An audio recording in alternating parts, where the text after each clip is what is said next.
I'm Congresswoman Debbie Dingell, and I am glad to welcome you to the National Cancer Prevention Workshop this year.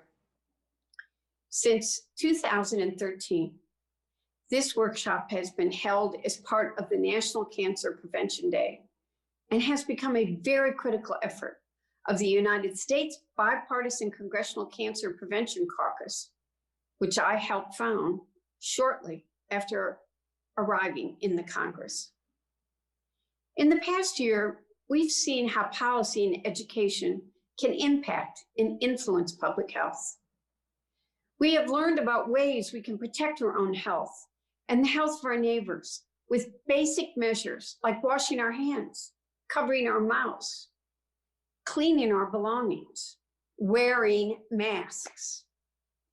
But we already knew that many of those same tools work to lower other health risks, including cancer. And that's because for the last several years, Less Cancer has been discussing those efforts at this event with leading experts and organizations that join our fight to reduce the incidence of cancer. Teaching people what things and their personal habits, the foods they eat, the places they go, the air they breathe, that may be contributing. And though we are getting better at treating and sometimes curing cancer, we're still looking at increased rates of cancer every year. Many factors that increase the risk of cancer are preventable and unnecessary. And that's why I've taken the fight to ban forever chemicals, PFAS and PFOS, to the Congress. We're going to get it done this year. But together, with both education and action in the legislature, we can make a difference in tapping down cancer. Let's keep doing it together. Hello, I'm Bill Cousins, founder of Less Cancer, and today's National Cancer Prevention Workshop 2021. This year is virtual, and we will be reaching a global audience of participants. Today's workshop can also be found on Coursera, where participants can register for a certificate and/or continuing medical education credits for physicians, nurses, and public health professionals. Thank you for joining us today. A special thanks to the University of Virginia's team for continuing medical education. We are especially grateful to Chairwoman Dr. Jan Balmer and her leadership, and doctors Catherine Reed and Andrea Zimmerman and Kathleen Hayden. Special thanks to Andrea Zimmerman for her leadership in helping to navigate the workshop, especially in these unheard times of COVID. Thank you all. Whether you're joining us from work, your home office, school, or on the go, thanks so much for tuning in to this year's virtual National Cancer Prevention Workshop. My name is Dr. Andrea Zimmerman, and I'm a learning engineer at the University of Virginia Office of Continuing Medical Education. This year's workshop does provide continuing education credits. You can find the program and more information about claiming your CE at the link below the video, or visit cmevillage.com and click syllabus. Next up, we have Dr. Jan Balmer, the Director of the Office of Continuing Medical Education and Chairwoman of the Less Cancer Board. Thanks so much for joining us today. Hello, my name is Jan Balmer. I'm the current chair of the Board of Directors for the Next Generations Foundation, more commonly known as Less Cancer. We are dedicated to exploring and addressing topics that are focused on cancer prevention. And a number of our board members are serving as speakers and moderators for this workshop. I'm also the Director for Continuing Medical Education at the University of Virginia. Today's program, the 2021 Cancer Prevention Workshop, focuses on contemporary and relevant issues that affect the incidence of cancer, as well as our current knowledge about how we can mitigate some of those risks to prevent cancer. This work requires expertise and commitment from individuals and teams with varied backgrounds and reflects the benefits of interprofessional collaboration as a core element in fostering discussions about cancer prevention. As a reflection of that commitment to collaboration, this year's program offers multiple forms of CE credit, and I am pleased to introduce to you today Catherine Reed, who is the lead nurse planner for our Joint Accreditation Program. Hello and greetings from the University of Virginia and the School of Nursing. My name is Catherine Reed. I'm an associate professor at the UVA School of Nursing, and I just want to take a few minutes to talk with you about the importance of teamwork. And when I talk about teamwork, I want to talk about interprofessional collaboration and how this is so vitally important to effective patient care and great patient outcomes. So when we talk about interprofessional collaboration, we have to first start talking about interprofessional education and interprofessional continuing education. When we talk about teams and high-functioning teams, of course, I have to say something about our 2019 men's basketball team who worked so effectively together that they went on to win the NCAA Men's Basketball Championship. But this isn't without a lot of hard work. They have to practice together, spend a lot of time together, understand how each team member has their own role, their own job, their own skill set that they contribute to the overall success of the team performance and ability. And this is equally just as true in healthcare.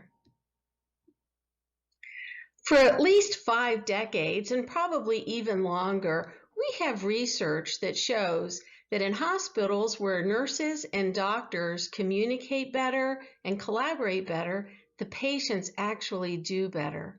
And probably 25 or 30 years ago, the Institute of Medicine launched an initiative to really promote interprofessional education. That if we can train nursing students, medical students, pharmacy students, social workers, students in the various therapy disciplines, that if we can train health professionals together in their educational program, they'll understand each other's role better and that will carry into practice. And so that then when these professionals enter into practice, they'll have a greater understanding about how to work with one another more effectively to achieve the best desired outcomes for the patients and families that they're taking care of. Here at the University of Virginia, we have a School of Nursing and School of Medicine right across the street from each other, and this close proximity really facilitates our ability to have students engage and learn with one another and with other professions and professionals as they master their craft and prepare to enter into practice. And so here we are in 2021, and health professionals entering into practice, working together, need to continue to learn and master the art of true collaboration, where professionals can come together and each individual professional can contribute their knowledge and skills in a meaningful way for optimizing care delivery for the patient. And so in order for the team to work well together, they have to understand each other's roles. They need to be able to communicate effectively. They need to be able to resolve conflict effectively. And most important, they need to be able to understand that which individual on the team is best equipped to meet the patient's needs at that particular moment in time. So healthcare collaboration is not easy. It takes a lot of effort to do it well. And so the training and education in the program is step one. But then we need to work to help all health professionals have a lifelong career of always promoting and dedicating energy to effective team collaboration. So the Institute of Medicine, now called the National Academy of Medicine, has listed interprofessional collaboration, teamwork, and communication as one of the top priorities for resolving some of our healthcare system deficiencies, particularly around quality and safety.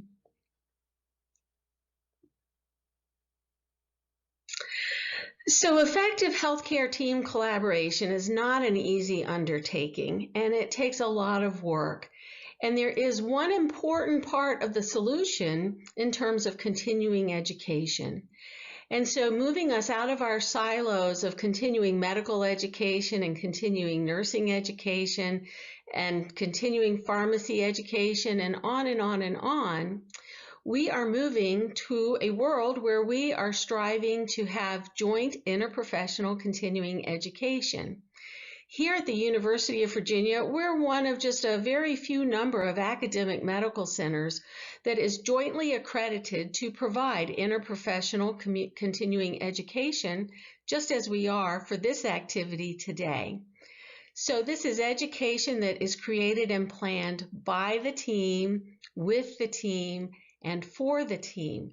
And this is an important aspect of helping to promote really good, strong interprofessional collaboration in our clinical care delivery moving forward. Well, thank you for taking a few minutes to hear my comments about the importance of interprofessional collaboration and interprofessional education and continuing professional development. So now it's my honor to introduce your next speaker, Kathleen Hayden. Kathleen Hayden is an adult nurse practitioner here at the University of Virginia, and I've known her for many years. I first met her when she was working in the oncology area here at UVA, specializing in breast cancer care. So most recently, Kathleen works primarily with patients who are suffering from melanoma or various kinds of gastrointestinal cancers, including liver cancer, pancreatic cancer, bile duct cancer. She's also an amazingly forward-thinking practitioner, and she has a novel clinic that is dedicated to cancer prevention and identifying individuals who are at high risk for developing certain kinds of cancers and discovering ways to help prevent cancer in these high-risk individuals. So thank you again, and I know that you're really going to enjoy hearing from Kathleen Hayden. Have a great day. Hello, I'm Kathleen Hayden, adult nurse practitioner at the University of Virginia, working in the Department of Surgery, as well as in the Emily Curd Cancer Center. Today, I'd like to highlight where we've come so far since the Declaration on the War on Cancer in 1972. My whole nursing and nurse practitioner career has been in the field of oncology on all aspects. One of my loves now is going from actual treatment of the cancer patients to the avenue of prevention, control, and screening. I'm delighted to be a part of this program and want to highlight the importance of all healthcare providers and their role on this war on cancer. We've made so many crossroads and goals in decreasing mortality, and it continues to drop. But there's still so many disparities based on geographical location, race, economic inequalities, and even healthcare. We as a society have to have a wide health lifestyle and choices change. We as a society need to provide screening. We have all these new technologies with imaging, biomarkers, genetic testing, and we know there are certain things through science and research that we can now identify those who are at the highest risk of developing cancer. The problem and the issues continue to be the importance of all healthcare providers, nurse practitioners, physician's assistants, and physicians, of course, and what our role is in identifying those at the highest risk. It's truly difficult today to provide our 15 to 20-minute visit and capture not only their healthcare needs, but looking at the screening availability for our patients and making that happen. We have to discuss with our patients what they feel their perceived risk is and spend that time counseling.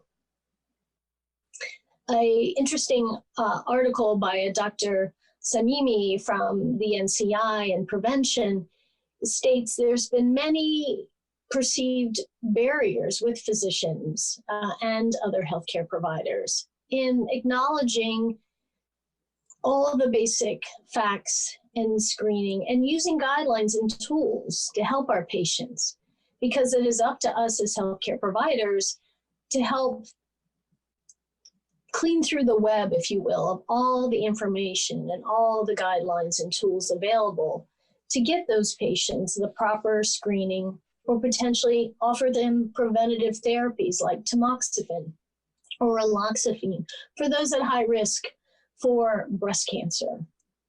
And it is our duty in those small visits to make us aware of our own perceived thoughts on the research and using evidence-based guidelines to help our patients better make decisions or get the screening they need. There's so many opportunities for our patients, so many programs that we could refer to for those that can't afford screening, or enrolling them in chemoprevention clinical trials or other radiology type trials. We need to educate, and organizations like Less Cancer, NCI, American Cancer Society, looking at different ways to bring us all together to educate the public, educate the healthcare providers, to offer the best screening and opportunities for our patients to live lives perhaps without cancer. I work running a high-risk pancreatic cancer screening program. Pancreatic cancer is scary for my patients. It's interesting to have this clinic there for those at highest risk and offer the services. And we don't just offer service for screening, which is an endoscopic ultrasound or an MRI, but we look at their other risk factors. Are they smoking? Let's provide a counselor for them. Are they obese, which is one of the biggest risk factors for pancreatic cancer? We provide nutrition counseling. We give them opportunities to take care of themselves so that they live the longest, healthiest, productive life possible, hopefully cancer-free. Thank you for listening.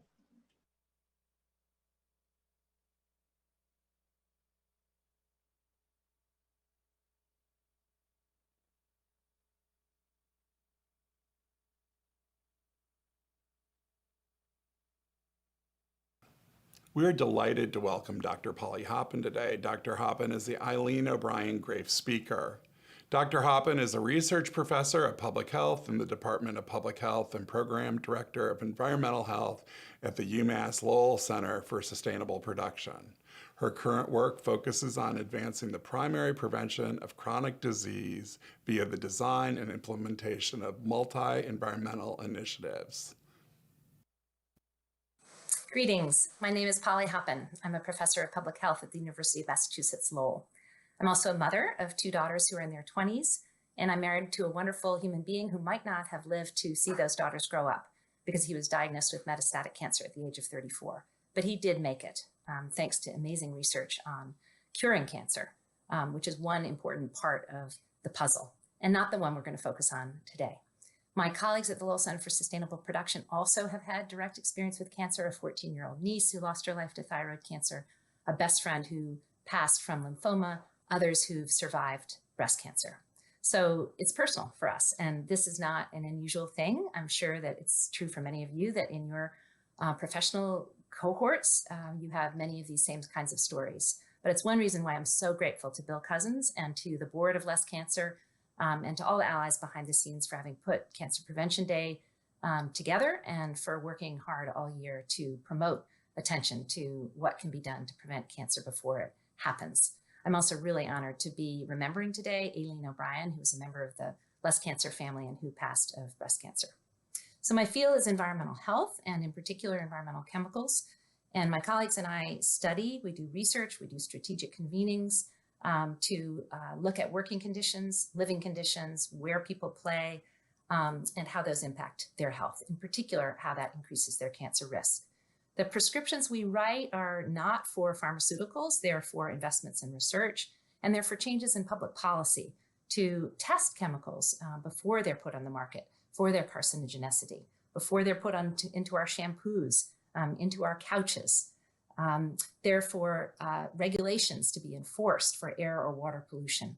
We educate legislators about incentives that can motivate businesses to design their products in different ways so that carcinogens do not have to be part of the production process. These kinds of interventions are not usually thought of as cancer prevention because cancer prevention still largely focuses on the individual. There's precision prevention, which, as you all know, tailors interventions to particular genetic risks. There's education by clinicians or by nonprofits about nutrition, about exercise, about cutting smoking. And these things are all extremely important parts of cancer prevention. But what they don't address is the conditions that make it sometimes almost impossible to make healthy choices. The cultural, political, economic barriers that get in the way of people thriving. So that focus, which is a focus on a system rather than on an individual, is in the DNA of our university and in the Lowell Center for Sustainable Production, where faculty and staff with training in environmental health sciences, epidemiology, chemistry, engineering, and policy collaborate at the intersection of chronic disease and the environment.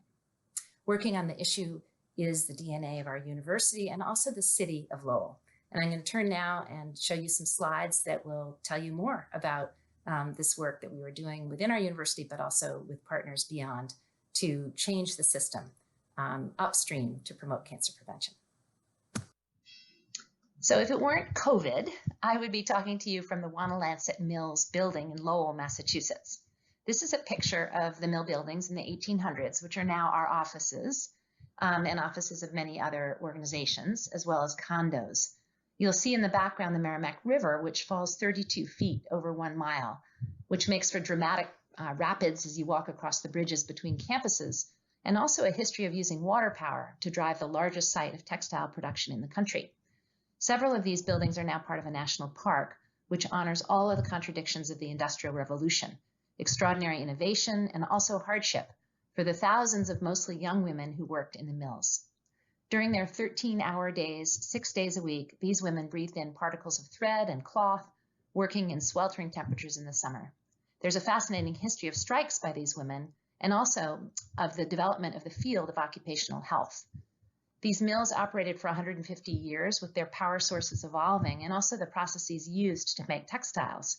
In the early years, the millwork in Lowell was made possible by cotton produced by enslaved peoples hundreds of miles to the south. After World War II, when chemical technologies used for war purposes needed to be repurposed, textile and then other manufacturing that sprang up in Lowell became dependent on highly hazardous chemicals.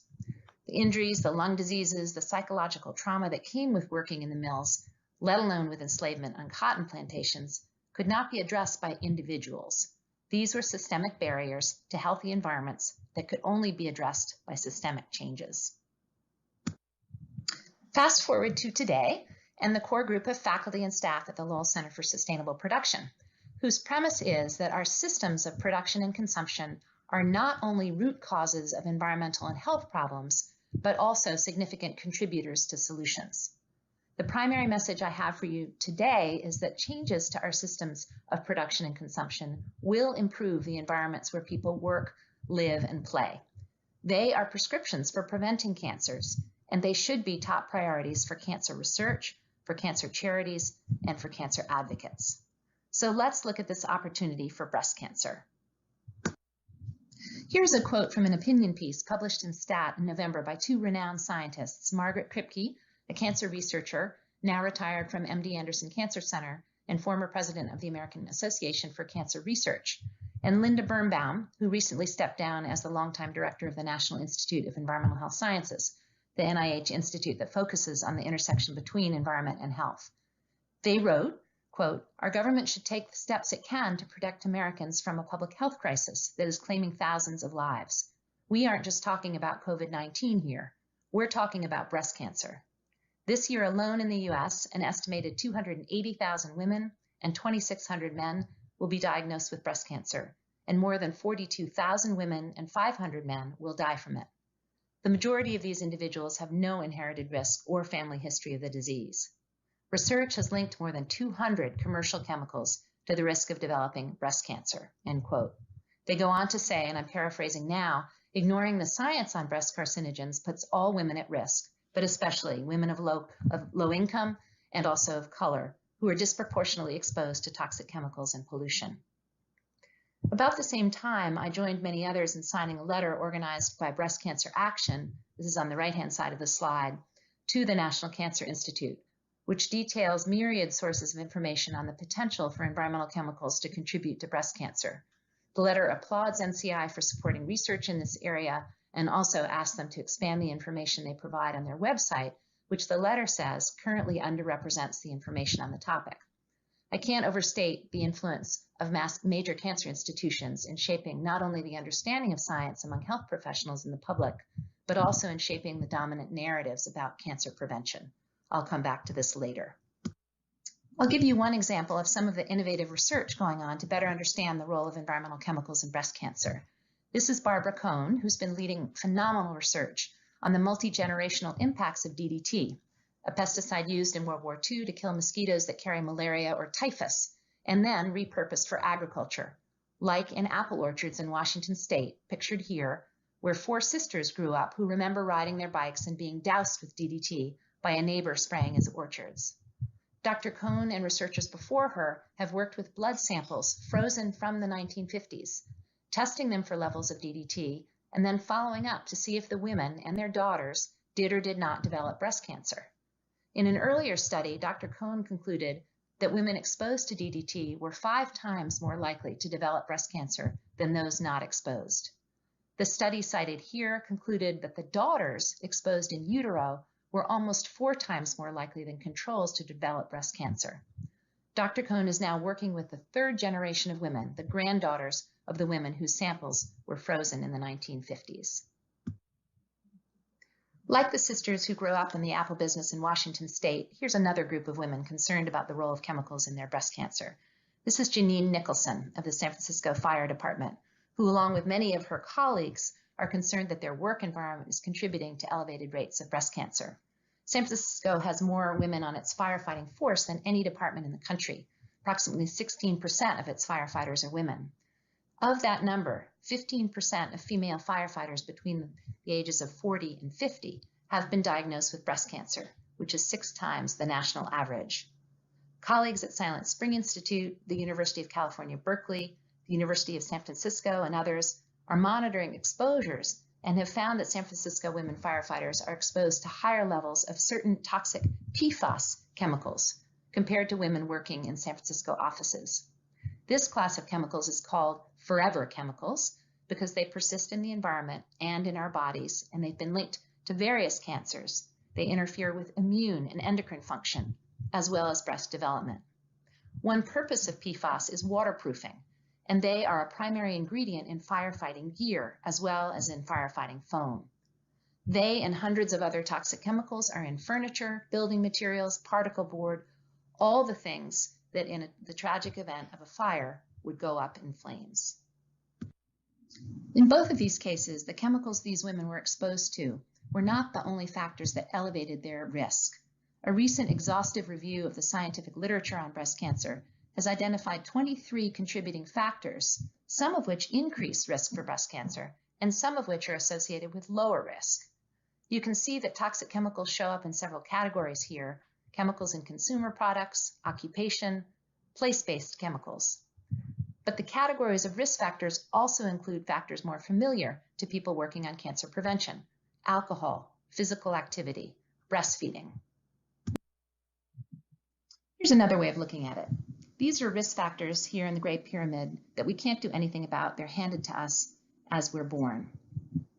There's other risk factors that increase the risk of breast cancer, like shift work, that are potentially preventable. There are also factors that contribute to our resilience that are actually associated with lower risk, like strong social network, stress, higher risk, alcohol, tobacco avoidance, resilience and lower risk. Weak workplace protections, higher risk. Exercise and healthy diet, lower risk. Unregulated chemicals, higher risk. So just as there are factors that keep us healthy and resilient and others that increase our risk, some of these factors can be controlled by the individual and some cannot. Some involve both individual action and systemic change. For toxic chemicals, though, there is only so much that an individual can do. About 80,000 chemicals are used throughout our economy, with about 1,500 new ones added each year. You would think that they would be tested for safety before they're allowed to be put on the market, but that is not the case in the US. For those that are regulated, like air pollution, you would expect that those regulations would be enforced. That is unfortunately not the case in many places across the country. You would hope that companies would need to account for the costs that toxic chemicals inflict on people in the environment so that there would be incentives for them to design products differently. Also not the case. Firefighters can be trained to use respirators and wear protective gear, and that helps, but as long as there are highly hazardous chemicals in everything that burns, firefighters will be at risk. People in Pittsburgh or St. John the Baptist Parish in Louisiana can keep their kids inside on a bad air quality day, but when these happen multiple times a year and outdoor air penetrates and then persists indoors, their exposure to air pollution comprised of carcinogens is high. Many neighborhoods that suffer disproportionate amounts of air pollution also have poor water quality, which may contain carcinogens, crumbling schools, and other risk factors. Reducing exposures to toxic chemicals and finding long-term solutions requires change across a whole system.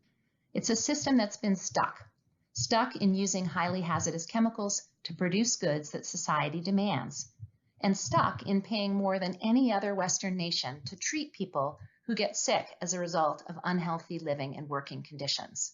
A system that continues to cycle over and over again, contributing to the rising rates of cancer that I've talked about.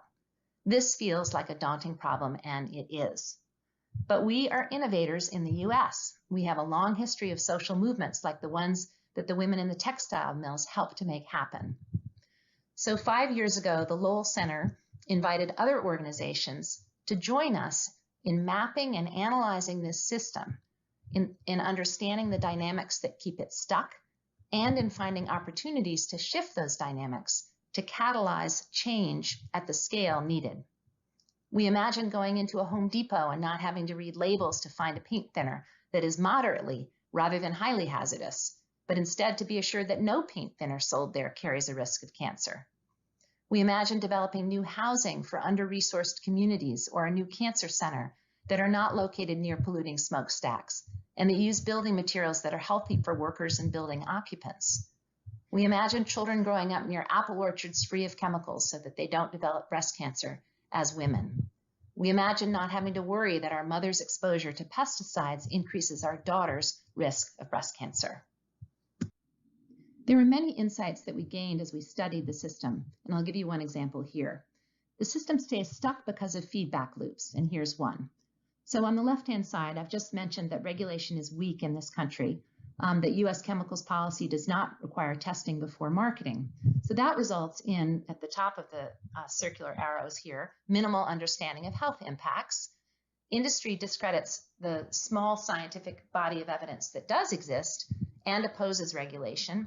At the same time, there are scientific norms which seek full certainty in conclusions about risks, and scientists tend to adopt a narrative of something being either a small problem or that there's no certainty, that there's no full proof, and that narrative is put out into the general public rather than a scientist saying, you know, we don't have proof of safety, and therefore it makes sense to be precautionary.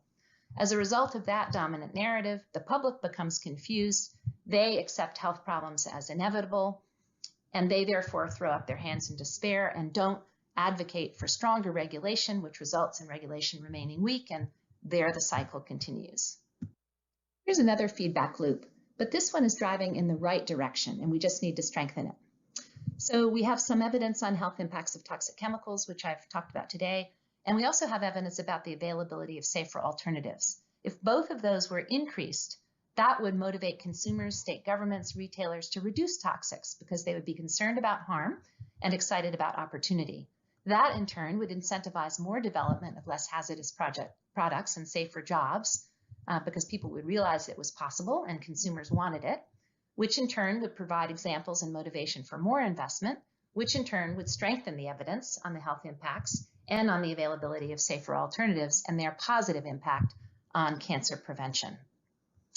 So armed with a deep understanding of the system, the dynamics like these that I just showed you, also sectors and institutions that are involved, economic and social trends that are making that are themselves making change in the system, all of that was part of our systems analysis. And we formed a collaborative initiative to pursue those changes called the Cancer-Free Economy Network. Over 50 organizations are now working together on a series of projects towards this goal, which we developed together within one generation to reduce the burden of cancer and other diseases by driving a dramatic and equitable transition away from toxic chemicals and towards safer alternatives. The word equitable is central for the Cancer-Free Economy Network. This goal seeks to eliminate the unfair disparities in exposures to toxic chemicals, where under-resourced communities and particular populations are disproportionately exposed to carcinogens because of where they live or work, and because of policies and systems that explicitly allow that. The word equitable also refers to the importance of attending to the job security of people currently employed in high-hazard industries. In making a transition to a cancer-free economy, a priority needs to be eliminating these inequitable exposures and also ensuring healthy and well-paying jobs for all. In addition to the Lowell Center, members of the Cancer-Free Economy Network include organizations like Breast Cancer Prevention Partners, Women for a Healthy Environment, Alliance of Nurses for Healthy Environment, Silent Spring Institute, Bladder Cancer Advocacy Network, the National Medical Association, Latinas Contra Cancer, Wind of the Spirit, Clean Production Action, Children's Environmental Health Network, American Sustainable Business Council, the National Institute of Environmental Health Sciences, and many others. The projects we're working on together are grouped under 4 headings, which you see in the sort of peach-colored bubbles and also pulled out in the boxes. The projects themselves are in green, and the idea is that together, the green projects catalyze the shifts in the peach-colored level of bubble, which we can directly impact. But then in turn, though we can't directly impact them, the peach bubbles will impact changes shown in the gray, and ultimately those in gold. And one of those 3 systemic changes in gold is reduced toxic body burden. All along the way, the kinds of dynamics that I described earlier are shifting. So the project work is helping to reinforce the feedback loops that are driving in the right direction towards an economy that doesn't depend on chemicals that make us sick, and disrupting the feedback loops that are driving in the wrong direction. So just a quick example of a project. One is the Childhood Cancer Prevention Initiative. So this would be at the blue-green level there at the bottom. This initiative targets 3 categories of chemicals that are strongly tied to childhood cancers: pesticides, paints and solvents, and near roadway air pollution. These also are risk factors for other cancers, including breast cancer. Another project is to engage cancer organizations like the National Cancer Institute and the American Association of Cancer Research in advancing the science on the role of environmental chemicals in cancer and making that information available to health professionals and to the public. And an example of the letter that I signed, organized by Breast Cancer Action, that would have been an activity under this project. So the systems approach means that not only are these exciting projects in themselves, but together they have the potential to catalyze change at the scale needed. And we're not under an illusion that we alone can do this, but we do believe this is making a substantial contribution to cancer prevention. So I want to close with an invitation and an encouragement to you to think about the various hats that you wear and to find creative ways to incorporate the issue of environmental chemicals into your cancer prevention activities. Just a couple quick ideas. If you have occasion to meet with your state, county, federal representatives, encourage them to add environmental chemicals to their list of priorities, and specifically to promote business opportunity for safer materials, as well as enforcing current regulations. If you are asked by our local radio station to speak about whether you think that your neighbor's concerns about cancer being associated with water pollution are valid, find ways to acknowledge that causation is difficult to be sure about, but that it makes full sense to reduce exposures that we know are hazardous. If you donate to a cancer research or a cancer support organization, encourage them to add environmental chemicals and pollution to their agendas. Influence the statewide cancer plan. All states have a cancer plan that usually doesn't include attention to environment, or if it does, again, largely individual behavior changes rather than systemic changes. That cancer plan could promote interagency collaboration and work with non-governmental partners to make major changes in the use and production of toxic chemicals in your region. So there are many other ideas, and colleagues of mine in the Cancer-Free Economy Network would be delighted to partner with you on any of them and others that you may have. So please be in touch. And if you have a chance to be in the Boston area, we would love to see you when COVID is in the rearview mirror up at Lowell, and you can take time to visit the national park and the amazing mill history while you're there. Thanks again to Bill, to all of you for your kind attention.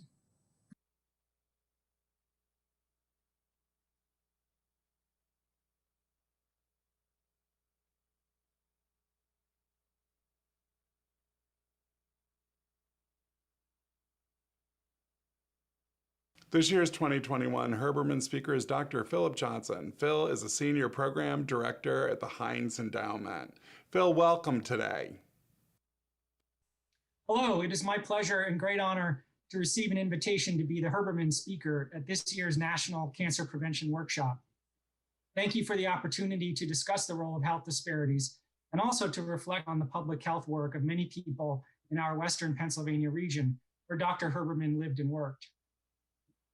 The term health disparity refers to differences in health outcome levels between populations that are closely linked with social, economic, and/or environmental disadvantage. Health disparities adversely affect groups of people who have systematically experienced greater obstacles of health. Many factors can contribute to these differences, including race or ethnicity, sexual orientation, gender, age, religion, disability, socioeconomic status, and geographic location. Discrimination and exclusion historically have been powerful forces driving health disparity outcomes. Another way of thinking about health disparities is through the lens of so-called determinants of health. These are environmental conditions in which people are born, live, learn, work, play, and age that affect their health, functioning, and quality of life outcomes and risks. Where people live free of discrimination and racism, have access to safe and affordable housing, education, and public safety, have availability of healthy foods and access to emergency and health services. All of these factors influence an individual's or population's health. The degree to which these factors differ across populations can determine or associate with clear manifestations of poor or better health. I draw these definitions from the Centers for Disease Control and Prevention, which over the decades has developed strategies to improve the health of all groups, in part by focusing on reducing and ultimately eliminating health disparities toward achieving health equity in our society. Health equity is defined as the attainment of the highest level of health for all people, where everyone is valued equally through efforts to address avoidable inequalities and injustices. In other words, where everyone has access to high quality education, nutritious food, decent and safe housing, affordable and reliable public transportation, culturally sensitive health providers, health insurance, and clean water and non-polluted air.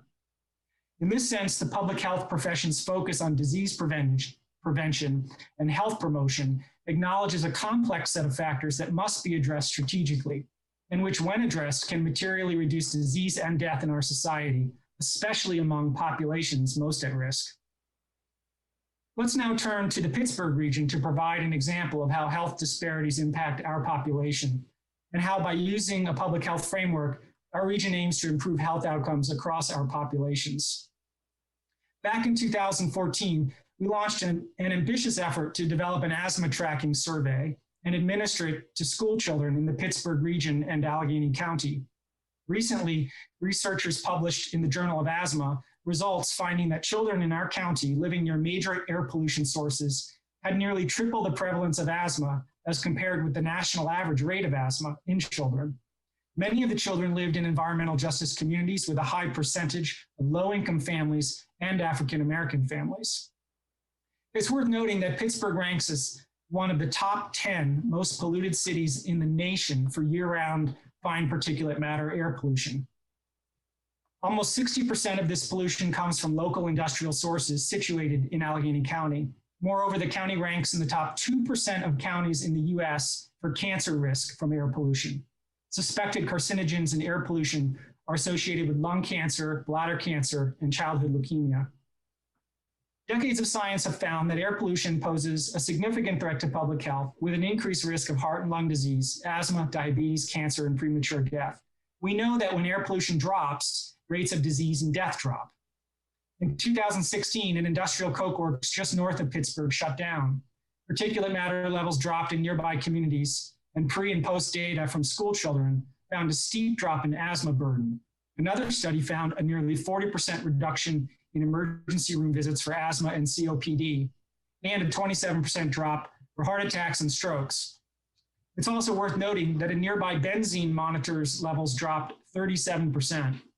Thus, the intervention at work that reduced disease and disparity was through changing the environmental conditions, in this example, by reducing industrial pollution that was impacting nearby communities. In closing, I'd like to reflect on a few things that we learned through our work in Western Pennsylvania. First, supporting good public health science is the foundation of any change that is desired. The Children's Asthma Study opened many eyes and provided solid evidence of significant environmental contribution to adverse health outcomes. This made it possible to work on how to solve the problem once it had been empirically identified. Second, good science must be coupled with strong community engagement. There was simply no way the study could have occurred without the participation and support of the local schools and communities. Moreover, once the findings of any research study are published, we all know there is a chance it may not be read or considered by decision makers without communities advocating for change. Third, not only in Pittsburgh, but across the US, we find that pollutants we know are causal for cancer, such as air pollution, and which contribute at a population level, are excessive in environmental justice communities. And while lifestyle and behavioral approaches are really important drivers of chronic disease outcomes, what are we to say to populations who live in the path of pollution that they have no control over and which is impacting their health? Many cannot simply move away from the source. In essence, the pollution is caused by someone else's behavior, not theirs. In this example, individual choice had nothing to do with adverse health outcomes so far as the pollution exposures were concerned. Interestingly, a recent study that evaluated the potential of smoking cessation on cancer rates across US counties found that eliminating smoking completely would not affect about 60% of cancer cases of the 12 smoking-related cancer types. While it is clear that tobacco cessation is an important tool in preventing cancer, so too are efforts to control other carcinogenic exposures, especially those that populations cannot individually control, such as urban air pollution. I'd like to conclude this presentation by remembering the signature contributions of Dr. Herbermann's lifelong work advancing cancer treatment and prevention. And I'm heartened to know that major cancer centers across the country are devoting increasing attention to opportunities to address the role of health disparities and environment. Thank you.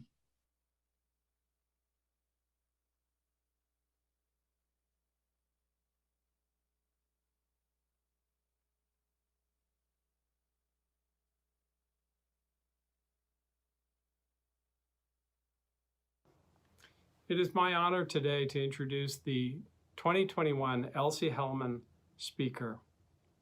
Having given that lecture myself, as a founding board member of Less Cancer, as a subsequent chairman, and then now as chair emeritus, as a practicing gastroenterologist, and as a state senator in New Hampshire,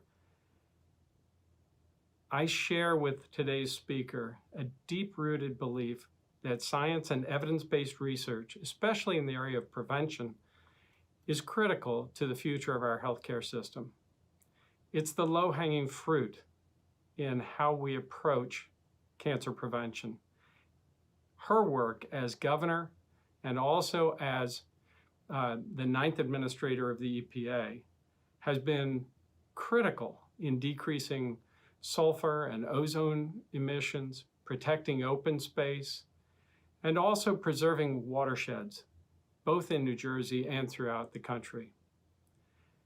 It is a deep honor for me to today recognize and introduce our 2021 Elsie Hellman Speaker, Governor Christy Todd Whitman. Please join me in welcoming her. Thank you. First of all, let me offer my thanks to each and every one of you for your involvement in this crucial area. Science and medicine has been challenged as never before in this era of a pandemic where hospitals get overwhelmed with emergency cases of COVID and they still have to deal with their regular duties and people with other emergencies that come in every day. So thank you. My hat is off to you. My heartfelt thanks to all that you do, however you're involved, through science, through actual hands-on the practice of medicine, behind the scenes. Everyone who's involved deserves kudos from all of us who are not and depend on you all. I was asked to speak today about the importance of science and the environment and how those two things interrelate. Certainly, having lost a sister, a sister-in-law, and a cousin to cancer, I am particularly sensitive to that insidious disease. But in general, we have learned over time the importance of good, clear scientific research as it affects our daily lives. We learned a lot about arsenic. We've learned about what it does to human health and how the developing brain is impacted by it. And the Environmental Protection Agency has stood up and created guidelines and standards, and up until recently enforced those very assiduously.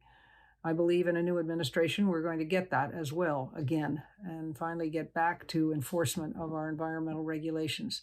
We know that air pollution, PM 2.5, has a direct effect on people's health, particularly people who are compromised with lungs disease or children. We don't know what causes asthma, but we do know what can trigger attack or exacerbate an attack, and asthma is still the most universal cause of missed school days in the country, over 10 million missed school days. And that's because of particulate matter, PM 2.5. We enjoy our sunsets when they become more colorful, but unfortunately that means there's more pollution. And that means that it becomes increasingly important to continue our effort to ensure that we have pure science, that science is held up as being as important as it is. With every decision, every regulation that's put in place by the agency, the Environmental Protection Agency, or any part of the federal or state government, it's got to be based on science. There are always going to be policy questions that come in and decisions that are made on policy, but they should not be made on politics, and they all should be based on pure science. We've seen a problem with this administration where in the Environmental Protection Agency alone, we've lost some 900 scientists. And when they have been replaced, to the extent they've been replaced, it's been largely from the industries that the agency regulates. And that's not a way that we should be going. It doesn't help us in this era of new things coming at us. I would argue, for one, while no credible scientist will say this absolutely, you do hear scientists talking about the fact that as the climate warms, environment changes, ecosystems change, pathogens change as they come in contact with one another. And as humans come in contact with animals with which we have never come in contact before, and we see their impact. I mean, it's easiest to see on the crops and in the vineyards where you have the various pests that are coming in and destroying whole crops. But we also see it in something like a pandemic. I would relate this back to climate change and the need for science to be informing our decisions as to how we go forward to address this issue. I learned an early lesson on the importance of environment and climate change when I learned about the horseshoe crab. I never realized that it's the blood of the horseshoe crab that so many companies depend on still as something against which they test the purity of their various drugs. And yet, as a governor, I faced the issue of the horseshoe crab eggs being a prime source of replenishment for the birds on the migratory path coming up from South America, who stop at our beaches on Cape May and replenish themselves with the eggs, at the same time that the elvers, who fish for eels, who were then used as bait for the fishermen, and fishing is an enormous part of our economy, commercial and recreational fishing off the New Jersey coast. And you have to balance the needs of each of those. They use the eggs to catch the eels, they use to catch the fish. And we had to put some restrictions on those, but it shows just how closely we are related to our natural environment. And we don't know that without science. We don't appreciate that without an understanding of it. I read that Bill Bryson's book on the body, which I found riveting. And I hope more people do, because again, there are so many lessons put in a way that people can understand. And that's perhaps the biggest failure that I would say of the scientific community. It's learning how to talk in people talk. All of you are so vested in what you do. You understand it so deeply that it's sometimes difficult to put into words so that people like me can understand. And yet we have to be able to communicate to the average person that they can have confidence in science, that science is based on fact. Now, the challenge is that science is ever changing. And we know more today than we knew a month ago, knew a year ago, knew 10 years ago. And that's all for the good. But it sometimes calls into question decisions that were made back then based on what we now know to be incomplete science. I won't say faulty. It wasn't faulty. It was right at the time, but it was incomplete. And again, that's a challenge of the scientific community, in the medical community, in being able to communicate to people that no one was acting with malfeasance, but we learn more every day. And because science isn't exact, it's an enormous challenge to the policymakers. When we were looking at the standard of arsenic in water, my scientists were telling me that anywhere from 0 to 25 parts per billion was an acceptable amount. Now, every time you raise that by a percentage point, it impacts a whole new part of the world, a whole bunch of new utilities that are providing water, and has a real impact on cost of purveyors and purveying that water. And so it's hard to know when you have that kind of a variety. Somebody told me 10 parts was the correct number and people would live forever on that. That's pretty easy. I can make that call. But to give me a range makes it much more of a challenge. And that's where policy has to come in. That's the policy decision. It's not political, it's policy. Now that's where you need the help of the scientists to say, this is what we know. They have to be upfront about it. When we faced the anthrax attacks back in 2001-2, I guess it was 1 because we were also dealing with 9/11 at that time at EPA. When I went to the CDC to ask them what was an acceptable amount of anthrax to which someone could be exposed safely, they didn't have a number. And so I had to make the decision on my own, which was 0, because we were cleaning up a Hart office building, which was an enormous undertaking at the time. So we need to work in a partnership. You need to work with the regulators. You need to work with the government officials, understanding that they have some decisions to make based on the information you're giving them that are going to be difficult. And they're not always going to come to a hard and fast one in a place where you might be most comfortable. But you have to back them up when you think they're doing the right thing, when you think they are, in fact, using the best knowledge you're giving them at the time, but allowing some leeway for the other impacts. I remember at EPA, there was a study, I wasn't part of the agency at the time, where they had gone into a community in the Southwest where the purveyor of the water in that community was providing water that was 90 parts per billion. The national standard at that time was 50. And so the EPA went in and said, I'm sorry, you got to clean this up. It's got to get down to 50. Well, what happened was the utility said, we can't do that. We're out of here. It's too expensive. And that left the community with just a few choices. They could sell their homes, they could dig wells, or they could buy bottled water. Most of them chose to dig wells. And when the agency went back in to test, they found the naturally occurring arsenic in the water there was 100 parts. So we hadn't done anything for human health, and yet we'd made people spend lots of money to dig their wells and put a company out of business.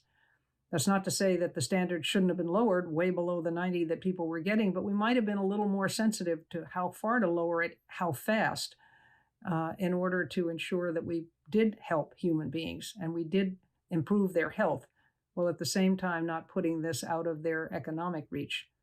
So there are all these balances that the policymakers have to make. But without good science and without public confidence that science is important, we lose that. And so if there's one thing I could urge each and every one of you as you go through the conference and go back to what you're doing on your everyday lives, is try to see ways in which you can communicate the importance of what you're finding in real terms, in human terms. I think people maybe are getting a better idea of how complicated it all is as we go through this coronavirus pandemic, as they're looking for relief through a vaccine and beginning to understand it's not going to come all at once, that there's a process that must be followed, that there are going to be stutter starts, and that's okay. And I think that's probably the biggest message. It's okay when we don't get it all at once. But you have to help us with that. Not me anymore, I'm out of it. But it's important that people understand that science is critical, that the environment is very much a part of that. Science is informing our decisions on the environment to protect human health and the ecosystem in general, and that we are doing the best we can, constantly improving. And that's the best that we can all, for which we can all strive, is constant improvement. So again, thank you very much for all that you have done and are doing, and I trust you're going to have a very successful, fruitful, and satisfying conference. Thank you.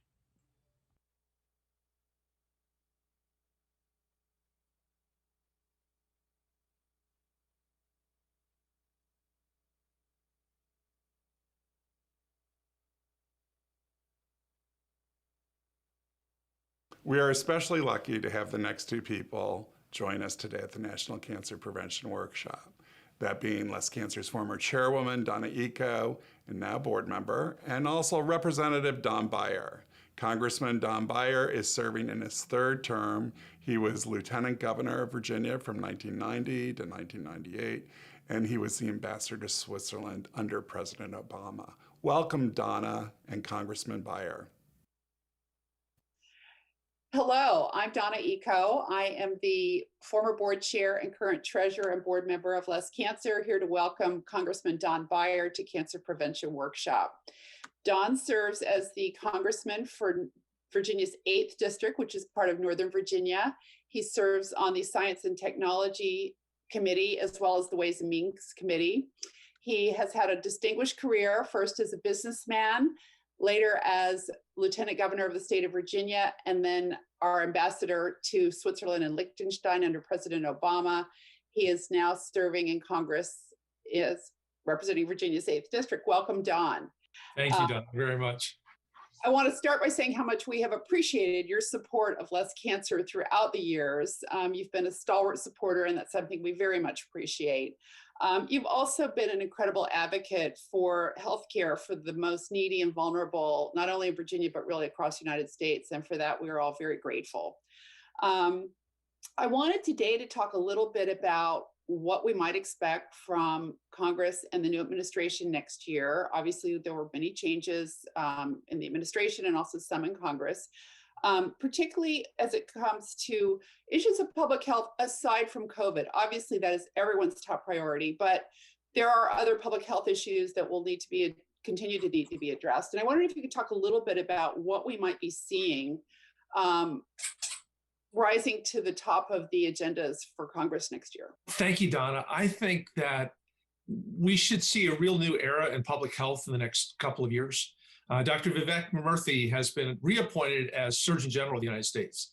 And Dr. Murthy, who's much more famous now than he was when he was Surgeon General before because of the COVID crisis, but he's a very thoughtful, good doctor, really committed to public health. I also think the American people are in a very different place after every one of us has become an expert on CDC and NIH and the FDA and all the different things that the COVID crisis has forced us really to focus on. Obviously, the first priority is to get through it, to get the vaccines.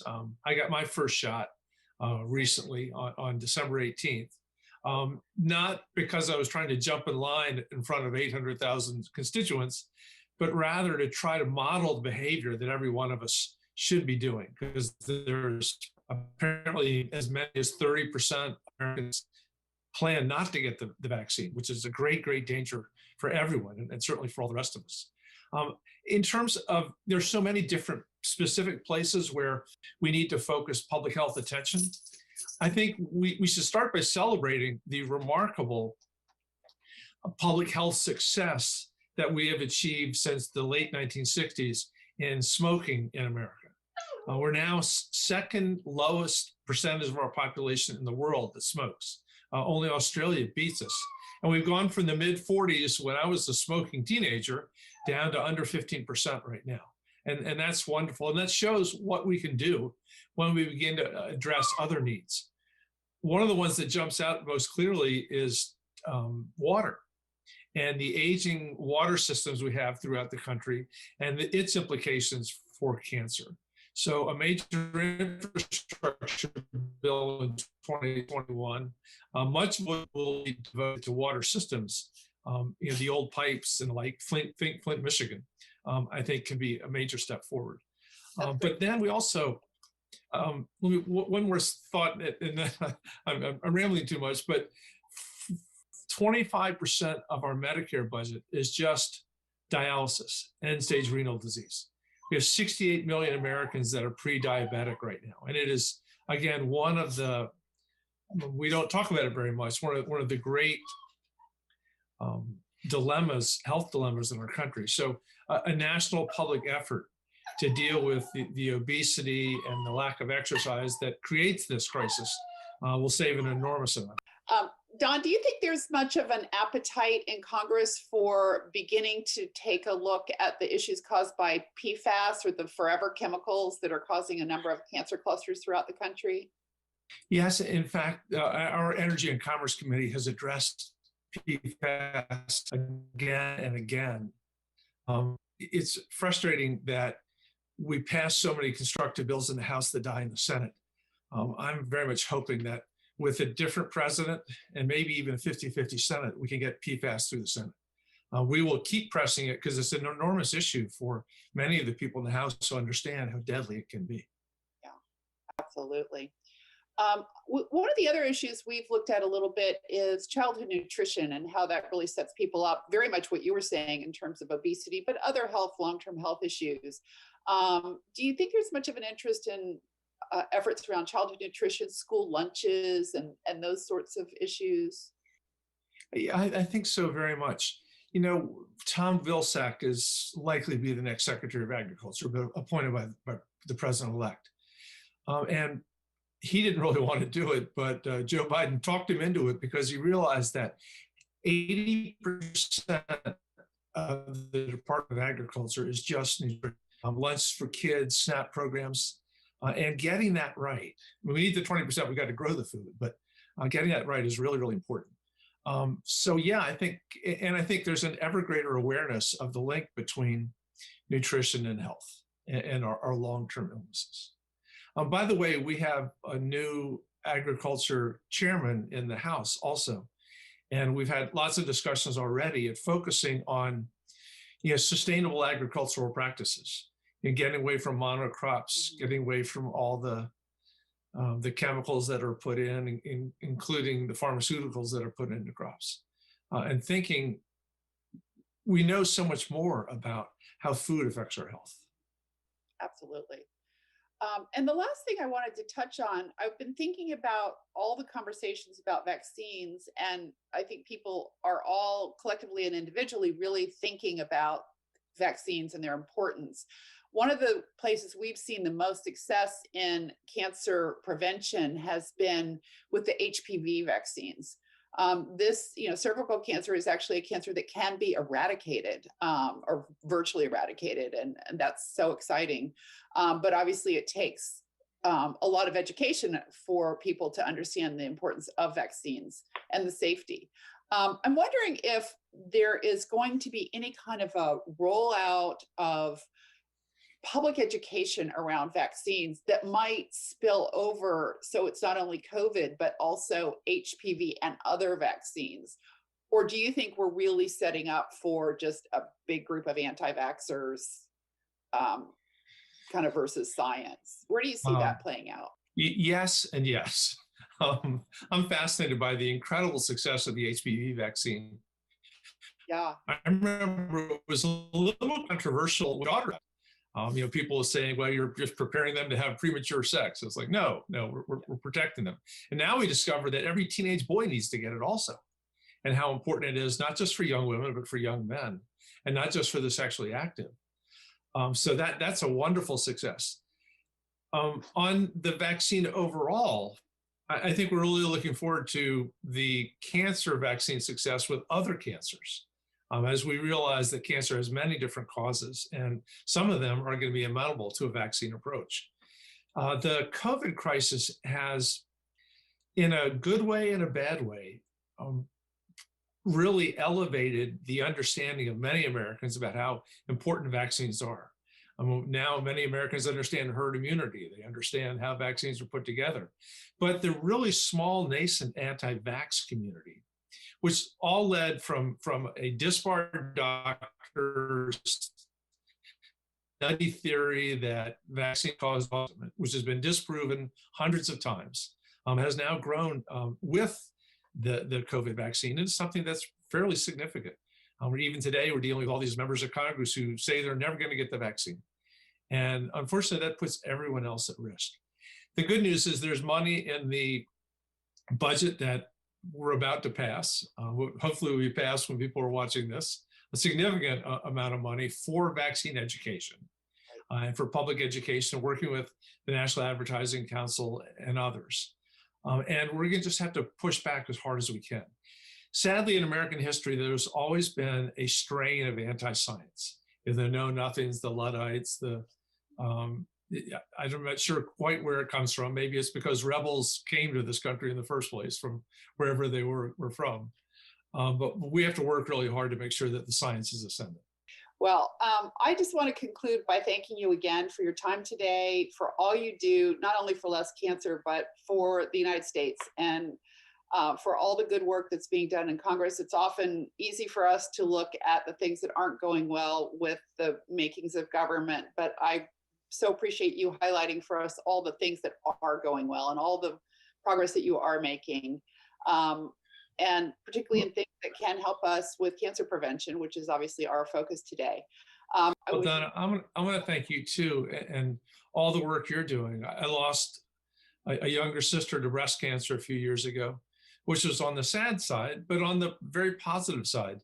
I have one cousin and one ex-brother-in-law, both of whom were diagnosed with very serious, what would have always been fatal cancers in years past.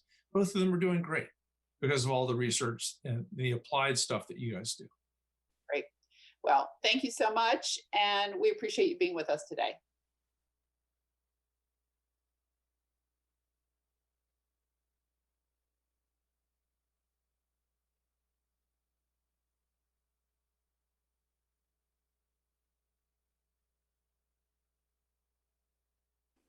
Next, we're happy to welcome Dr. Michael Burgess. Welcome today, Dr. Burgess, who is coming to us from the state of Texas, where he is a congressman.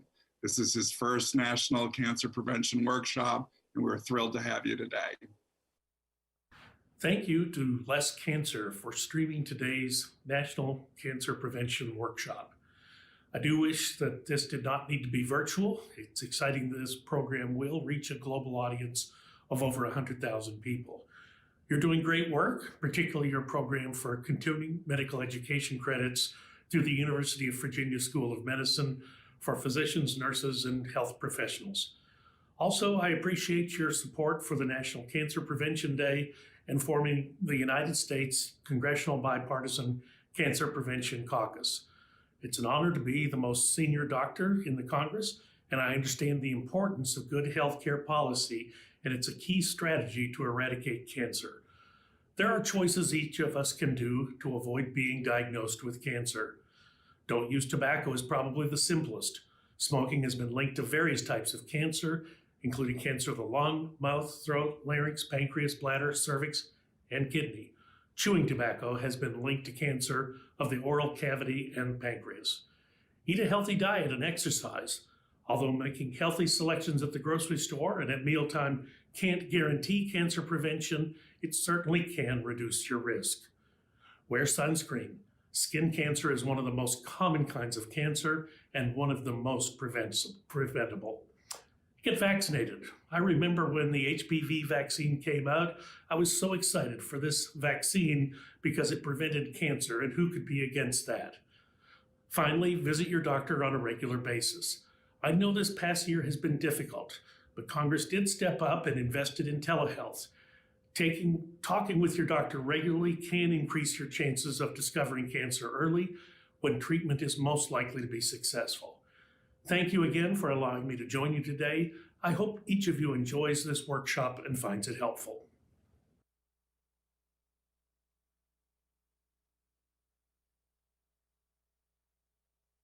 Now we're going to take a 10-minute break. Please enjoy the pictures of past events during the break, refill your water, stretch, and we'll see you back here soon.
We would like to give a special thank you to Dr. Roger Anderson and Lindsay Hauser at the University of Virginia Cancer Center for their participation in the planning of this workshop. Next up, I'd like to invite Lindsay Hauser for her interview with Dr. Bernard Femmler from Virginia Commonwealth University. Thanks so much for being here. Well, thank you all for being here today. I'd like to introduce our speaker, Dr. Femmler. Dr. Femmler is the Associate Director for Population Science at the Virginia Commonwealth University at Massey Cancer Center. Thank you, Dr. Femmler, for being with us. You're going to talk a little bit about this initiative called the Eliminate Tobacco Use Initiative, which aims at looking at tobacco control in Virginia. So first off, could you tell me a little bit about the Eliminate Tobacco Use Initiative and who the partners are? Yeah, thank you, Lindsay. It's nice to be here, and it's nice to be able to address this group. The Eliminate Tobacco Use Virginia initiative emerged really from a collaboration here in Virginia between myself and Dr. Roger Anderson, my counterpart at UVA. And we have since partnered with MD Anderson and a few other partners across the US and locally here that were interested in building a coalition around supporting tobacco-free campuses. So in 2018 or 2019, we began here in Virginia to build a coalition of university and college partners that were really interested in finding ways to support tobacco-free campuses. And right now we have about 22 universities and 8 national and state partners that are working with us on this initiative, including yourself, Lindsay. And we also, in 2019, held our inaugural summit. And this was a really great start. It helped build our network of representatives from the various colleges to support policy changes in schools and universities, and to support student and faculty smokers, find new methods to support student and faculty smokers who want to quit. And so from there, we've really formed this state coalition and the steering committee, and then partnered with national partners. We've hosted our annual summits to bring awareness and support to this issue. So it's really been taking off really quickly. That's really exciting. It's great to hear all of the movement that's happened over the last couple of years. Can you tell me a little bit more about why you're focused on tobacco control in higher education in Virginia? Yeah, I mean, for many colleges and universities, really a key mission is to serve the public good. And this is especially true for public universities, and private universities feel the same also, So eliminating tobacco use on campus is a public good. It allows all people the opportunity to work and learn and study in environments that are safe for their health and free from smoke. And as we know from research, tobacco use is really the primary cause of many cancers. It begins in adolescence. It continues to be used and initiated and tried by many young people through their early 20s. But young people who have not tried by their mid-20s are likely never going to use tobacco in their adult years. And so that's why it's really important to create this culture of tobacco-free living in the adolescent and the young adult periods of life. That's why we focus on colleges and schools of higher education. That sounds really important and definitely can make a big impact on our youth. Can you tell me, in Virginia, do we currently have schools or higher education institutions that are tobacco-free? And are there any barriers to going tobacco-free? Well, here in Virginia, we have really a long history with tobacco. It's sort of part of the culture in Virginia. Virginia is the 3rd leading tobacco producing state in the United States, followed by North Carolina and Kentucky and Virginia. And so across the board, the policies regulating tobacco use, especially tobacco use in youth and tobacco sales, are fairly lax compared to other states. So it's not really a surprise that very few schools are what we would call completely tobacco-free, because we have not really adopted that culture here in Virginia that recognizes the importance of tobacco-free environments. So, and tobacco-free environments really are for schools are really defined as meaning there's no products that are tobacco products that are allowed to be used indoors as well as outdoors on the college campus.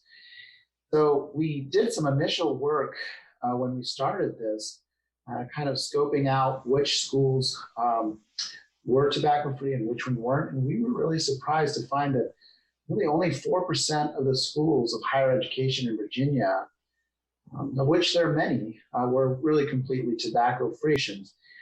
We started to also notice that many of these colleges' campuses prohibited indoors. You couldn't smoke indoors. That's pretty much across the board. But it was allowed as long as it did not occur within 25 foot of an entrance. We were like, what is this about?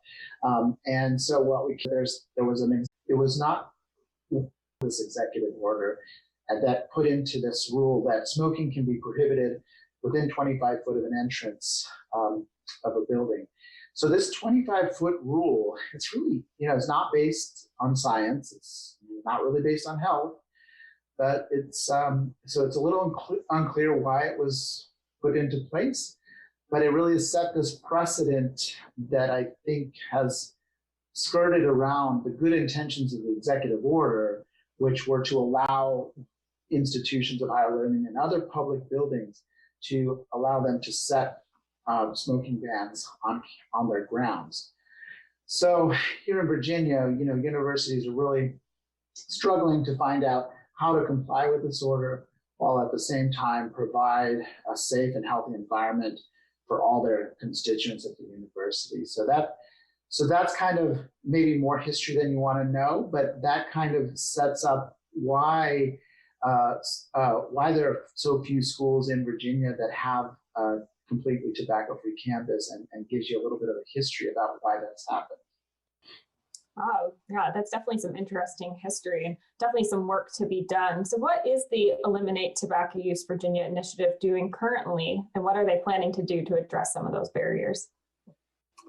Well, we really see three arms in our tobacco-free campus planning across the board, and that includes a focus on helping institutions develop tobacco-free policies, providing ways in which campuses can educate their students and their staff about the importance of tobacco-free campus and tobacco-free living, and also providing support for those that want to quit. Many people want to quit tobacco. They don't want to keep smoking or keep using tobacco products. And so institutions of higher learning can help their students that want to quit. So those are the kind of the three areas that we tend to focus on. But as I mentioned, we also have a yearly summit in partnership with our National Eliminate Tobacco University Coalition. And we have formed a steering committee of constituents here in Virginia. And we are in the process, with that steering committee, we're in the process of developing a policy survey to better understand what the policies are across the institutions of higher learning, if there's any nuances in their policies, and learning how they support tobacco cessation for students and staff.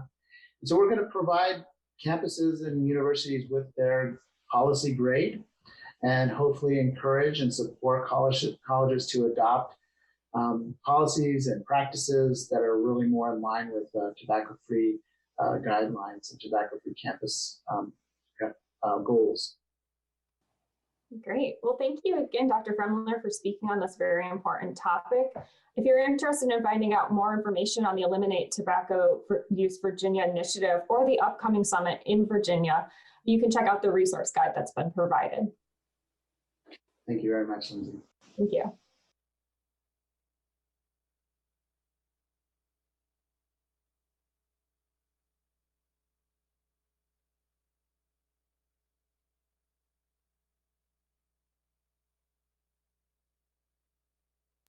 Next up, everybody.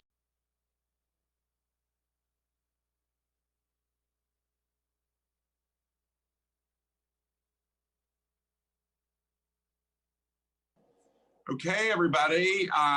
Next up is community.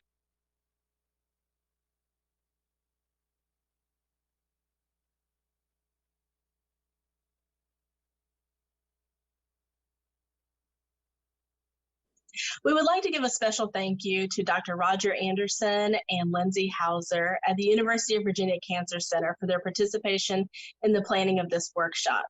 Next up, I'd like to invite Lindsay Hauser for her interview with Dr. Bernard Femmler from Virginia Commonwealth University. Thanks so much for being here.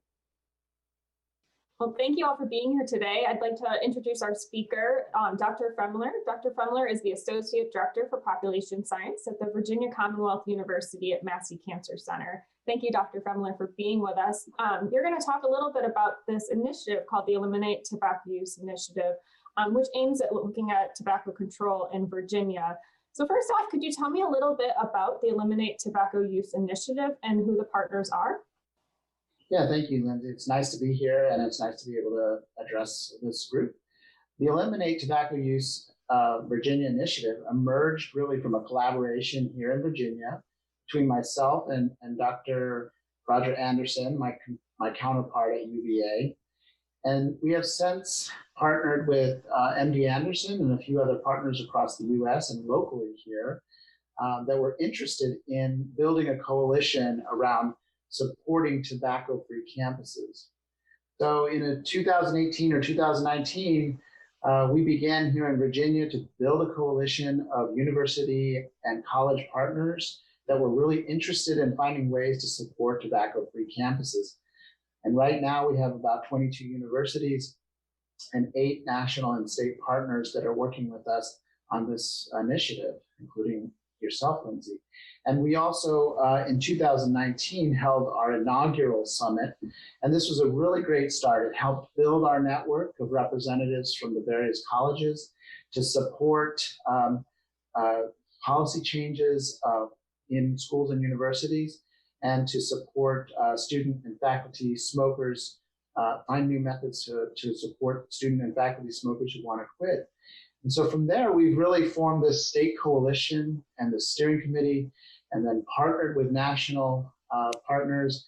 We've hosted our annual summits to bring awareness and support to this issue. So it's really been taking off really quickly. That's really exciting. It's great to hear all of the movement that's happened over the last couple of years. Can you tell me a little bit more about why you're focused on tobacco control in higher education in Virginia? Yeah, I mean, for many colleges and universities, really a key mission is to serve the public good. And this is especially true for public universities, and private universities feel the same also, you know. So eliminating tobacco use on campus is a public good.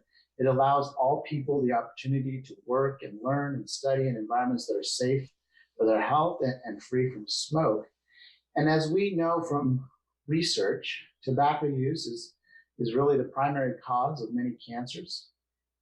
It begins in adolescence. It continues to be used and initiated and tried by many young people through their early 20s.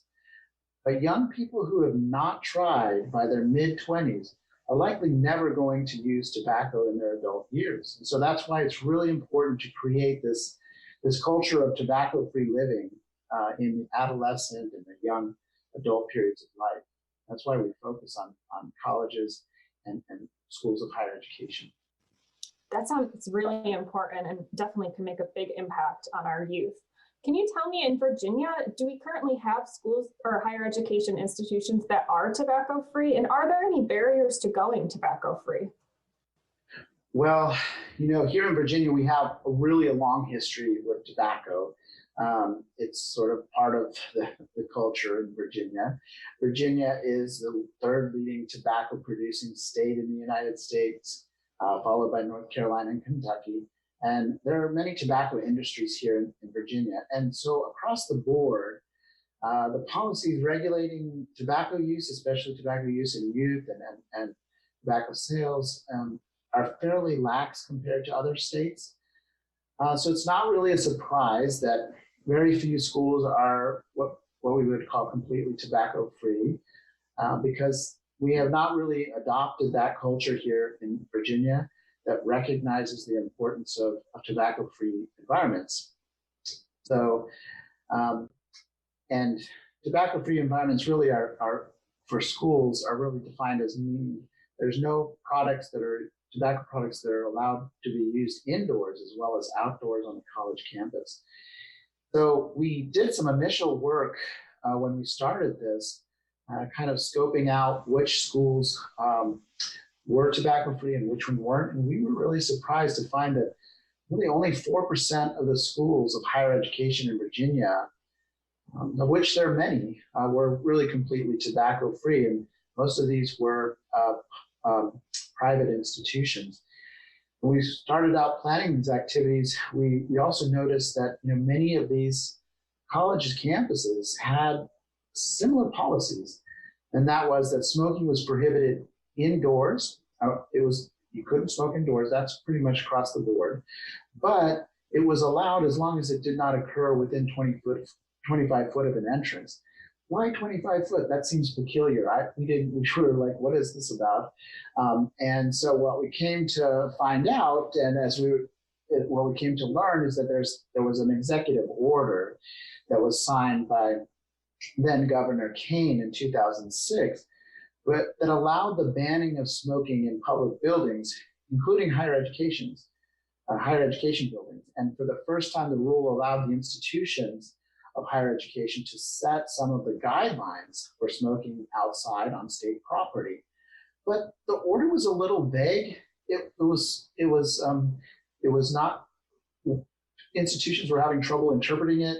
And so the Commissioner of Health at the time set some guidelines around this executive order that put into this rule that smoking can be prohibited within 25 foot of an entrance of a building. So this 25-foot rule, it's really, it's not based on science. It's not really based on health, but it's a little unclear why it was put into place. But it really has set this precedent that I think has skirted around the good intentions of the executive order, which were to allow institutions of higher learning and other public buildings to allow them to set smoking bans on their grounds. So here in Virginia, universities are really struggling to find out how to comply with this order while at the same time provide a safe and healthy environment for all their constituents at the university. So that's kind of maybe more history than you want to know, but that kind of sets up why there are so few schools in Virginia that have a completely tobacco-free campus, and gives you a little bit of a history about why that's happened. Wow, yeah, that's definitely some interesting history and definitely some work to be done. So what is the Eliminate Tobacco Use Virginia initiative doing currently, and what are they planning to do to address some of those barriers? Well, we really see three arms in our tobacco-free campus planning across the board, and that includes a focus on helping institutions develop tobacco-free policies, providing ways in which campuses can educate their students and their staff about the importance of tobacco-free campus and tobacco-free living, and also providing support for those that want to quit. Many people want to quit tobacco. They don't want to keep smoking or keep using tobacco products. And so institutions of higher learning can help their students that want to quit. So those are the kind of the three areas that we tend to focus on.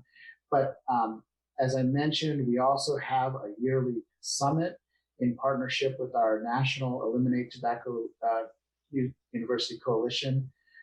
And we have formed a steering committee of constituents here in Virginia.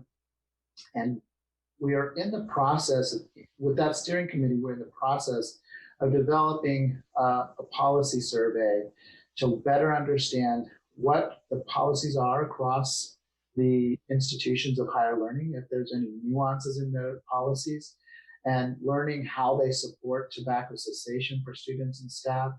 And so we're going to provide campuses and universities with their policy grade, and hopefully encourage and support colleges to adopt policies and practices that are really more in line with tobacco-free guidelines and tobacco-free campus goals. Great. Well, thank you again, Dr. Fremler, for speaking on this very important topic. If you're interested in finding out more information on the Eliminate Tobacco Use Virginia initiative or the upcoming summit in Virginia, you can check out the resource guide that's been provided. Thank you very much, Lindsay. Thank you.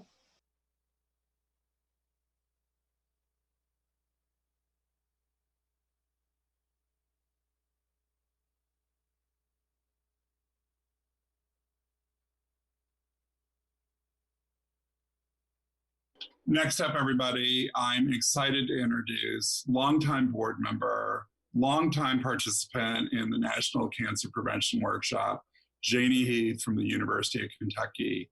Janie has been an incredible friend to Less Cancer. She's been a friend to communities across America, and I'll tell you why. She's now the Dean of Nursing at the University of Kentucky, but she has been heroic in my mind in getting out there in front to end things like cigarette smoking, vaping, e-cigarettes, all of that. She has been a leader in every sense of the word. I first met Janie when she was with the University of Virginia, and now at the University of Kentucky. She has a terrific panel. I want everybody to not miss one little drop of this because it's really good. So thrilled to have Janie. Welcome back. So welcome, everyone. We're real thrilled to be a part of the National Cancer Prevention Day for the Less Cancer Foundation. I'm Janie Heath. I'm the Dean of Nursing at the University of Kentucky, and we're thrilled to be a part of this panel discussion about lung health during a pandemic. We have a lot of experts and a lot of great work that's going on in Kentucky, so we want to share that with everyone. So we have assembled our expert faculty and researchers and students that will be telling a little bit about their story, about why they're interested in this particular topic and some of the work that they're doing. But I want to start off by just letting everyone know that I've been in this area for probably over 40 years. I'm very passionate about tobacco control as an academic nurse leader, also as a researcher. My particular focus has to do with tobacco dependence treatment and workforce development so that providers have the latest and the greatest evidence to go out there and put some interventions in place to help treat individuals that are tobacco dependent. And then probably the driving force for my work is that it's personal. My mother died when I was 5. She was a 1-pack-a-day smoker. She died of a brain tumor. My father died when I was 35. He was a 2-pack-a-day smoker. He died of metastatic lung cancer. Of course, I was too young to have the tobacco conversation with my mom. And my dad, I never had the conversation. Even though I was a nurse, he was a colonel in the United States Army, and there were just certain things that we just didn't do, and that was one of them. But I made a commitment that I would dedicate my life to help others quit, help them find the resources they need, and not be afraid to have that tobacco conversation. So now I'd like to turn it over, and let's hear from our students first, and then we will hear from our faculty experts. So let's start off with Emma, and you'll say your name, your program of study, and your research area. Hello, my name is Emma Bilberry. I'm a senior at UK's College of Nursing. I will graduate in May 2021. I research with Dr. Kristen Ashford, and right now we are looking at the use of conventional cigarettes versus electronic nicotine devices among pregnant and expecting mothers. And that's really an area of interest for me because I'm interested in adolescent development and childhood health. So it's interesting to see how smoking during pregnancy can affect those two things. Thank you, Emma. Hannah, let's hear about you. Hi everyone, my name is Hannah Durack, and I'm also a senior nursing student at the UK's College of Nursing. And I'm also researching with Dr. Kristen Ashford of the Perinatal Research and Wellness Center here at UK. And my focus on research is on pregnancy and smoking cannabis and tobacco use during pregnancy and how that affects maternal outcomes such as stress and depression, as well as neonatal outcomes such as birth length and weight. And so I have interest in maternal and neonatal health. So learning the effects of smoking on both these populations was really interesting for me. Thank you. Let me move down to Julia. Let's hear from you. Hi guys, my name is Julia Estes. I'm a junior at UK. I'm a hashtag Icon in the Trend College facilitator, which is an e-cigarette and tobacco prevention and education group at the University of Kentucky.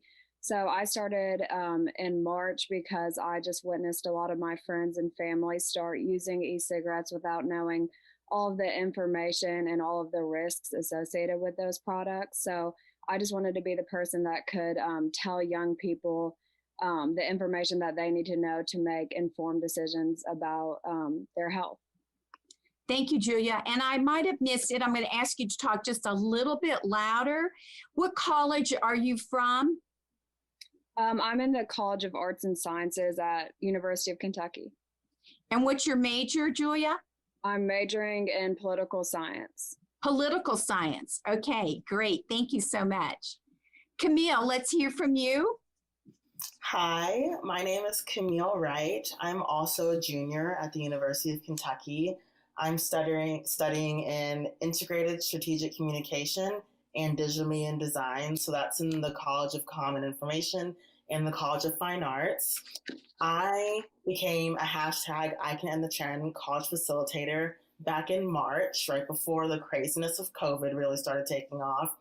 And I'm really interested in pursuing this career in e-cig prevention and education because I've experienced firsthand myself the health consequences of using. I've seen my friends go through those consequences as they have kept using and have struggled with quitting and all of those problems. And I just want to be able to give youth the information so that they can make better informed decisions so that they can live healthier lives. Thank you, Camille. Let's go now to Jared. Hey everyone, my name is Jared and I'm in the UK College of Nursing. I'll be graduating this upcoming fall 2021 and I'm actually working with Dr. Zim Okali. We're doing burnout and smoking cessation research. So along the lines of that, burnout, we've done a few projects, but right now we're doing quit and win surveys just to create those and push those out. And Jared, I'm going to ask you to pronounce your last name so everyone knows how to identify you. Franchino. Franchino, great. Okay, Dylan, let's hear from you. All right, hi everyone. My name is Dylan Lay and I'm a first year health promotion master's student in the College of Education. I'm a former Icon in the Trend college facilitator and I am now an Icon in the Trend research assistant. I'm researching with Dr. Ickes in e-cigarette use among youth in Kentucky. So I'm really looking forward to continuing with tobacco and e-cigarette prevention in my community and across the state of Kentucky as we plan to reach more and more students over the next few years. Thank you so much, Dylan. Sierra, let's hear about you. Hi, my name is Sierra Miley, and I'm a recent graduate from the University of Kentucky in the College of Education with a degree in kinesiology. During my time as an undergrad, I was employed as a tobacco-free ambassador, and that's when I truly fell in love with making a difference in public health. So as a tobacco-free ambassador, I was witnessing the firsthand increase of e-cigarette users, and that's when I helped develop hashtag Icon in the Trend, which is a way to allow us to fight this e-cigarette epidemic. I was previously a hashtag Icon in the Trend college facilitator, and I am now the program coordinator of that program. And being program coordinator of a peer-to-peer prevention program, it's really just allowed me to open my eyes to how important public health is. And it really has opened this idea that it's really a fundamental right for individuals to receive education on products that put you at risk, such as tobacco and e-cigarettes. Thank you, Sierra. You're famous. Mercy. Okay, Dr. Ickes, let's hear about you. Hi, everyone. So I'm an associate professor of health promotion, and I have a joint appointment in College of Nursing and College of Education here at University of Kentucky. First of all, I just want to say, wow, we have some amazing young people on this panel, and I'm really excited to hear what they have to say as we progress. So my current work focuses on how we can prevent youth and young adults from using any tobacco product, including e-cigarettes. One of the things that I learned when I moved to Kentucky about 10 years ago is that we really have a disproportionate burden of, tobacco-related diseases and premature death here in Kentucky. And so it was hard not to get passionate and to get fired up and to really want to do something about this issue.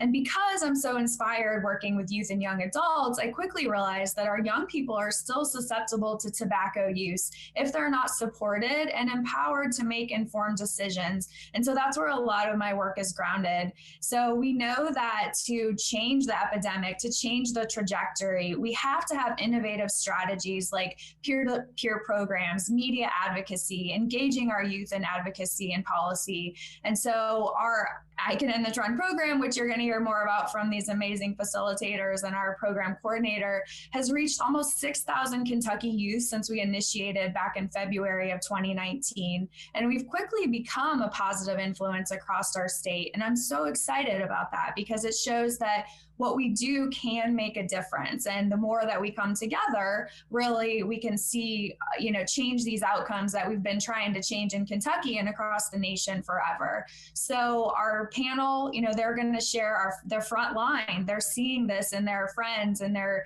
siblings. And I'm excited to hear what they have to say about this issue.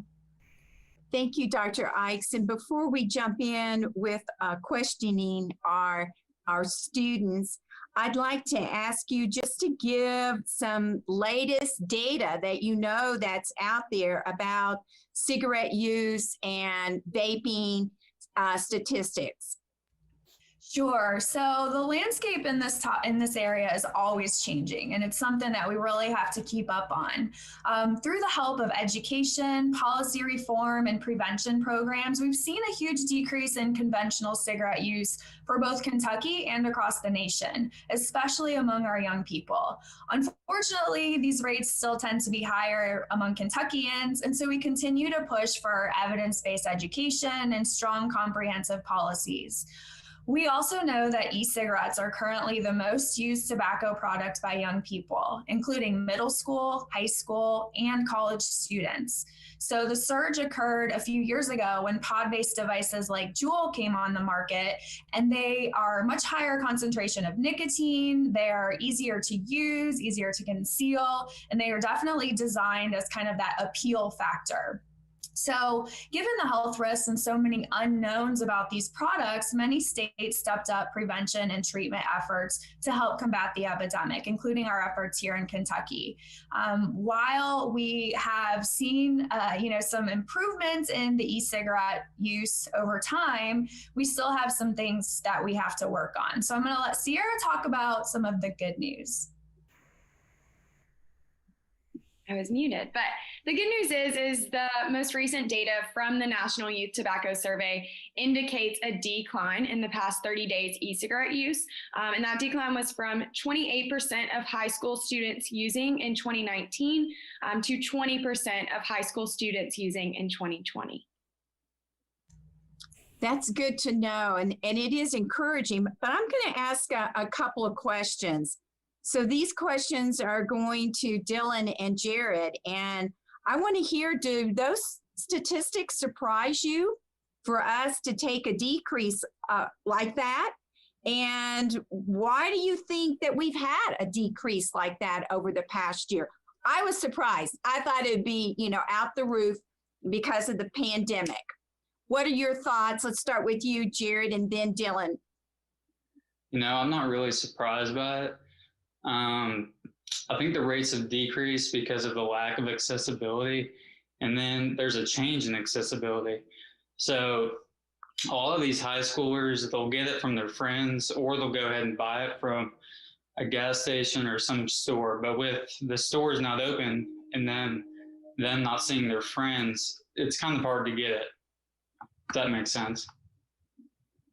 Thank you. Dylan, what are your observations and thoughts? Yeah, so, when I first saw the numbers, I was a little surprised at how much it had declined, but I'm not surprised that it has decreased over the last year at all. The work that the advocates, like everyone sitting here today, that they've done is largely responsible for that decline. But not only that, but other peer leaders in middle schools and high schools across the country are responsible as well. So, we've certainly done a really great job of providing youth accurate information about these products. But, what these numbers tell me is that young people are taking the information that we're providing them and making informed decisions on their own to not use these products. And even better, maybe even encouraging their friends and others not to use these products as well. So this is kind of a prime example of what we want to see of, young people ending the trend of using e-cigarettes themselves. And it's definitely something to celebrate, and it's a huge win. But there's still a lot of work to do, and we definitely plan to go full speed ahead with that work. Okay, now I'm not going to put any bets out there, but I'm going to put you and Jared on the spot. So for the 2021 National Youth Tobacco Survey, what do you think? Are we going to keep dipping down, or you think there'll be a spike or go back up? Jared, just what do you think? I think it's going to keep dipping down. Like Dylan said, we've got great education going right now. And if we keep pushing and pushing, I think that number will just keep going down. Okay. Dylan? Yeah, I think it's going to go down as well. I think with everything going on this year, everyone is so health focused and almost kind of goal oriented. So I definitely think it'll continue dipping down as we go through the next year too. Okay, thank you. I know where to find you guys if something happens. So Dr. Ickes, I want to ask you or your thoughts. These statistics are very, very promising, but we also know that the products are still, emerging out there in new ways. That disruption of innovation continues. So what are you finding that is important to share about what's going on throughout the country so that our youth know that, this stuff is dangerous? Yeah, and I love the optimism, and it's always great to see prevalence rates going down across the nation. We haven't really been able to delve into Kentucky statistics specifically, but we'll hopefully be able to see some of that data in the next 6 months or so. And while the statistics are promising and we are hoping that there's a downward trend, we know that still over 3 million youth and young people are using these products. And so we have our work cut out for us. One of the other things that I think has been remarkable just in the past year is the work of advocates, and to try to really get comprehensive policies that reduce the accessibility of these products, that reduce the use of flavors, to try to have more regulatory processes in place, because that really hasn't been in place over the past 5 to 7 years when these products have taken off. And Dean Heath, as you mentioned, there are always new and more potent products emerging. And so we have to keep our ear to the ground, and we have to know what young people are using, because sometimes as researchers, we're a year removed from knowing what's really happening in our schools or on our campuses. And we also have to keep in mind that the tobacco and e-cig industry, they're trying to convince our young people that these products are harmless, that they're fun, and that everyone is doing it. And so we have to try to correct those misperceptions, and that's part of the education, it's part of having conversations. One of the things that I think was really telling from some of the newer data that came out is that there was 1,000% increase in the use of disposable e-cigarettes among high school and current e-cigarette users. So the products are changing. They're using, products that can get around some of the policy loopholes that have been put into place. And those companies know that. And so they're always going to be coming up with something better, greater, more marketable. And so hopefully we can hear from some of our young people what they're seeing, because I'm really curious in terms of, what is intriguing the youth from initiating and how can we combat that? Thank you. So I'd like to hear from Emma and Camille. And Emma, in particular, I'm interested because you're dealing with a very vulnerable population.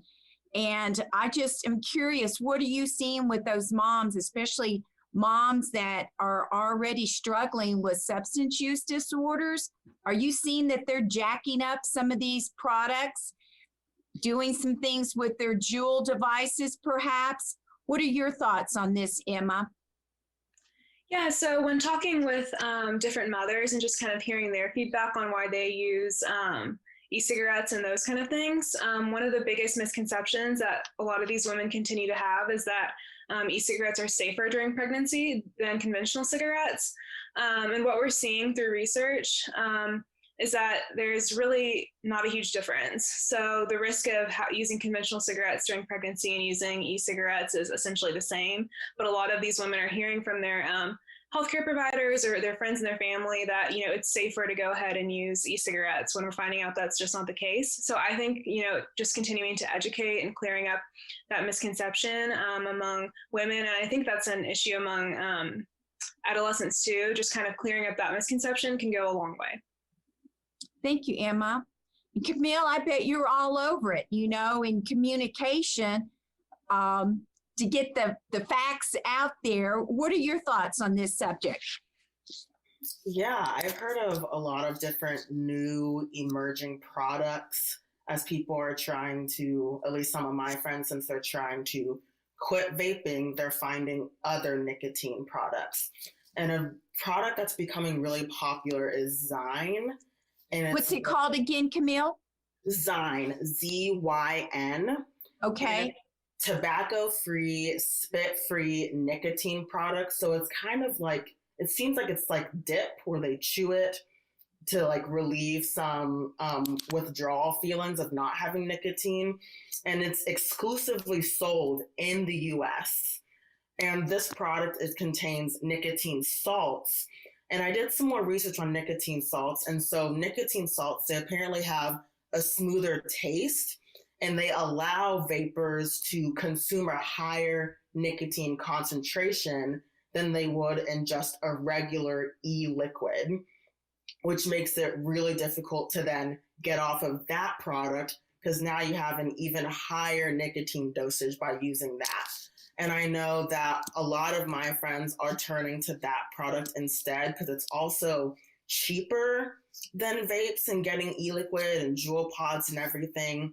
So I'm very concerned to see, hopefully, like youth don't pick up on that product. I know a lot of college students are using them, but I hope that high schoolers and middle schoolers don't pick up on it because it's definitely very dangerous and just as addictive. Okay, I want to see a show of hands. How many of y'all knew about this Zyn, Z-Y-N? I did not. So thank you for educating me. Now, what does it look like? Is it do they market it in cute little cans like they're known to do with smokeless tobacco?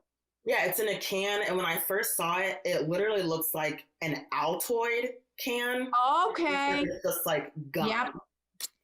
Yeah. So, and thank you for bringing that up, Camille. These products actually came on the market a couple of years ago, but they didn't really take off until some of these policies were put into place and they, fall under that loophole. And so, one of the things that's concerning is they still include the chemicals. They're still using different kinds of flavoring, including menthol flavoring. And so there are a lot of health risks, potential health risks that we now need to start researching these products. Wow. So they look like little mints. So they're the smokeless danger. Here they come. Very easy to disguise. All right, ZYN, I'm on it. Okay, let's switch gears just a little bit. And Dr. Ikes, I'd like for you or Sierra just to give us the latest science that's out there about COVID and lung health. What are we finding that's happening with those that have COVID?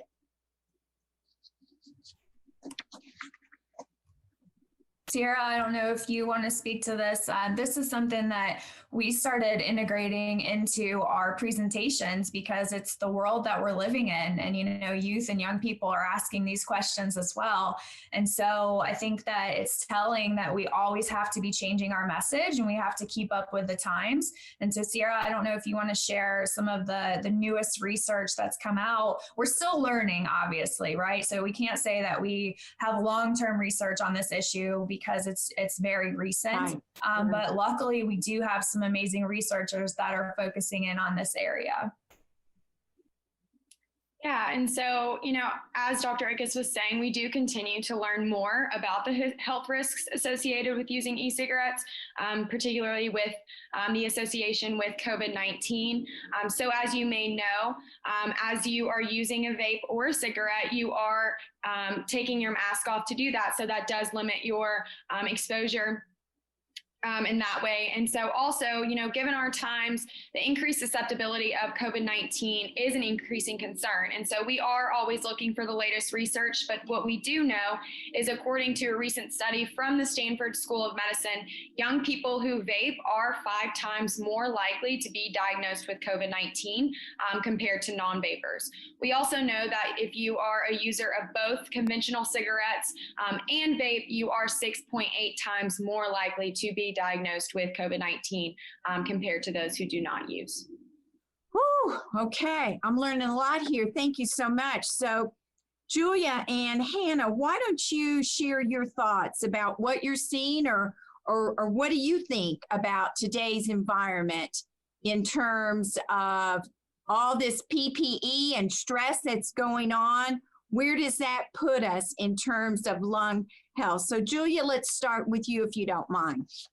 Yeah, so COVID has impacted e-cigarette use among young people. And to understand that more, we need to look at what type of user the young person is. So the Rescue Agency recently found that experimental users, or these students that have used 100 times or less, they primarily use with their friends or in social gatherings, kind of just to blend in. They said their use has decreased because, as you guys know, we're not seeing people as much. People aren't hanging out with their friends as much.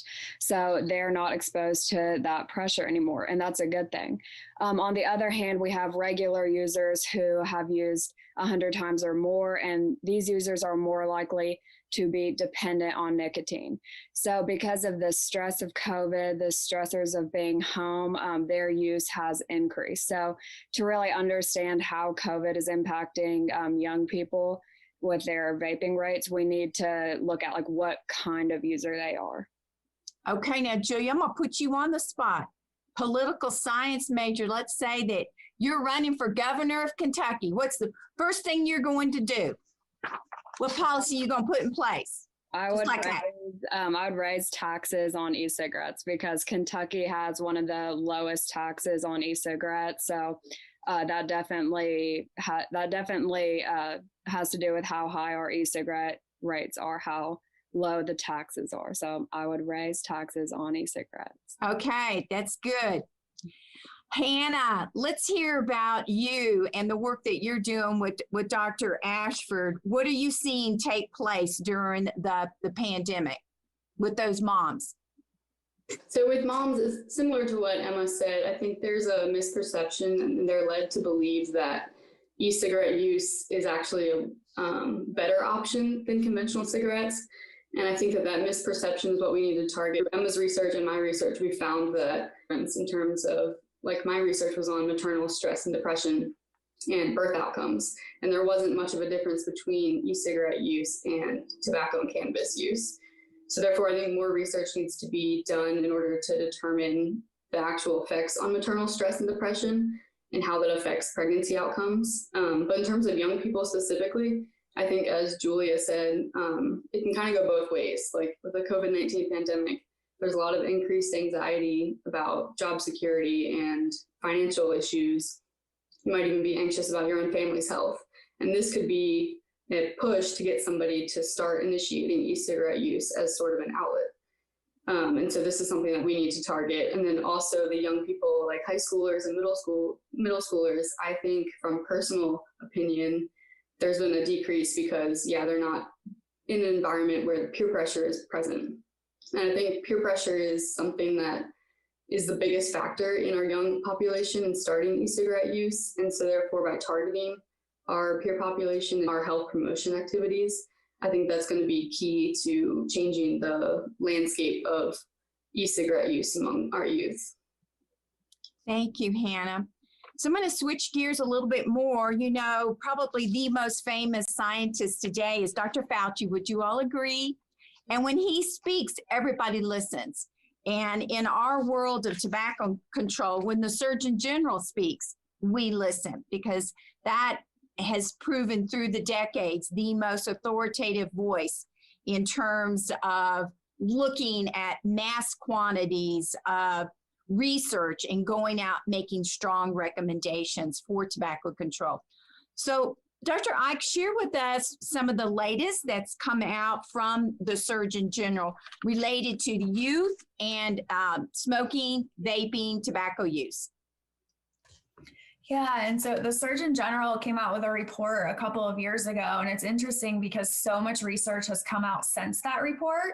But even still, at that point, he said, you know, this is an epidemic that's facing our country, that's facing our youth and our young people, and it's going to take all of us to change that trajectory. And so I think that that was telling.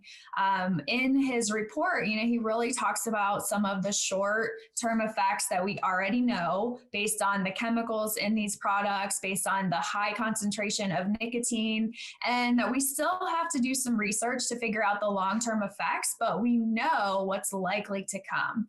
And so, I mean, in terms of some of the key points that we try to talk about with youth and young people, we know that these products can cause interrupted brain development because our brains are developing until we're at least 25 years old. And so that creates challenges when we're thinking about learning, we're thinking about impulse control, you know, our moods. And so those are things that really resonate with youth and young people. And then we also know that some of the e-liquids contain really dangerous and harmful chemicals. So sometimes we talk about, it seems like we're in this hamster wheel and we're hearing the same things that we heard for years and years about about conventional cigarettes and what dangerous chemicals they had in them. But it took us over 50 years of research for people to start listening to us and for people to start believing us. And so, you know, we always say, why do we want to wait 50 years to say that these products are not harmless and that they're causing really serious side effects, both short-term and long-term, not just in adults using them, but in youth and young people. And I would love if Sierra would talk a little bit about some of the concerns that we incorporate in our presentations related to the chemicals and maybe the aerosol, because I think those are some of the key things that our young people want to know. Yes, of course. And I love this question too, because I think it's so important to not only teach our students what's in these products, but teach them how to also identify research that is credible. And so some of the things that we like to teach our students is both short-term and long-term, but primarily the short-term health consequences, because that's what resonates with them on a day-to-day basis. And so some of these are directly related to the chemicals within and the flavorings. And so some of the flavorings that are within those e-liquids, they have been considered carcinogens or cancer-causing. And so there are also flavorings that are linked to popcorn lung, such as diacetyl. We also know that there are acrolein, benzene, and formaldehyde within these products. And these are all chemicals that we like to just have people aware that that's what you may be inhaling and the risks associated with those specific chemicals. And then in addition to that, not only are you harming your own health by inhaling these products, but also the people around you. So when you're emitting the vapor, so some people have this misconception that when you emit the product that comes out of these e-cigarettes, it's known as water vapor. This is a huge misconception that we like to hit on, and every single time we talk to somebody about these products. And this is called aerosol. And so just like secondhand smoke, secondhand aerosol is harmful to your health and the people around you. Thank you, Sierra.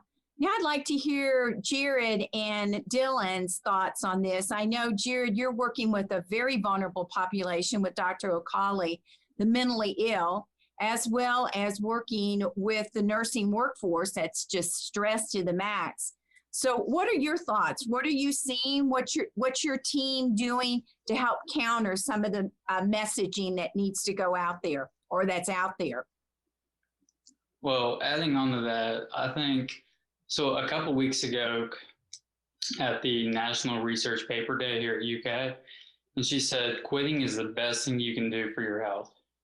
So adding on to that, if we tell our patients that quitting is the best thing you can do every single time that we see them, maybe it won't click the first time, but the 4th, 5th, maybe even the 20th time, it will finally click. So it's not, smoking cessation, it's a marathon. It's not a sprint. So we just have to take it each and every encounter, outpatient and inpatient. Thank you for saying that and for bringing that up.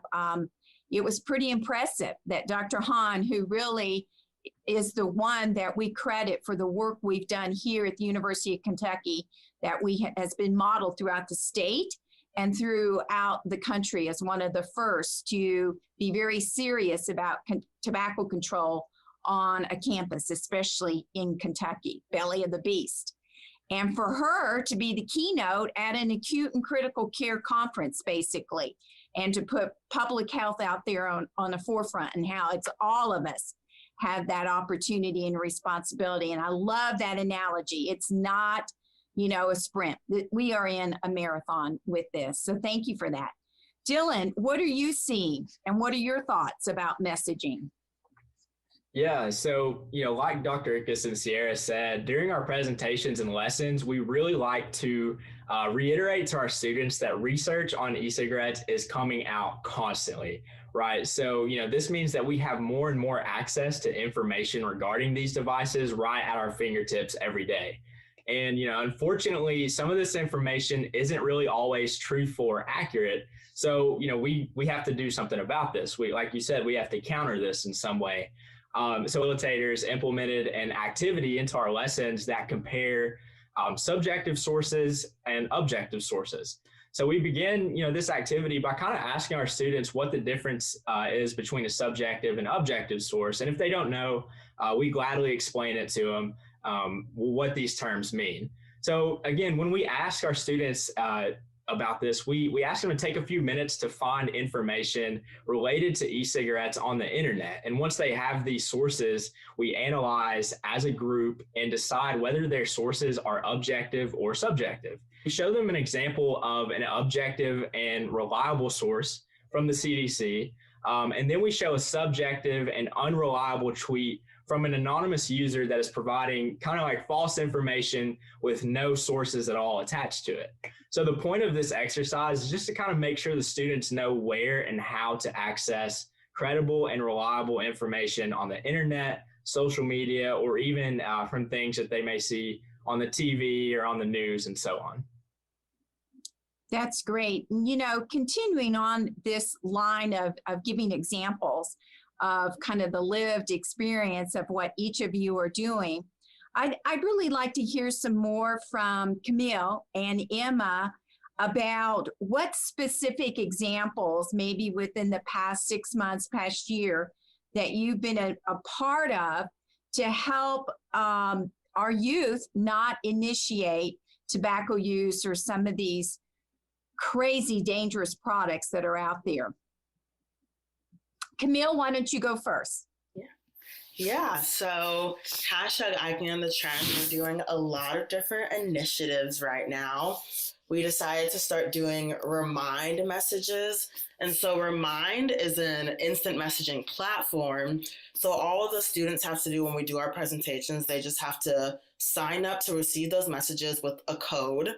And then once they sign up, we're able to directly send them messages. We can send them pictures, quitting tips, information, all the time, whenever. So that's been a really great way that we can constantly be in communication with students outside of giving those presentations to them.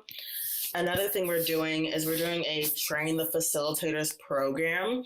And so we created these training modules using Canvas, and it's just to ensure that people have general awareness about the topics and they're able to relay information to their friends, their family who are using. And when you do that program, you also get signed up with the Remind service too.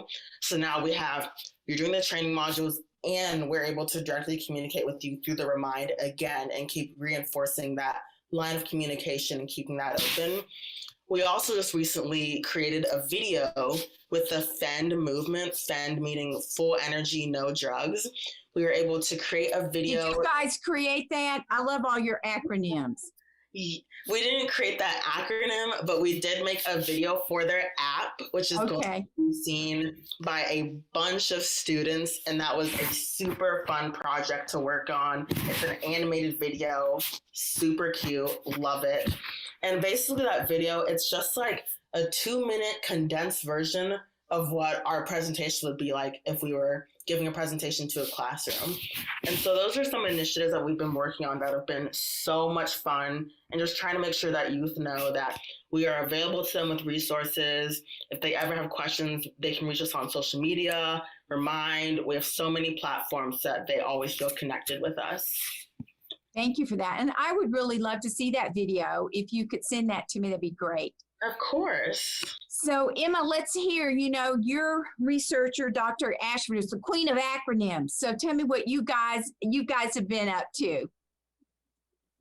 So it's been really awesome to work with the Perinatal Research and Wellness Center at UK, just to kind of further that research, further that discussion about cigarette substance use, those kind of things during pregnancy and the perinatal period. And Hannah and I recently presented our research at UK Nursing Research Papers Day, which is really awesome. So I'm really passionate about education. And I think one of the biggest ways that we can kind of work towards improving the situation is just by continuing to disseminate information, disseminate evidence-based research, and then especially like working with nurses.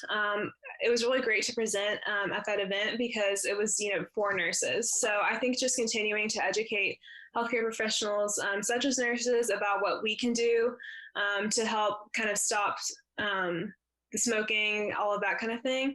I think that is a really important part of the movement. Thank you. Now, Hannah and Julia, I'm going to twist it just a little bit, because there's a lot of Zoom fatigue going on and all this tech stuff and a different app and a different platform. Is there anything that you see that you guys are doing on your team, Hannah, that you think we need to go ahead and continue doing? Because I don't see our world changing in terms of virtual presence anytime soon. So how are you going to be able to reach those moms moving forward with the continuation of our pandemic until we get everybody vaccinated? Yeah, I think that telehealth is going to be super important during these current times, especially during preconception and perinatal appointments. And in those appointments, I think it's going to be extremely important to include smoking cessation education every single time. As Jared was saying, as long as you stay consistent and you're following up with your patients and you're doing it every time you meet with them, I think you can actually make a difference in the long run. And also including education on e-cigarette use instead of just focusing on cigarette use, including the e-cigarette use as well in that education, I think can expand the population that you're educating, especially with our moms. Thank you. Now, I'm going to really blow it up here, Julia. You ready for it? Because you're political science, getting you ready for the governorship. So, do you think we should still charge the same amount for our services because we're not face-to-face and we're providing, as Hannah said, more and more virtually through telehealth? As the governor of Kentucky, or as a legislator, policymaker, would you be an advocate to keep pricing the same, or would you see that we needed to discount it or increase it for messaging and putting interventions in place? Yeah, I'm all for decreasing healthcare costs, especially because those that are impacted by e-cigarette use are actually lower income people are disproportionately affected by e-cigarette use. So it's really important that we reach those people. And by keeping healthcare costs low as we can, that would be a really effective way to do that. Thank you so much. We could not have scripted this any better, could we have, Dr. Ikes? Fabulous job, you guys. I'm so proud of you and appreciate all that you're doing. Dr. Ikes, would you like to close with a message?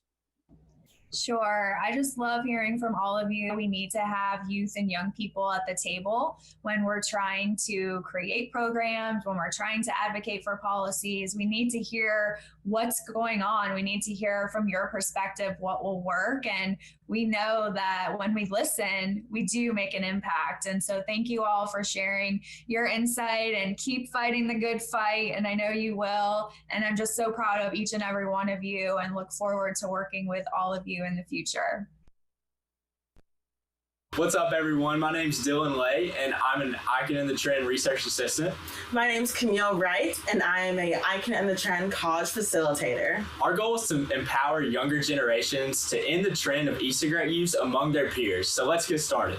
Did you know that all vaping devices are electronic cigarettes, and they almost always contain nicotine? They have changed over time and continue to change to make e-cigarettes more appealing to people our age. So is this really an issue? In 2019, 1 in 3 high school students were using these products. This reinforces we need to step up to end this trend. What do we know about e-cigarettes? They produce aerosol that is harmful to our health and the people around us when inhaled. Just one pod-based e-cigarette has the nicotine equivalent of at least 20 cigarettes. Did you know it only takes 10 seconds for nicotine to reach the brain? Our brains don't fully develop until we're 25 years old, putting us at high risk for dependence. So why are people our age using these products? Tobacco and e-cig companies use tactics like fun, fruity flavors, appealing marketing strategies, social media influencers, and try to make us think these products are harmless. In 2018, e-cigarette companies spent $110 million on advertisements. So how can we prevent people from using e-cigarettes? Well, we have to support those who are already using e-cigarettes and prevent others from starting in the first place. Sharing youth-friendly quitting resources is a great way to show your support. We can also be a positive influencer in things we do. Social media is a great way to spread positivity and influence your followers to prevent the use of e-cigarettes. We challenge you to post reasons why you do not use e-cigarettes on your social media. Hashtag I can end the trend.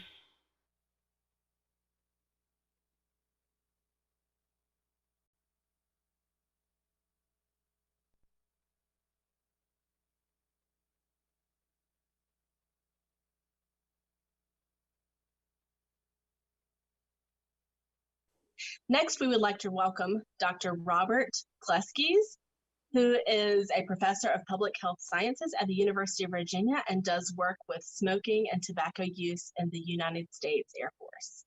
Thanks, Dr. Kleskes.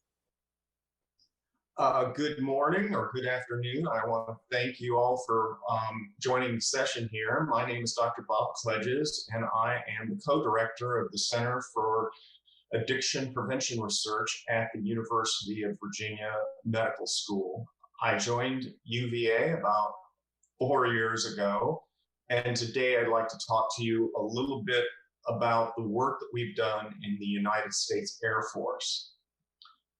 We began our research almost 30 years ago when I went to San Antonio, and what you see in the background is a tribute to retired military working dogs, and it is located in San Antonio.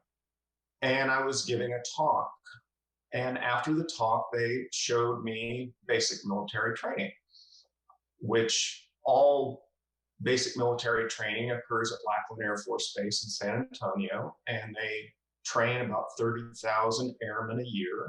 I should mention they're called airmen regardless of gender or rank. And as we were driving through the base, it occurred to me that there was no one smoking. And my colleagues say, well, they're not allowed to smoke. They're not allowed to smoke. So for 8.5 weeks, they are not allowed to smoke, and they are so scrutinized that it is impossible to violate this ban. And so our very first study was to look at the effectiveness of this tobacco ban. And what we found in two separate studies is a significant number of airmen quit smoking. About 18% quit smoking, but a significant number of non-users at the beginning turn out to be smoking. So it's sort of a haven to help you quit smoking, but it also something happens in that year after basic military training that promotes tobacco use. And we've spent many years working on how to prevent tobacco use and also how to help people quit smoking.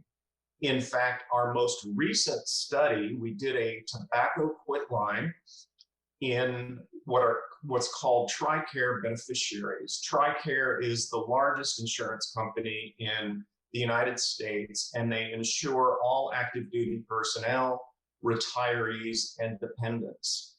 And what we did is offer them a tobacco quit line, and our tobacco quit line was highly successful at helping people quit smoking at follow-up, at the one-year follow-up. In fact, almost 40% of airmen were able to quit smoking at follow-up, which is a very high number for a low-touch, inexpensive intervention. So we've done a large number of tobacco studies in the US military, and we continue to do research on the impact of tobacco and other restrictions in the military. Ironically, for years, the military would support our research, but we'd get sort of a comment like, well, we take everything else away from them. So, and I know it's bad for them, but you know, do we really need to do this?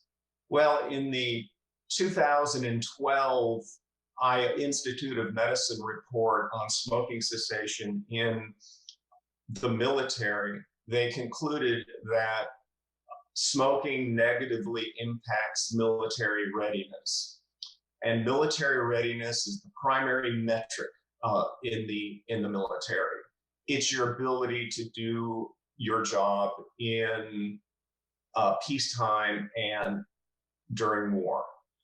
And ever since then, the commanders have been hating tobacco use, and it's been much easier for us to get our studies supported.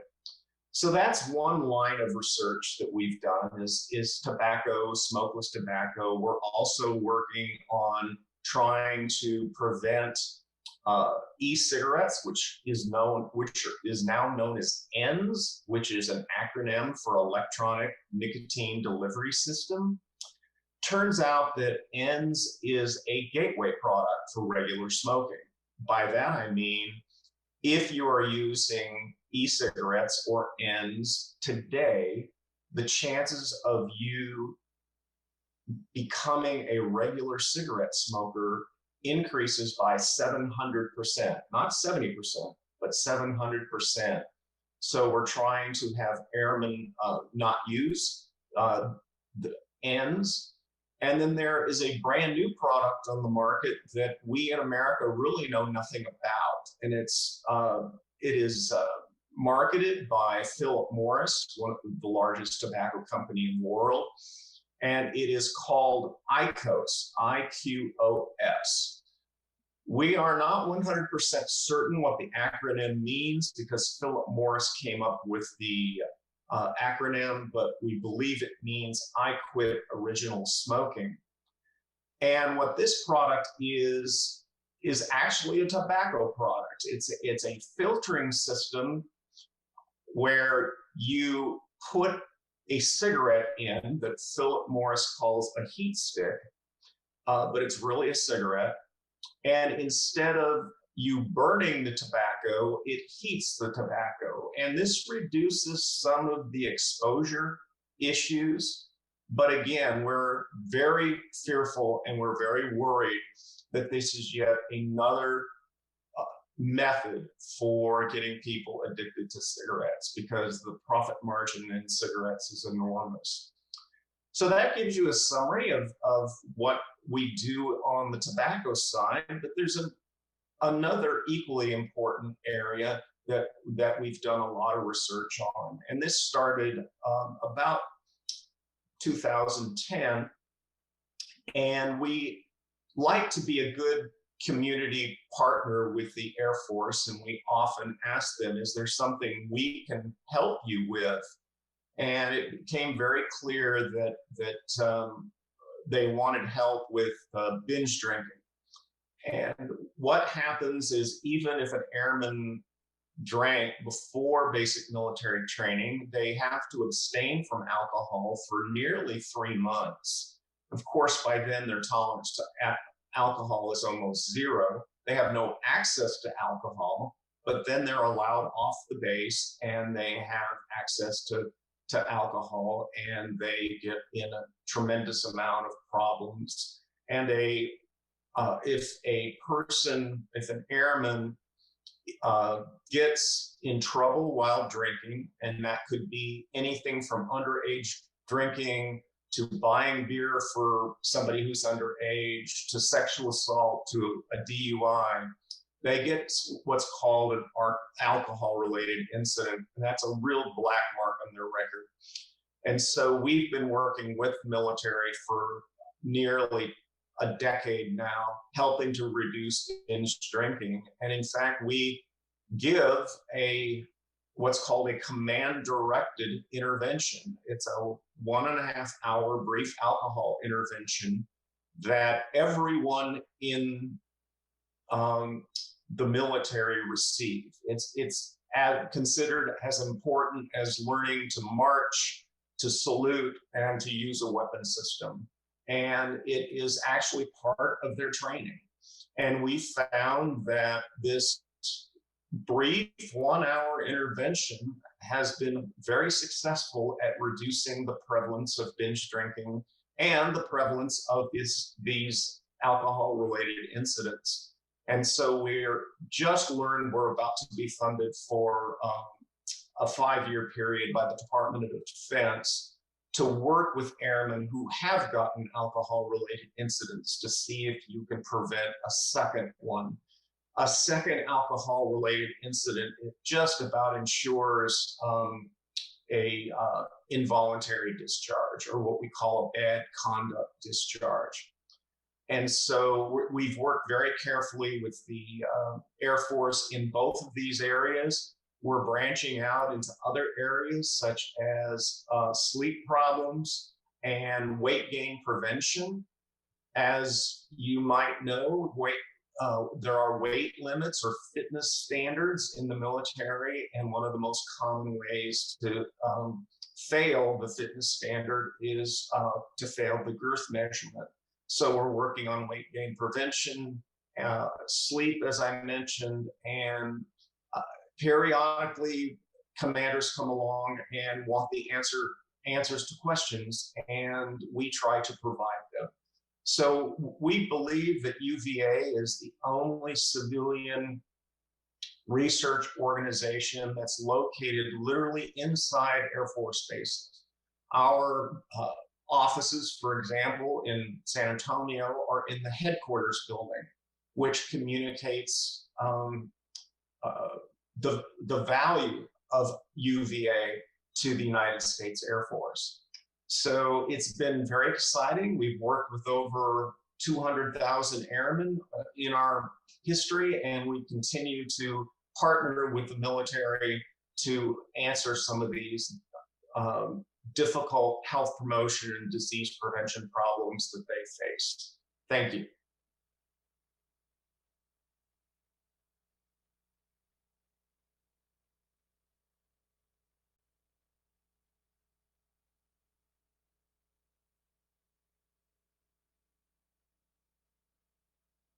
Next up, everybody, is Jill Kargman, actress, author, comedian. We are thrilled to welcome Jill today. I'm so honored that she's part of this. Jill has an interesting story of her own cancer journey. Welcome, Jill Kargman. Jill, this is great that you're here. It's great you're here. Thanks for being here. I had first of all, I really want to say, and I've said it before, how grateful we are for your comedy in your books, in social media. Odd Mama, so many ways you make people laugh and bring joy to their world. And I, for one, am super grateful. Oh, thank And, you, Bill. That means so much to me. Thank you. well, your work means a lot to a lot of other people, and we're super grateful. And when I was reading about you, Jill, I read that you had a melanoma journey. And I'm sorry about that, but I'm glad to see you're okay. And the thing that resonated with me, and one reason, when I started Less Cancer in 2003, there was somebody in my life that was unheard. She was my sister, and I didn't believe that people were listening to her, and in fact, they weren't. And there was something about your journey that you had spoken about in an interview, and I was hoping maybe you could share that journey with those healthcare providers that will be tuning in for continuing medical education credits, because I think there are ways that we can help people advocate for themselves in a stronger, better way. And we see what can happen even with those that are well connected or have resources, where it's tough to advocate for yourself. And if you don't mind sharing that, that'd be Not great. at all. I'm honored to be here and share it. I'm curious, did your sister have a male physician?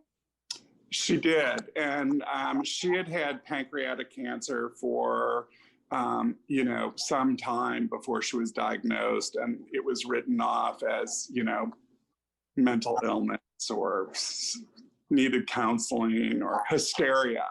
That's okay. So that's the word that for me is so triggering and sexist and upsetting, because the word hysterical is the Greek root ouster, which means uterus. So when I first went to my elderly male physician, who is allegedly the best, whatever that means, Yeah. definitely resting on his laurels, patients coming in like a factory, and he had a nice enough bedside manner, but I always sort of felt like I had my 15-minute slot. And I had a mole that had been bleeding, and every time I got out of the shower or the bath, I would towel off and there'd be blood on the towel. So I mentioned this to him in my, semi-annual checkup. And he said, well, you're pregnant.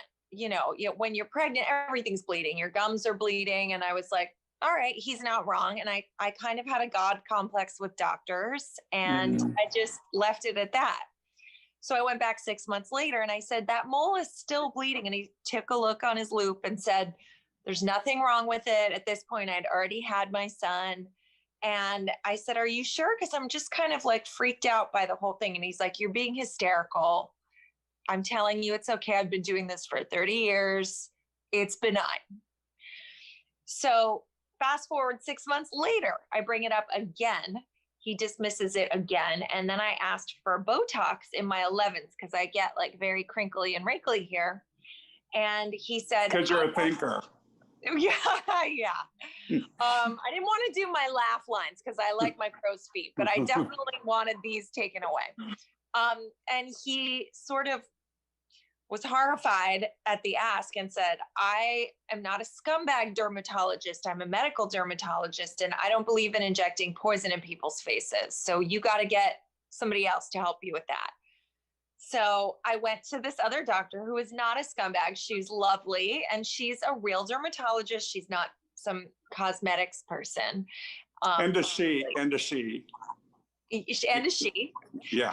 And she shot me up with my tox. And then as I was leaving, she said, is there anything else? Do you have any other questions? And I said, actually, I do have this mole. And my other doctor, who's very reputable, who she knew by, all around New York, people knew him. She looked at it and said, you know what? He's right. It actually looks benign. But if it's bleeding, I would like to take it off. So I said, okay, great. And she took it right off. And 2 days later, at the time I was 34 and I had 3 children, it was pouring sheets of rain, torrential rain. And I'll never forget it. I was pushing the stroller and my phone rang, and it was her, not a nurse. That's always the bad sign. And she said, Jill, I'm so sorry, but I was shocked. I just got your path report and you have a serious melanoma. It's you know, it was bigger. She got like the top of the tumor when she took off the mole, and they listed it stage 3 at Sloan Kettering. I went, I saw the head of tumors, Daniel Coit. I did the injections in my thigh, and they ascertained, you know, the size. And I have now a foot-long scar. I mean, it was like an extremely scary, unpleasant situation. And I connected with Deborah Black, who founded Melanoma Research Alliance, who wanted to get my story out because I was young for a typical patient with this level of spread. And a lot of it is really because I was ignored 3 times by my doctor, and it was able to progress. And when I was on Good Morning America with her doctor, Mitch Klein, who's a wonderful melanoma doctor in New York, he said, I said, gee, good thing I was vain and got the Botox, or I guess I wouldn't have made it. And he said, you wouldn't have made it 18 months. You would have been gone. It spread that rapidly. So, I mean, really, this other doctor, Anita Sella, saved my life by just even asking that question. And I think that women especially have to trust their instincts, which is hard for me because I'm not a spiritual person. I'm not like an Om Namaste person. I'm not in touch with my body. I don't pray. You know, I'm really, I put all my faith in doctors. I'm just not, you know, one of those people who knows myself that well. So I really trust doctors. So for those of us who just kind of like take a dismissal at face value, it's really worth getting a second opinion. And I'm so glad that I wound up doing that. And it's essential if you have any lingering doubts to do so. And I actually think that female doctors, not to be reverse sexist, but at least in my experience, they understand that the use of those kinds of words like hysterical are so belittling and offensive. And I wouldn't ever hear that from a woman. And she was the one who took it seriously and was overly cautious and didn't just kind of chalk it up to a new mother's hysteria. Right. Well, we're so grateful that you trusted yourself enough to keep asking. And what we hope is that healthcare providers, physicians, nurses will help their patients learn to hit that easy button more frequently so they feel more confident as a patient. You know, one of the reasons we do these continuing medical education programs is because we are helping to educate physicians and healthcare providers to better take care of their patients from a place of prevention. And they're the ones with the credentials, not me. I'm a C student from Wayne State University in Detroit. So it is, you know, no, really, you know, I'm not, a scientist or a physician. I'm just what everybody wanted. I wanted less cancer.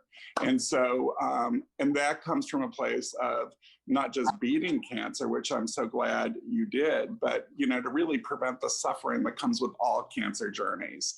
That's right. And so if there's an opportunity to do that, we want to share those stories, and your story has been critical to this workshop, and we're so grateful that you shared that.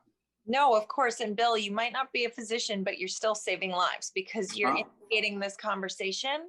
And I think it's so important because it will inspire patients to advocate for themselves and get second opinions. And it might help doctors think twice and say, would I say that to a man? Would I use that kind of language with a male patient? And I think if the answer is no, it's worth rethinking how you approach. You know, the delivery might be different, especially if it's a pregnant woman who might have other things going on. But I think it's so careful to tease apart the actual symptoms from maybe the delivery that could come from a place of nervous anxiety. Right. And I've always believed anxiety is a problem, that there is something that drives it. And so, you know, while your physician wasn't very helpful in the beginning, your second one was, and listened to you, and all patients deserve to be listened to. When we shared this, you know, public health often can be remedied by policies. And so we spend a lot of time educating legislators. And it's been an interesting journey this last chunk of years to do so. The sponsor actually of National Cancer Prevention Day, which I founded, is Steve Israel, who's from New York. And he's always telling people, no longer, I hope, that I don't take yes for an answer. But the reason that's important is, like, we've been able to talk to legislators about limiting things like tanning beds. Melanoma in young women now is on fire. And there are ways that we can prevent it. There are ways that we can do it. The reason I bring this all up is in some of your writing and comedy, you talk about being pale, which I love. And I think pale is the new cool. And that is the cool. And I think people have to understand that pale is what saves lives. So I think we've got something here. I call it the valor of pallor. I also call it cadaver chic.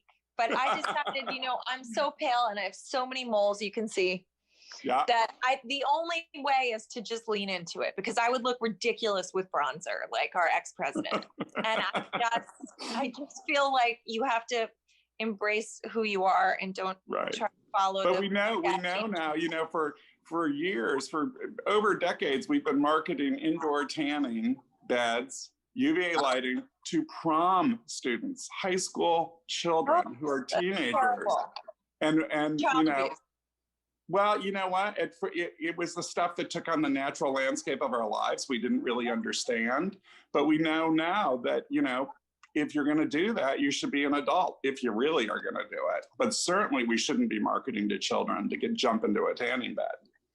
Definitely. And so I love your message, and we're so grateful for your work. Thank you so much, Bill, and thank you for having me. I'm really honored. Well, when this comes out, we will certainly share it with you, and thanks for being here. Thank you, Bill. Have a great day. Good seeing you. Thanks so much. Bye-bye.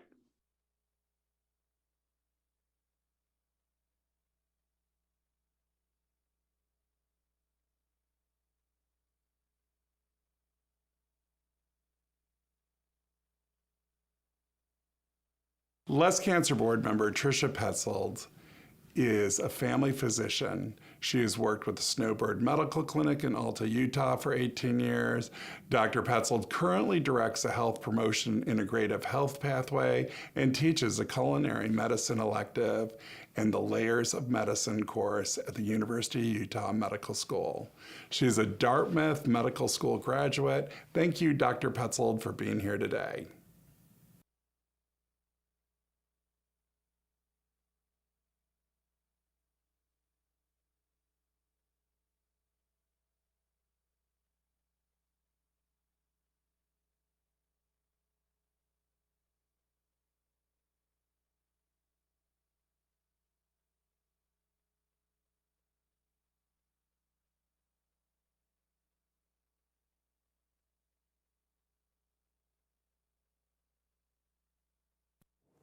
Hello, I'm Tricia Petzold. I'm a family physician in Salt Lake City. I work at the University of Utah Medical School teaching integrative medicine, and I have a private practice doing functional and integrative medicine. I'm coming to you today from the University of Utah campus in our teaching kitchen, where we teach culinary medicine. And culinary medicine is a discipline that combines nutritional science with behavioral science and the art of cooking, and in hopes of helping patients optimize their health and prevent diseases and treat diseases using food as medicine. So 3 points I want to make today. Health happens in the kitchen. Number 2, eating a rainbow of vegetables and fruits help prevent cancer. And number 3, habit determines health. We know from the World Research Cancer Fund that 30 to 50% of cancer cases are preventable with diet and lifestyle. Despite the robust amount of evidence, a very small portion of the population follows these guidelines. This education provided in culinary medicine is essential. One thing to understand is the food influences cellular and molecular processes that characterize cancer, and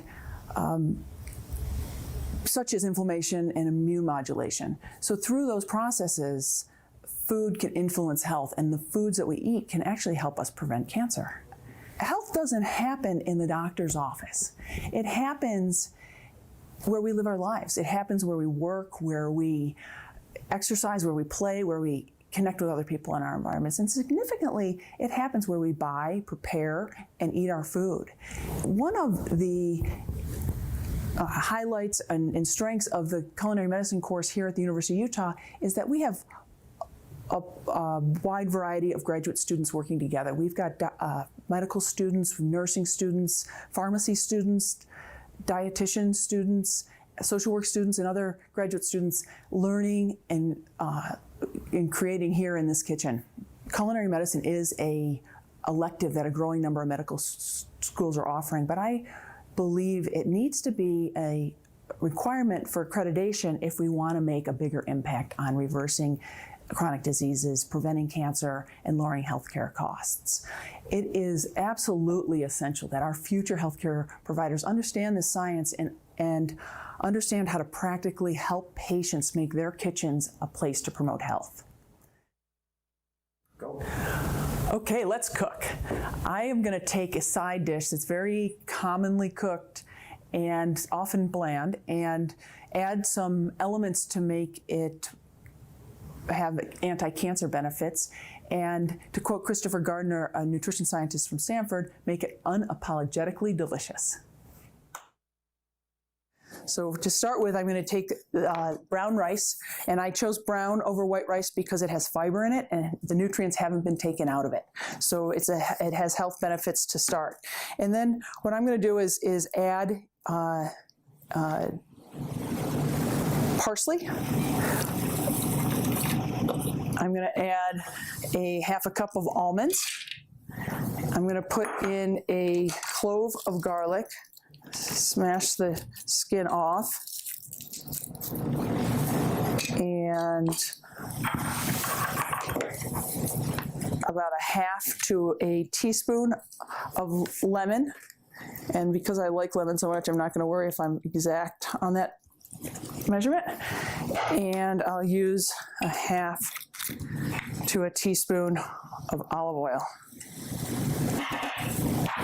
So we've got the almonds with good protein, healthy fats, lots of nutrients, the garlic with antiviral characteristics, anti-inflammatory characteristics, olive oil with good omega-3 fatty acids. I'm going to put a little pepper for flavor on top. Blend this right up.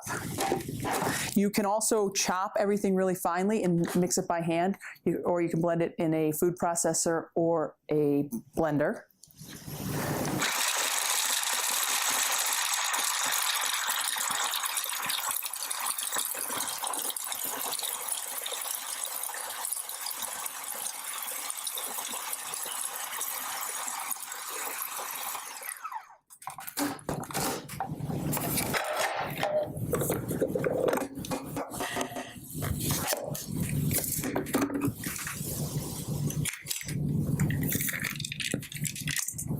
Mixing the rice in with the parsley and nuts and olive oil and lemon, pepper and garlic. You can substitute cilantro for parsley. You can substitute walnuts for almonds, or any other nut. You can use other citrus, orange or lime. You can even take the base and substitute cauliflower rice for brown rice. And cauliflower rice is just grating the cauliflower, putting it on a skillet with a little olive oil. Don't let the oil smoke. Warm it up, and then combine in the nutty greenness and have a brilliant side dish. So let me demonstrate eating the colors of the rainbow. To start with, I want to mix in a tablespoon of olive oil,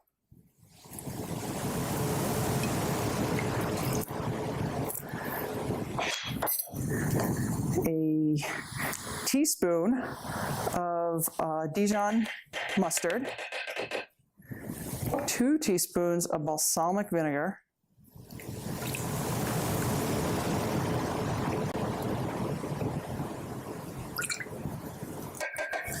3 tablespoons of orange juice, and a half a teaspoon of turmeric, which is loaded with anti-inflammatory qualities. And I'll just take one of these and mix that right up. And then I'm going to add in 2 bunches of arugula that I've washed and dried. Mix that right up.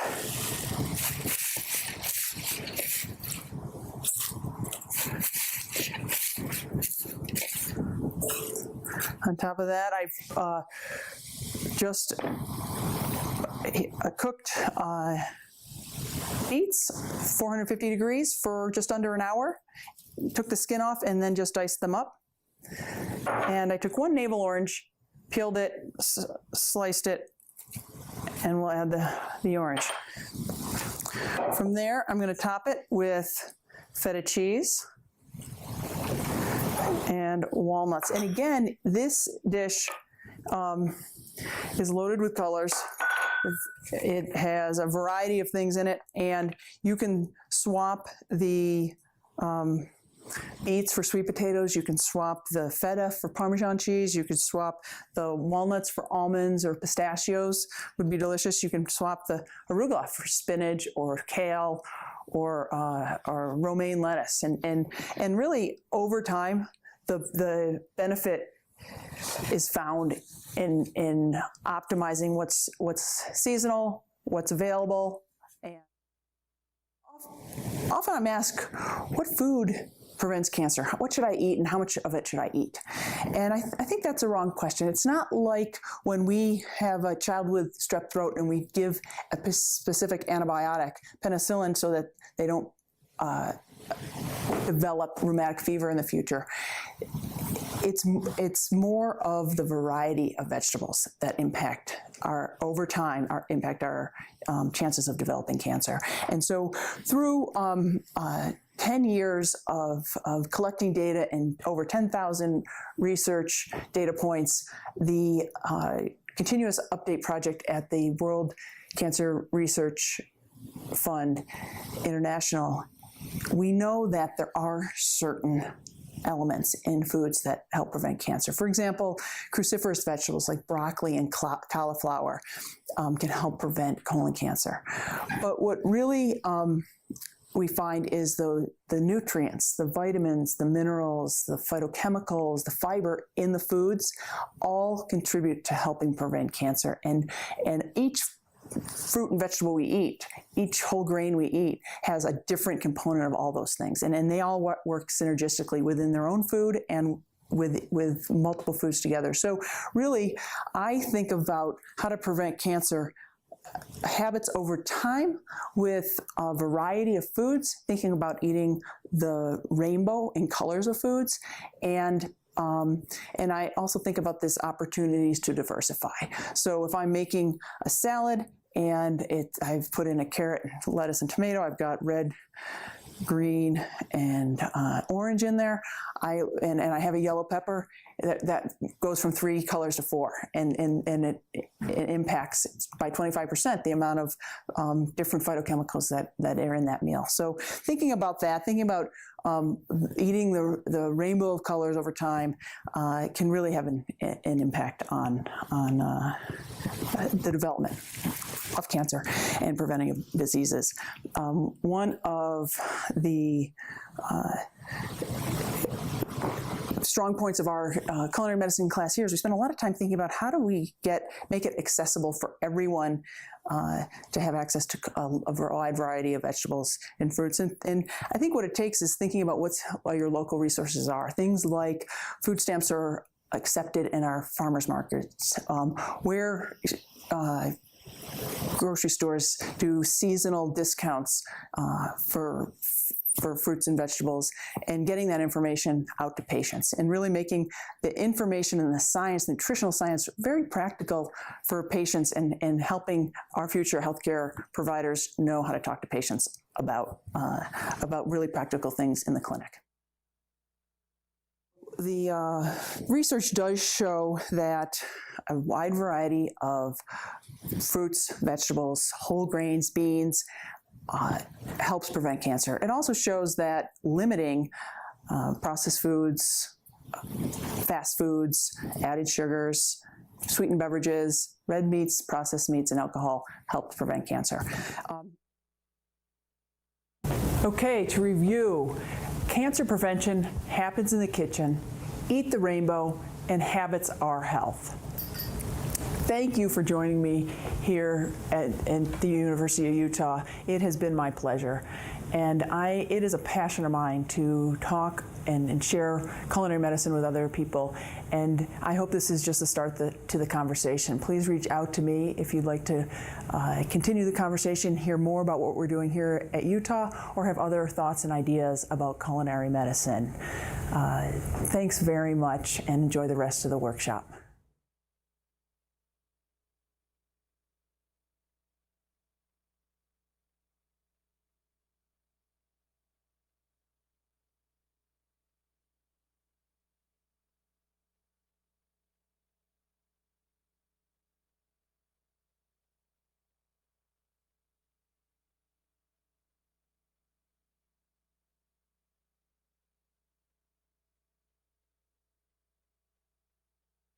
So good morning, everybody. I am here with somewhat of a new friend, a friend of a friend, through our hero, Andrea Zimmerman from the University of Virginia's continuing medical education. Catherine Cuvian, welcome. I'm so glad. This is your second year. Last year, you were part of the United States Bipartisan Cancer Prevention Congressional Caucus, huge mouthful. And you were incredibly powerful. And that was really the first time I had heard your story from you directly. And I was so moved by you and your spirit, moved by your energy, moved by your ability to self-advocate, which you do an incredible job of and are a model to so many and so helpful to so many. So here we are, and I want you to share your story with our audience and with those who are participating in taking this program for medical credits, so continuing medical credits, CMEs. Welcome. Thank you so much, Bill. It's really an honor to be here. I don't feel like I'm a good advocate for myself. I'm a great advocate for other people. So I'm going to take my own words to heart and encourage myself to stand up for the care that I need even more. I was diagnosed with stage 2 breast cancer. We're coming up on my 10-year anniversary, actually. And I was 31 years old at the time. And my family really hadn't had any history of cancer whatsoever. We didn't know, but it turned out that we actually carry the BRCA2 genetic mutation, which of course makes you higher risk for breast and ovarian cancer. So I did all the treatments they recommended. Actually, I did more than was recommended, even because of my BRCA mutation. I chose to get a bilateral double mastectomy. I agreed to go through chemo, even though I did not want to do that. I was really worried about losing my hair, which is so vain. But I did that. I went on other preventative drugs to keep my cancer from coming back. I got seen regularly at my doctor's office, but unfortunately, 3.5 years later, I was diagnosed with stage 4 breast cancer. They found that the cancer had spread into my spine. And now my condition was terminal. That was really, really difficult news. At the time, I thought I wouldn't live to see my 40th birthday. And I've always been a person who was really interested in health and wellness. I became a vegetarian when I was like 11 years old. I've been so interested in nutrition and how to stay healthy, keep fit. I even went vegan with Andrea at some point in solidarity with her. So I really didn't feel like I had these extra risk factors or things that would have caused me to progress into stage 4. I lived for about 3 years, stage 4, preparing myself for the fact that I would probably be the first one in my family to pass away.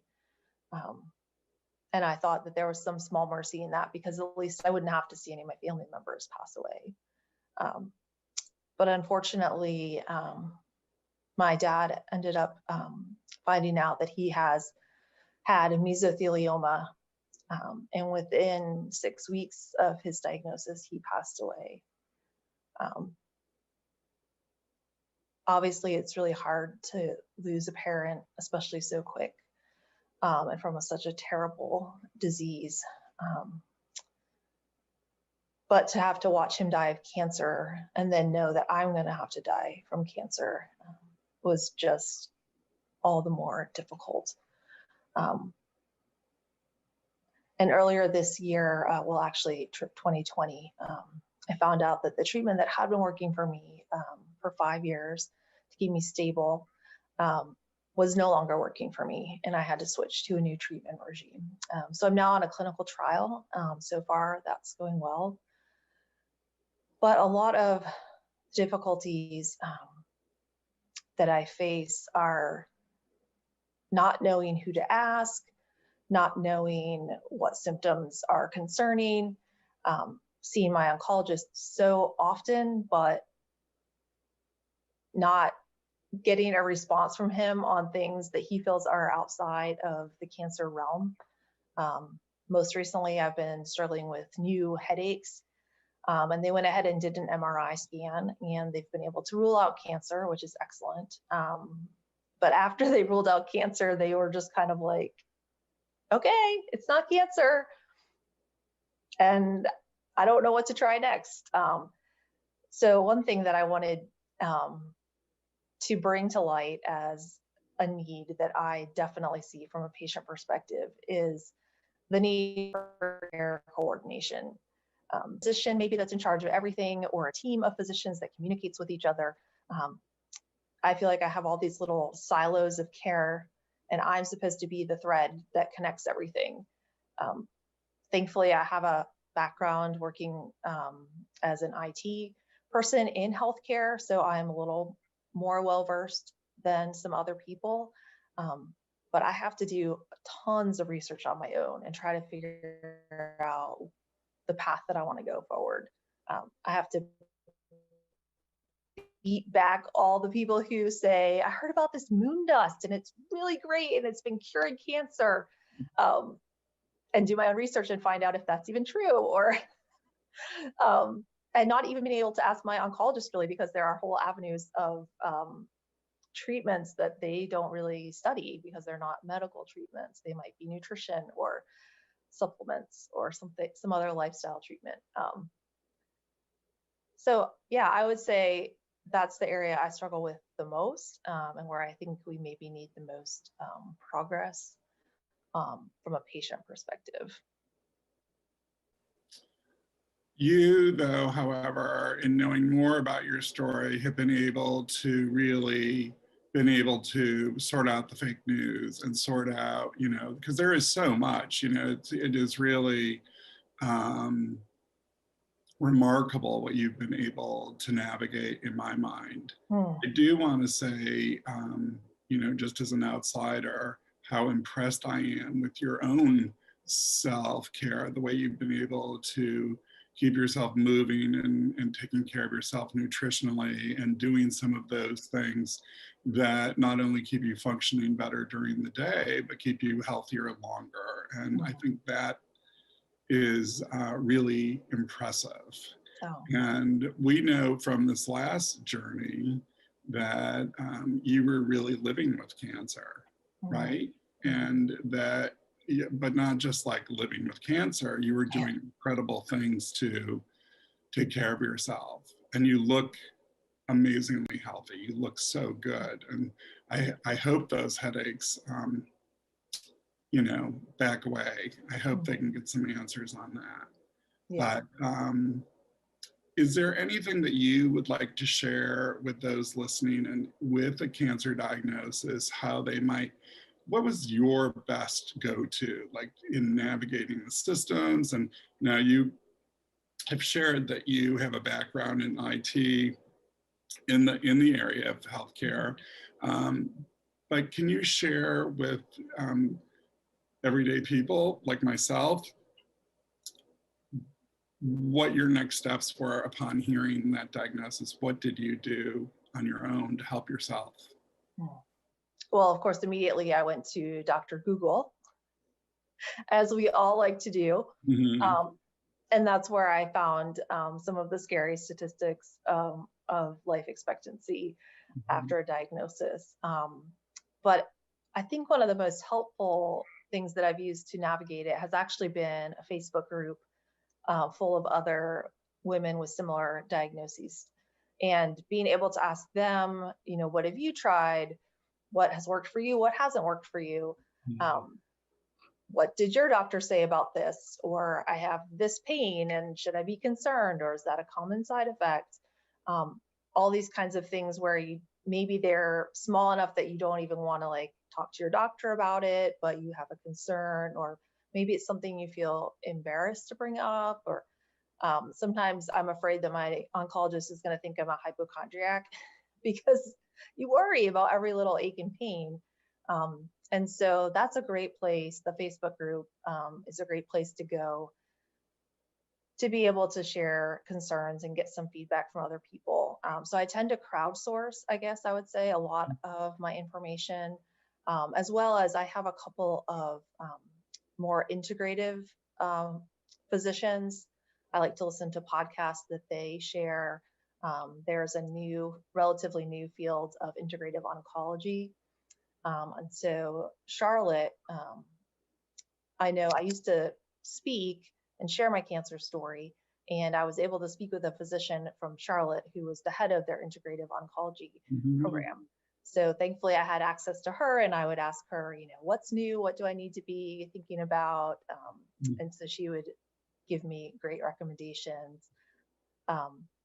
But the first 3 years, I would say, of my stage 4 diagnosis, I did that. I crowdsourced, and it seemed like people were saying I was vegan and I ran marathons and I had progression, and other people were saying I eat whatever I want. My life is going to be short. I want to enjoy it. So I kind of took the approach well, I think I'll try to make some good choices, but it doesn't really seem to matter. I felt fatalistic. And then I really got inspired probably around year 4 that, what, I feel like I'm not doing enough. I want to take back control and make some changes. I learned about reducing inflammation. I think that was also maybe from an audiobook that I got from my library. My doctor, my oncologist, I think he kind of just chuckles at me because they don't really train in nutrition. Medical students don't train in nutrition.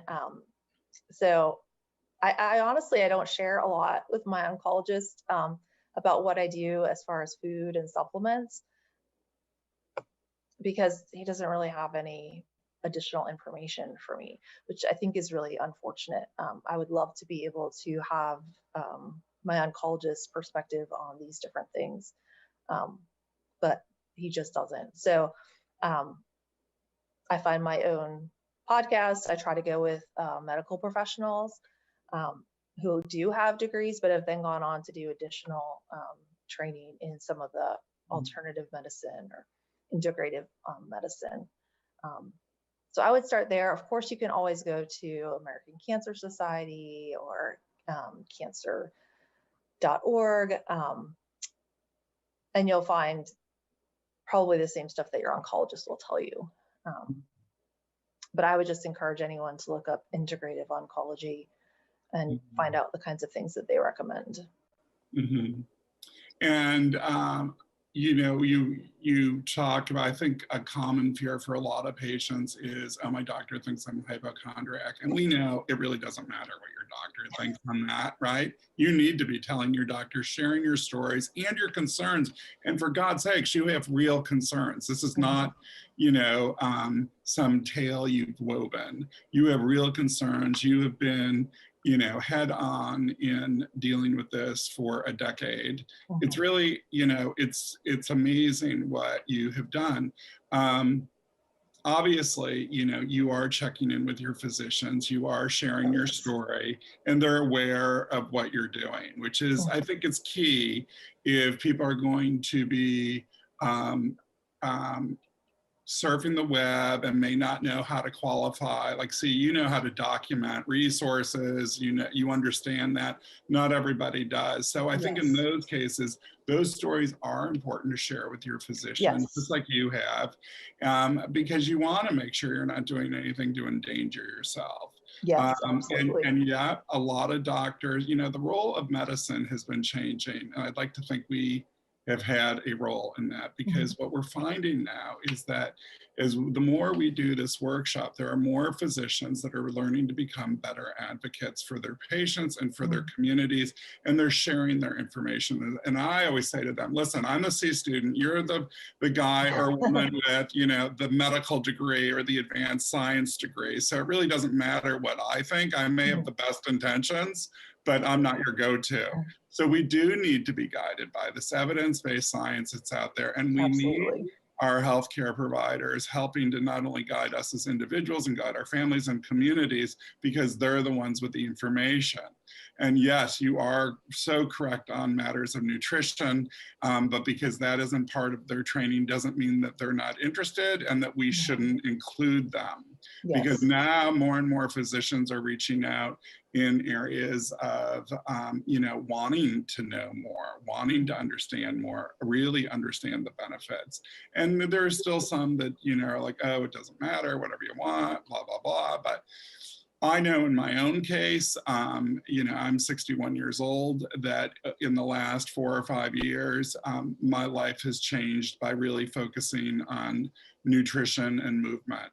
And my life was very different in my 50s than it was in my 60s, and even more different in my 40s, you know. So it's really, you know, these actions that we take to take care of ourselves are not convenient. It's not like reaching for a bag of Fritos. It takes work. And, you know, if you want to feel better, be healthier, you know, you're going to have to pay attention to some of these things. And you know, we know that the way you take care of yourself does help you feel better, and that you have been in charge of that, which is powerful to me. Can you share with me, like, your support team that you have dealt with at your doctor's office? Any nurses or any people at the treatment centers, or people that you would like to point to, and what specifically about them makes you feel better? Well, my oncology team, I have my oncologist, and I have his nurse practitioner, and then also I have a nurse care coordinator. Now that position has turned over, so don't have the one I originally started with, but they were instrumental in answering those initial questions that I had.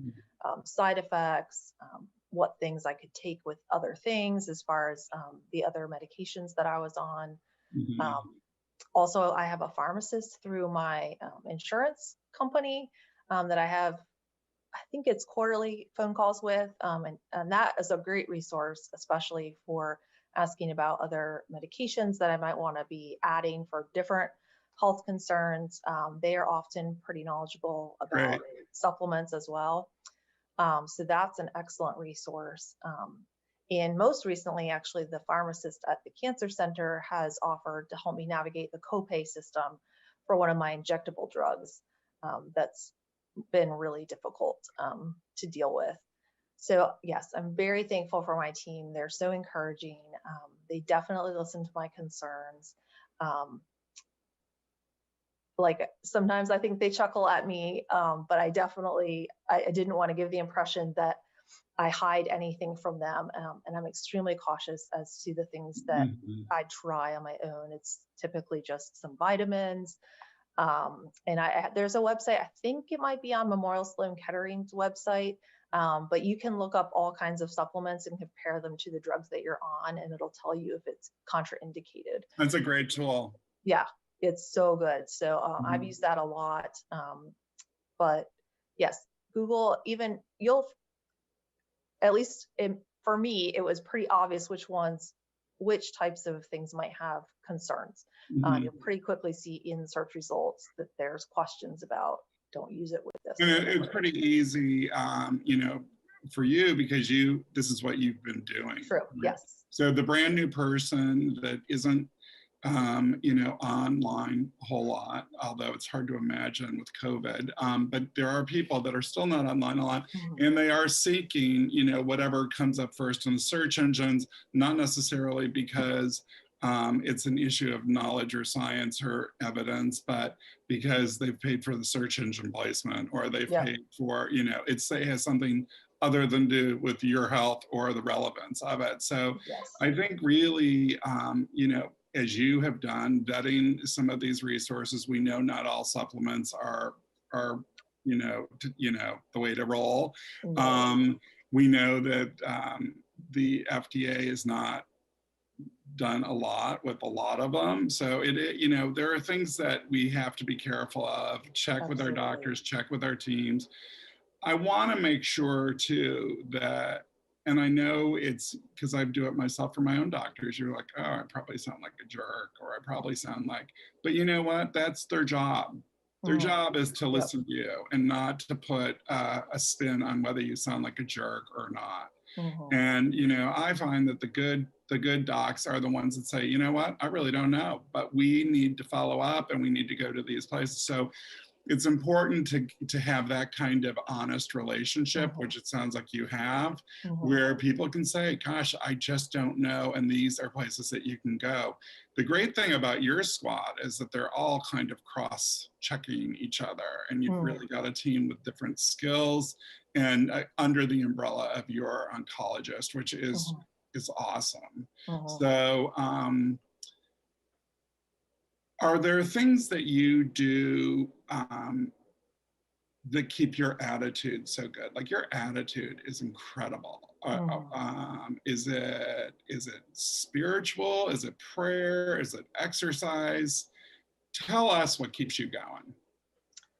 Definitely spiritual. I'm a naturally positive person, I think. But even like today, I'm wearing a necklace that says hope, because sometimes you just have to preach those messages to yourself. I have bracelets that say, be brave, or take courage, or different things that I'll wear when I go for treatments or scans. So just that constant reminder that there is hope. I believe that there's going to be a continued life for me when I cease living here on Earth. And so that gives me a lot of hope. Of course, some days when you feel like you're only just facing a future of pain, it can feel really hard to hope. But I try to remind myself that, okay, you feel this way today, but you might not feel that way tomorrow. Like, look back in your past, or this afternoon, right?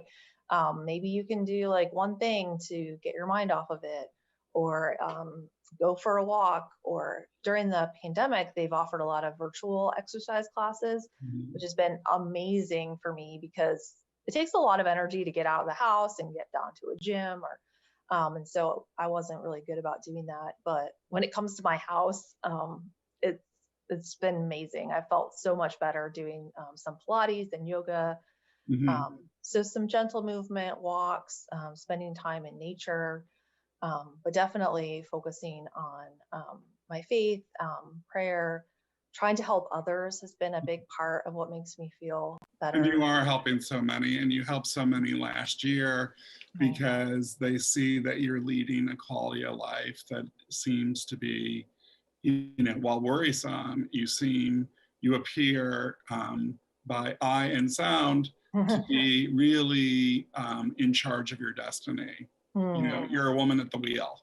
You're definitely, making so much happen every time I see you, either online or in person, or, even on the social media platforms, you're always smiling. And I know that provides so much hope.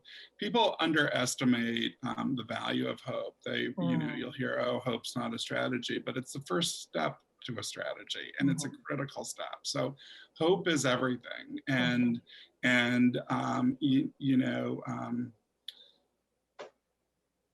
there've been several miracles in your life in the last decade, and I don't know why or how, but to hear your story and to see you functioning at such a high level is amazing. And I am sure that the care that you have given yourself has contributed to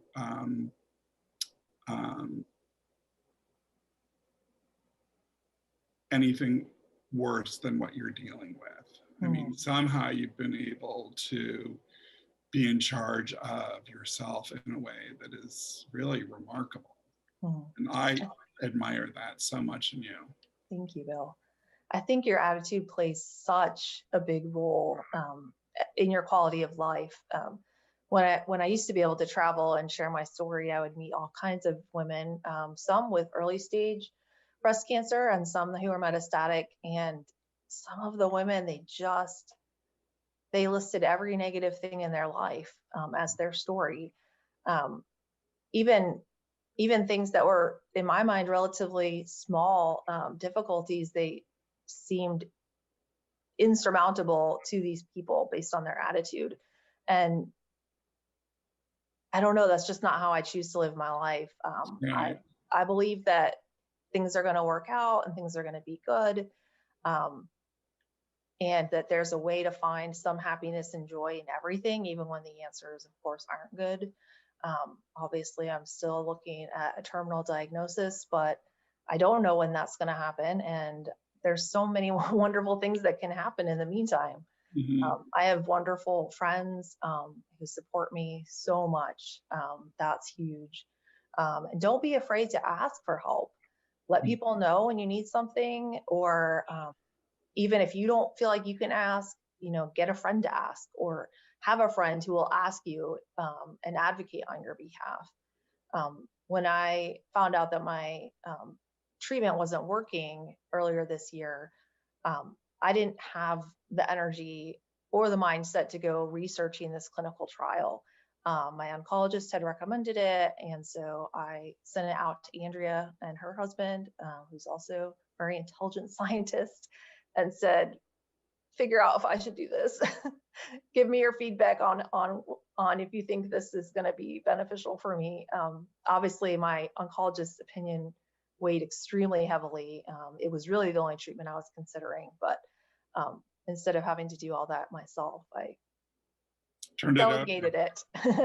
Yeah, right. And that's another thing, if you're not very tech savvy, I think my poor mother has had a number of different purchases that ended up being scams. Find someone who is and ask them to do it for you. Right. They typically have a lot of degrees, letters behind their name, just FYI to the general public. Yeah. Yes. Because a lot of us have good ideas that really don't mean much because we don't have the background to do those things. I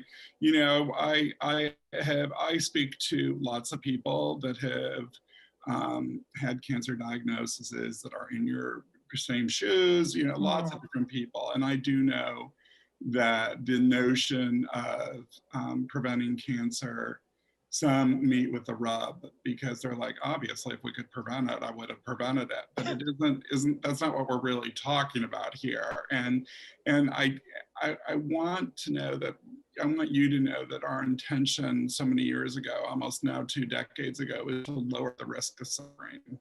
We know that lowering the risk for suffering also translates to how people care for themselves every day and how they address their life and how they deal with it and what it does to their quality of life. And, we see that with you. So from that place, you are really a model for others. And, we are grateful to have you inside the Less Cancer Circle, inside as part of the Less Cancer family, and sharing these stories because we know they are life-changing. I hear from people every day from around the globe, and the power of what you are sharing today is so important to people. We may never know their names. And I am grateful to you for that, because my intention in serving the public is to lower suffering for all people. Not just cancer. Yes. That's how I choose to serve the world. And that's what we can do with this work for Less Cancer and this programming. So I love that. I am so grateful for your bravery and sharing your story. We're incredibly thankful to you. Oh, no, thank you so much. It's my honor. All right. You have a good day. Thanks, you too, Bill. Bye-bye. Bye. Got you in my thoughts. Hi, everybody. We're here with Mindy Mesmer. I'm glad to welcome Mindy here today. She has worked with Less Cancer for several years. She has been an Elsie Hillman speaker. She has participated on many levels with the National Cancer Prevention Workshop. For those of you that don't know Mindy, Mindy has really been a world changer and has done much to make her community safer around drinking water and forever chemicals that include things like PFAS. But we're here having this conversation with Mindy today because she has a personal experience that we're going to share today.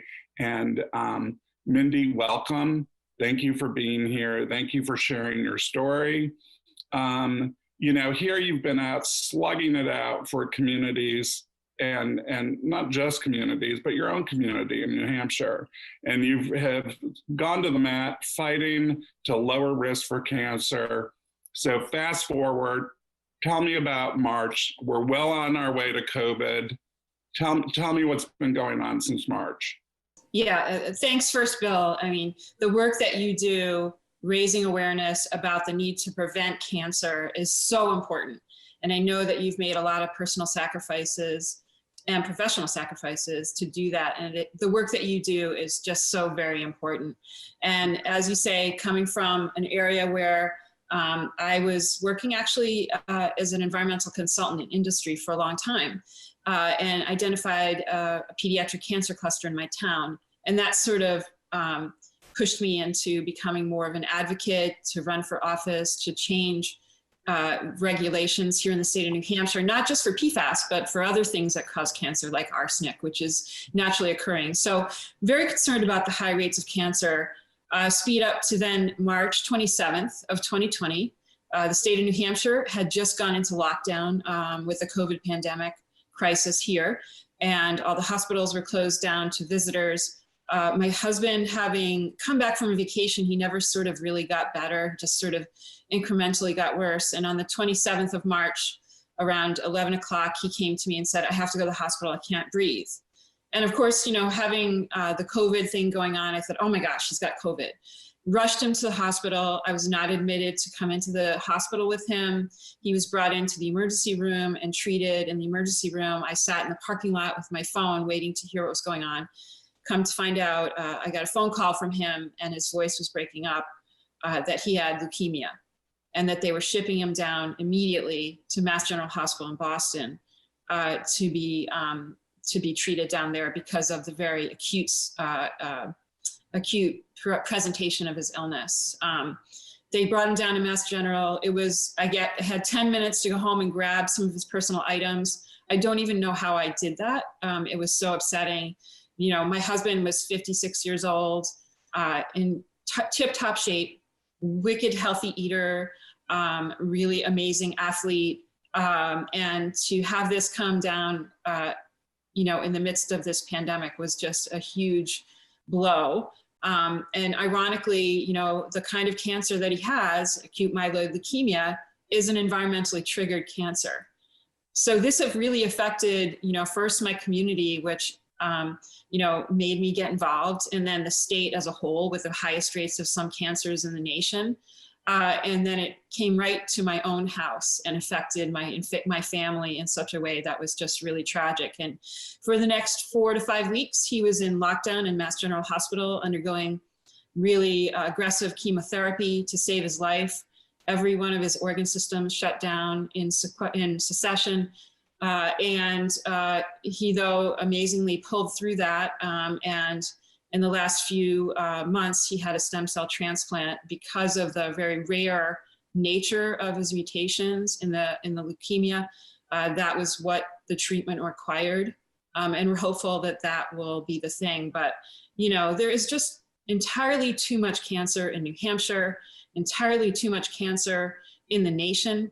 And when we know that there's ways that we can prevent at least a good portion of those cancers by lessening exposure to environmental toxins, you know, this has really come home to my family directly. I'm so sorry. I'm so sorry. I just want to touch on one thing. When he was in the hospital, how were you connecting? How were you allowed to visit? Were you on the phone? Was it a FaceTime? Tell me what that was like. Well, I was not allowed in. He was in, first he was in the ICU. He was put on a ventilator for 24 hours. So I, at the very time when so many people were saying, why should I wear a mask? And they're still saying that now, there was a ventilator shortage. And the physician said to us, it's a good thing that he got sick when he did, because if it had been a couple of days later, we wouldn't have had a ventilator for him. And what happened was, he was admitted and then brought to ICU. And because of the situation, the nurses and the doctors were under extreme stress. I wasn't allowed in. So I had the nurses train his cell phone on him so that I could observe him on FaceTime. And I had 2 telephones. One was trained on him 24 hours a day on his chest or on him, just because I was so worried about his extreme situation. I've met he's very athletic. And he's very athletic. When did he turn 56? In May of this year. So he was 55 when yes. he hit. Right. Yeah. Okay. Yeah. Wow. So very young to have such an acute case of leukemia. Generally this kind of leukemia, acute myeloid leukemia, is an older man or older person's disease, not a 55-year-old or 56-year-old. But the fact that you had to FaceTime him through this whole process is heart-wrenching for everybody, and your boys, of course. That was tough, really tough. Yeah. So I know I've been keeping you all in my thoughts and prayers, and it is, it's really been a journey for you. And I think how ironic that here you are out there fighting cancer at every turn, working to lower risk for everyone at the same time, and continued to do so at the same time. Your family was having this incredibly tough time. So I'm certainly grateful for all your work, and I'm sorry that you've had to deal with this journey, but I know that your family is strong, you're strong. This is something that you guys have been amazing at addressing and dealing with. And when I first heard the story, I wanted you to share it because I know there are other people that have not been able to get treatment or see their loved ones, or, their family's been really disconnected through COVID, not just cancer, because we know cancer can blow up lives every day. Right. But the COVID is really oil to the fire, right? It is. Absolutely. And it is really, really tough. How did you advocate for yourself? How did you best advocate for yourself? For people that might be watching this, are there things that you can share about this journey, about how your family helped themselves and got help? Well, just trying to figure out a way around how to be in touch with the care, and the nurses at Mass General are just phenomenal. I met them almost every other day with a few personal items because that was all I could do. They met me in the parking lot And many times they broke down and hugged me or wanted to hug. They couldn't hug me. I'm sorry. They wanted to hug me because they, this is not the way they are used to, having families deal with such, a terrible situation. So they felt horrible.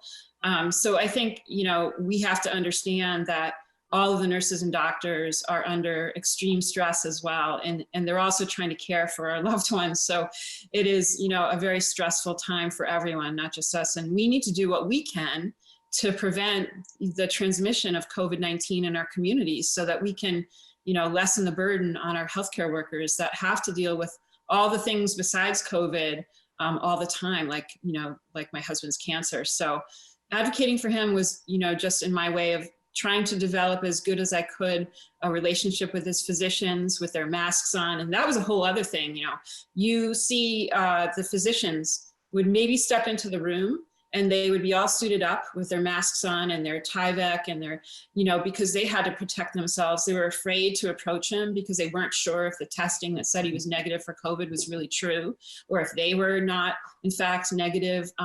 So, you had to sort of see the physicians with a little bit of their eyes coming through. And, it was quite a long time last month or two that I actually saw his physician on a telemedicine call. And I said, that's what you look like, so there's a very big disconnect when this kind of thing happens.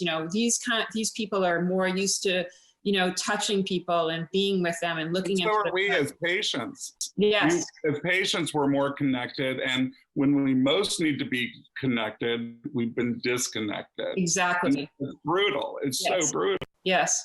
So, the best I could do is FaceTime. And I was, like I said, on it 24/7, watching everything that was going on or try to figure out what was being said. When there's a distance between the phone and physicians at the door, it was difficult to hear what they were saying oftentimes, or try to figure out how to advocate and not be, making it more difficult for them, but really being a concerned family member that was trying to advocate for their loved ones. So it was a very big challenge. It still is. I'm not allowed to go into any of his appointments still. They're all closed down still. So, it is a pretty upsetting way to have to deal with something that's so tragic.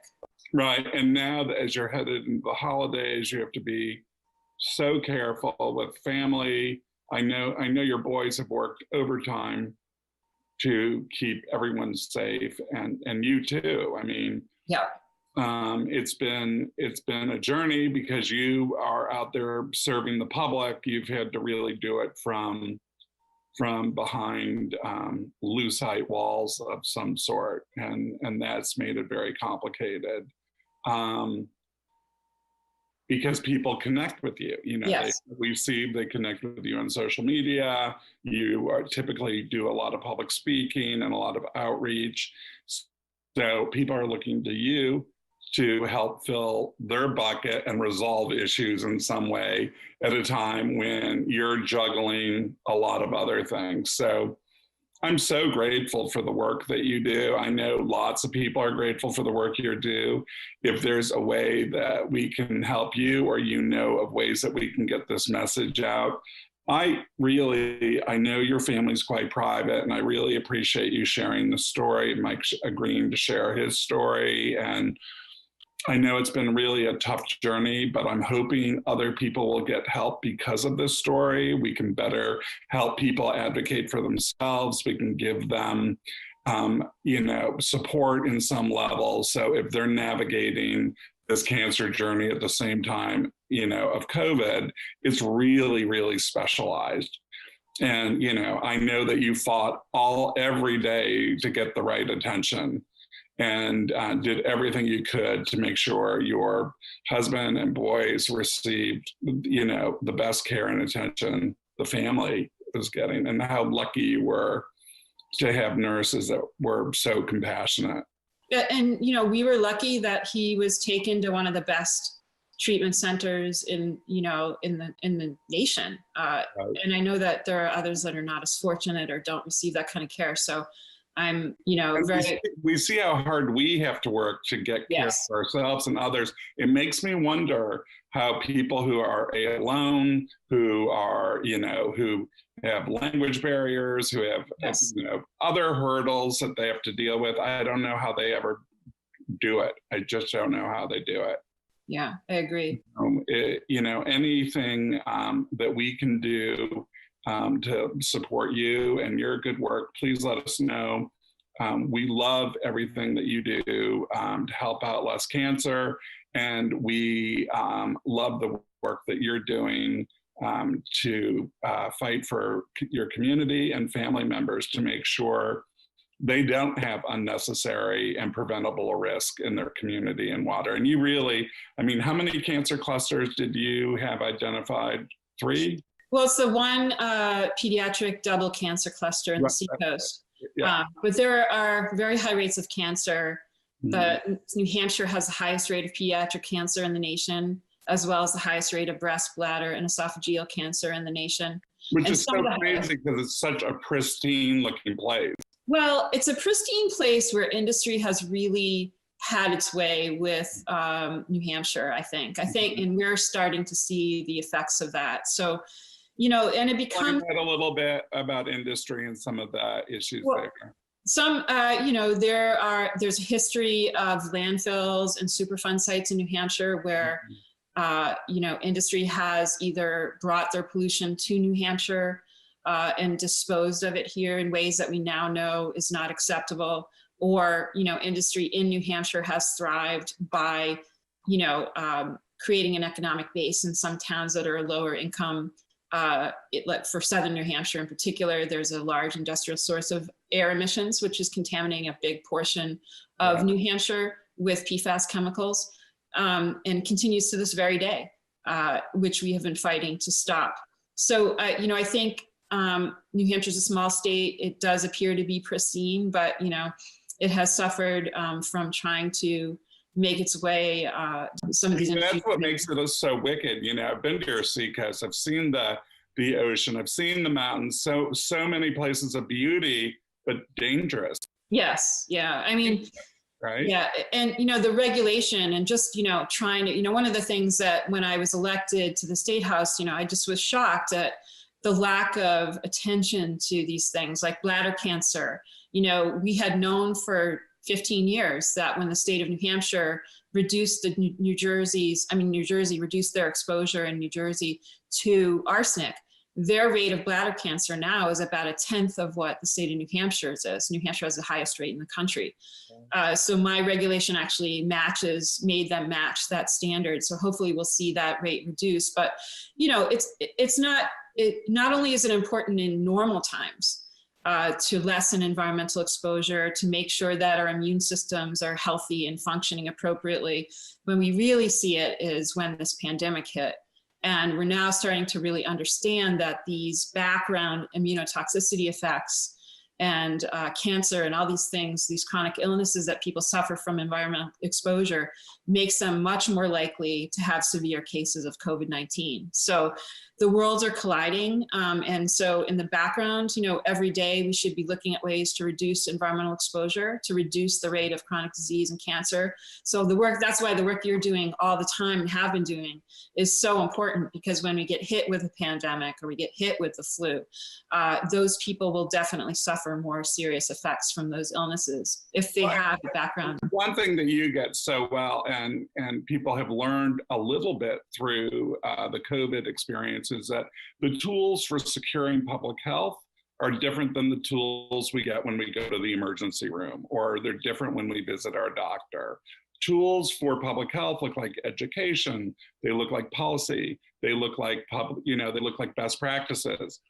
So those are a little bit different, and people have a hard time getting their head around that. They feel almost as if it's like a control issue, but it's not a control issue. It's a wellness issue, a health issue.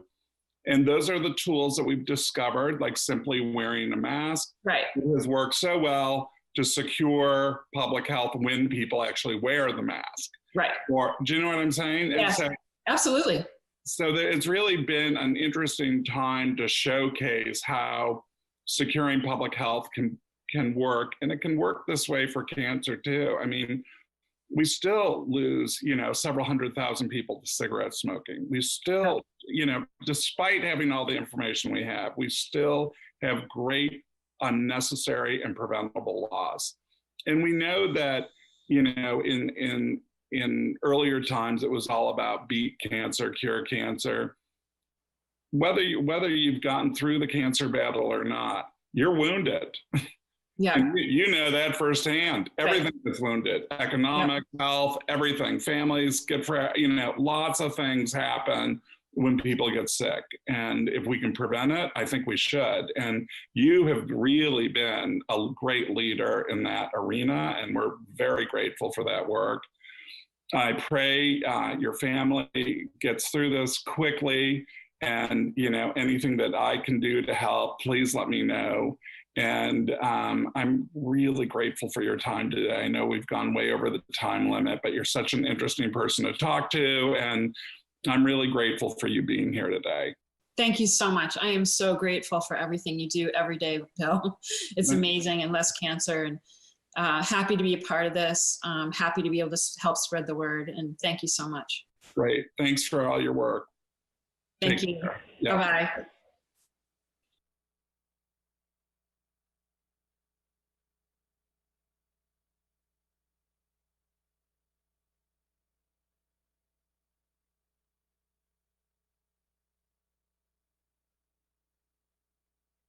Next up, I'm excited to welcome back Kathleen Hayden and Dr. Vanessa Shammy, also a Less Cancer board member. Just to give you all a heads up, they will be talking about pancreatic cyst. Kathleen had presented at the workshop several years ago and had given us some heads up on what to look for and was very helpful. I was interested in this because I've had some people very close to me deal with pancreatic cancer, and also die from pancreatic cancer. So it's a very relevant piece in my life. So when she was speaking, I raised my hand. I was like, oh, I want to get screened. I'll write about it. So, which I did. However, I discovered I myself have pancreatic cysts, of which they have helped me manage, and they've done an incredible job. So I have a personal connection with both of them. I'm super grateful to them. You will learn about how pancreatic cysts are really neuroplasms, and they are not malignant tumors, but they have the capacity of being malignant. And so my friends at the University of Virginia keep an eye out on me, and I'm so grateful to these two healthcare providers. They're really heroes in their field, and we're very lucky to have them here today, both professionally and personally. I'm so grateful you're both here. Thank you. So welcome, everybody. Major reason why we're talking about pancreatic cancer detection in general is that, it has a very high mortality. It is actually the third leading cause of cancer death in the US. And its incidence is increasing worldwide. And the incidence has actually doubled in the last 3 decades.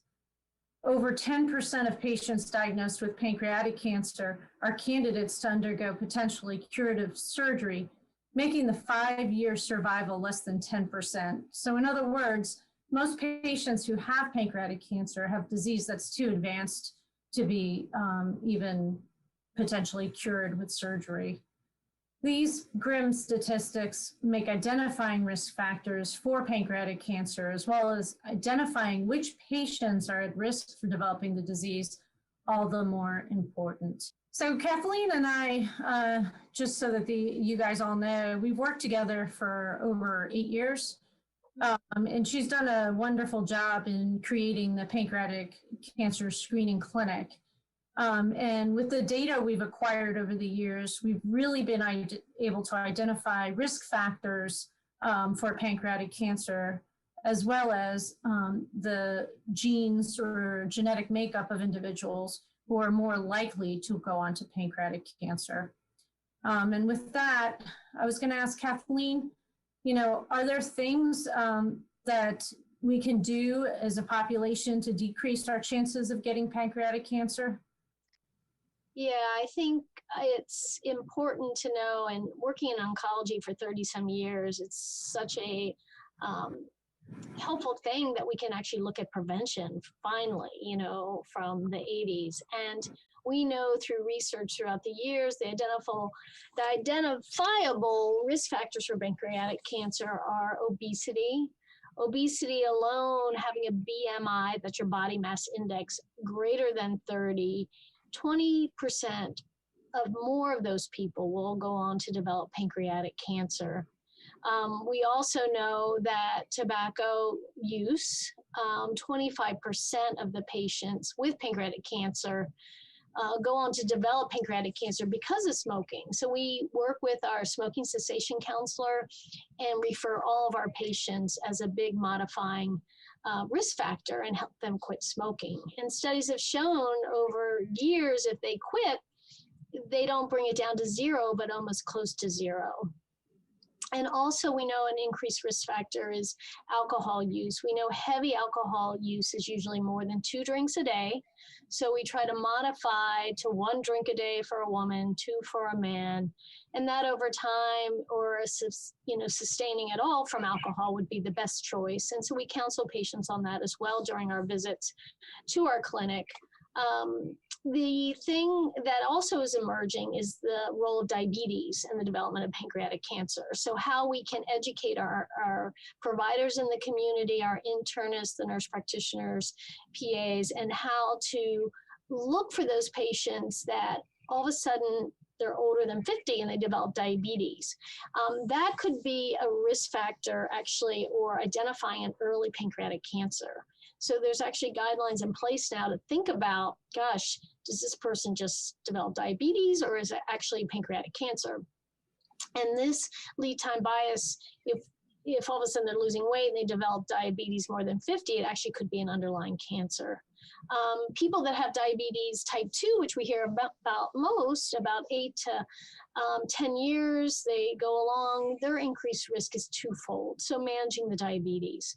So it goes along again with the obesity. So reducing the risk, one thing we're blessed that we've instituted in our high-risk clinic, and we continue to struggle and try to find things for our patients, is most of our patients have BMIs higher than 28, a lot of them 30, and every one of our patients do meet a nutritionist, a dietitian, when they come to see us. We try to counsel them on ways to modify their diet, using resources like American Cancer Society, the American Institute on Cancer Research, telling them what to eat, how to eat, lowering high sugary drinks, processed meat, and eating mainly a plant-based with a variety of colors of fruits, vegetables, and beans, of course, and trying to help them look at their exercise program. So we also talk about how can we modify, and we know through the American Cancer Society that we really need exercise about 150 to 300 minutes a week. And studies now are showing that diet and exercise truly make a difference, not only in pancreatic cancer, but so many other cancers. So are there any high-risk groups that you tend to focus on, Kathleen?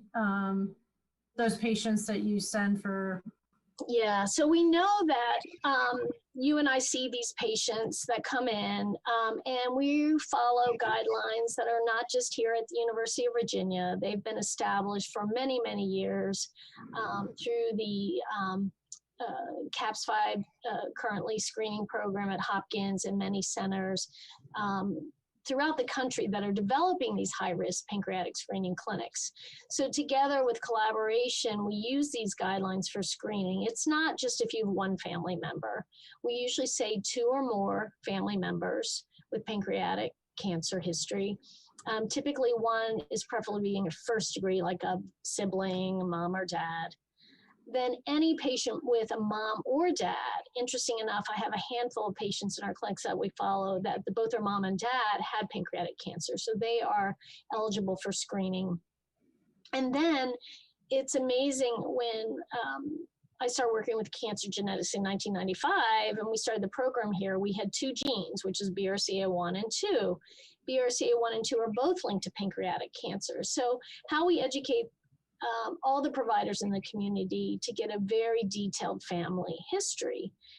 Because germline mutation testing, which used to cost thousands and thousands of dollars, it's about $250 now maybe, but it's identifying those families that are increased risk. And now we know there's 15 hereditary genes that we inherit from mom or dad that can increase your risk of pancreatic cancer.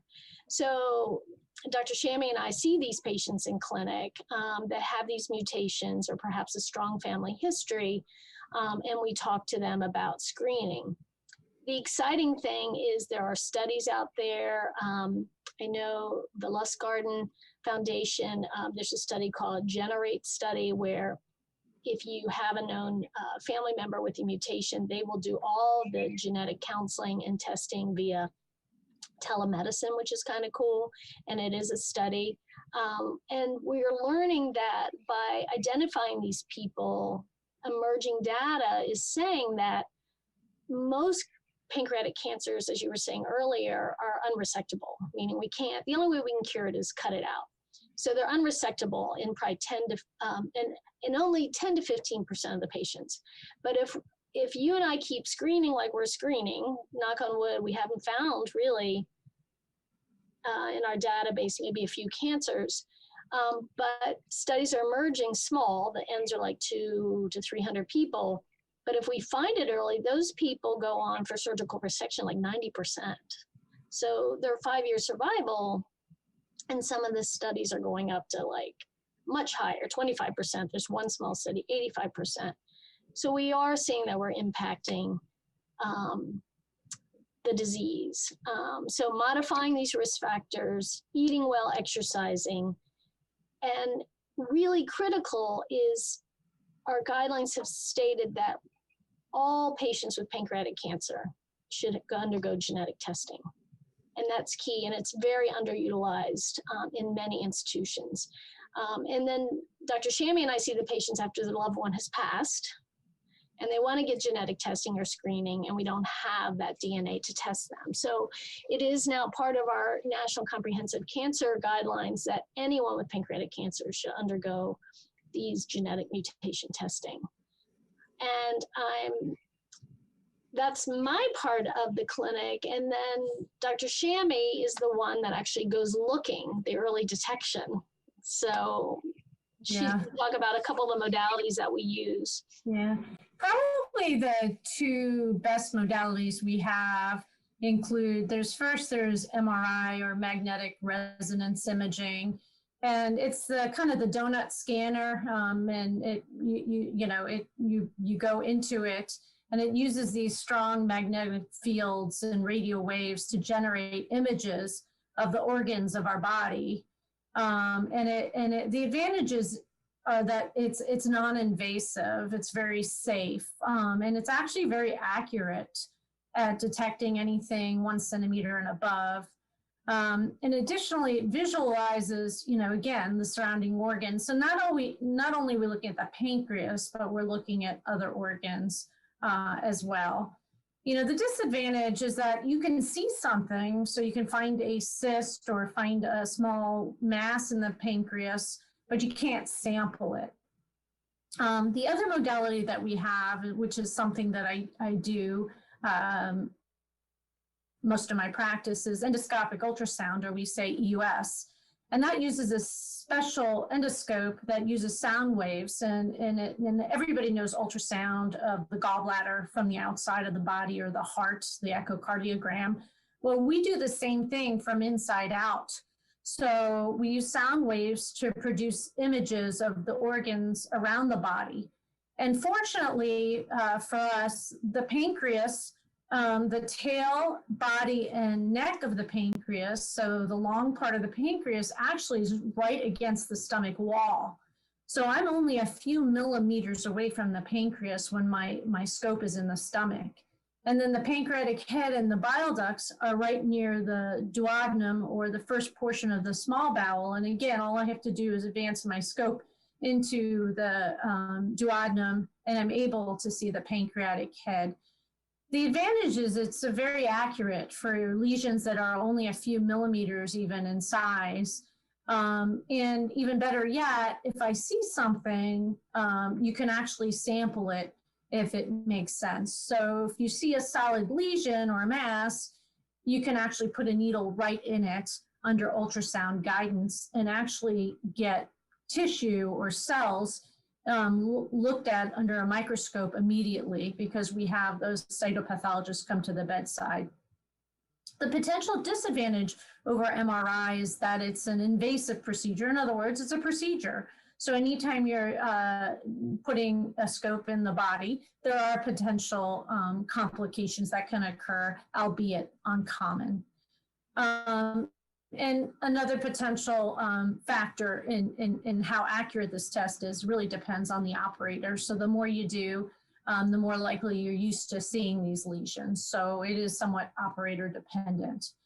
You know, people ask Kathleen all the time, you know, are there any blood tests that you can do to identify patients that are high risk for having a pancreatic cancer? And really the research is madly working on producing a blood test, but there isn't one available at this point.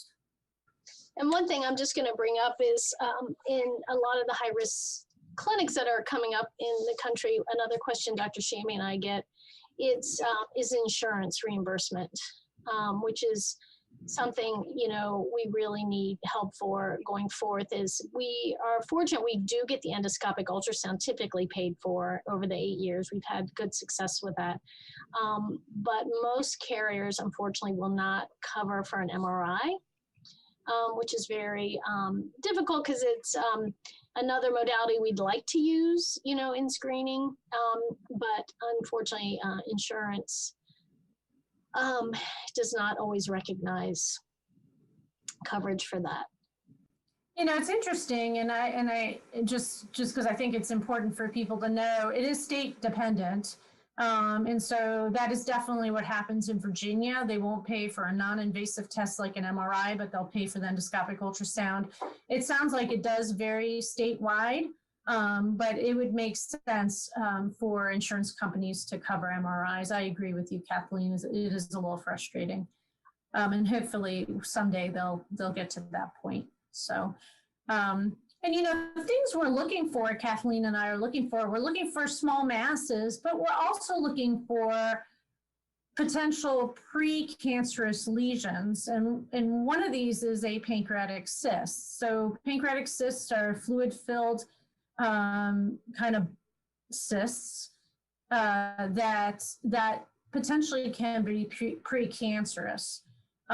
They're very common. And so if somebody happens to have a pancreatic cyst on cross-sectional imaging, they get a CT for something else and they have a pancreatic cyst, there's no reason to panic because again, the prevalence of these cysts increase with age, and greater than 1 in 4 patients older than 70 have a pancreatic cyst. So keep that in mind. And the majority of them never turn into cancer. And the minority of them will go to cancer. So once you detect a cyst, if it's greater than 1 centimeter, we tend to follow it based on pancreatic cyst guidelines. And there are several different guidelines that we follow. It's, again, these are precancerous. It's really unnecessary for the general public, if you don't have any risk factors, to just get imaging to look for pancreatic cysts. Things that we're looking for are size. Size is a big thing to indicate to us whether it's something we should follow and how often. I just want to mention in 2019, the U.S. Preventative Service Task Force recommended against screening for pancreatic cancer in asymptomatic individuals. So again, we look for these cysts. Especially remember, the patients that we're looking at them are high-risk patients, so they would be significant and something we would follow, but we would not take everybody in the population and screen them. I don't know if you have any other thoughts, Kathleen. Yeah, I mean, it's rare that I see our patients we want to screen with the family histories, potentially with these genes and a family history. But we don't screen just everyone. So we want to look at the highest to highest risk, because the bottom line with screening, we don't want to cause harm. We don't want to be spending a lot of money on things that really are not necessary. And pancreatic cancer, we hear about a lot because people die commonly from it, but it's only prevalent about 1.6 people out of 100. It's pretty rare.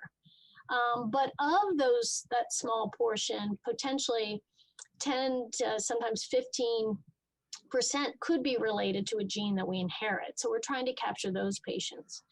A large population, what Dr. Shammy and I see, I see in my clinic, are these people with cysts, and they typically never have a family history.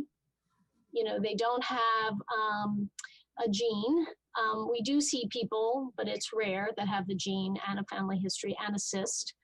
But we're going to follow those people differently than the usual cyst population without family histories or genes.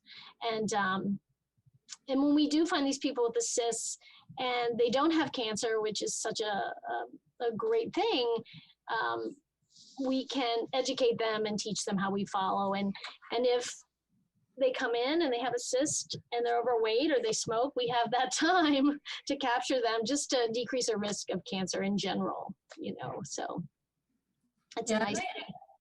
I agree, and I think the bottom line here is that, if we have a disease that we don't have a great cure for, it's extraordinarily important to identify those that are high risk, and try to modify anything we can do environmentally to decrease the chance. We've screened over 1,000 patients, and we've been fortunate. And screening, I tell patients, before I send them to you to get their scope, this is a choice. They don't have to, even if they have the family history or a gene. If you look at statistics and percentages, their risk is still pretty low, that they will go on to develop cancer, and to reassure them. And some people choose to screen, some don't. It is a choice for them. But I'm so happy that we can work together in helping the patients who are at the highest of highest risk. Yep. And developing the disease. Yeah. And if there's ever a question about somebody with a cyst, or if you have one, yourself, you can always go to the institutions, especially the ones that have this sort of collaboration, to help you guide, what your next steps are, and how often to be followed, and which tests to use to be followed. We call it surveyed. So that would be one tidbit. Yep. Thank you so much.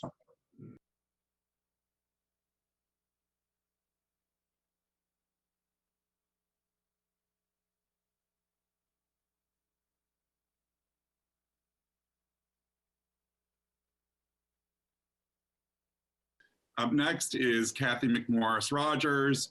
Congresswoman Rogers is from the great state of Washington. Welcome. Congratulations to Less Cancer for streaming today's National Cancer Prevention Workshop, and I'm delighted to participate. I understand this program will reach a global audience of over 100,000 people.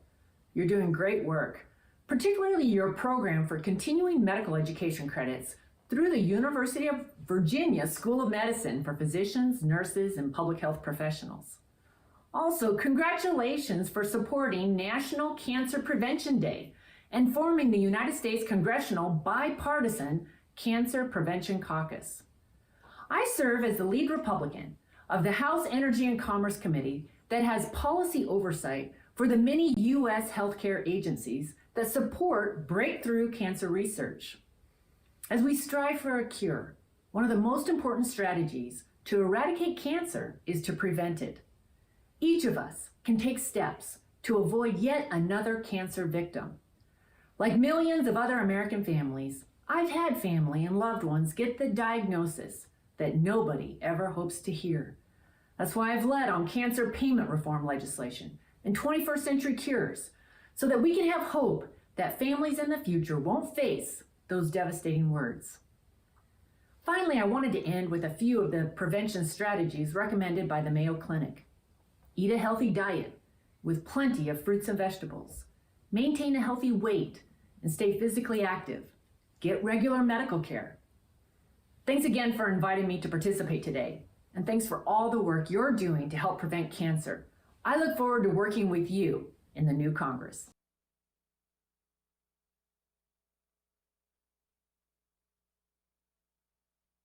Thanks so much for joining us for the morning session. Now we're going to take a brief break. If you want to grab your lunch, water, and meet us back here in a few minutes and enjoy the pictures during the break.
Okay, everybody.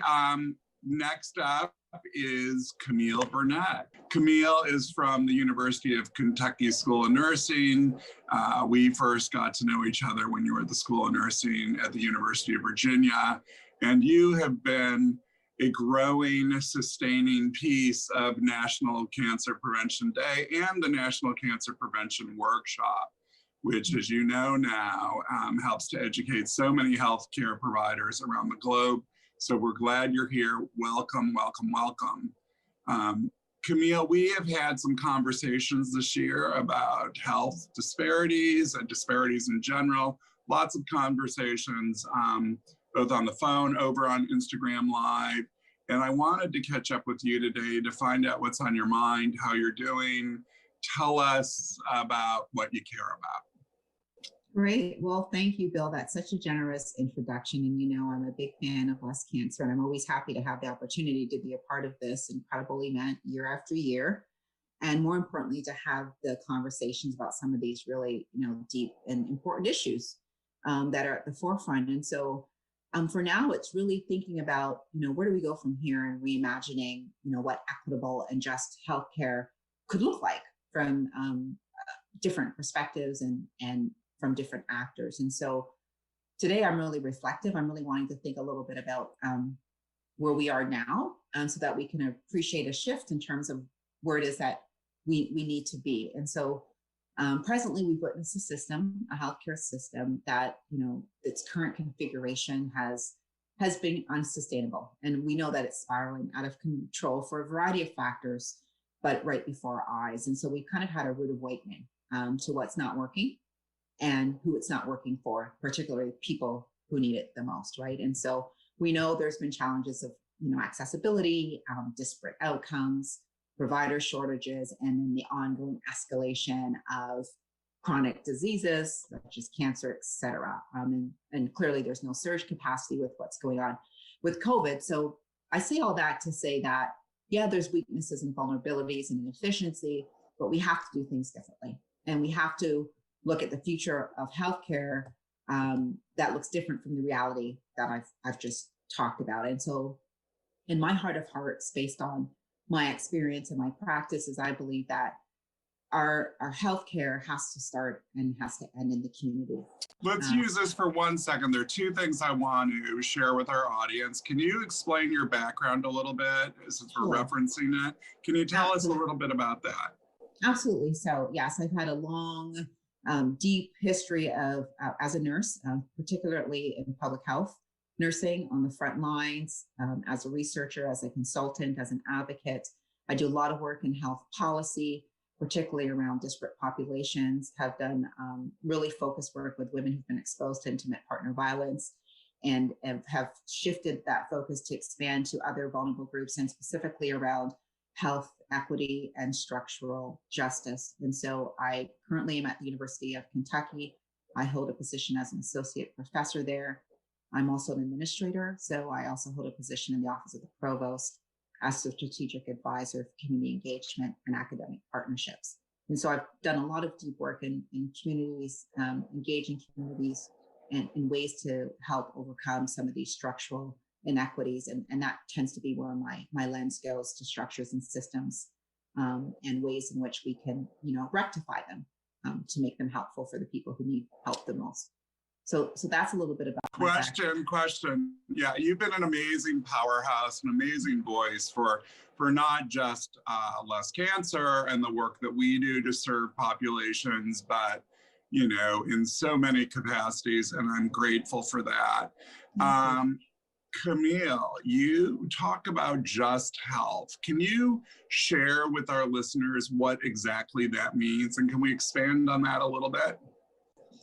Yeah, so when we think about structural justice more so in creating, systems that are just, they're systems that are created to work for the people who access those systems. And we start to think about the system not being created for itself, but being created to meet the needs of the people who need those services. And so how do we construct and build and develop systems so that we're not trying to bend them towards being just, but that they're inherently built in that way?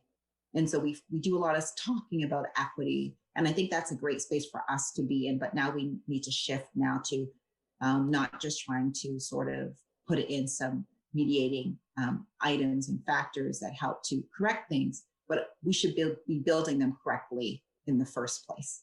And so that's that's the area of justice that I'm speaking about.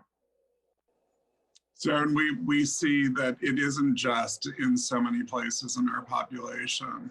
Yeah, that's right. Some people get an aspirin and some people don't, sadly. That's exactly. And to put it in super simplistic terms, I think one of the things that we do here, one of the things that you do is through sharing information to care for themselves and to get the health care that they need. That's right. And we need systems that have to be, they can't be downstream, right? They have to be upstream. We have to have systems that are not reactive, but systems that are proactive. And that's part of the system being just. And they have to work across different groups and across populations and across different disciplines. They can't function within silos. It has to be available to where people are, where they live, where they work, and where they play. And definitely consider those drivers of health, specifically the social determinants of health. That has to be prioritized as well within just systems.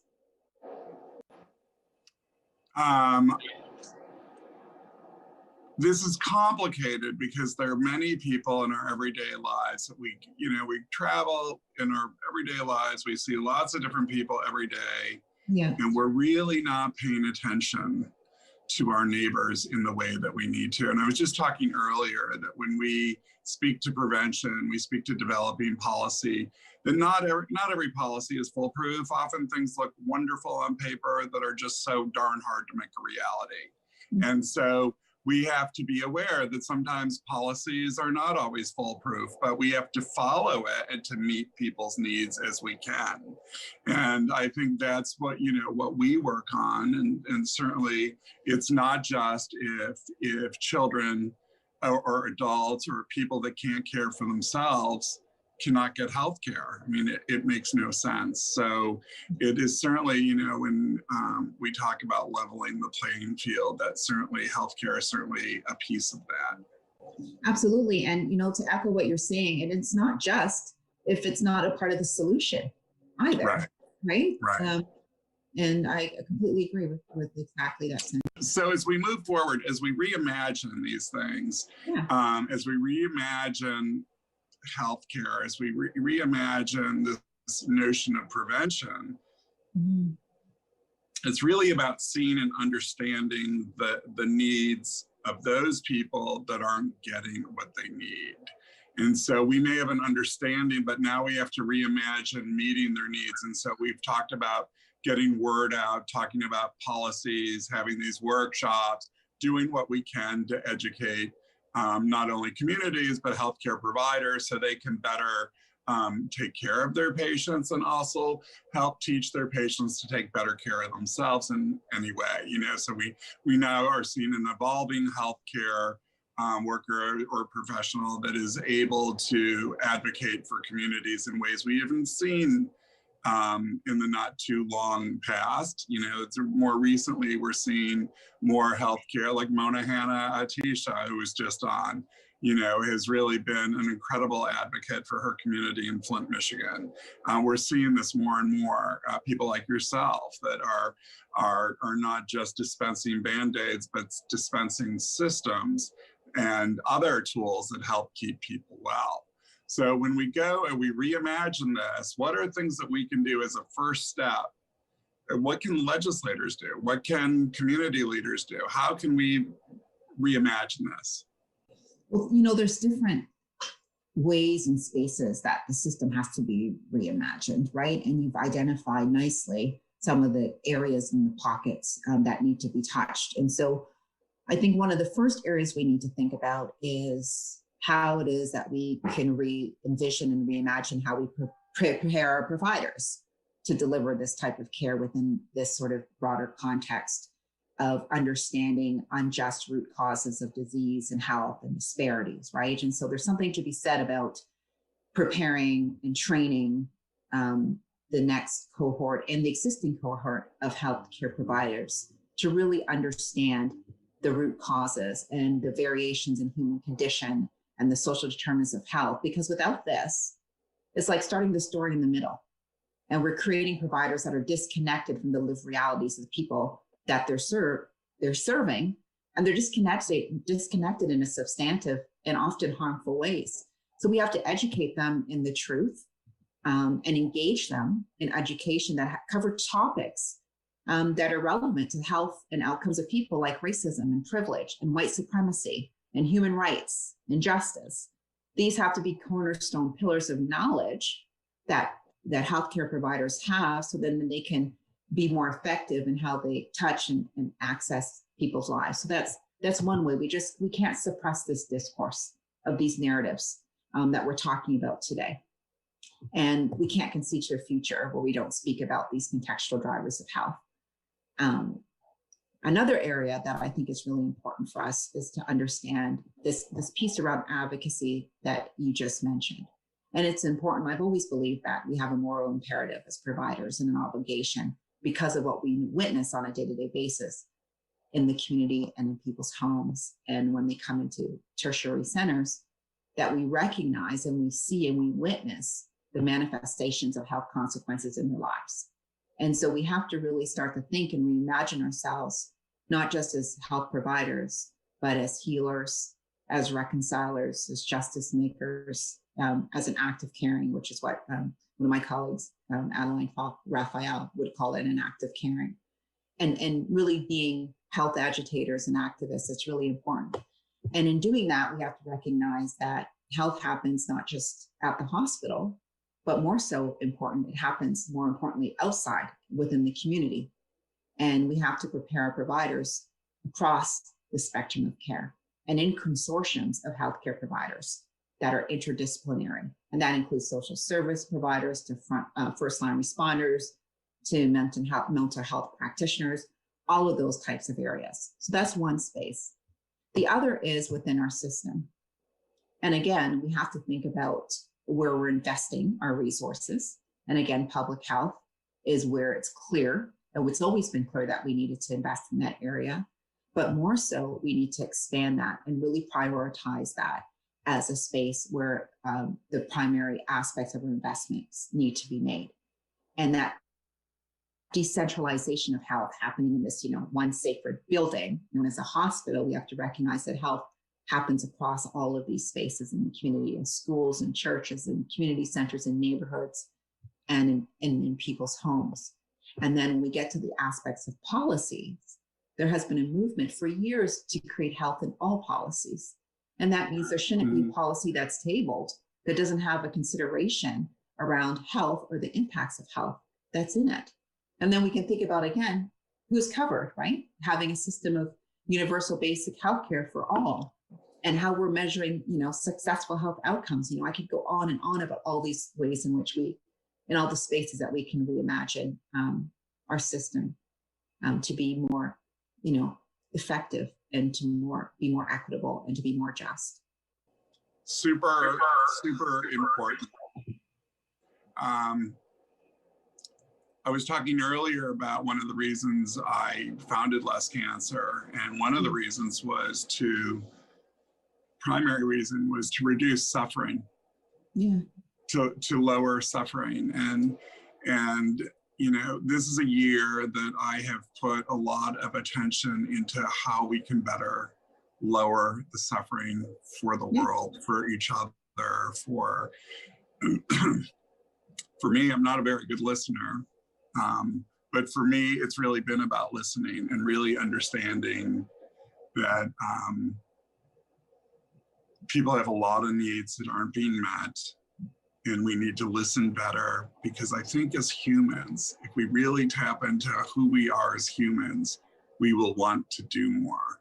We have to see the people that aren't eating. We have to see the people, really see them.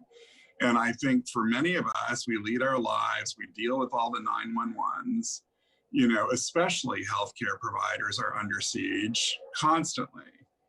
So, as we reimagine what healthcare could look like, as we reimagine what meeting needs could look like, it's key that we figure out how to slow down to really listen to people and see what they need. I think of the times that I've been sick or in the hospital, and I certainly have some resources. I'm not a rich person, but I certainly know a lot of people. I have a lot of friends. Yeah.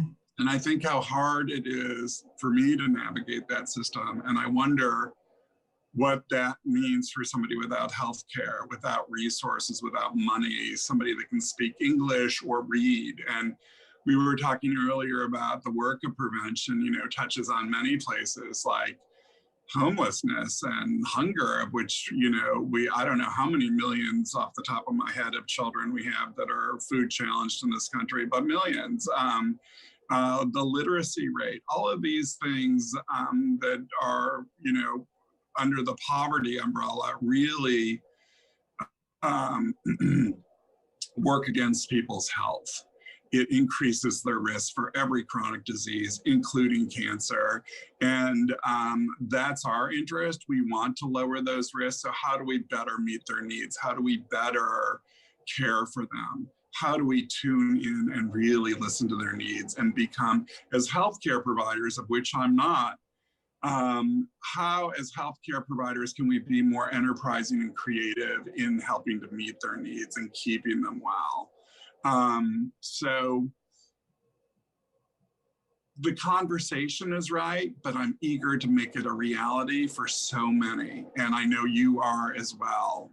And I think to our listeners out there today, the people that are watching or getting there's like 3 places that we can go to that will help us get us closer to the goal that our brothers and sisters that we love around the globe are getting the care they need. What are things that we can do today?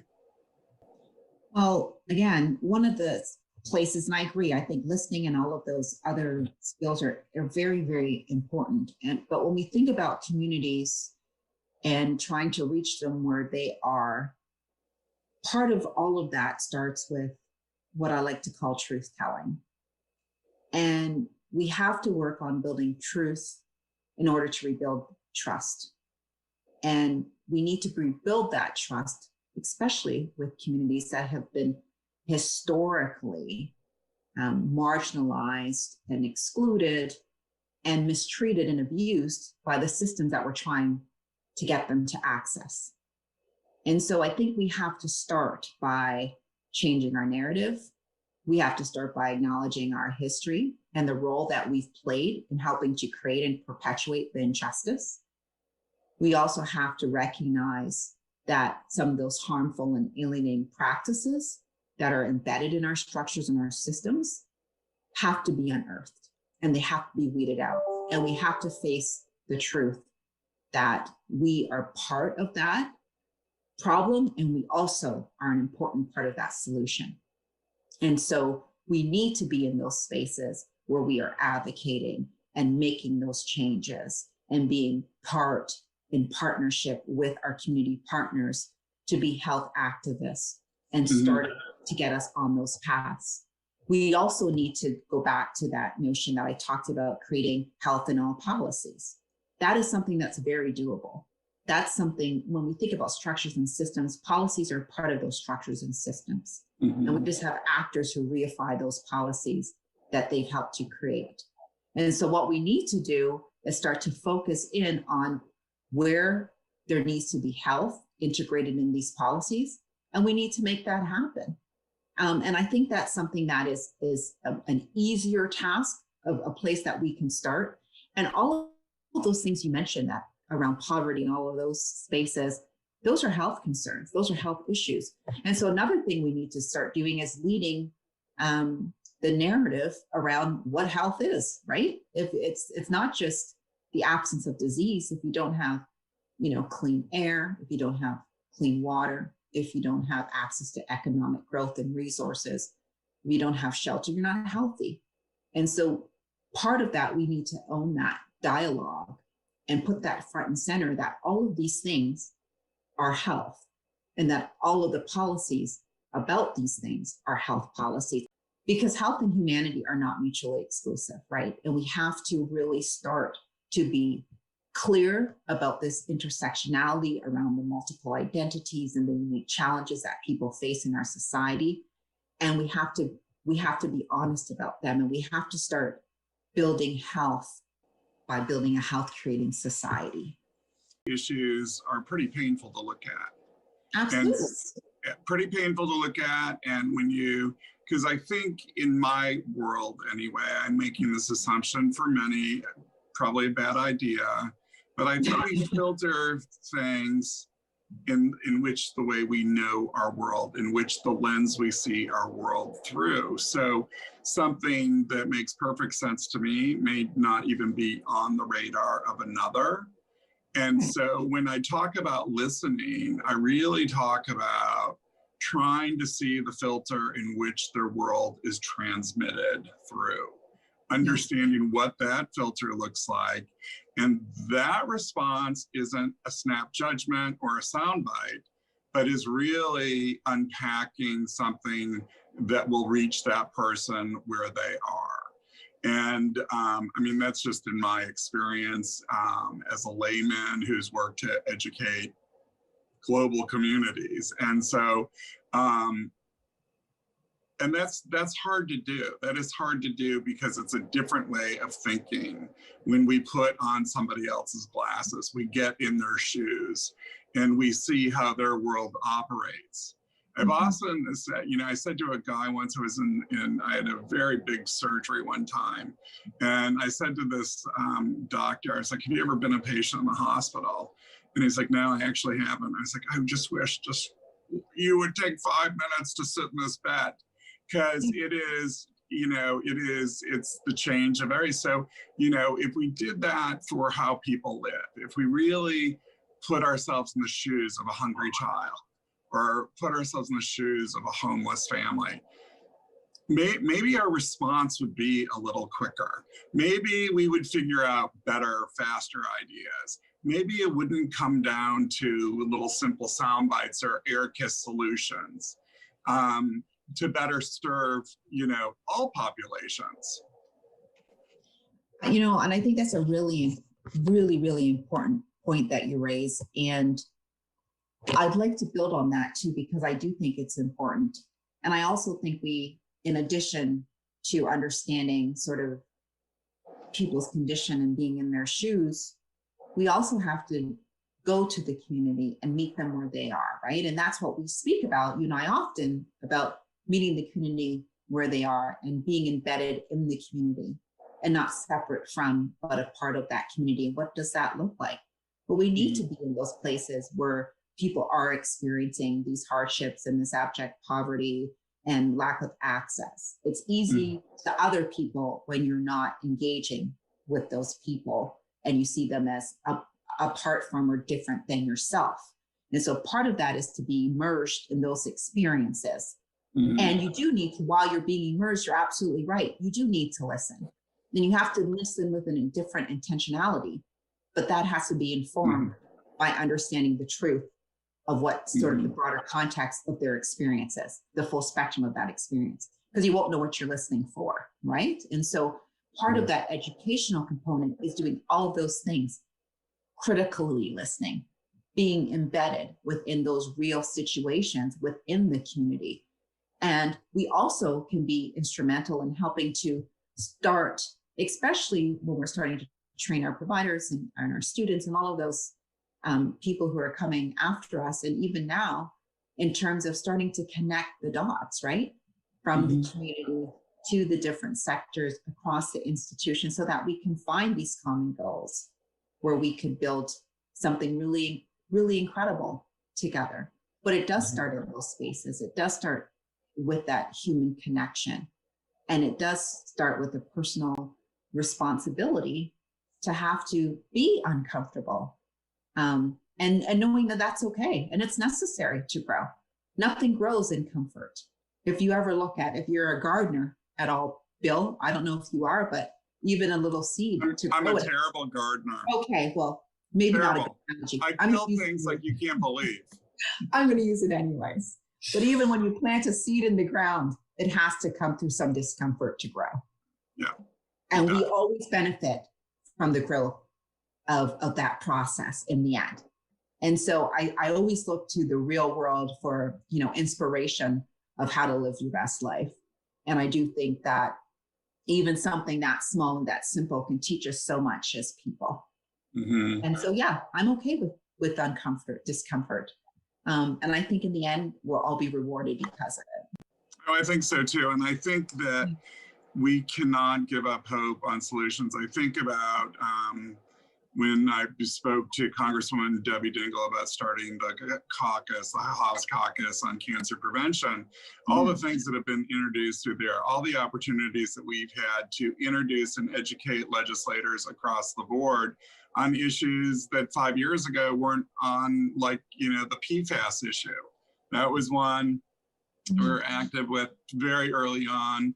And now, Michigan is one of the states where they've discovered most of it. We're my home state where Congresswoman Debbie Dingell is from. And, they may ban that this year. And, because there were a group of us that cared enough about doing things differently. And if we can create more groups and more conversations around this, this is where policy can be incredibly impactful and can make change. We as I was talking to Dr. Mona Hanna-Attisha earlier, we were talking about how the tools of prevention are different, and that it looks like education, it looks like continuing medical education, it looks like policy. They're not Band-Aids, they're not stethoscopes, they're not in a big tower. There are none of those things that we're dispensing or selling. But like you, creating best practices and policies, which sometimes get legislated and sometimes they're disastrous. Sometimes the intention is different than the reality, and not all the time, but we have to be careful in the sense that we just keep going at it, because one thing didn't work doesn't mean we don't go back and give it another try. And, that's what we're doing here. That was the basis of this workshop. So we get better at caring for people, all people, and people around the globe now that participate in this event. And I'm constantly seeking new ways that we can lower and reduce suffering among ourselves and around the world. And the solutions that you speak of today are all steps in that direction. And I would like to explore that more and work with you more to see how we might better be a stronger organization in helping people find their way, get healthcare, no matter who they are or what they look like. How are we going to do this? And those are issues that are critical to not only preventing chronic disease, but obviously cancer, which is our big focus. So is there anything else on your mind that you wanted to touch on today, Camille? No, I just love the sense of community that you always bring to these discussions, and recognizing that, we're all on the same team here. We might have different beliefs, different backgrounds, even different languages, different experiences, different, social locations, but we are all on the same team. And I do think the more that we're able to have these conversations in an ongoing way, I think it's really effective. And one of the sort of unfortunate outcomes of us really witnessing many of the challenges that the world is facing at the same time is really galvanizing around this shared, humanity and our willingness to, come together to look for solutions, irrespective of this diverse background. Instead, we're really celebrating the difference in all of us and using that difference to come together to make something good. And so we're all humans. I'm always on board for that. Yeah, me too. We're all humans. We all have needs, and we all need to be cared for in ways where we connect, not disconnect. And I wrote something recently about listening, being kinder, connecting, and working with people that aren't like us, diverse thinkers. And that becomes harder and harder to do. but we can't give up. We have to be persistent in working with people that are not like ourselves, persistent in creating bonds and goals that are where we share values. We may not share many things, but we should all feel the same about lowering the suffering that comes with cancer, lowering the suffering that comes with poverty, lowering the suffering that comes with, homelessness and hunger. And I think when we get it down to that level, we can do this. We can work with people that are not like us to come up with something bigger and better. We can do this. And I'm committed to it. I know you're committed to it. And we're going to be in touch all year. We'll be in touch all year with some ideas that are going to help make the world a better place. So I'm so grateful that you're a friend of mine and a friend of Less Cancers, and we're able to connect today and be part of this forum. It's amazing how each year it gets bigger and bigger and bigger. Right? And and kudos to all the work that Less Cancer has done. It's been wonderful just to watch it, and I can see, I can't even imagine in the next few years where you possibly could go, but the sky is definitely not the limit for your work and all the wonderful things that you guys are doing. Right. We know the sky's not the limit, as I saw on something yesterday, because we have footsteps on the moon, right? So we know the sky is not the limit. Totally. Keep going. There you go. And I love the fact that you do these have these conversation in ways that make people really start to reflect even on themselves. I mean, we also have that personal space for accountability and reflection that we really need to start revisiting probably a little bit more frequently than we have. And I've written about that in a side book, Better, and how we can think about using personal tenets and inventorying ourselves every day just to be a little bit better than we were the day before. Right. And we're going to do that. I'm committed to doing it. I sometimes slip. But I'm committing to giving it the good old college try every single day. So we'll keep each other honest on. How's that, Bill? We'll just keep each other honest. Yeah. I said we'll keep each other honest. Oh yeah, absolutely so right. We'll be accountability partners. Absolutely. I'm so grateful you were here today. Thank you so much. You're the best. Thank you. Our honor. All right. Be well. Thank you.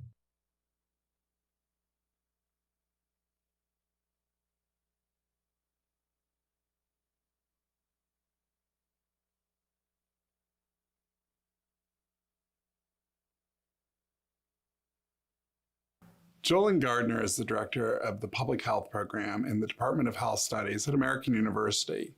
Dr. Gardner has over 25 years of experience in undergraduate public health education. She earned a doctorate in community health education and health services administration from The Ohio State University. Thank you, Dr. Gardner, for being part of the National Cancer Prevention Workshop and for moderating this year's panel. We are so grateful for your leadership today and throughout the year with the workshop. Thank you. Hi, everyone. Welcome to the John Dingell Disparities and Inequities in Cancer panel. I am Jolyn Gardner from American University. I direct the Public Health Program at AU, and I am your moderator for today. We have an amazing panel of 6 researchers and interventionists who have great expertise in this area. And we are going to begin today by having each one of our panelists introduce themselves. And we are going to do that in alphabetical order. So our first panelist to introduce herself is Michelle Cote. Good morning, everybody, and thank you for inviting me to be on this panel. The Dingells are actually the representatives in our area in Detroit, and I can say that they are huge advocates for cancer research, and I'm happy to be with you today. I'm a professor in the School of Medicine at Wayne State University in the Department of Oncology. I'm a molecular epidemiologist by training. My work is kind of at the intersection of health disparities and molecular biology. Great, thank you.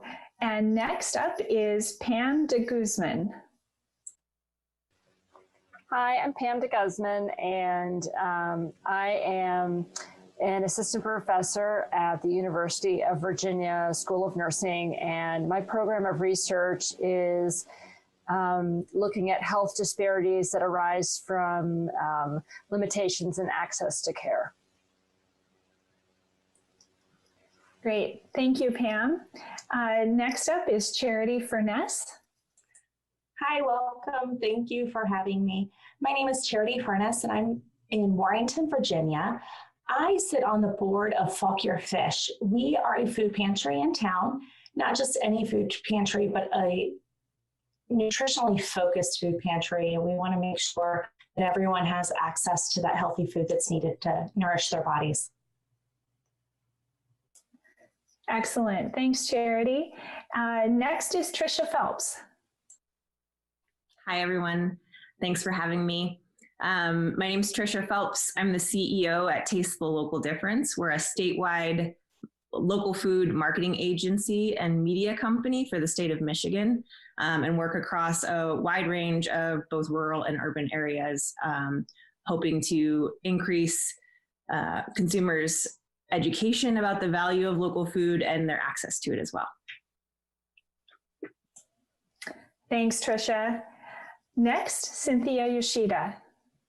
Good morning, everybody, and thank you again for having me.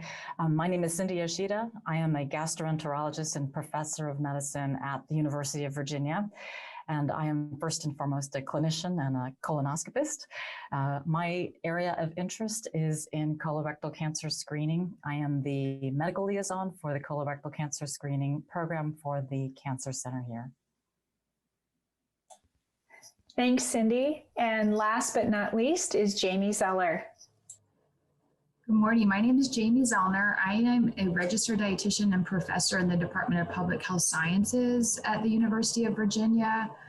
I help lead our community-based health equity program. I focus a lot on obesity, both prevention and treatment, and more recently on cancer screenings. But we have a number of different projects going on across Appalachia, Virginia and Southside Virginia, working with both children and adults.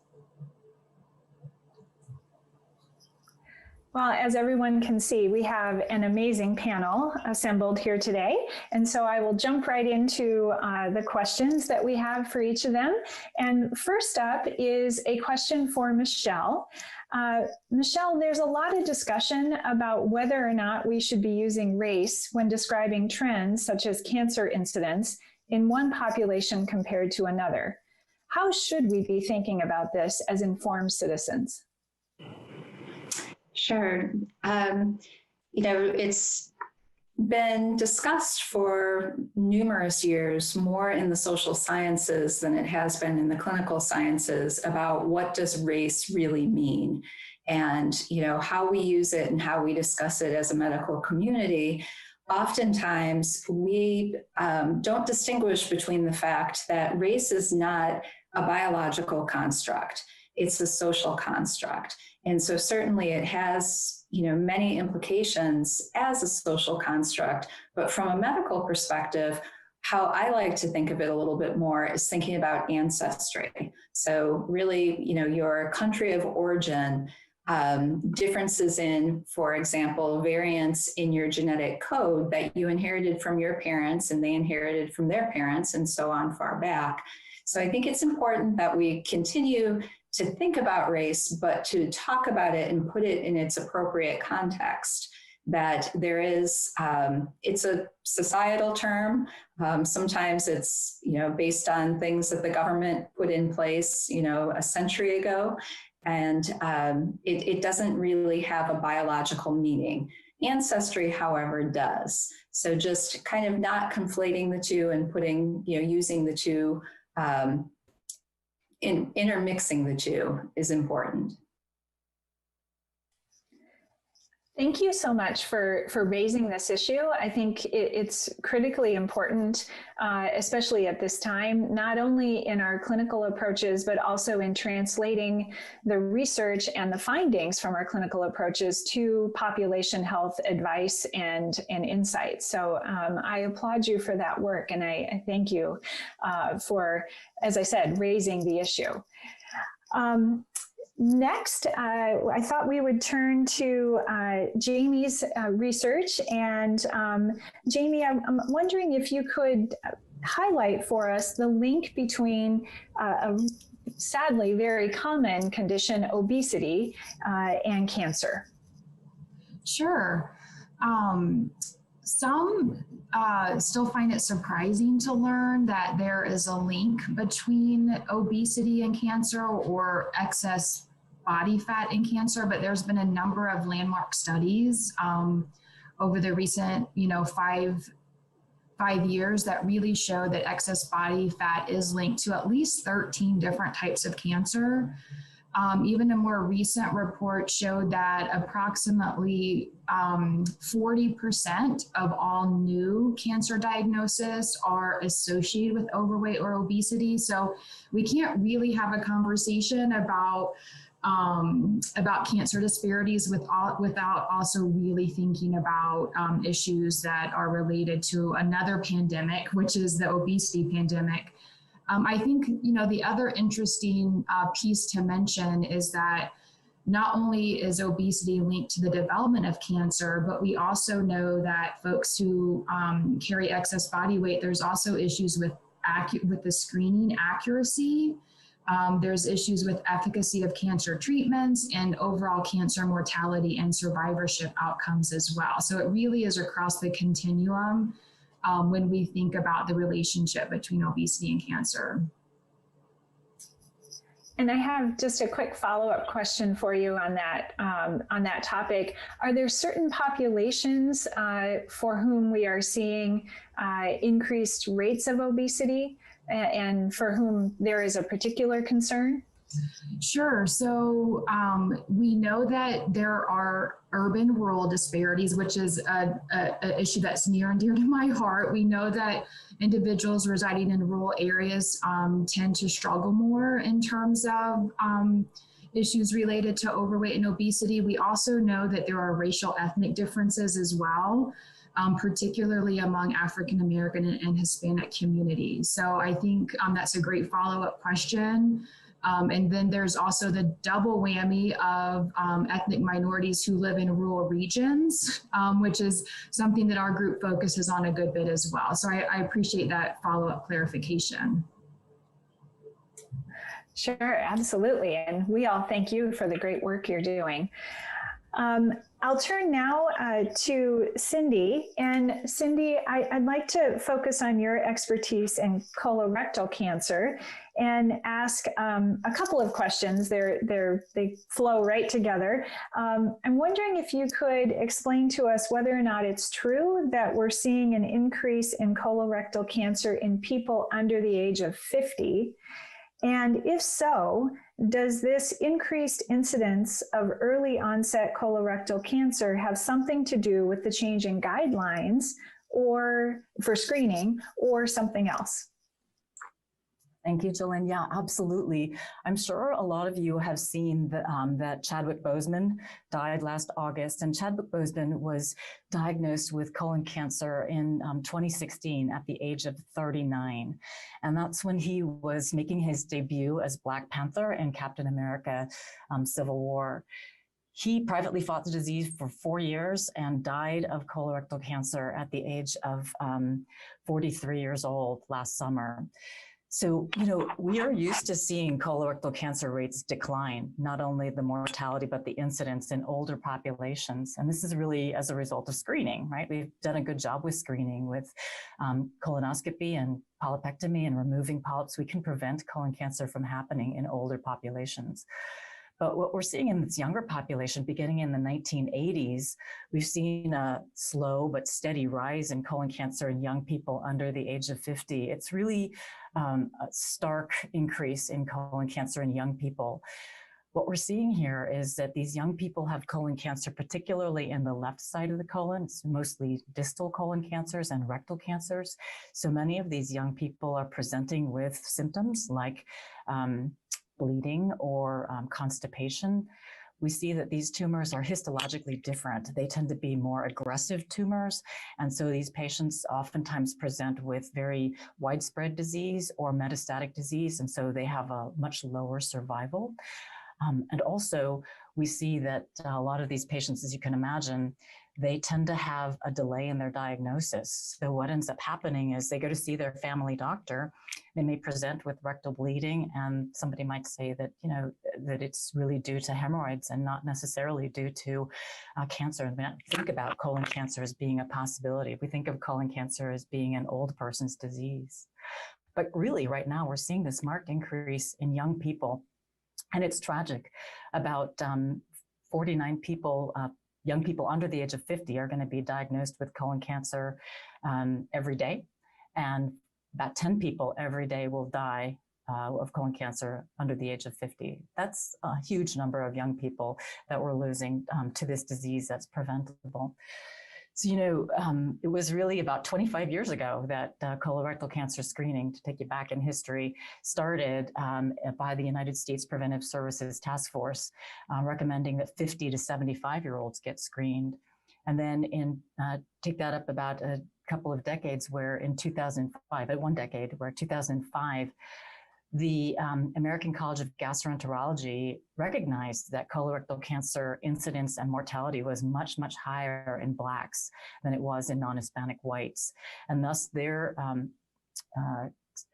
committee recommended that colorectal cancer screening begin at age 45 in Blacks in 2005. This is the American College of Gastroenterology.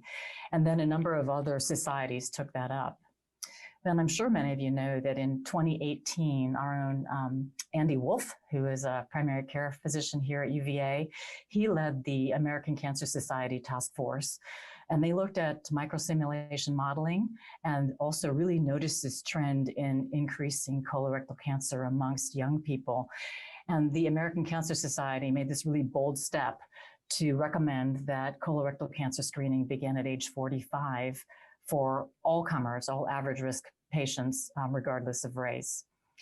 So as a result of that, the United States Preventive Services Task Force last October of 2020 put out draft recommendations to start colorectal cancer screening at age 45.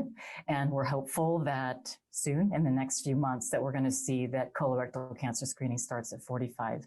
I think it's really important because if we start at age 45, we know that we can potentially prevent some of these colon cancers in young people. The vast majority of colon cancer in those under the age of 50 is in that 40 to 49-year-old age group. So it does make a difference to screen younger. Oh, thank you. You've certainly, I think, provided great rationale and support for that initiative, and we'll keep our fingers crossed that that actually comes to a realization.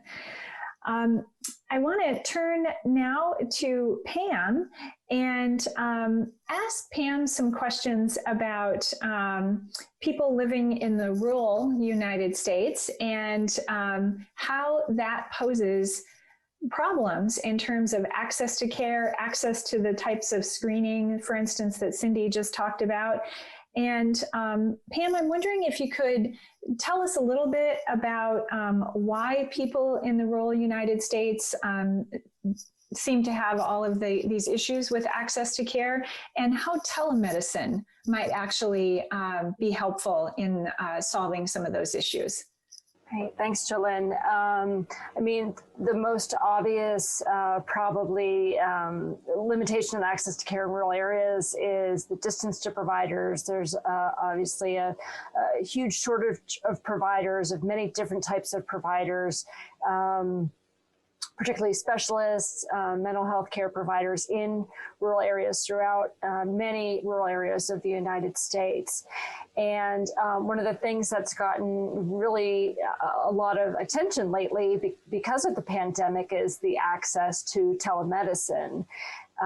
Probably all of us sometime over the last 9 or 10 months have done what we call a telemedicine video visit with one of our providers, and a lot of really, really great care can be delivered over a telemedicine video connection. I mean, while you may be missing some of the hands-on, maybe getting, your blood pressure checked or, certain things looked at more closely.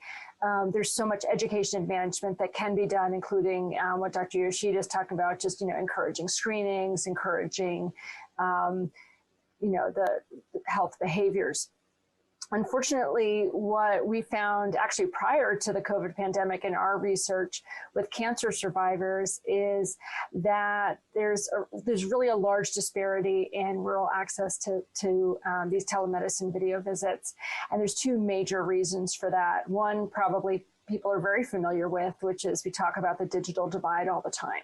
And we know that rural areas have less access to broadband. There's many areas, even in Virginia where we live, where fewer than 25% of the households have access to broadband internet.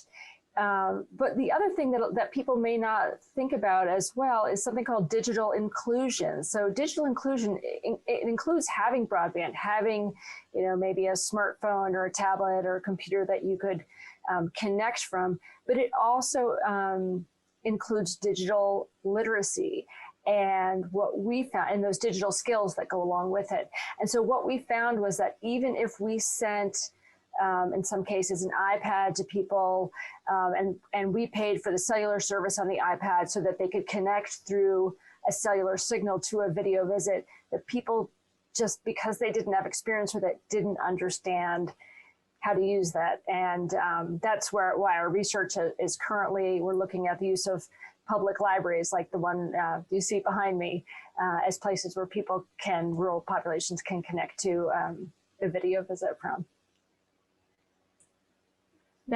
That's such an important point to make, that access is not created equal, and neither is digital literacy. And so I really applaud your efforts in trying to bridge that divide and bring these services to a population that really is in need.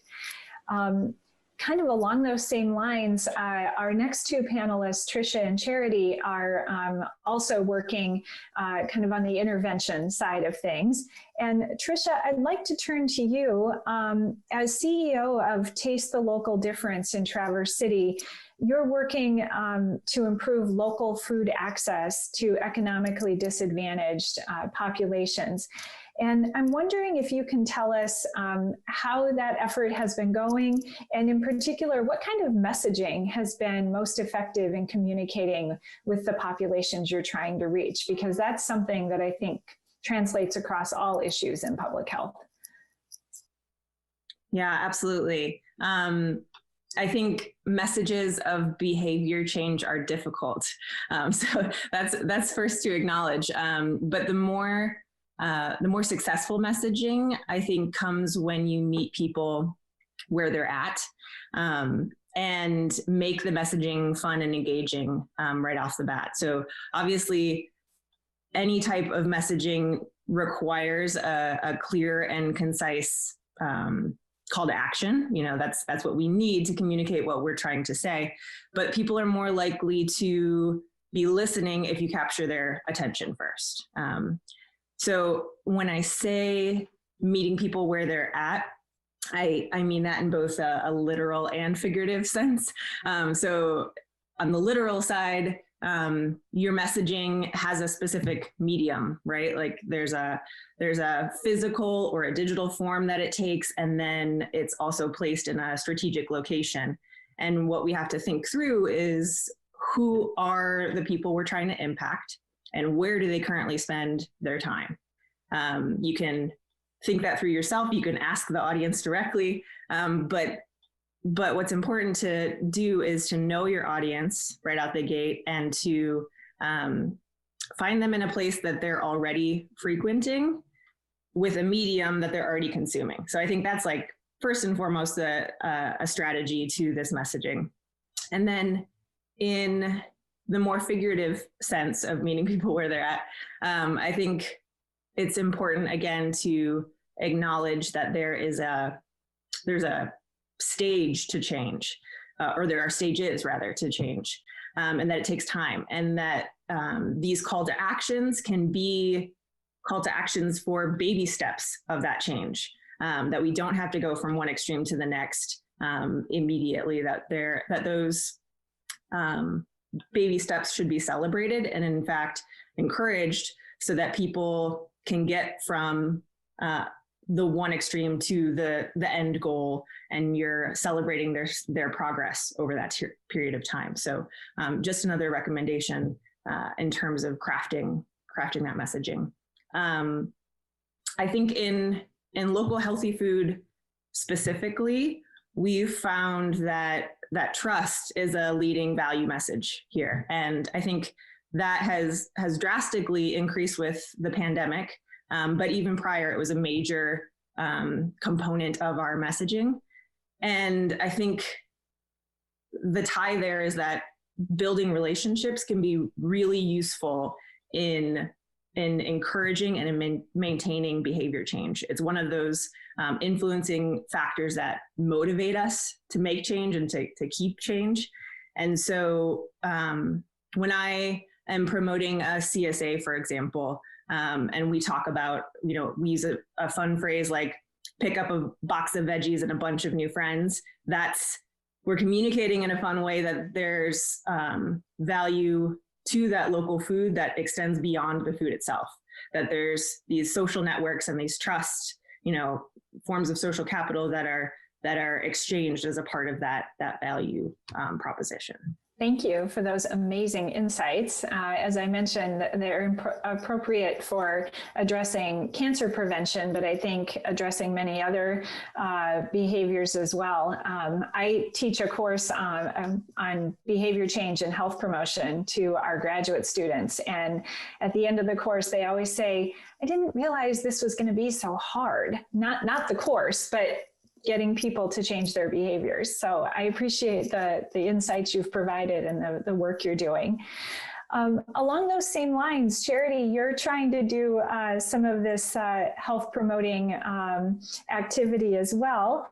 And I am wondering if you can talk to us about how your organization has changed their operations to promote healthier eating and how community partnerships have played a role in that.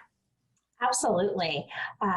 What we've looked at is what a standard food pantry, when you think about it and you're looking at a budget, you try and feed the most people for the least amount of money.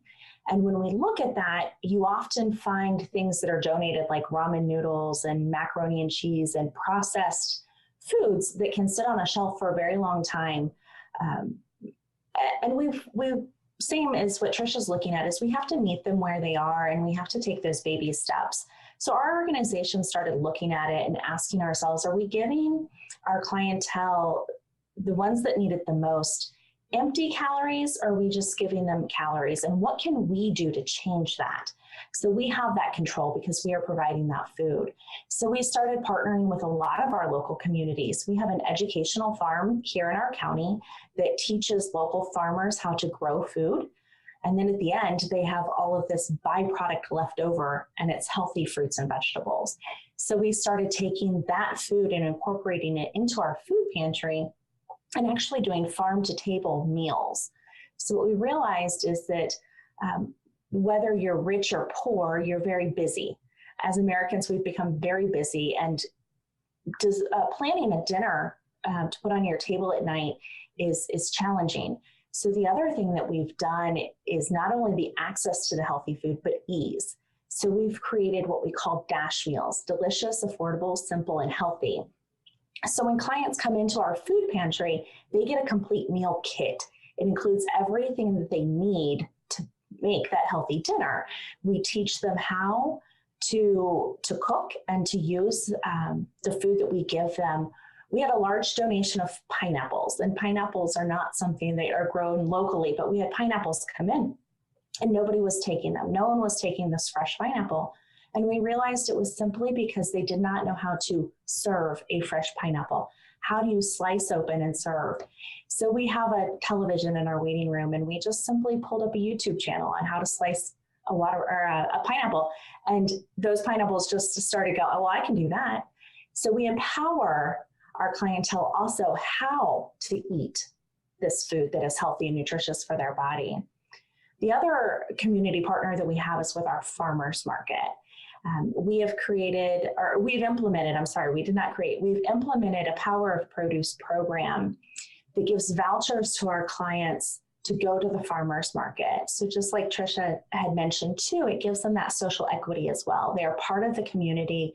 They are going to an economic and a social center as the farmer's market, and they have that choice to purchase those healthy foods.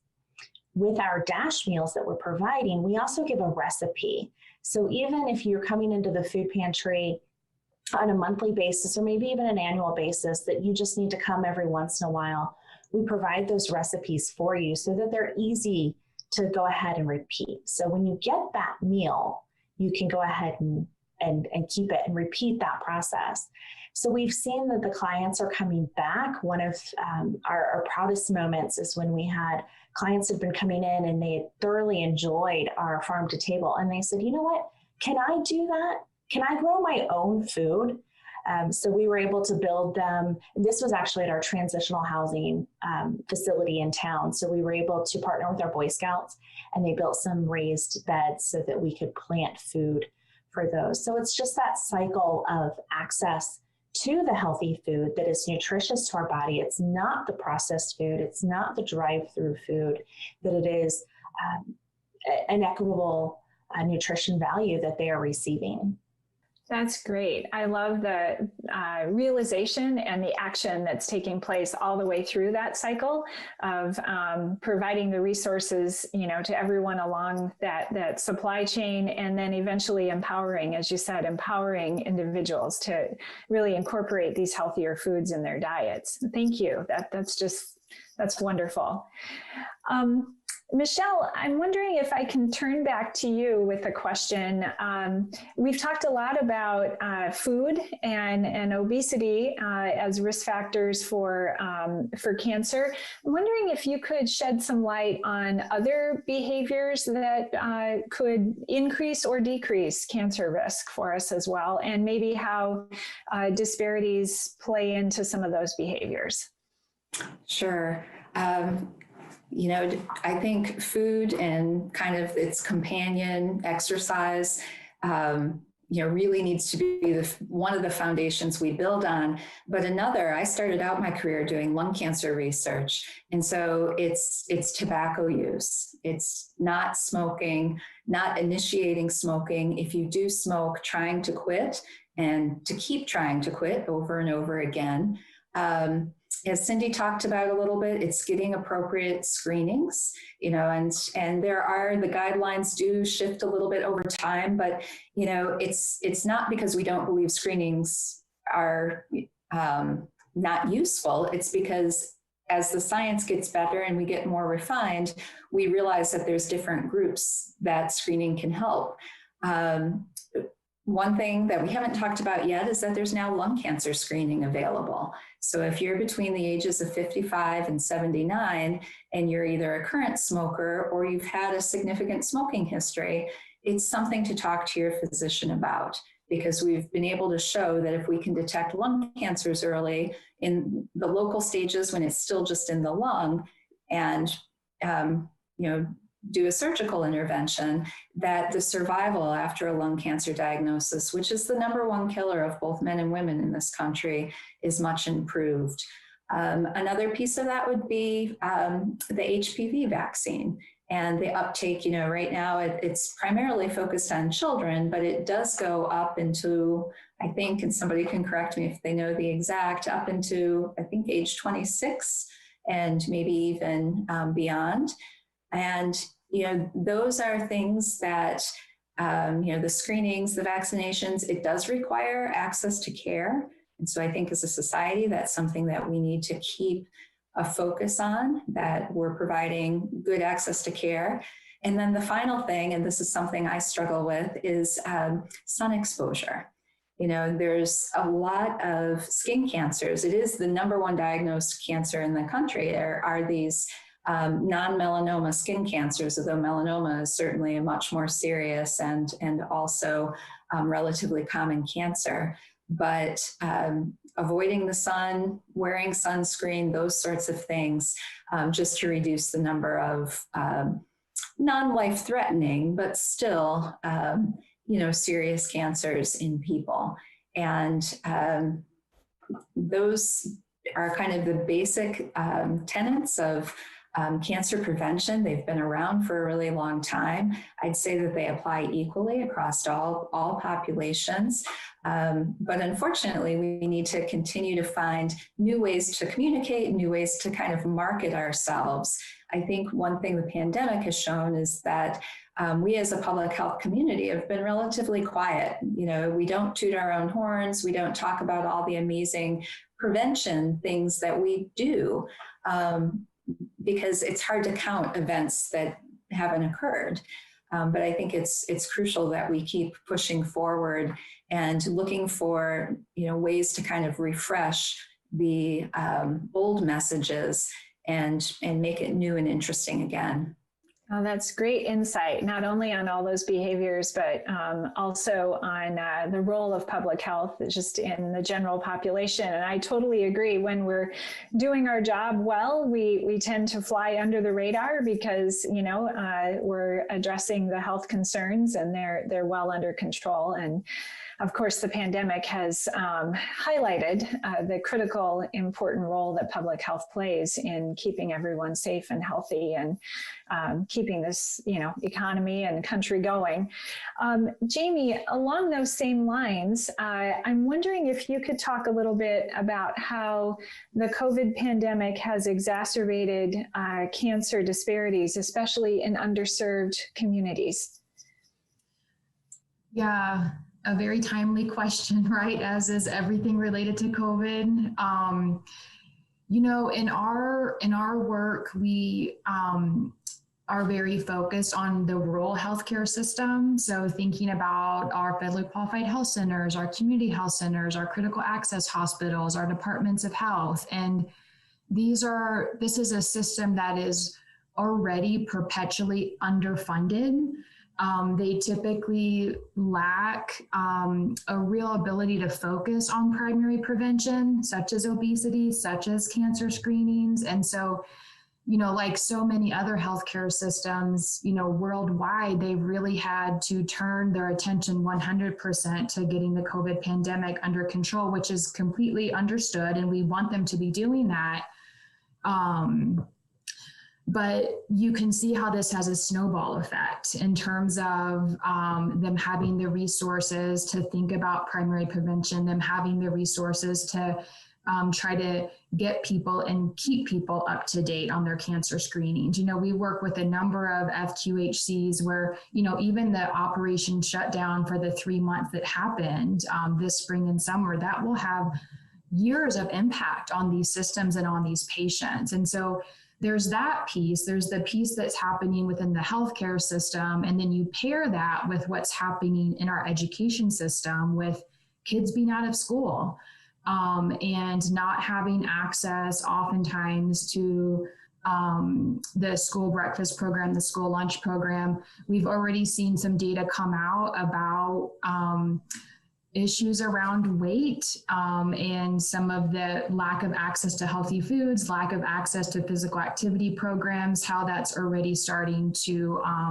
impact the little bit of progress we have made over the recent decade related to obesity. So I'll stop at that, but I think that kind of sums it up. You know, between what's happening within the healthcare system and the education system, it's sort of this double whammy in terms of the potential impact that has on cancer disparities as well.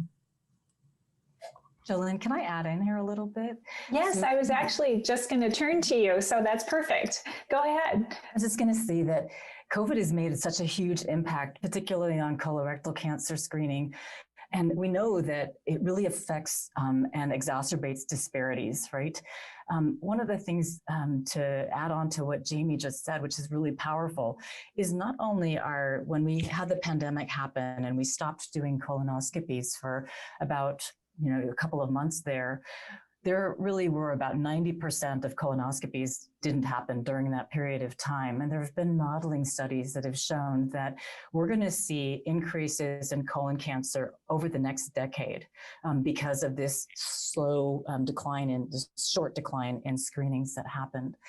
I really want to make it and really want to make a point, though, that it's also about our patients, right? During the COVID epidemic, our patients lost their livelihoods. They lost their jobs. Many of them lost their health insurance. Many of them lost their disposable income. And when you're thinking about colonoscopy, which is a very expensive procedure, we found that these patients oftentimes didn't have the disposable income to pay for preventive screenings, things that are expensive like a colonoscopy. So I think COVID is going to have a really big impact on disparities in our screening that we have going on and what we see in the future. And we're going to probably see increases in cancers all throughout because of it. And really briefly, just wanted to add on one of the some of the things that Michelle mentioned that was really powerful as well, is alcohol is a really big risk factor. And I think that's something that we don't really pay that much attention to as much as we should. I'll tell you that in my short time talking to patients about COVID, there's been a really increased amount of patients who are drinking more during this episode too.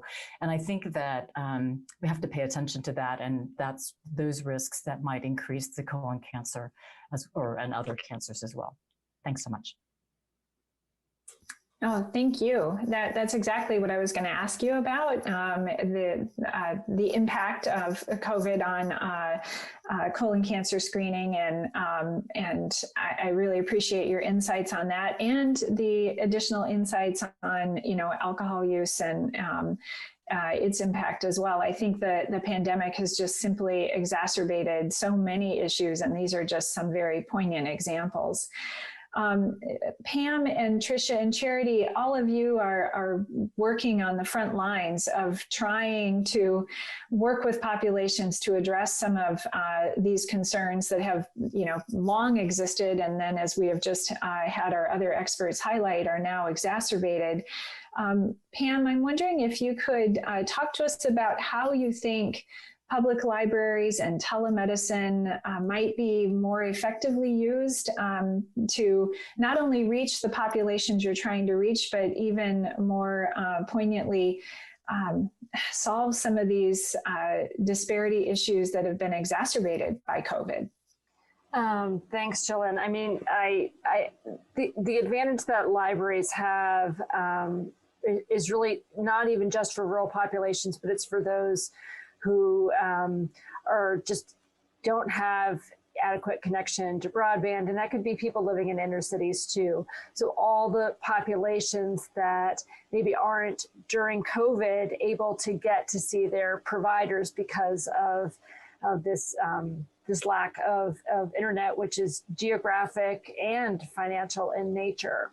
And what the advantage that libraries have, although, acknowledging that not all libraries are open for this, although many in rural areas are at this time allowing patients in, and probably some in urban areas as well. But the advantage that libraries have is it allows us to overcome both the digital divide and digital inclusion issues, because libraries have, they have obviously Wi-Fi. Virtually every library in the United States has free Wi-Fi that they offer to their patrons, and it's usually pretty good speed.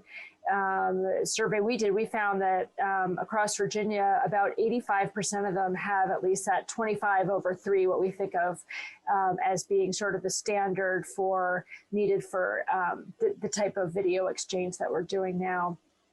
But in addition to that, libraries have equipment that they can loan. A lot of libraries, particularly in inner cities, will do hotspot lending so that they can allow a person maybe to connect from their own equipment or their own phone. But we don't often think about one of the most amazing resources in libraries, and that's the librarian themselves. Librarians are they are information access specialists. So they're not health access specialists, but they can help people overcome connection issues. They can help tell them what equipment they might need. And they have a long history of connecting people with health information. There's just some extraordinary programs that have gone on around the country in terms of their doing programming to educate people about all this. So they really are it's just really an underused resource right now. And I've talked to, doing a survey right now with rural librarians around the country, and they want to do this work. Many of them are starting to look into doing it. There's actually a program in Texas, in Potts Pros, Texas, where they are having people come to the library to do their telehealth appointments. So it can really reach people who, before COVID and hopefully after COVID really had difficulty to getting in. But with COVID especially, we think, people can still go see their provider, but those of us who have telehealth don't have to risk exposure, right? And so it gives them a possible way to also limit their exposure to this pandemic as well. Thank you for those insights. I think what you've just discussed is really exemplary in terms of thinking innovatively about community partners, right? And how we can use those partners to help advance public health initiatives. And that's more critical now than ever. So I thank you for your work. Whenever we talk about libraries, maybe it's because I'm a mom, but I always then turn to children, right? And think of kids. And Tricia, I know that your organization has done quite a bit of work to engage children and young people in your efforts. And I'm wondering if you can talk about that just a little bit for us. Yeah, absolutely. I think the best way that we've been able to engage with kids is to really, it seems really simple, but to get them involved in the process.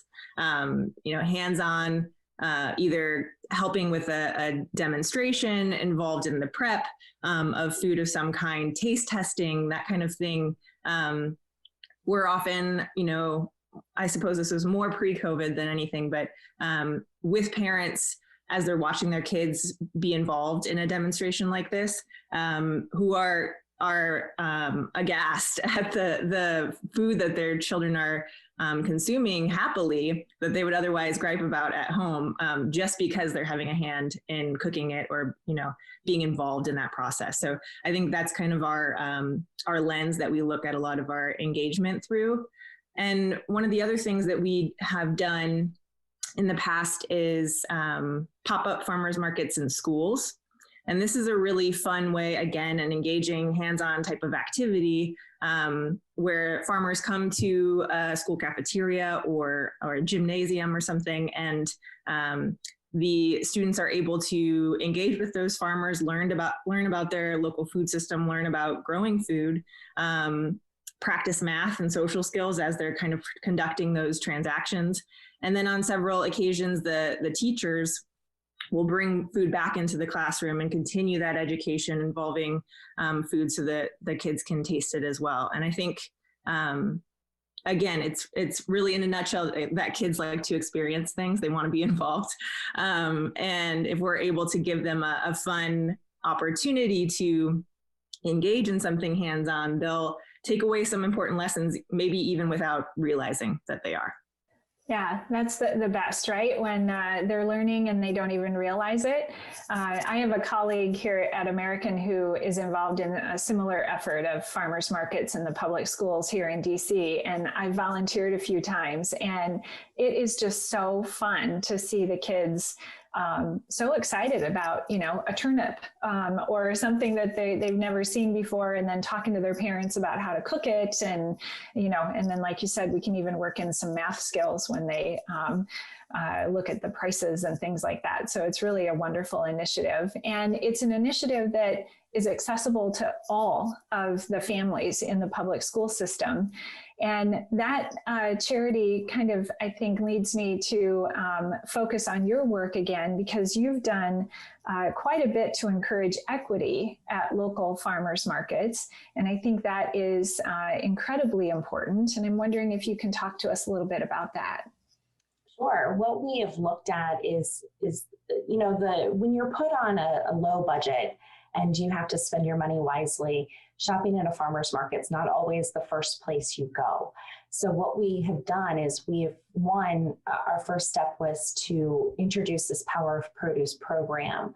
So these vouchers we hand out at our public libraries because our librarians do so much. They see the people that come in and spend a lot of time in the library because that's where they call their home. So we have vouchers that they can then go and, just like cash, purchase anything at the farmer's market. We distribute these through the schools. So each student receives $8 to go to the farmer's market and be able to shop. They also, like Tricia said, get to involve and do activities and tastings and fun things at the market. And the fastest way to get a parent to buy something is for their child to beg for it. So when they're begging for those microgreens and those peas, the parents usually help. So then it also turns around and we have a stronger farmers market because our farmers are being supported as well. We give, with our Power Produce in this voucher program, we give up to $40 to our families that are visiting the food pantry. So they can go and purchase some items at the market. On top of that, we've added our SNAP program through our farmers market. And then we have SNAP match programs, one through the state of Virginia, and then a local program as well. So for every $1 of SNAP that you redeem, you're actually walking away with $3 that you can spend at the market. So we try and make the market accessible to anyone and everyone. These vouchers aren't just distributed at the food pantry. They're distributed through community events. So it's welcome for anybody and everyone, so that they're not just a tag for people that have finance difficulties. So it's become a great place for the entire community to come and to be able to share the joy of that community, which is your mental health, but also to encourage the healthy eating and the supporting of the local farm. Thank you for sharing that wonderful initiative with us. I applaud all of you in your research and your interventions and the things you're doing to help address health disparities overall, but particularly when it comes to cancer. We only have about 5 to 7 minutes left here, and I'm wondering if any of the panelists would like to share any final insights or advice or commentary that I haven't yet had an opportunity to ask you about. Any final thoughts from anyone? I'll just add in, if that's okay. Jamie had mentioned the students coming into schools and what we're going to see from that in the intervention process. I do just want to give a shout out to the school nutrition programs, at least in our county. They've gone above and beyond. A lot of the nutrition through the school nutrition departments have received additional funding from the USDA so that they can provide free lunches and free breakfast to any student, or any child, under the age of 18. So between the ages of 2 and 18, they can now pick up their food. Our school system took it a step further and actually used unemployed bus drivers, since the students weren't going into the physical schools, to deliver that food as well. But what we are going to see is that the food did change because of the supply chain, that we just couldn't get the healthier food. So some of that food has gone back to the processed food, and it's not as healthy as we once saw in our school lunch. So I do foresee some nutritional impacts in the future on that as well. Great, thank you for highlighting that. Michelle or Tricia? I just really wanted to say what's impressed me about this session is just how we can all play our roles. You know, you have a very diverse panel on here in terms of the types of work we do, our educational backgrounds, and so on. And, you know, every little piece of the pie fits together so that we can do what everybody's ultimate goal is, which is to improve the population's health and to prevent cancer. So this has been really exciting for me to kind of see it in action. Tricia? Yeah, I just wanted to, thanks for that, Michelle. I totally agree. It's been wonderful to get to know everybody on this panel and talk with you all. I wanted to add into Charity's comments about the farmers market and various ways that we can improve local healthy food access. There's so many. They keep the local food system colleagues across the country are not lacking in their creativity. And one of the things I wanted to share that kind of ties all of us together is a program called Prescriptions for Health that has been popping up in various communities all across the country too. And this is where doctors are able to write prescriptions for fruits and vegetables, which is really a fun and creative connection, again, between all of us here today. Those prescriptions are then translated into dollars to be spent at the local farmers market just on fruits and vegetables. But it's a really creative and fun program, again, to get access to fruit and vegetables for those who need it most, related to their health impact. Thank you for sharing that. That is yet another amazing initiative that I think we all should be so excited about. Cindy, Pam, any final thoughts, any insights I didn't ask you about that you were hoping to share with our audience? I'll just say briefly that access to care for rural populations was an issue way before COVID. It's really becoming highlighted with the use of telemedicine, which will probably continue. And so after COVID's over, we need to stay aware of people's limitations in broadband and how that's really continuing to contribute to these health disparities. I'll just say thank you to everybody who's participated. You women are inspiring. The work that you do really is really amazing. And I always learn so much when I participate on these panels. I always get some new ideas and you guys get me excited to do more. So thank you. Well, I couldn't have said it better. That is exactly how I feel. I am absolutely in awe of the work that all of you are doing. And I think that I had the best seat in the house because I got the joy of being the moderator for this amazing group of researchers and interventionists. And I just, on behalf of the entire population, I can't thank you enough for the very transformative work that you're doing to help prevent cancer. So on behalf of all of us, thank you.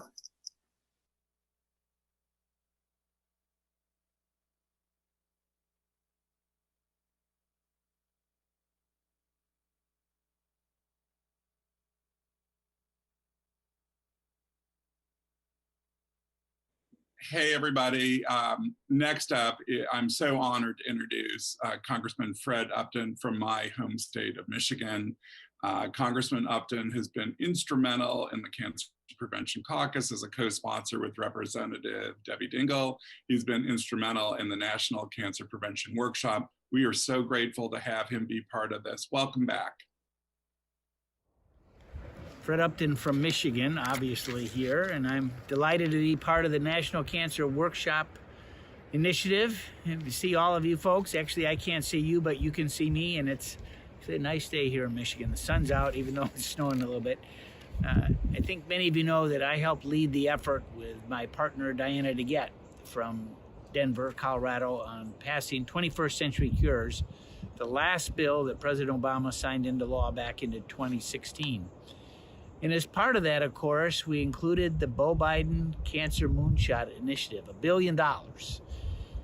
We're gonna find a way to make sure that we have a cure for this. It was a major initiative to get done, and now we're starting to work on Cures 2.0. Diana and I have teamed up together again, and we've put out a couple of different draft questions. We've received hundreds of comments, and our goal is to get a bill moving through the legislative process, through the Energy and Commerce Committee into the floor, obviously bipartisan, to really build on what we did back in 2016.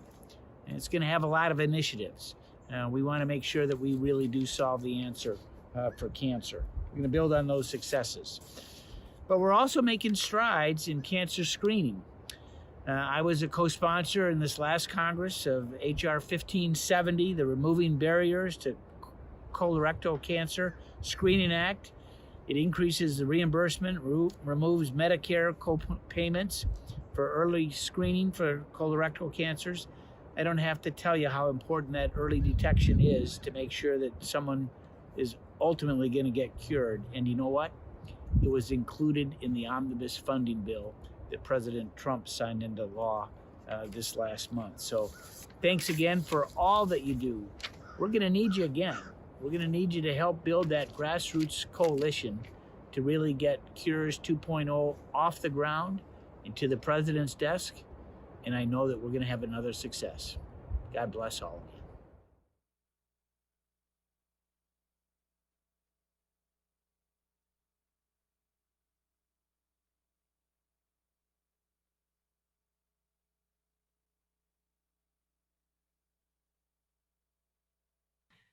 This is Katie Horvath, CEO of Navigo, and I am privileged to be introducing to you our next speaker, Ms. Kathy Larea. Kathy is the Executive Director of Oncology Services at Munson Healthcare. Kathy was brought on board by Munson Healthcare, the largest healthcare system in all of Northern Michigan, to open up a cancer center. The Cowell Family Cancer Center indeed did open under Kathy's leadership and direction. Kathy worked very hard to assemble a team of rock stars and also to really put the patient and the patient experience at the center of everything that she was doing for the cancer center. Kathy added things like putting the radiation suite for oncology above ground. That never happens. And really trying to make the entire cancer experience as healing as it can be. But even more importantly, Kathy brought cancer prevention into the cancer center. And often you don't see that. Often cancer centers are dealing with treatment and of patients who already have cancer. And really the idea of prevention is left to the general practitioners who are outside of oncology care. I know this because I worked on Kathy's team and helped her to open the cancer center. We created programs involving exercise, diet, and other things to teach patients and also our community new ways of doing things to help ourselves prevent cancer from us getting it, our families, and our community. Kathy created smoking cessation programs and other wonderful things that have truly made a deep impact here in Northern Michigan. Without further ado, here's Kathy Larea. Hi, we're here today with Kathy Larea, who is coming to us from Traverse City from the Munson Healthcare Oncology Group at the Cowell Family Cancer Center. Kathy, welcome. Thank you, Bill. Hope you're doing well. It looks a little chilly over your shoulder. What's the weather like today? Is it cold there? I bet. Actually, we're having the warmest January we've had in a long time, so it's a little disappointing for the skiers and whatnot. Right. We're low on snow, so we're hoping for a lot more. Low on snow, but also low on heat. It is chilly there, right? It's not. You're not having some big warm front go through. No polar vortex. It's still below freezing. Yikes. Yikes. Well, your warm smile is not, and we are so glad to have you here. Just so everybody knows, Kathy and Munson have been working with Less Cancer for several years in projects and with our bike ride that typically leaves from the cancer center and returns to the cancer center. I personally have to say what a special place you work for or with, and you can't, the audience can't see today, but Kathy, if you could just give us a quick tour. I mean, originally when we picked up this call, you were in the meditation center, and you know, I'm always so impressed with the general vibe there, from the meditation center to the art to the water treatment to everything. What's the most special place for you in the cancer center? I think the room I was going to do this call at was our meditation room, and it's a series of 4 stained glass frames of all 4 seasons that one of our donors had commissioned to be done, so that that meditation room would be comforting to not only our patients, but our staff and providers as well. We will be celebrating our milestone of our 5th year of opening this spring. And even through the pandemic, patients will say that are new, there's a calming aura here, that it's fearful when you walk in, and once you're in here, between the gloriousness of our staff and the aura of the facility, it helps people get through what they need to get through. And after 5 years, I'm pleased to say that's still the aura. That's what I try hard to protect. Right, right. Well, you know, the people could not be kinder there. They are the nicest people. We've had a tough year. We've been through some tough times, and I think the resiliency of the staff through all of this has been exceptional. Not to mention, to be diagnosed with cancer during a pandemic is unfortunate, and so we're doing everything in our power to make sure we don't miss a beat. So Right. between the gallery, the meditation gallery, and the support services we provide with social work and nutrition and genetic counseling, we've been able to stay the course. That's amazing. You know, you guys have always been heroes for me, and I just cannot say enough great things about you or Munson or the Cancer Center. It's really a very, very special place. Kathy, I also know you, and I know that every person that walks in that door is family. I want to know what keeps you up at night during COVID. Like, what are the things that are, you know, making you want to drive an ice pick into your eye? I mean, because it's stressful, and I know how much you care. When we were there last for the bike ride, the summer before last, you know, I saw how many people, you know, came up to you, hugged you, all pre-COVID stuff, you know. Everybody's connected to the community. Everybody's got a story. You know, you certainly are very, very interested in everybody there. I've seen it firsthand. What's your most pressing thing on your mind? I think when everything started in the springtime and we had to shut down so many services, my gut was just saying, you know, if we're not being able to provide cancer surgery, or we have, you know, can't provide access to cancer screenings such as mammography, colonoscopy, low dose CT screenings, what's going to happen? Would that lead to more negative outcomes? Would that lead to cancers being found at later stages? And so that was, you know, the team, we kept coming together because here in Northern Michigan, we didn't experience the number of COVID patients that Southeast Michigan was experiencing, and yet we were shutting down everything. So we really had to get together to ensure safety for the patients coming through already. What are we going to do to protect them? Am I going to have enough providers in case they get sick? What am I going to do if, you know, I only have 13 oncology specialists. What if half of them go down? What are we going to do next? So that was kind of forefront. How do we mitigate the risk of delays in treatment, and how do we keep our professionals safe? Those are probably the two major worries I have. You have. I mean, I know that you guys have all been fairly safe there. I'm sure you probably had to delay some procedures. Is there anything you can share on that? So our state of Michigan, everything was shut down for non-essential surgeries or treatments. And so how do you express to folks that gynecologic surgeries are emergent, urgent versus, you know, somebody coming in with a trauma or whatnot? So Munson Healthcare came together and we stood up a few committees, and one was called the System Clinical Incident Command Committee. And I was asked to be part of that.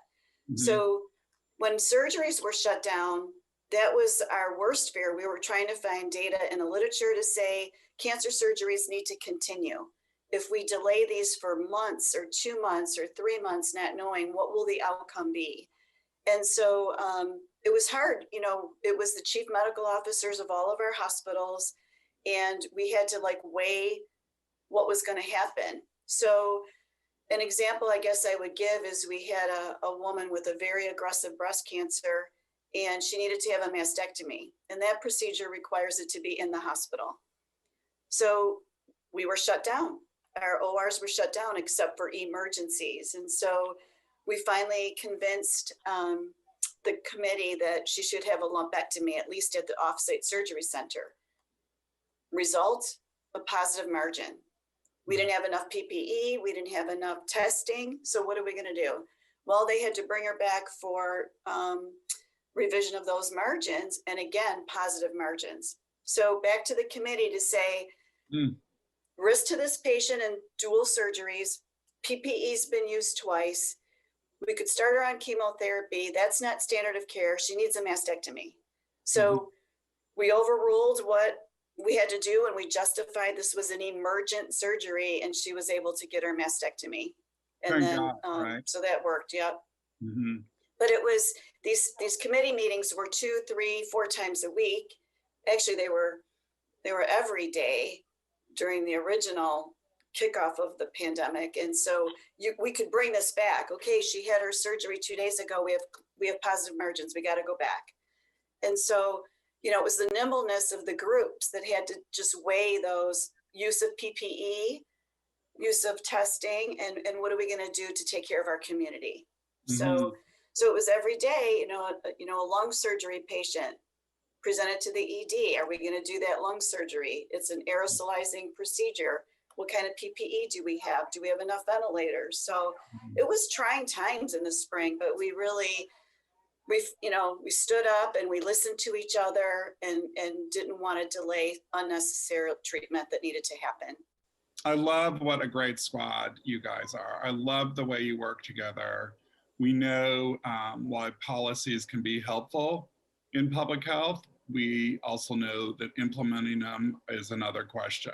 Things often look great on paper, and they're not always great in reality. But you and your squad there have done incredible things in serving the public and getting them the care that they need. Well, this is rural healthcare in Northern Michigan too. And so just because certain other health systems were implementing policies, you know, we weren't at that peak of having to take care of that many COVID patients. So then what are we going to do for our community with baseline guidance, but be nimble enough to make changes when we could? Right, which is, I love the fact that you are, you know, your team, yourself, I know firsthand, are such great problem solvers. But, you know, we always, you know, how unfortunate for the patient that has to go back and forth and be, you know, get Band-Aids, you know, 2 or 3 times before they really get the solution that they need for whatever their case is. And I'm certain you took care of that person in a very special way. As I've seen I actually have met hundreds of your patients. Yes, you have. I've met hundreds of them. I've actually personally said hello to so many survivors that have walked out those doors. And I love the way that you all bring them back every year and to celebrate, to participate in the Cancer Prevention Bike Ride, to be part of this community. And literally, I think the last time I was there, you might have had 300, 350 people. I probably shook hands with them, their families. It was amazing. It was really an amazing experience to be part of. And I love the way that you guys work with your community and with each other. Kathy, while we're on today, can you maybe tell us, because I do know for years you were at a hospital in Detroit, can you share with us how rural medicine is different, how this is different from that experience, from an urban situation? So that has been, you know, my joy in moving to Northern Michigan versus the competitive environment of a suburb urban area. Really, the needs in the rural Northern Michigan are there. We have a lot of health disparities, whether it's access to screening and testing, whether it's people knowing how to enroll in insurance plans, or even just not even seeking out care. So we've created this hub and spoke model where the Cancer Center now is the hub, and we have 8 locations within the 30 counties that we can provide at least infusion services and an oncologist to go to that area to meet patients in the communities that they live. What's interesting during this time of this year is these are very small facilities. And so when we're implementing all of our safety strategies of distancing patients and no visitors and trying to protect them, we've had to reduce services. So if our Charlevoix Hospital had 9 infusion chairs, we had to reduce those down to 6 to do adequate spacing. And so really just trying to be where the patient is. If they were COVID-19 positive, is there a workflow we could put into place so that others weren't exposed? So we had to be creative as to entranceways into hospitals and smaller rooms where a patient could be isolated to still get their treatment and yet not expose others. So each community that we have, one of our spokes, so to speak, has had to really go through a thoughtful process of how to make sure we don't stop. And there was a thought of maybe we should centralize all care, but that could be 75 to 100 miles for people to drive. Mm-hmm. So it really was our mission to say, no, we have to maintain our presence, and we have to institute telehealth. We have to institute iPads so family members could come with a patient for a newly diagnosis, and even though they couldn't come into the facility. So I've had a pretty nimble team that's been able to, every provider's different, and they trusted us, and they went warp speed into tell us how we need to do this to make sure we take care of our patients. But it still was a challenge. And then there's that fear factor. That's still what we're trying to overcome, is folks that should have had screenings or should be taking care of their follow-up appointments, and they're just too fearful to come into a healthcare facility. So what are we gonna, that's our focus now. How do we mitigate that? How do we demonstrate that we have a safe environment for them to come for their follow-up? So we're balancing telehealth with a campaign that we're gonna promote in the next month or so for Cancer Prevention Month, and really how important it is for you to seek out those services to prevent the risk of negative outcomes. Mm-hmm. Great. I really appreciate that effort. I know firsthand from seeing you among the many hundreds of people summer after summer, that so many of these people you have firsthand relationships with. You know, I was hearing you ask people about their dog, or how's your cat, or how, I was like, oh my God, how's this woman hold all this information in her head? How do these specific problems get to your desk? How do people get attention for their needs during this time? How do you find out about it? So it's a multi-factor way. I mean, we have support services here. So we have a wonderful social worker who was very innovative and went to Zoom right away before our health system even had a Zoom account to figure out how to do her support groups. She actually increased her geographic reach because she wasn't doing face-to-face. And so she was, more people could join. Good. And so we hear things that way about those that are in the survivorship mode and what could be done better. And then we just have, many avenues, whether it's talking to a manager within our network or bringing things forth through their primary care nurse and what issues we have. And visitors was a big one. It's really difficult to come and be taken care of all by yourself. And so we had to, be creative about that. So back to the drawing board, where should we allow visitors? So we should allow visitors for new consults, because that's really hard to do by yourself. And so we had to tweak that, or your new treatment and radiation, or your first treatment and infusion. Can you have a caregiver, a loved one with you? And so then I hear from, phone calls directly to me, letters written directly to administration about our services, and we haven't done everything perfectly. We've upset a few people, as you can expect, but our mission really was to protect patients in all of our treatment facilities to continue their care. I'm proud to say some of our units had outbreaks or clusters of COVID-19 staff positive.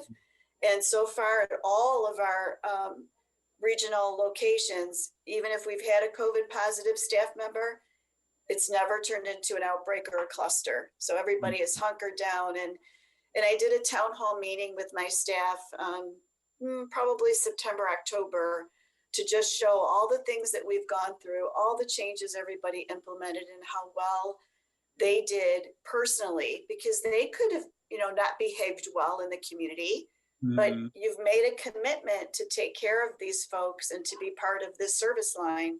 So make that a priority. And I believe they did, and still are. So that's been special.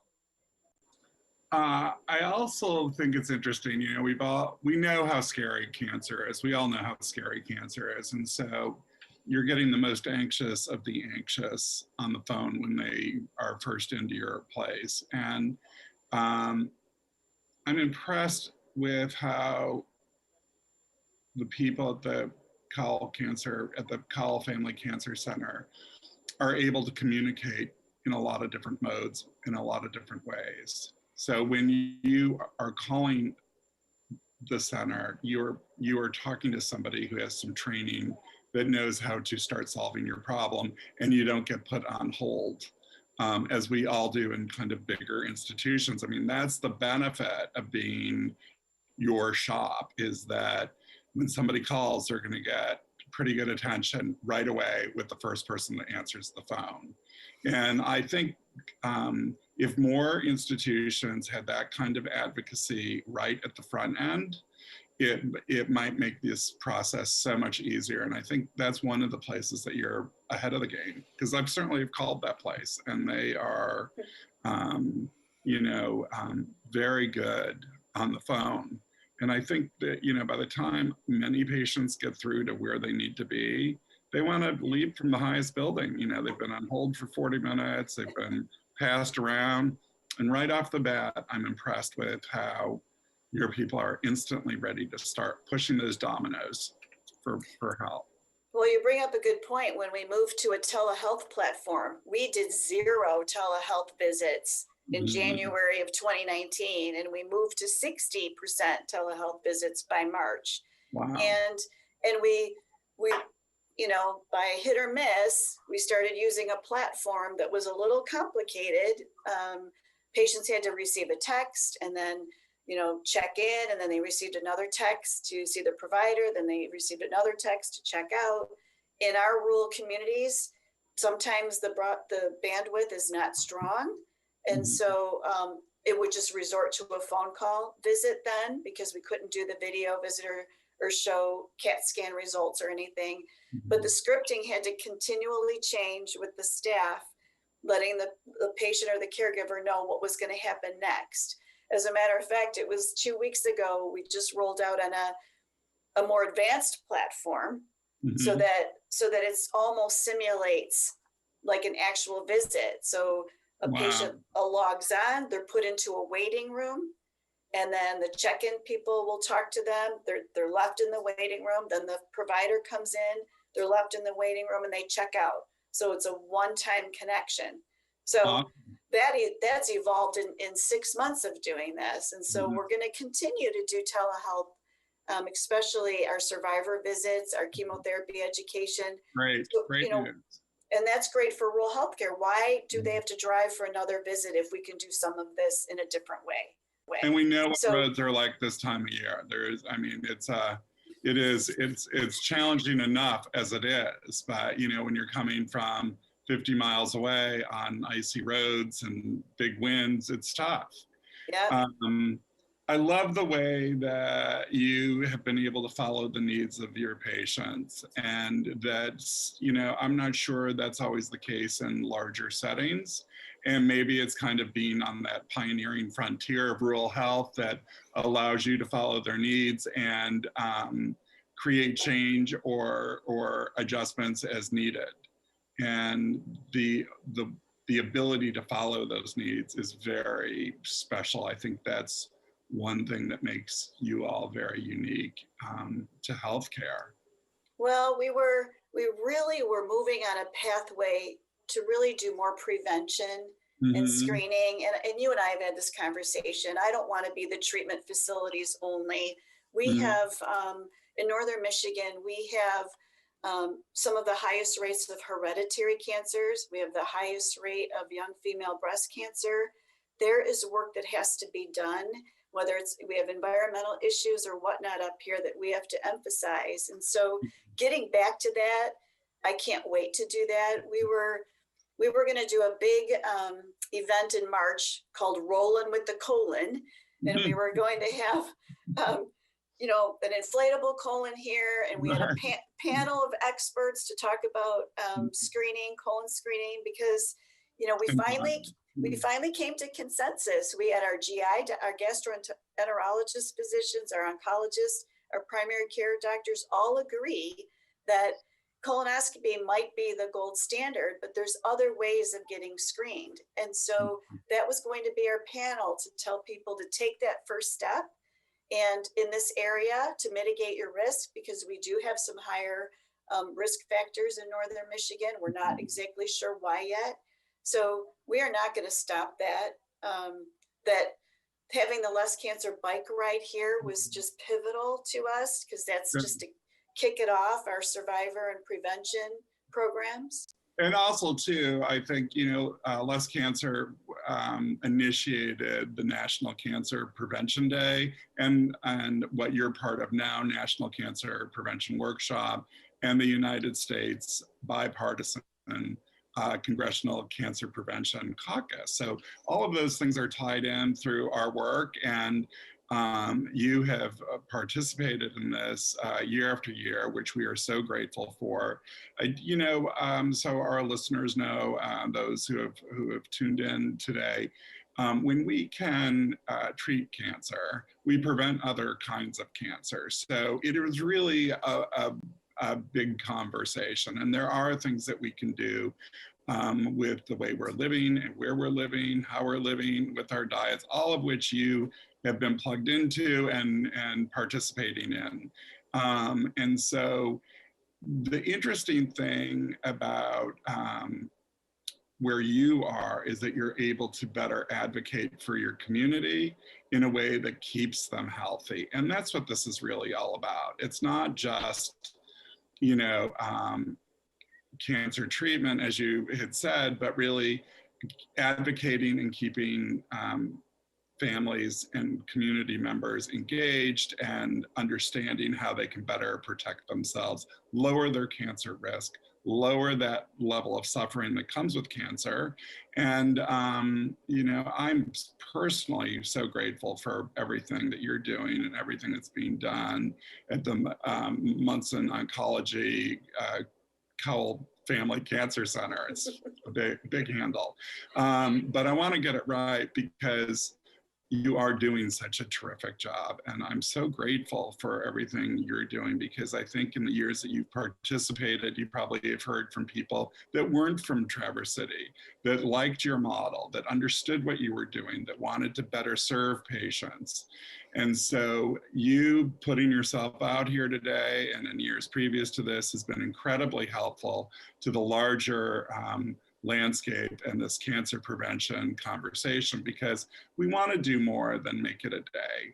You know, February 4th, the day this will stream live, is World Cancer Day. And when we first heard about World Cancer, we were like, you know what, we got to do something better. These have to be working days. And so we know just now on the Coursera platform, we have almost 4,000 people that have enrolled in this programming, either for certificate or continuing medical education credits. So your participation in helping us today has been great. And I'm so grateful for your service to everyone. And I hope you stay safe. Thank you, Bill. We plan to. Good, good, good. Will you say hello to everybody? And I appreciate you being here today. Is there anything you'd like to touch on before we close out? I guess it's the quote that I've been using all along now during this pandemic. And it's a Winston Churchill quote that is, change is good as long as it's in the right direction. And so I have a running list of, you know, our partnership with the community health departments have grown tremendously. So I'm really hoping we can do much more prevention, whether it's smoking cessation, all kinds of community efforts now that we've forged these relationships over the past few months. So I have a whole list of strategies that we'll continue to work on. And we'll have more to talk about when we can do the bike ride this summer. I hope not virtually. Right. Oh, no, for sure. If anything, I'll be there. Okay. So, and hopefully we'll all have our vaccines by then. I'm hopeful. Knock wood sometimes, right? Yes. So, Kathy, again, stay safe. I hope your family as well. I miss you. I miss everybody in Traverse City, and we'll talk soon. Keep up the good work. February 4th is a very special day. Thanks so much. We appreciate it. Okay. Take care. Bye-bye.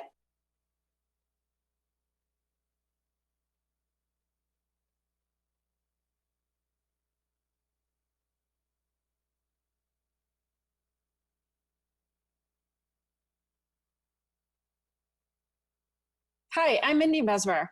I'm an environmental and public health scientist coming to you today from New Hampshire. And I just want to start out by saying thank you so much to Bill Cousins and Less Cancer for once again hosting this annual Less Cancer National Prevention Workshop that provides an amazing service, getting important information about cancer prevention out to everyone across the world. I want to introduce to you today an important representative here from the state of New Hampshire who has been an integral part of making sure that we prevent cancer here in the state of New Hampshire. I came to know U.S. Senator Maggie Hassan a few years ago when she asked me to serve on a task force to investigate the cases of pediatric cancer here in New Hampshire on the Seacoast. And Senator Maggie Hassan has come to be a very big proponent of making sure we prevent cancer in the U.S. Senate. So I want to turn it over now to U.S. Senator Maggie Hassan from New Hampshire. Thank you. Hi, everybody. I'm Senator Maggie Hassan.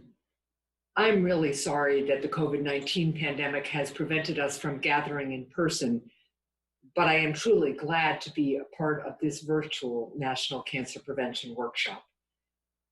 Cancer impacts nearly everybody, either directly or indirectly.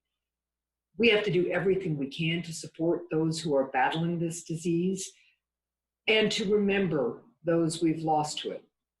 We also have to do everything we can to prevent cancer from touching people's lives in the first place.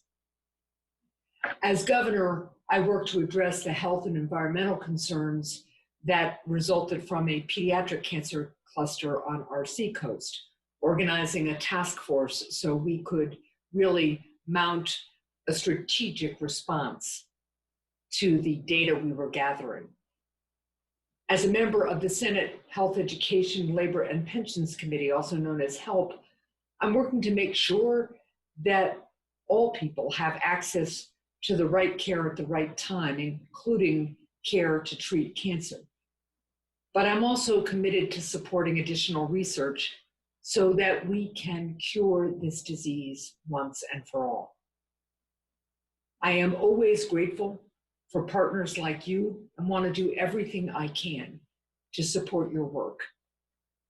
We have a lot more work to do, but we are in fact making progress in the detection and treatment of cancer, and I am committed to and convinced that we'll find a cure. In the meantime, keep doing the excellent work you're doing and stay safe. Thank you.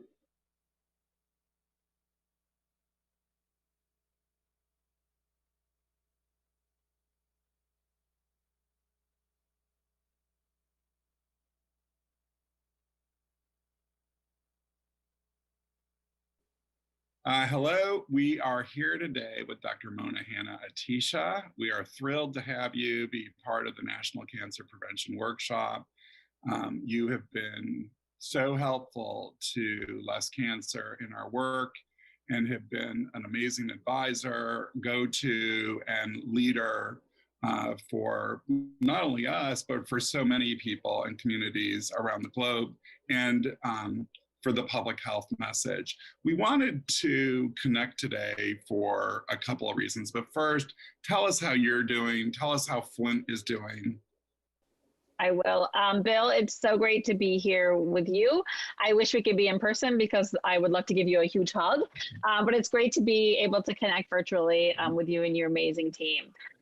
So Flint's doing okay, just like kind of the rest of the nation in terms of this pandemic. So as you can imagine, Flint was recovering from our last public health disaster and then was hit with this new public health disaster. Right. So I didn't introduce you. I didn't give a brief clip of your bio, but for those that don't know, we all owe you a debt of gratitude for identifying the issue in Flint, Michigan. So, I am a huge fan of your work. I'm so grateful for your bravery. And let me see right here. This is on my desk all the time. Aww. Right? That's you. It's your book, The Eyes Don't See, autographed. And we're so grateful for what you do. But just to start this off, could you maybe give us a brief synopsis of how your work started several years ago? Sure, I would love to. So I was and continue to be a practicing pediatrician in Flint, Michigan, a professor with Michigan State University. I'm based in the city of Flint, and I am there on purpose as a pediatrician because of so many of the obstacles that our children faced to be healthy. So I wanted to practice pediatrics in a place where not only could I treat ear infections, but a place where I could also address upstream inequities and injustices. And in 2014, Flint was in this kind of near state of bankruptcy. And as such, the state came over and took democracy away from the city, and the city was put under something called emergency management. And that was because of decades of crisis in Flint, decades of austerity-driven measures that put the city into this near bankruptcy position. And the emergency managers came in 2011, and their job was just save money, save money, save money by any means necessary. And it was decided that to save money, they would change our water source. We were previously getting our water from the Great Lakes. So any Michigander, we talk about Michigan with our hand. We are the mitten state, surrounded by the largest source of fresh water in the world. And in 2014, our former mayor went on TV and he changed our water source from Lake Huron to the Flint River in an effort to save money. And right away there was How much problems. money was that? How much money was that? I don't know. I think they estimated maybe $80 to $100 million or something that would be saved. But the greatest irony is that the water was switched, but it wasn't treated properly with this important ingredient called corrosion control. And that's what caused our crisis. The lack of corrosion control leached lead from our pipes into the plumbing, into the bodies of our children. But if that proper treatment was added, it only would have cost about $80 a day. So for only $80 a day, we could have largely prevented this massive public health crisis. But without that treatment, lead got into the water, got into the bodies of our children. And that's when I got involved, when I heard the word lead. As a pediatrician, as somebody trained in public health, we know that lead is a poison. It's a potent neurotoxin. It's also a form of environmental racism, environmental injustice. And recognizing the possibility of lead in the water really pushed me to do the research to see that if that was in the bodies of our children, and then very publicly shared that. Wow, right? I know in the book we talk about mothers that were getting up with their babies in the middle of the night and mixing their formulas with water.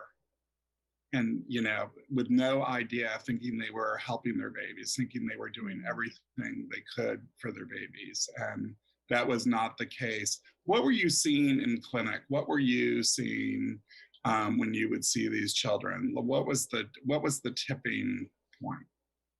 Yeah, that's a great question. And that's one of the reasons my book is called What the Eyes Don't See, is because we weren't seeing much. And that's the evilness of lead and the evilness of so many environmental contaminants, is that you don't acutely see the consequences of that exposure. lead is known as a silent pediatric epidemic. But parents were coming in with concerns about the water because there were concerns that it tasted weird, it smelled funny, we had bacteria in the water, there was boil advisories, kids were getting rashes.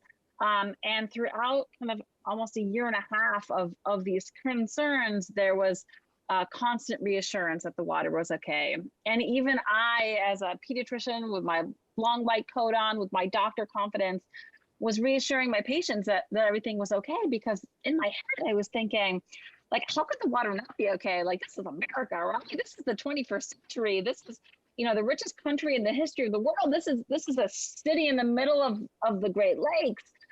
But more than all of that, there's rules and the regulations, and there's people who are tax dollars support, whose job is to protect our public health. So the story of Flint, you know, is the story of a water disaster, but it's also a story of what happens when you sever the bonds between the public and government, because we all think that government's there to protect us and to keep us healthy and to guarantee things like safe drinking water and, you know, and prevention of epidemics. But this was one example, but also a timely example of how that failed. Doesn't seem believable, right? It seems like, how could this possibly happen? But we know that when legislators are not paying attention to science, or, you know, a lot of communication gaps. One thing that has really shifted, I think, for a lot of healthcare providers because of you is that you're just not that doc that people come in, you sell them a Band-Aid and you pat them on the head and send them home. You have really come out and advocated for your community. And the reason it's so important physicians such as yourself do this is because you're the ones with the education. As I always say, I'm just a C student from Wayne State University in the School of Liberal Arts, right? That's who I am. So I really don't have the tools that somebody such as yourself has to train communities. And really that's what you're doing, is you not only are you getting children healthy, but you're keeping them healthy. You've been involved with some programs that address some of these disparities in Flint. Can you share with me some of the things that that I firsthand have seen, like your clinic or the farmer's market or any of those things? Yeah, that's a great question. And Bill, you are not just anybody. You are an important somebody. And that's also one of the stories of Flint, is that there are so many community members who were raising concerns, but their voices were being dismissed and denied. Like heroic moms and pastors and journalists who are saying, hey, something's wrong. Why aren't you listening to us? And it shouldn't have taken a doctor with a bunch of degrees after her name to finally change the course of this crisis. We should have listened to the folks on the ground in a very transparent, in a very representative way. But because we didn't have democracy and because of the kind of the systemic injustices, the folks on the ground weren't being listened to.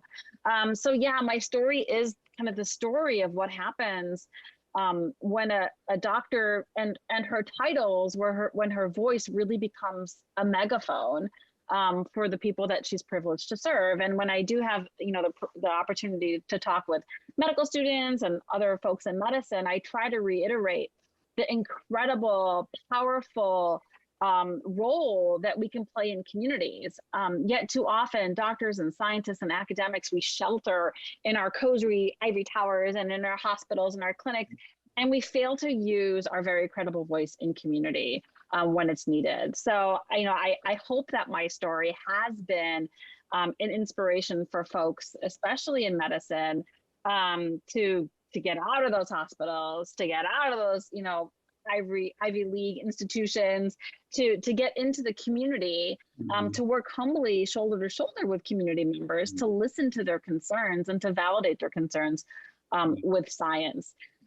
So in that very same spirit, that community informed, community driven, community participatory spirit, where we continue to do our work shoulder to shoulder with the impacted community, we've been able to put into place a lot of awesome in Flint, trying to really turn the crisis that happened in Flint into an opportunity to invest in public health, to respect science, to eliminate inequities, and to really build the capacity of public health infrastructure, which has been decimated for decades.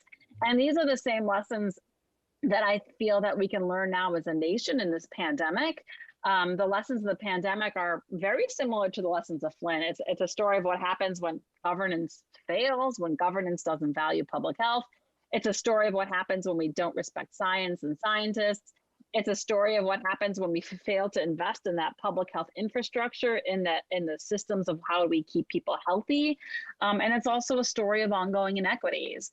So I hope that, as we did in Flint, the nation can also use this crisis that we are all in as an opportunity to holistically respond and improve the health of our communities. It's a challenge. It's definitely a challenge. I find, as my background is, prior to this was being a marketing guy, a squeaky wheel guy. And there are many gifts in being a squeaky wheel for communities. We need all the squeaky wheels we can find. However, it doesn't work unless we are paired with science. And what I've learned over the, close to 20 years that I've been doing this is that public health measures are unique, different tools than what we find in the doctor's office. Sometimes they involve policy because that is a tool to protect public health, and sometimes policy becomes legislated. And we also know that not all policy or legislation becomes the reality that was intended. So, but you have to follow along, and you have to not throw the baby out with the bathwater. You have to really understand what the goal is. And a lot of these measures are inconvenient. They're not convenient to do. And I think we, as an American society, we are used to reaching for our next itch. Gosh, I'm hungry, I'll grab that bag of this. Or, gosh, I need this, I'll grab this, or I'll click this, or the public health doesn't work that way. We have to do things like wear a mask. And guess what? Wearing a mask works. And guess what? When you wear the mask, you don't get sick. It doesn't cost your family, your community. But that's, I think as Americans, we have to really understand some of these inconveniences that may seem inconvenient because it's not a snap of your fingers to resolve something. It's not a click of your phone. It's not speedy. But they are practices, and those are the tools. And if we can get more physicians such as yourself to really talk honestly about that and understand that, yeah, it's not so easy. You know firsthand what it's like to have your kids at home for the year. You know some of these things firsthand, but you also serve these people. Yeah. So, you have, can you update me at all on your farmers market? Has that still been going? Are some of those things that you help support and institute still have? Tell me about that. I would love to. So one of the favorite programs that we have in Flint is our farmers market clinic. So our pediatric office is actually on the second floor of a farmer's market. And we moved there on purpose to address, significant food insecurity. We have no full service grocery stores in Flint. And before we moved there, I would tell my patients, oh, you need to eat healthier. You need to eat avocados and kale and all these wonderful things. And they would just literally stare at me like, Dr. Mona, where am I going to get that? And how am I going to afford that? So it was because of those reasons that we made the environmental move. So healthcare made the environmental move to put our clinic atop a farmer's market. Not only is it atop a farmer's market, it's also adjacent to the central bus stop in the city. So one of the greatest ironies in Flint is that, we are the city that built cars. General Motors was born in Flint. Yet one of the greatest barriers that our patients face to their health and to get what they need is transportation. So we made this also very conscious decision to be adjacent to a bus stop so our families can get to us. Whenever any kid comes into the farmer's market, comes into our clinic, be it for an ear infection or a well baby visit, they get a prescription printed on our EMR, our electronic medical record, for fruits and veggies, and it's subsidized. And through amazing grant support, the subsidy is now up to $15. So they get $15 to get fruits and veggies in our farmer's market. It's awesome. And with COVID, we've made some modifications. So not only can they go down to the farmer's market, which has been a challenge in COVID to actually go to in-person things, they can also get a food box delivered to their door of fruits and veggies through a program called Flint Fresh, which was created after our water crisis. Through the support of a concert. I'm blanking on the name, but it was an anti-Academy Awards concert. It was called Blackout. So it was all these amazing African-American artists who came to Flint and put on a concert on the night of the Academy Awards. Wow. That raised a lot of money, and part of those funds went to this mobile grocery store. So one of the silver linings in Flint is because of our last public health crisis, we were able to build some of the infrastructure to support families during this public health crisis, like the mobile grocery store and nutrition support and things like the Flint Registry, which gets people connected to resources that they also need during this public health crisis. But I'll share the kind of my last favorite thing about our nutrition prescriptions. So, you know, as academics, we've been studying it. Does it help with nutrition security? Does it help with what kids are eating? Does it help with things like BMI and obesity and all these different things? And so far, it's been very successful. And our awesome U.S. Senator, who, Bill, you also know, Debbie Stabenow, is a huge proponent of good food and nutrition and agriculture. And she's been to our clinic and she's seen kind of the evidence of what we've been able to accomplish. And inspired by our nutrition prescription program, she included in the U.S. Farm Bill a national fruit and vegetable prescription, and it passed and it was signed by the president. Amazing. And now it's a $25 million fruit and veggie prescription program inspired by what we're doing in Flint. It's not everything, but it is something. And it's one example of how what we are doing in Flint, how we hope to really kind of share our best practices and shine a spotlight on very similar conditions that so many other folks face in different communities. Yikes, that is amazing. That's an amazing story. And I know firsthand Flint has a lot of amazing stories. There are stories of many heroes that have fought hard for their communities and their families and done extraordinary things, really fighting for their children's health in the way that you don't see really anywhere. And, you know, I certainly point to you for modeling that and really teaching those families, because I think that's your role, is that you have been really kind of a family guide for so many of those families there, and have helped them not only get well, but stay well. And that, you know, is critical. Is there any update with the Flint Registry? Is there anything you can share about that? Yeah, and I would just also add that the families have also taught me so much. So it has been a reciprocal relationship. And we've really tried to include the voices of families in all of our work. We have a parent partner group where it's actually a group of parents that represent every ward of the city, and their moms and their dads and their grandparents and foster parents that we meet with routinely, and they share with us their wisdom and insight. And that has been so rewarding. And we've even taken it a step further. We have a group of kids that also advise us, the Flint Youth Justice League, who are just an amazing group of children that we routinely How old are those meet kids? with. How old are they? They're like 8 to 18. Wow. And the hardest thing for me is to close my mouth and just listen, and which is really hard because I love to talk. But I just sit and I listen to these amazing kids, and they tell me, you know, what we should be addressing and how we should be doing and what's important to them. So it has been a privilege working hand in hand with our families and our kids and really elevating their voices. And those voices are all included in the Flint Registry. So the Flint Registry is this massive CDC-funded public health effort to find folks who are exposed to the water crisis, but more importantly, get them connected to things like nutrition programs and early education programs and literacy support and healthcare access and mental health services and trauma-informed care. And the really exciting news is that it was just refunded with a new bill that the omnibus budget bill that passed Congress a few weeks ago. Yep. So now we're able to continue our work because it was about to expire. It wasn't originally a 4-year grant. and that has been renewed so that we can continue to do this work long term. The infrastructure of that registry to connect people to resources, like I said earlier, has been critical in this pandemic, because in this pandemic, people really need food and they really need healthcare access and they need enrichments for their children. And those are the kinds of things that we've been able to continue to connect folks to. Amazing.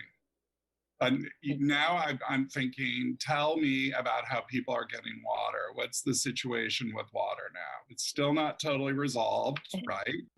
Yeah, that's a great question. It's almost resolved. Right. So our pipes are almost completely replaced. The pipe replacement work had to go on a pause during the pandemic, but they're back. There's also a pause that has to happen in the winter because it's really cold in Michigan and the ground is frozen.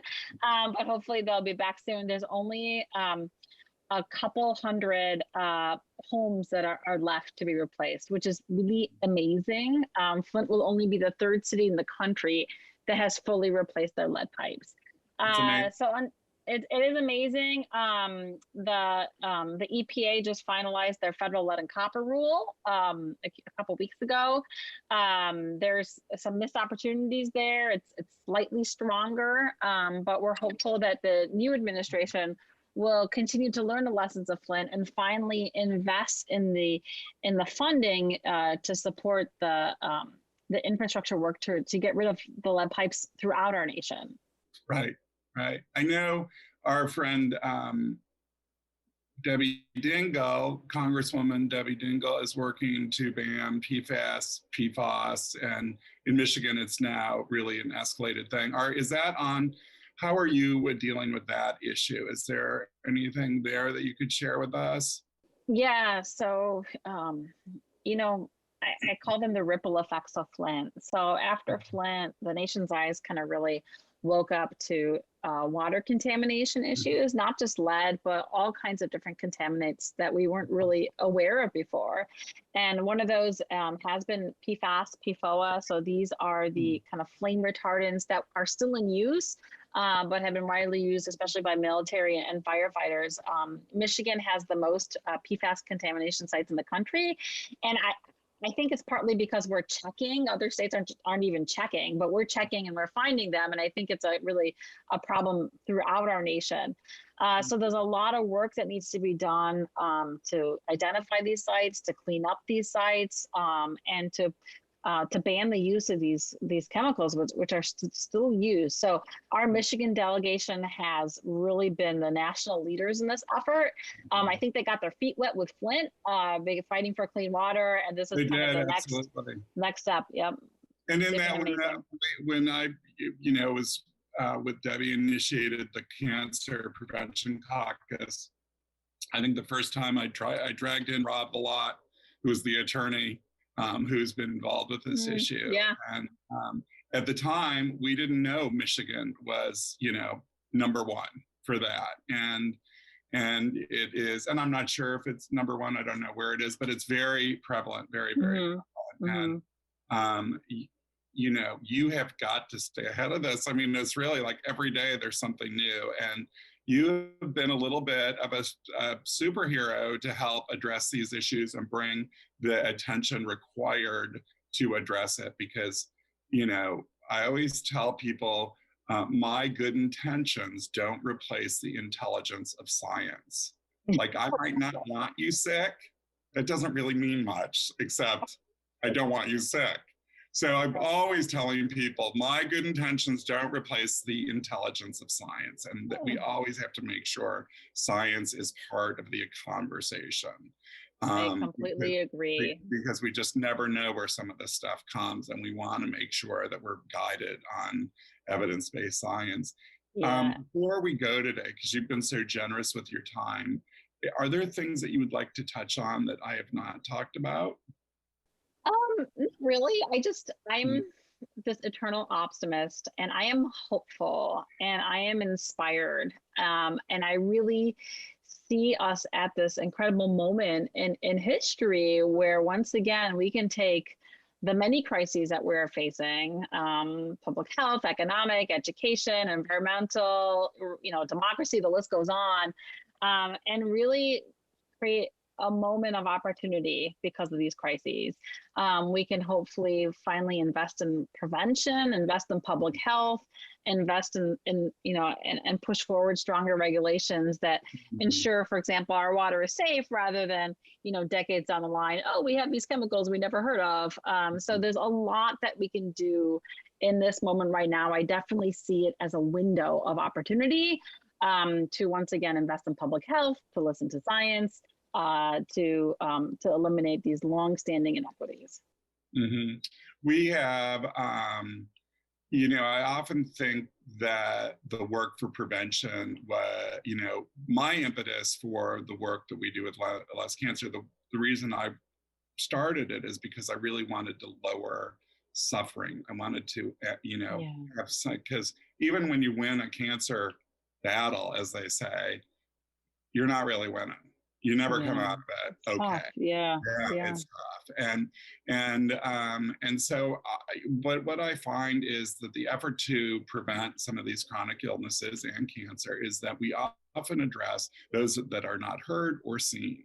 And I'm hoping that we can start meeting some of these needs, because what we know is that we have sicker people when they don't have a roof over their head, sicker people when they can't eat properly, sicker people when they can't read. You know, literacy is a thing, right? So right across the board, we can address some of these social justice issues and know that we will be lowering risks for chronic disease, cancer for forever. So your effort in lowering suffering for so many people means the world to me. And I am so grateful for your efforts, because less people in the world are suffering. And I think that while some of this stuff sounds scientific, and, you know, if we just go back to being good people, so many of these things can be addressed if we're paying attention to our neighbors, if we're looking at our neighbors, if we're seeing what their needs are. And I think if people understood how many millions of food insecure children we have in the country, that they wouldn't want to give a half a sandwich to them,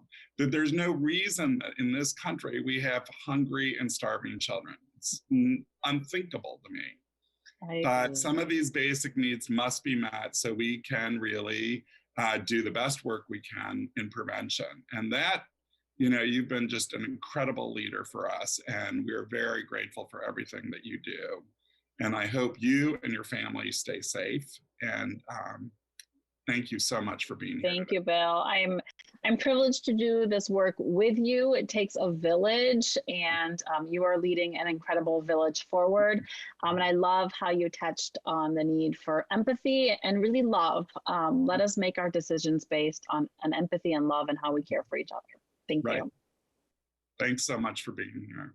Thank you. Stay well. Yeah, I will.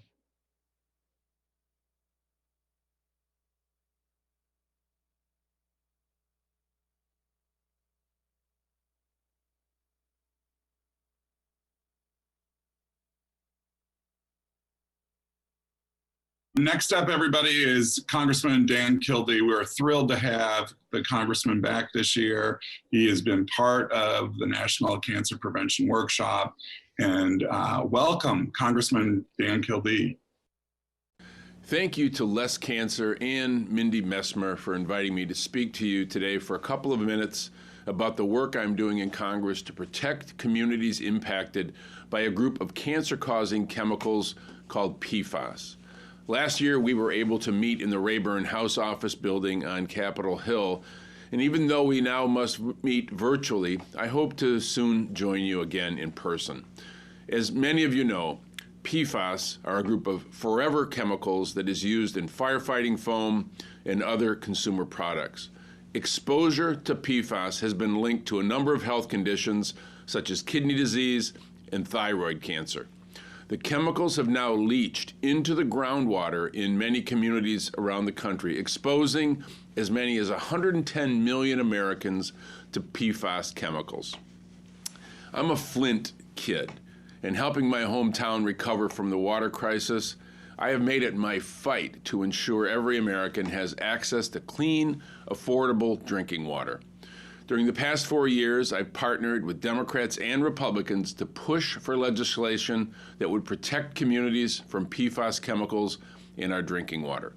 The executive branch has the authority to protect people from PFAS in drinking water by regulating it under the Safe Drinking Water Act. But despite that authority, the previous Trump administration failed to act, and that's why we need Congress to act. Thankfully, though, we have a new presidential administration, and President Biden, during his campaign, has committed to working to protect communities from PFAS. I'm encouraged by President Biden's commitments in this area, and I'm looking forward to working with him and his incoming administration. Our work in Congress, however, continues. 2 years ago, I partnered with Republican Pennsylvania Congressman Brian Fitzpatrick to create the Congressional PFAS Task Force, with the goal of bringing members together from across the country to learn and work on PFAS issues. Because when people learn more about PFAS and realize their constituents are impacted, they're far more likely to act. What started as 14 members on the day of its inception has grown to more than 60 members by the end of the 116th Congress. And over the last 2 years, since the PFAS Task Force was created, we've worked to pass critical legislation that would end the use of PFAS in firefighting foam in the military, significantly increase spending on cleaning up PFAS at current and former military bases, and to create a nationwide study of PFAS contamination sites. I'm looking forward to working with Representative Fitzpatrick, other members of Congress, and the Biden administration to build on the progress that we've made. In closing, I want to thank you for the work you're doing to bring awareness to cancer prevention. We must continue to work together to educate people about the dangers of chemicals like PFAS, because we will not have solutions without education. Thank you for allowing me to be here with you again.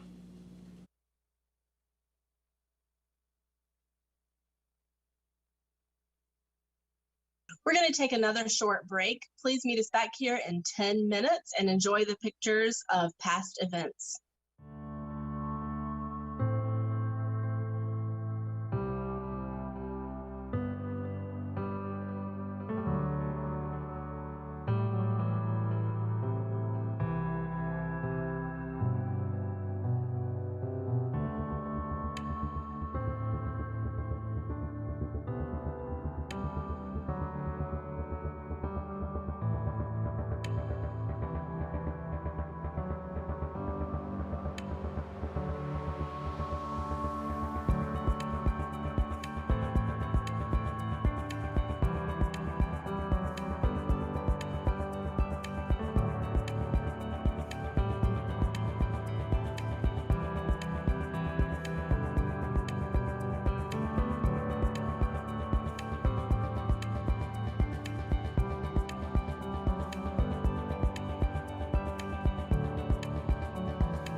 Welcome, everybody. I'm here with Arianna Huffington, who for years, when she gave us an opportunity to blog on the Huffington Post, was so responsible for us getting tons of great attention, as you have with so many other nonprofits. You have really been great at sharing what's relevant and important, and we're so grateful for your work. I'm especially grateful for your work on wellness and your book Thrive, which was something that I used to listen to while I walked frequently, and I'd come back to the office and they'd say, Bill, do you have like a Greek accent? What's going on with you? But I think your sister was the narrator possibly for that book, and I would listen all the time, and it really helped me personally. And I think many of us know of you as a sleep evangelist now, and I would love to have you share your story with our students today. If you would, that'd be great.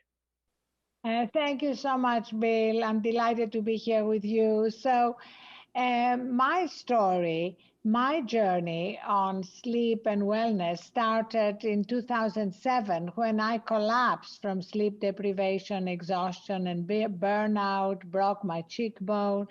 And that was the beginning of my recognizing the sleep deprivation and burnout epidemic, writing 2 books about it, Thrive and the Sleep Revolution, and actually finally in 2016, leaving the Huffington Post to launch a new company, Thrive Global, that's based on developing behavior change products to help people move from a greater awareness around these topics to action, to changing their behavior, adopting better, healthier habits. Well, we know it's working, and it's personally worked for me. It's something that I have been subscribing to, but we also know in following the evidence-based science that sleep can make a world of difference, not only in everybody's life and the way they function. Certainly now in these days, I think more people need sleep, especially now, but we also know it lowers risk for many chronic diseases. And the one reason that it's been so important to the work that we do is that you have raised a different awareness that people actually have some charge over their destiny. That, being the busiest person in the office isn't always the best solution. And you've shared that journey, and it's been helpful to so many, but it's not only just good intentions, it's good intelligence, because we know it lowers risk for several diseases when people are getting the right sleep. And I didn't know if possibly there were some tips you could share today with the people that are participating. Absolutely. In fact, at Thrive, we call them micro steps. And anyone participating can find them on thriveglobal.com, following me on Instagram or Twitter or LinkedIn. I constantly write about them because what's exciting is based on the latest science. These micro steps are literally too small to fail, breaking down big new habits into actionable tiny steps. So some of my favorites around sleep have to do with declaring an end to our working day and marking that end by turning off our phones and charging them outside our bedroom. The truth is that we can spend all night answering texts, emails, scrolling social media, or doom scrolling the news, and that makes it very hard for our brains to slow down and go to sleep. But if you set up that time and begin a transition to sleep, whether it's a hot bath or shower or reading a book, ideally a physical book that has nothing to do with your work, all these little things send a message to your brain that you are changing gears, that you are getting ready to disengage and sleep. Mm-hmm. Those are hugely helpful. And of course, we follow you. Many of us follow you and are interested in what you have to say, but we also understand the impact it makes on ourselves, our families, our work, our productivity. I know you are here on limited time, but I especially wanted to thank you for being here and for your help right along. You have been a wonderful advocate for many individuals and communities, and I personally am so grateful for you. Thank you very much. Thank you so much, Bill. Great to be with you always. Thank you. We appreciate it. Thanks so much. Bye-bye.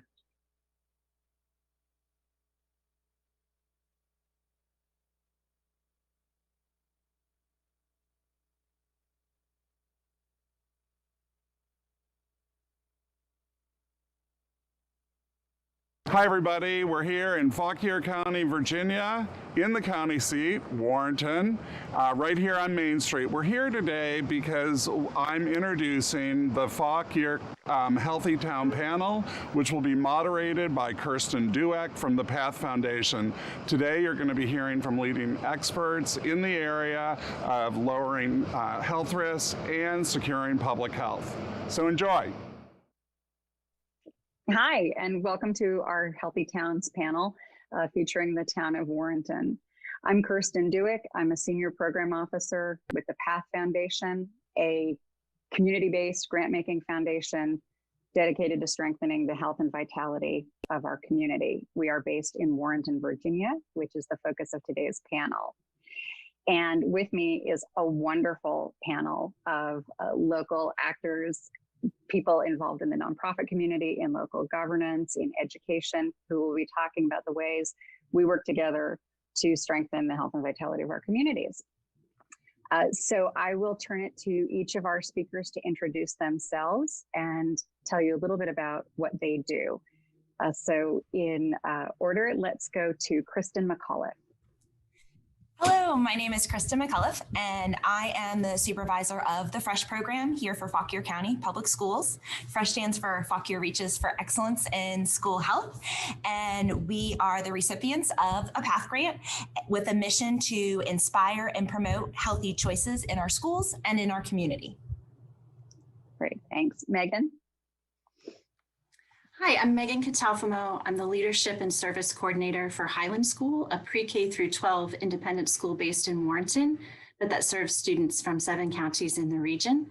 And I teach a leadership studies course and oversee the service requirement that our upper school students have. Wonderful. Chris? Hi there, I'm Chris Forston. My family owns and operates the Old Town Athletic Campus here in Warrenton.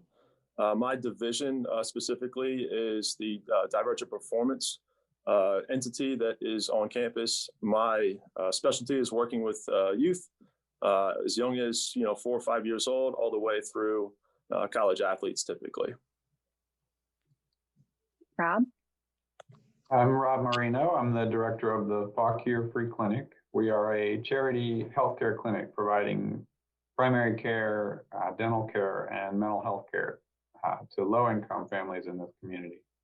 So folks under 200% of poverty, either completely uninsured or in the last couple of years, folks with Medicaid. We provide care to between 1,500 and 2,000 people a year here at our program. Thanks. Daryl? Hi, my name is Daryl Neer. I'm the CEO for Fauquier Habitat for Humanity. We serve Fauquier County and Rappahannock County, and our mission is to focus on housing needs for our service area and specifically serving populations between 30% and 60% of area median income. And we have a variety of programming that helps stabilize housing situations as well as putting people into new homes. And I'm glad to be a part of this panel. Thanks. And Brandy? Hi, I'm Brandy Schaefer. I'm the town manager for Warrenton. We are a town located in Fauquier County. We are the county seat right in the heart of the county. And my background a little bit comes from planning. And so as I rolled into the town manager role, I've brought some of that perspective to the built environment. So that is a little bit about us. Fantastic. And I get the pleasure of introducing Warrenton itself, which is as much of a character and contributor to this panel as any of us on the screen today. Warrenton is a small town in north central Virginia, about 40 miles west of Washington, D.C., in the foothills of the Blue Ridge Mountains. It's close-knit, and there's a culture of collaboration, which I think is one key to its culture of health. As we talk about healthy towns today, we're not just talking about healthcare or the absence of disease, we're also talking about things like social determinants of health, those conditions and policies that support or hinder healthy living and healthy communities, including housing, education, equitable access to care and to recreation opportunities across age, race, and income. So let's start our discussion with that framing of health.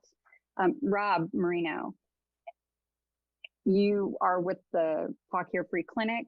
How can a medical community think differently about health and move away from problem-focused care toward prevention? Well, I mean, this is a problem here, the same as it is everywhere in this country. I think we've done a pretty good job of addressing some of those things. You know, I've been at this clinic for 20 some years. I work with physicians and dentists and mental health clinicians. I'm married to a doctor. So I think I'm an amateur observer of clinicians and how they think and work. And I think people go into the healthcare profession because they're problem solvers. And so when they're presented with a problem, they want to do something and take action. And our whole model is to put one patient at a time in front of the doctor, and then they try and deal with what's happened. And, you know, over time, you start to lose track of what happened before that patient ever got to the room. And I know every doctor in the world wants to be great at their job, but we really set them up terribly when we have a whole model that creates that situation. You know, by the time the patient has gotten in front of them, the language barriers, the poor nutrition, the family social problems, all of those things have already happened. And now we presented the doctor with an impossible problem half of the time. One thing that's really made a difference here in our clinic and in our community is an idea about integrating care. So we have dental care here in this building, and primary care doctors, and mental health clinicians. You know, this community really has a lack of those kinds of resources. And so we've used telehealth options to try to bring things together. But really, it's pretty unique to be able to see a dentist and walk downstairs and see somebody and talk about your blood pressure. And so we try and use all those different doors here to hook people into the system. And we go out to the schools and we do dental screenings, and we see 85 kids come across the auditorium stage. And maybe that family's access to healthcare happens that way, because we get the kid to come in and talk about their dental care. And pretty soon, when the dentist is talking to that kid and the parent, then we find out about healthcare needs they have. And so we really try and be creative and find every way we can to just connect people into the system. It's limited, but you know, we have to get to people where they live. And you know, before they got to the room, like I said, all of those things really have to be addressed. Can you tell us a little bit more about some of the barriers to equitable access to healthcare in this community? Well, you know, like I said, we share these problems with the whole country. There's inequity by race, but also by income. You know, folks who, we call them the big two, the predictors of somebody's health and their access to healthcare. The two that matter are insurance status and having a primary care doctor. And so when lots of people are uninsured, then those people are left out. And in our community, it's a pretty big rural community that we serve. Warrenton is a small town, but we're the hub of a pretty big county, and there's transportation challenges. There's a concentration of poverty in the southern end of our county. That's not where the healthcare is. There's one hospital that serves this whole region, and it's right here in Warrenton. So I think that causes all kinds of structural problems that we forget, because people need to take off work. They need to travel to get to care. You know, this last year with all of our challenges with COVID, we've had some neat solutions bringing telehealth and resources to people a little further away. I hope that those things don't go away. I think we're going to persist in a lot of those different ways to bring care to people. But when somebody doesn't have a primary care doctor, or they can't name that person, that's a problem. When they can't afford healthcare, that's a problem. And until 2 years ago, we had no Medicaid expansion for adults in this state. So that was seismic for us. So we've made a lot of effort the last 2 years. A lot of the people on this call with me trying to educate and bring people into the system that have been left out before.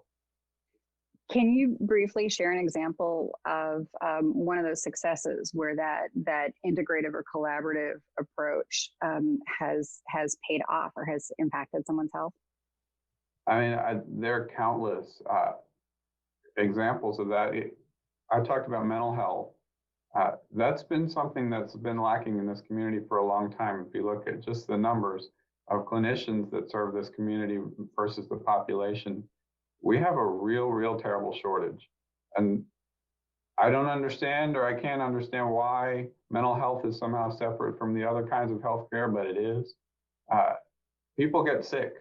And so when we bring people in here and we talk to them about their stomach pain and their constant headaches and their shortness of breath, you know, it turns out that's anxiety.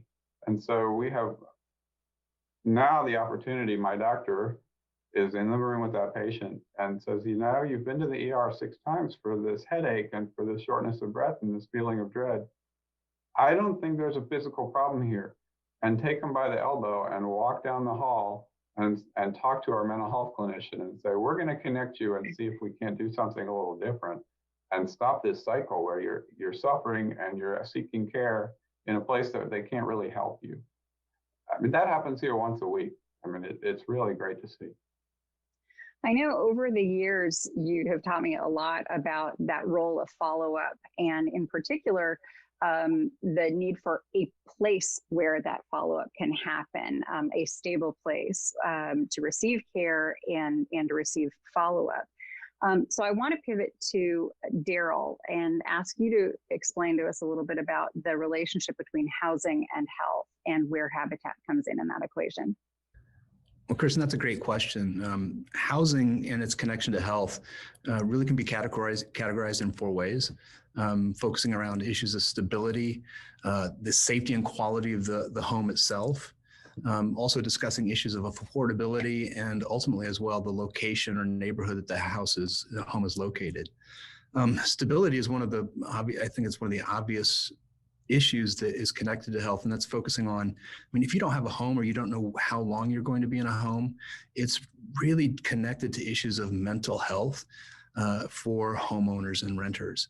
The idea that you may be displaced has a connection to issues of depression, anxiety, alcohol abuse. For teens, it ends up being a connection to teen pregnancy, drug abuse, and depression. And a lot of other factors, if we think about long-term impacts, if you're moving regularly from rental unit to rental unit to rental unit, from community to community to community, you're also disrupting education, which perpetuates the cycle that we're talking about. And so that stability becomes foundational in what we try to do. We're trying to stabilize those housing situations. Where we directly have an impact is often around the quality and safety of the homes. You consider that the quality of the home, issues about mold, construction, and other problems, leaky roofs, window drafts, all of those types of things lead to issues about, and plumbing leads to issues of asthma, lead poisoning, unintended injuries. And when you look and you say you've got 6 million substandard units of housing in the United States, you get an understanding of just how prevalent quality and safety issues are for the housing industry. And affordability, it's even worse. 38.9 million Americans who own homes are paying 30% of their income or more for their housing needs. Of that number, 18.8 million are paying more than 50% of their income on housing needs. And that connection, you think about it, I mean, if your housing costs increase, your discretionary income falls. Mm-hmm. And so you have to make choices as a family as to what you're going to do. And the top 2 choices that families make, the food that they buy and the access to medical care. They'll either just avoid it or defer it, and illnesses become worse. And the final piece is an issue around where the location or the neighborhood the home is built. Proximity to essential services like healthcare, like schools, are essential for families who are on the lower end of the income spectrum. But what you find is oftentimes affordable housing is pushed further and further away from those essential services, which make the access to all of these services that we're talking about really problematic. And so those are the foundations of some of the issues that we at Habitat for Humanity try to tackle. So you talked about housing quality, affordability, and location. What are some of the innovations that Fauquier Habitat is introducing to address those? Sure. When we look at the housing continuum, we're really trying to tackle, because if you don't look at the continuum of housing, you can lead to a variety of problems within a community. And so that looks at issues of homelessness all the way up to market rate housing and rental and affordable housing in the middle. And so we're trying to tackle it systemically through a lot of our education programs that we're launching here at Fauquier Habitat.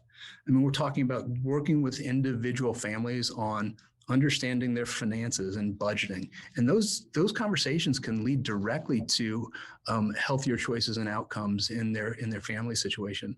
You know, I've seen families who, when they go through this budgeting process, you can see, like, why did you stop at this gas station and why are you spending $12 every day? It turns out that's where they would stop for breakfast before the kids would go to school. And asking questions, not forcing anything upon anybody. Well, have you ever thought that with these dollars, you could actually buy eggs, cereal, and eat at home before you leave? And the best story I've ever had was a family that did that and talked about how transformational it was with their family dynamic, not just their nutrition that they were adding into their homes, into their families.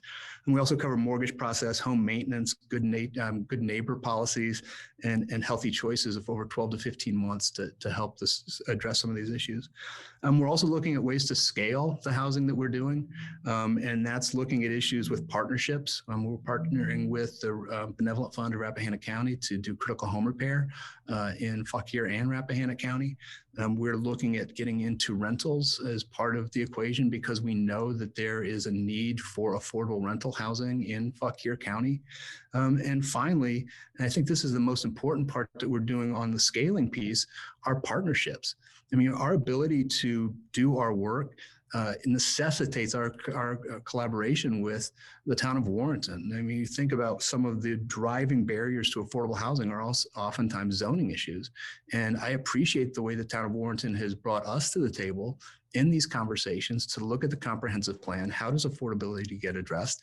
And ultimately, we're moving down the road as the comprehensive plan is passed, is looking at how the zoning laws can be passed and implemented to help more affordable housing into our community. Probably the most innovative piece we're doing is a community land trust. We were looking at launching this land trust here in Fauquier County for Fauquier Habitat, but those conversations morphed, and we're on the verge of announcing the launch of a statewide land trust for every Habitat affiliate in the state of Virginia. And what that does, that allows us to stop the cycle of affordable housing going to full market rate housing. We place the home in the land trust, connect it to some shared equity policies. And this point forward, for every home that we build, it will remain affordable for the life of the home. And so those are some of the ways that we're doing affordable housing and addressing these issues, which will have a direct impact on the health and well-being of the families that we serve.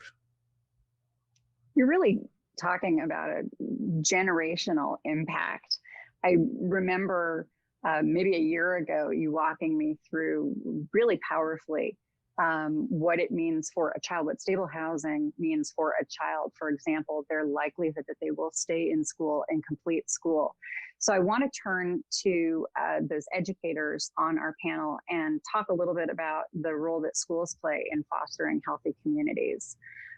Kristen, the program that you lead, FRESH, is a countywide integrated school wellness program built on 3 pillars: nutrition, community engagement, and movement throughout the day. Can you give us an overview of how each of these elements show up in the FRESH program and are helping the schools reimagine their culture of health, not only within the school community, but in the broader community? Sure, I'd love to. We as the school system collaborate, or we as the Fresh program collaborate with the school system and also with our community partners to get children up and moving throughout the day. We work with the classroom teachers on incorporating active learning lessons and tying movement to the curriculum. We work and offer clubs such as mileage and sports, both within the school setting before, during, and after the school day, but then we also provide those opportunities out in the community for our children who may have transportation issues and may not be able to get home from the clubs. On the weekends, what we do is we piggyback off of community events. In fact, we've joined up with a couple of you all on the panel and providing movement activities at things such as the farmers market or different kid days that are sponsored by Parks and Rec. And then in the summer is when we kind of take the lead on some of the movement activities out in the community, and we invite the community partners to come and help us. And we just provide activities to get children actively engaged throughout the summer, because we know that that's a time when they're not necessarily in school, but yet we still want to get them moving. We want to provide them with access to nutritious meals and keep them reading and engaged throughout the summer. So those are some of the ways that the movement, we get children up and moving. As far as the nutrition aspect of our component, we, like many school systems, are working on farm to school initiatives.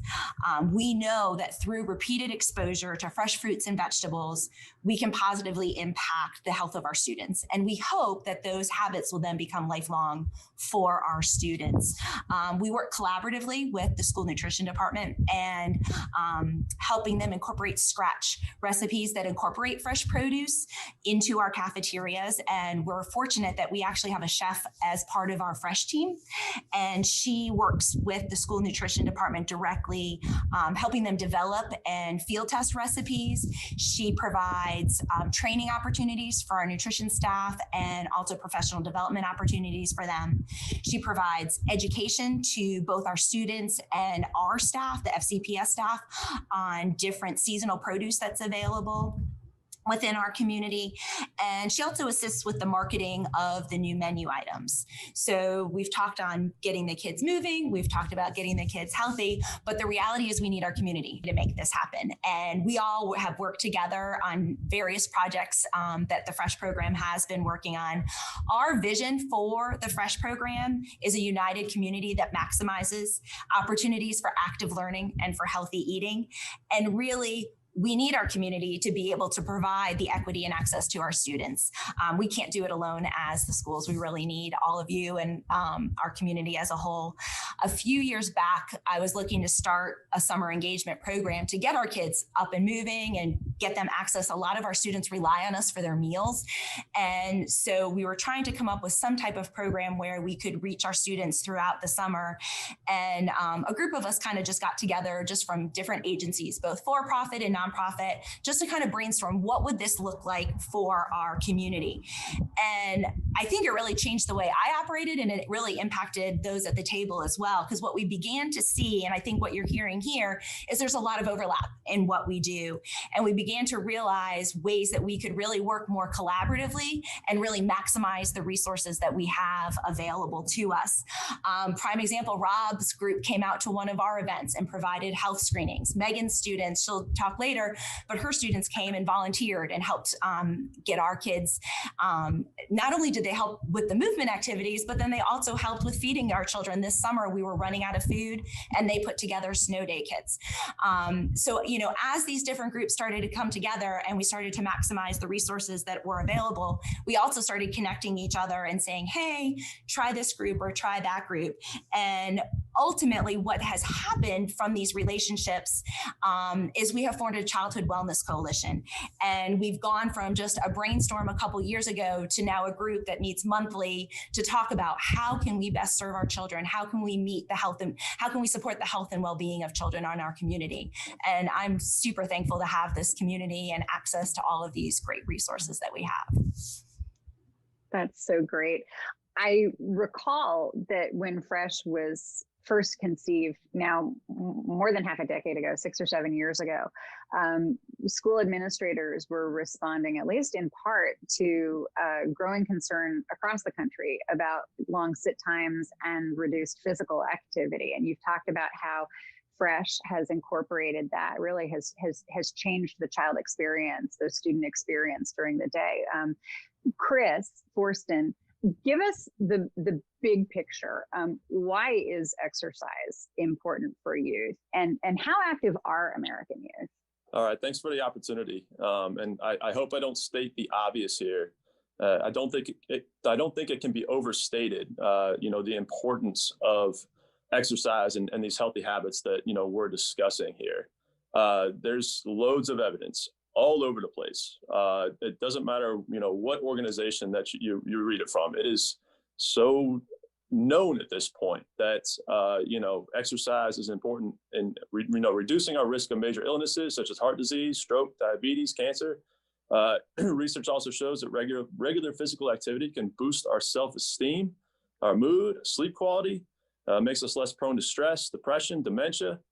We obviously have this major hurdle that's developed over the last couple decades with the increased use of technology, social media, trying to really encourage people to understand some limits within social media and understanding that getting out, being active, living that healthy lifestyle that we've talked about for years and years and years. I mean, it simply can't be overstated, the importance of what that means and what that means for our quality of life over time.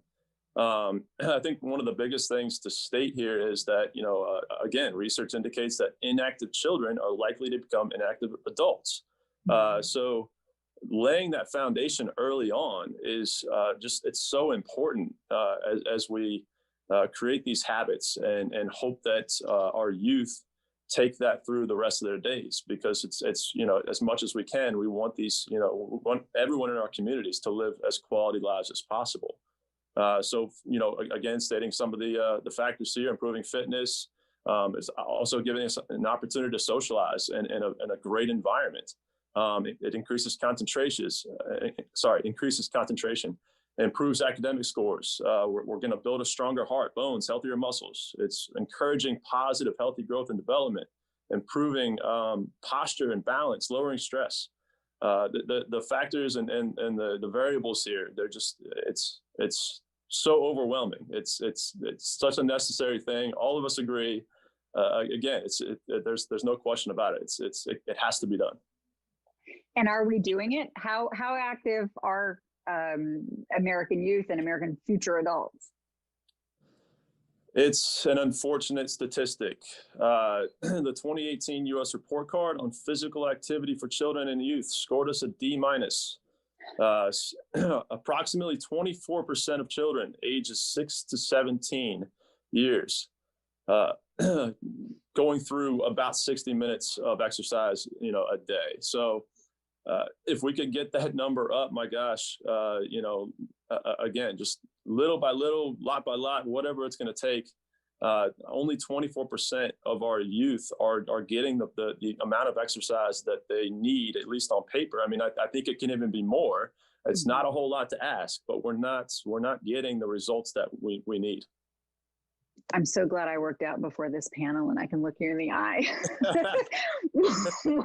What are some of the healthy habits that may be overlooked? Again, it amazes me that, even in my setting, where I am constantly encouraging our kids here and our athletes who are, very motivated or should be very motivated to, take care of some of those smaller details. Everyone, comes in and they want to train and they want to get faster. They want to get stronger. They want to build, upon their skills, all that good stuff.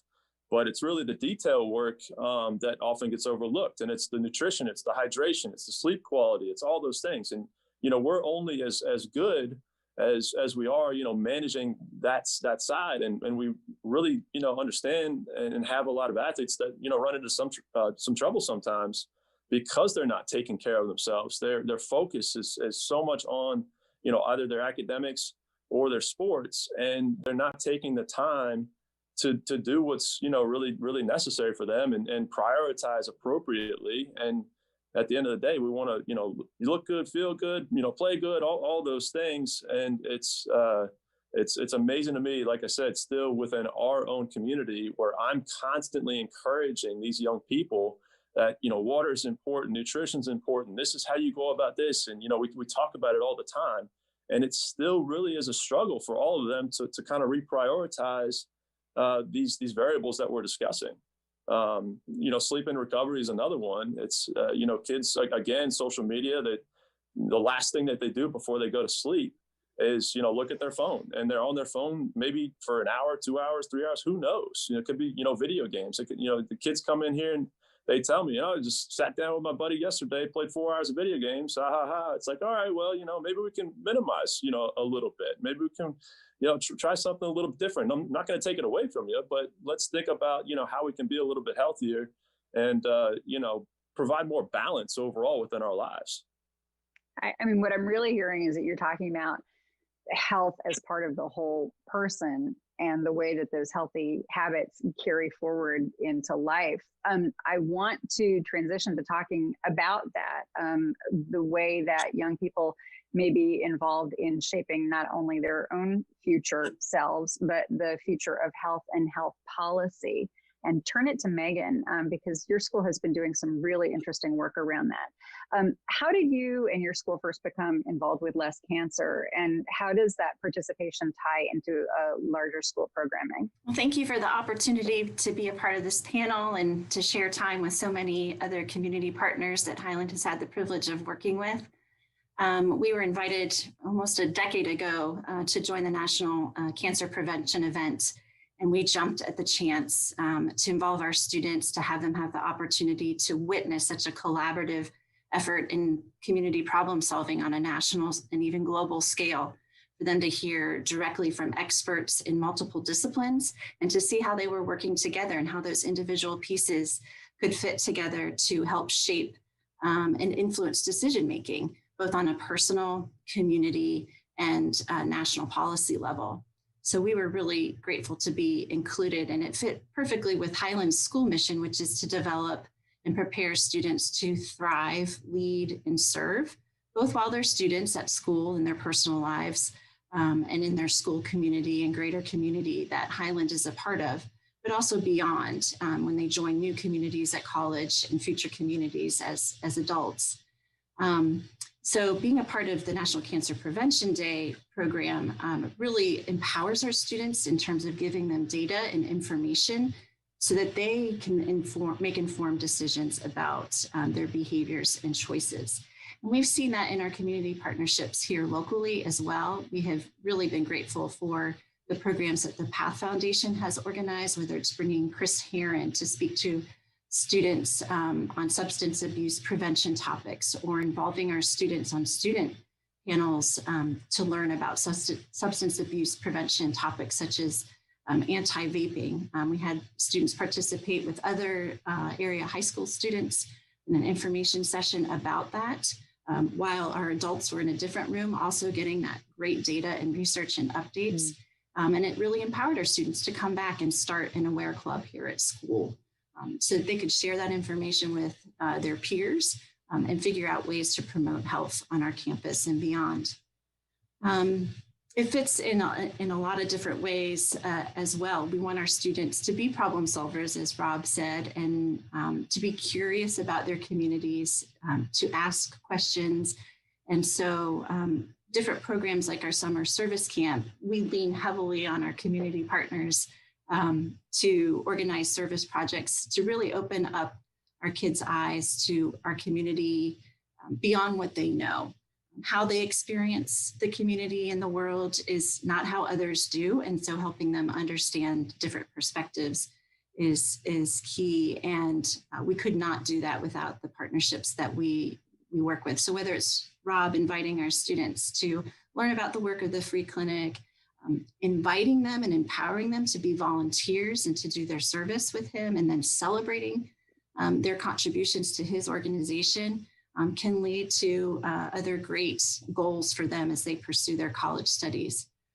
Kristen mentioned our service project with her in the summer, and that was based on her willingness to work with youth and understand that the power that youth have to help shape community wellness and community meet community objectives. So we were really grateful to be a part of that program. As an aside, I'm also a Fauquier County public school parent. And so I'm super grateful to the FRESH program as a parent and in our family and the impacts that has had in our own household.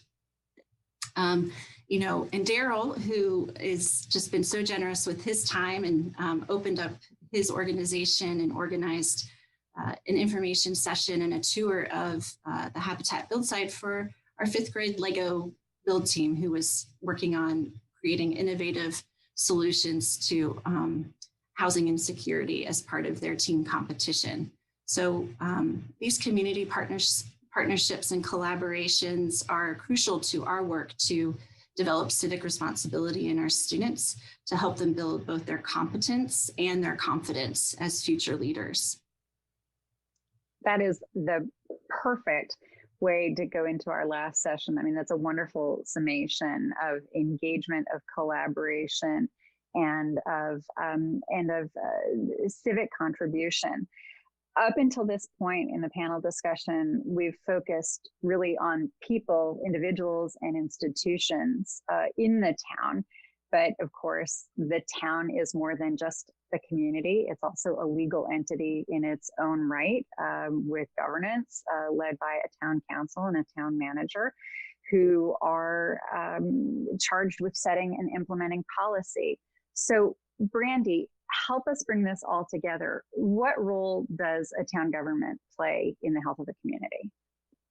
I think when we talk about the role that the town plays in a healthy community, it's really what we're doing here today, which is defining health in a broad fashion, that it's not just one thing. Someone that I admire once said that a healthy community should feel like it just happened.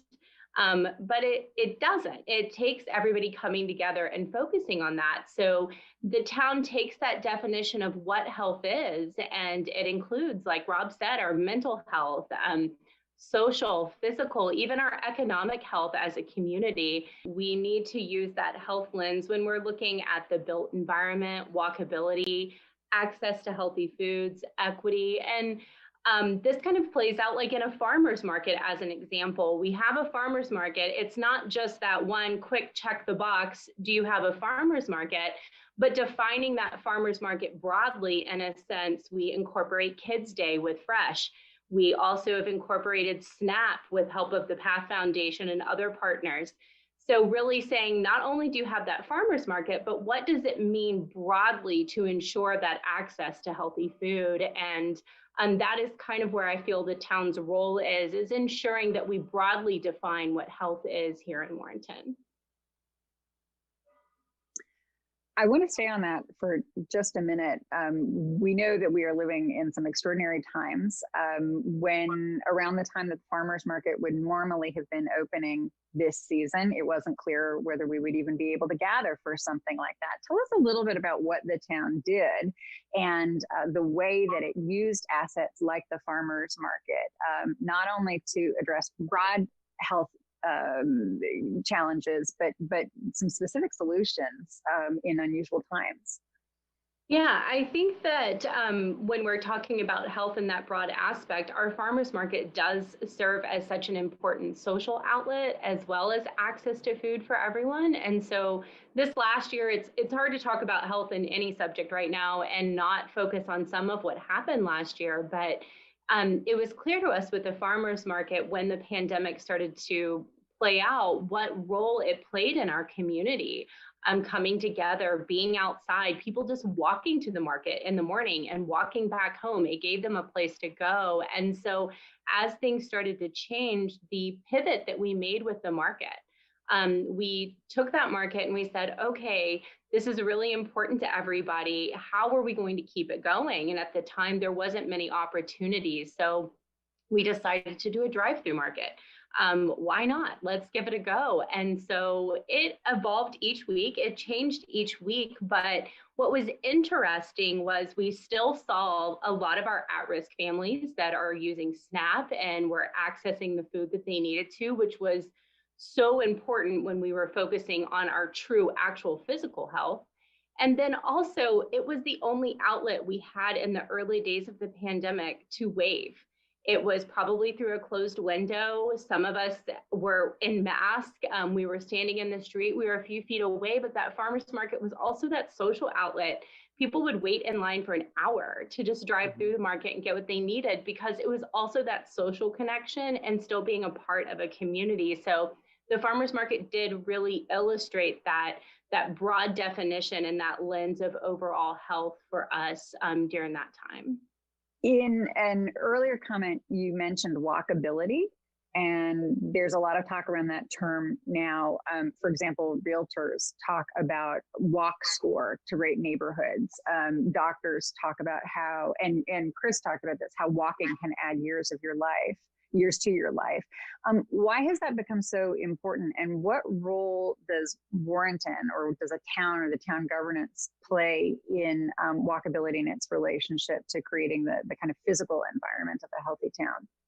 Yeah, walkability, for me, coming from a background in urban planning, is something we've always focused on. And then WalkScore started getting added to those apps, and it became a little bit more of a trendy buzzword. But I think back to what Rob said earlier when he was talking about how the doctor has to address what's directly in front of them.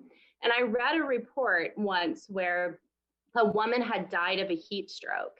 And the doctor was so frustrated because he had to say that she had passed due to that heat stroke, not from lack of transit, lack of trees to keep her in the shade, and overall lack of walkability. So I think that is really where walkability comes into defining a healthy community, that if we don't create a place where people can walk, whether that's socioeconomic, overall health, mental health, just that built environment doesn't create a safe place to walk, you're really not focusing on the overall health of your community. So what Warrenton has done as it relates to what is sometimes now kind of a buzzword with walkability is just to set clear, defined goals around walkability. What does that mean? That means each year in our budget, you have to go through and say, what have you done to increase overall walkability throughout the town? We have the HEAL resolution, which was passed by the council, which is clear direction to the staff that everything you're doing should focus on overall health. We have implemented complete streets, and that means that any street we build from here on out should be complete for everyone, not just for cars. So we have an $8.2 million road retrofit. So this is a lot of money going into retrofitting a road that isn't adding any capacity. And that's hard for people to recognize that. That is a new change, to completely redo a road to make it safer, more walkable, bikeable, and also ADA accessible. So really taking that and incorporating it in traffic calming and everything that we do. So when we talk about walkability, it really is looking at all of those different aspects and remembering that some people do need to walk for their basic needs. And if you don't provide them that opportunity, you are going to overall compromise their health. Back to Rob's point on just dealing with the end result versus everything that led up to that moment. What I'm really hearing you talk about is how much health, whether it's individual health, as Chris talked about, or community health, as you're talking about in terms of governance and community design, how much of that comes down to where you set your priorities, what you focus your attention, your time, your funding, your thought on. We are getting to the end of this session. And so I want to thank each of you for making this your priority, both today in sharing your stories with us and in always keeping health at the forefront of your thoughts and actions. This has been just a wonderful pleasure to be with you and hear about all of the work that you're doing. I'm so proud and honored to live in this community, and always so re-energized talking with all of you and remembering the incredible work that you all do to strengthen the health and vitality of this community. Thank you all so much. I did have one thing that I wanted to just add, and I think Kirsten kind of hit on it. So if I could just add that in, I think that as much as the town does around creating a healthy community and creating that platform, if everyone isn't showing up and isn't partnering with us, we can't do it. So for me to be successful and creating a healthy community, it really takes everybody else to be my partner. It takes everybody on this call today. So to Kristen's point on showing up, there's only so much a government can do, whether it's investment or anything else. If you don't have those key community partners that also have the same, ideas and goals as you, whether it's Chris at OTEC as a private business, Kirsten, Highland School, Fauquier Habitat, the free clinic, everybody comes together, and absent that, the government can't achieve anything without its partners. So I think that is a really important component of the success here in Warrenton.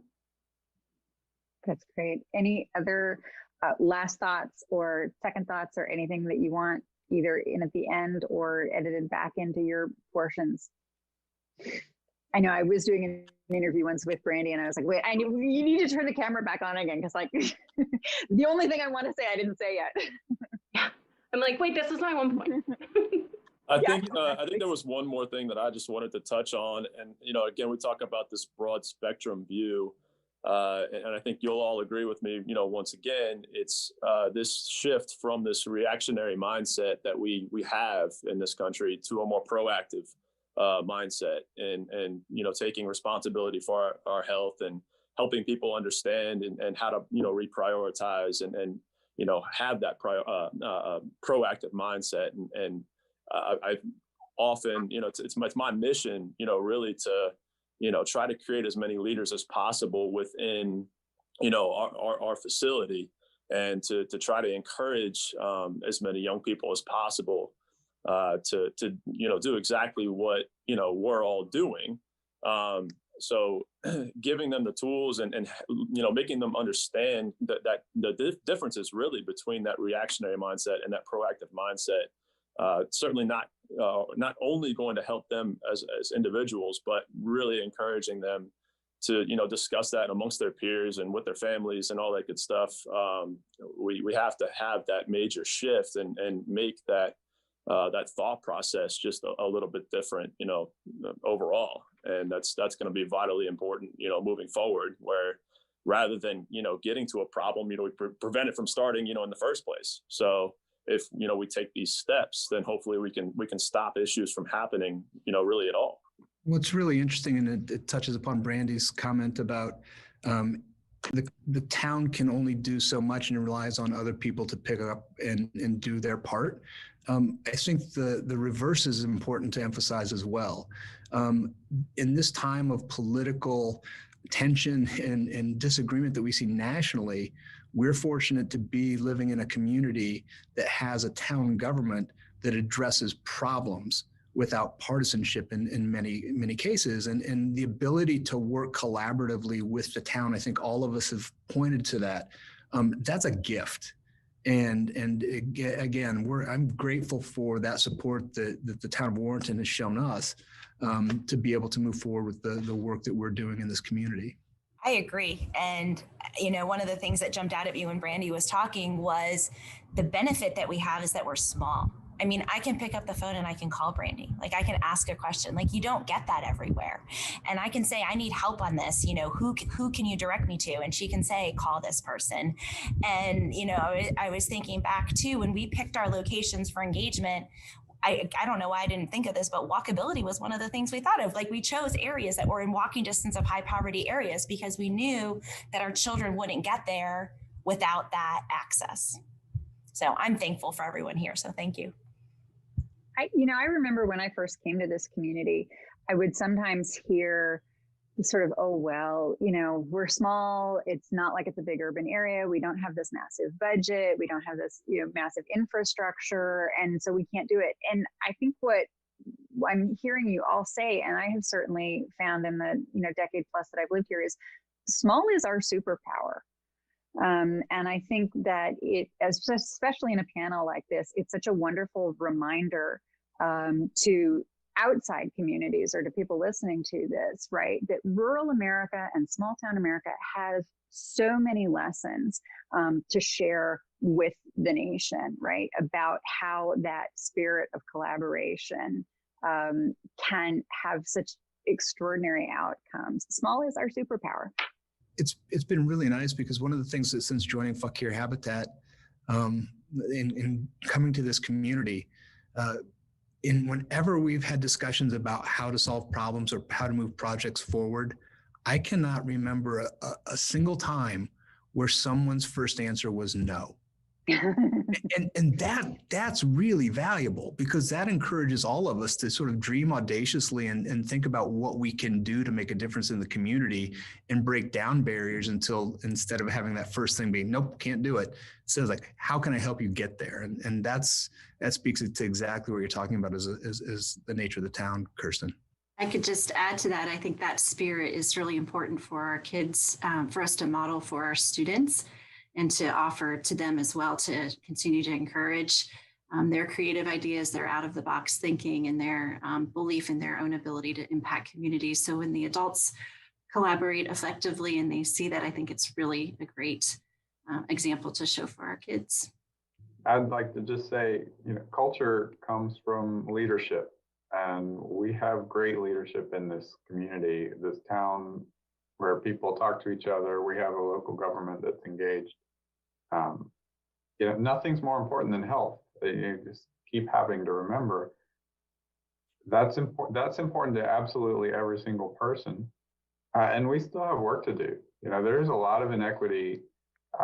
The COVID crisis has really just been a magnifying glass. 17% of our county is Black and brown, but 54% of the COVID cases. And as long as that inequity is there, that's a little tiny poison in the water, and we have to keep after it. And I know everybody here is going to keep holding each other accountable to try and make the inequities go away, but we're not there yet. Like I think we're an example of a town that is going the right way, but we have to keep going. Everybody, thank you all so much. Thank you for the work that you do. And thanks for spending this time together. I wish that we could all be together. I'm looking forward to when we can have a conversation like this actually around a table together. But thanks for being our virtual table today. I wanted to send our special thanks to the Healthy Town Fuck Your panel. We are honored to work with all these people who are doing good work in bridging the gap on chronic health issues in a multitude of ways. Less Cancer is fortunate to have an office in Warrenton, and we are inspired to be working with so many great people doing good things to secure public health. Thank you.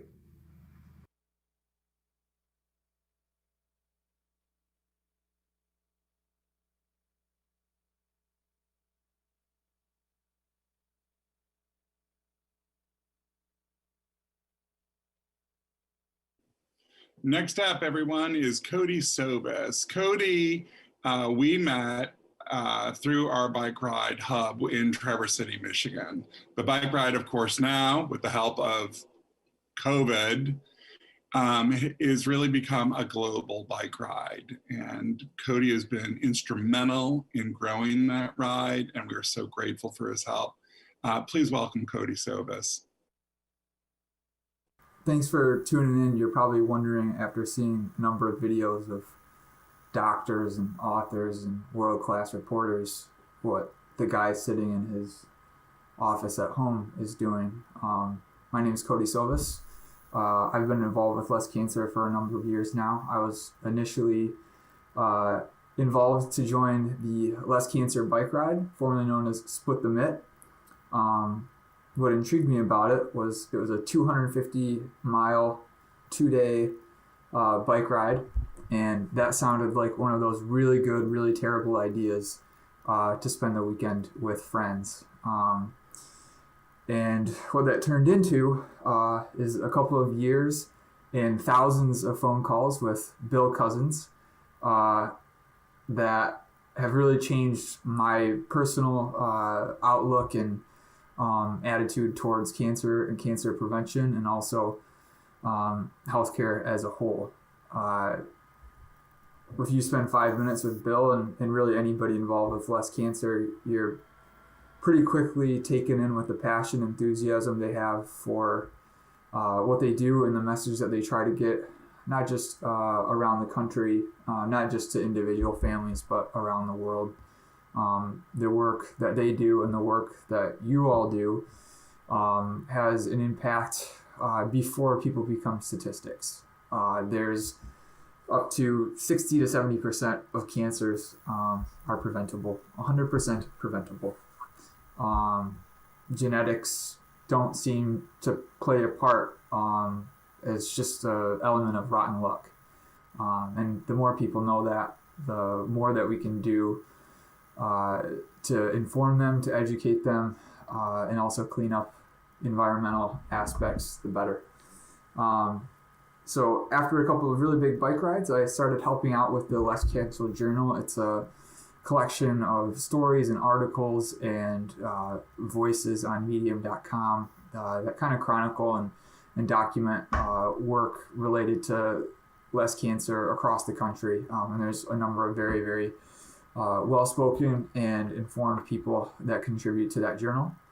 And what I've really started to hone in on after being involved with the journal for a couple of years now has really been focused on PFAS and environmental contamination, because it's one of those things, like cancer in general, that it never seems like such the problem or something to be scared of until it's in your backyard. And this year it is in my backyard. There was a PFAS plume discovered just this past fall, less than a mile from my house, and also about a mile away from where East Bay in Traverse City, where much of the community gets their drinking water. There isn't evidence of contamination in the bay. City waters seem to be fine, but a small collection of homes based on wells have elevated levels of PFAS. So when it comes home, it can come home very quickly, and we still don't understand the full consequences of those contaminations. We just know that cancer rates are very high. They're high wherever these plumes are available or are evident, and we need to do a lot more to keep businesses accountable for those who've contaminated. What we'd really like to be doing this time of year is being in the Capitol again for the National Cancer Prevention Workshop. Last year was my first year joining, and I had just my eyes open and my mind blown by a number of speakers, a number of people that have contributed to Less Cancer over the years. And also being there during not just the State of the Union, but also an impeachment vote. Things have changed in a year, and it would be great to say we've made progress in 365 days, but there's a lot of work left to be done, and it's going to take all of us to accomplish it. And the other kind of pillar of what I've been following for the past couple of years is just simply access to care. The pandemic has kind of highlighted that inequality in access to care costs lives. It costs hundreds of thousands of lives. Here in the US, it's minorities, it's low-income families that don't seem to have fair, essential access to healthcare. It's statistics, you can look at it, but maybe more importantly, we need to look at people in the face, in these communities in the face, and answer their questions. And inform them about the additional risks that their socioeconomic position puts them in. And systemically, we need to fix it. It's not as complicated as people make it out to be. Whether it's universal health care, whether it's expanded access through other social programs, it has to change. Finally, looking a little bit further abroad, the United States is one of the most affluential countries on the planet, and we don't do healthcare well. Here, it's typically attributed to elevated heart disease, obesity. In other places, you don't get lingering diseases, you don't get lingering illness. You typically see almost immediate impact from lack of care. About half of the world's population doesn't have access to what is classified as essential care. Another 100 million 100 million people a year are pushed into extreme poverty because of the expense associated with accessing care. So these are problems that make a diagnosis of cancer or a diagnosis of really any disease either fatal or financially devastating. So these are the things that we need to communicate. These are the things we need to fix. Luckily, in a slew of these videos, there are a lot smarter, more qualified people to solve our problems. But at the end of the day, we're really counting on you to get the word out, to communicate, and to continue to inform yourselves about cancer prevention, and overall access to healthcare for as many people on this planet as we can. Thank you for everything that you do. I want to thank Bill Cousins and the whole Less Cancer team for all of the time and effort that they put into expanding this message and including more people to the cause. And with a little bit of luck, in another year, things will look a little bit brighter. Thank you.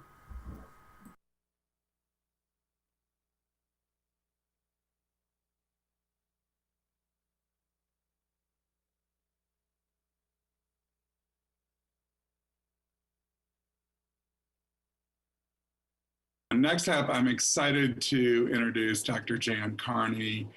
Dr. Carney has been instrumental as a board member for Less Cancer, and also instrumental to her home state of Vermont, where she was formerly the head of public health for the state and is now with the University of Vermont's Medical School in public health. She is joined today by the Veronique Pittman speakers. We have two students that she'll be introducing you to. And please welcome Dr. Carney. Hi, I'm Dr. Jan Carney, Associate Dean for Public Health and Health Policy at the Larner College of Medicine at the University of Vermont.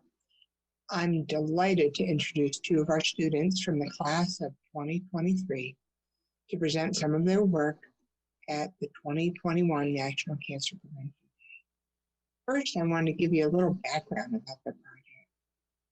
This year, about 6 months into the pandemic, all of us knew that people were experiencing tremendous health and social needs.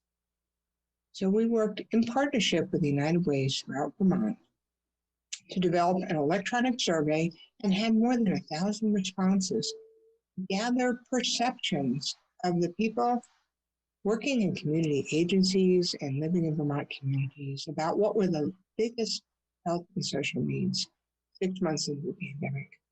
And what we found, unfortunately, was what we expected. People were experiencing substantive delays in access to health care. They were also having difficulty with food security, financial stress, and other barriers to good health. All of these things we know are essential for cancer prevention. Foods we eat, to make sure that people have access to resources to stop smoking, that they can have access to primary care. So what the students found was extremely important to improving the health of our community during this challenging time. Two of the presentations were especially important to preventing cancer. And I want to bring attention to these social needs, or the social determinants of health that they highlight. Our first presentation is by Lucy Merriam, and it's evaluating the levels of financial stress across Vermont in the COVID-19 era. And the second presentation is from Julie Evans, who looked at the basic needs of transportation and childcare and how these can be barriers to good health and cancer prevention. I want to emphasize and give credit to the entire class of 2023 at the Larner College of Medicine.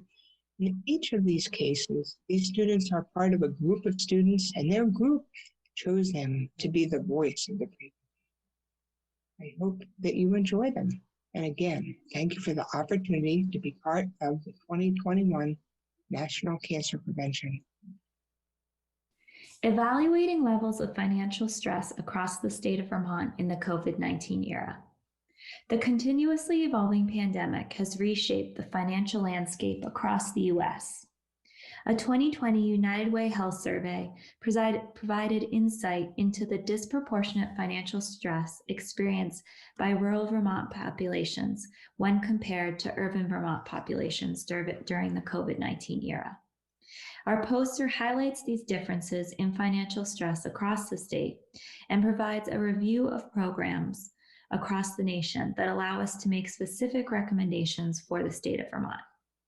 Results from the United Way survey indicate that rural counties display significantly greater levels of financial stress compared to urban counties.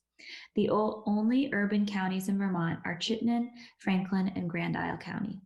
These are shown in Figure 4 as the lightest colored counties in the top left corner of the state. Responses to the financial stress questions were recorded on a 5-point Likert scale ranging from strongly disagree to neutral to strongly agree. The 3 statements addressing financial stress in our communities were as follows. Question 1. It is hard for people in my community to pay for the basics like food, housing, medical care, or heat. Question 2. People in my community need help finding or keeping work or a job. Question 3. People in my community need additional education or training to help with future employment. As we can see in Figure 4, the rural counties in Vermont had significantly greater positive responses, including agree and strongly agree, when asked to rate the above statements.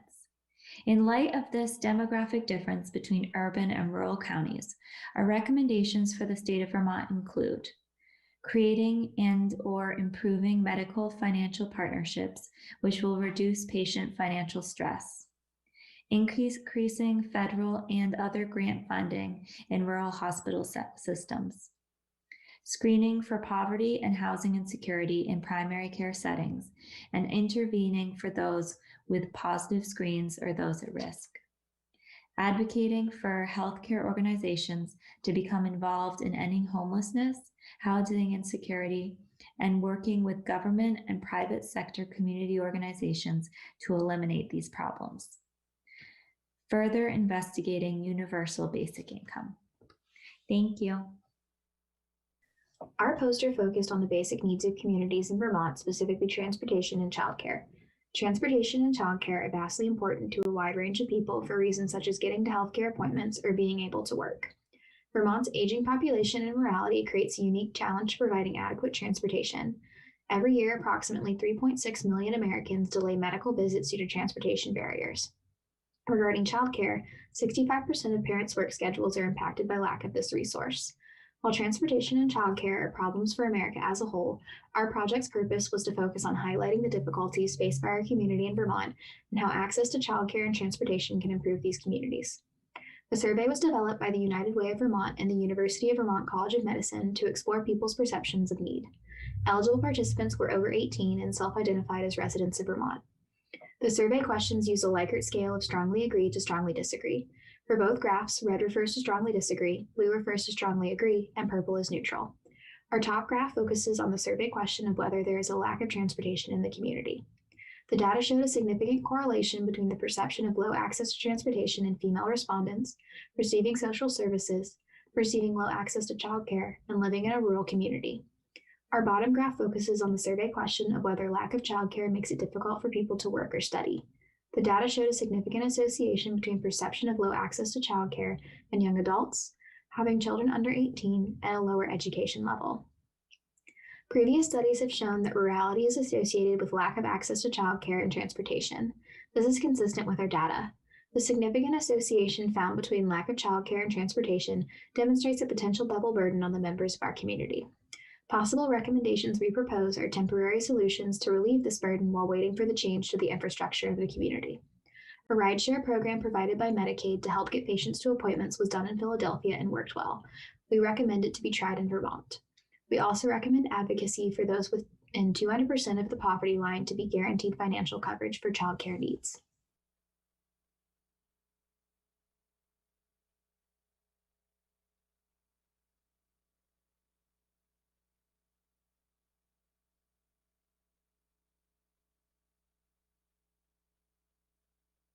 Welcome. Up next, Jamie Herrera Boatler. We welcome the Congresswoman today from the great state of Washington. This is her first National Cancer Prevention Workshop, and we're so glad to have her. Welcome, Congresswoman. Hi there, Congresswoman Jamie Herrera Butler here. I'm so honored to be with you all today at the annual workshop for Less Cancer. Thank you for the invitation and allowing me to share with you my perspective. As all of you are certainly aware, cancer doesn't discriminate.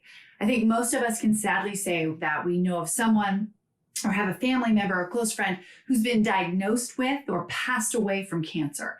And it's heartbreaking. We have serious work to do to put an end to this scourge, but I see reasons for hope.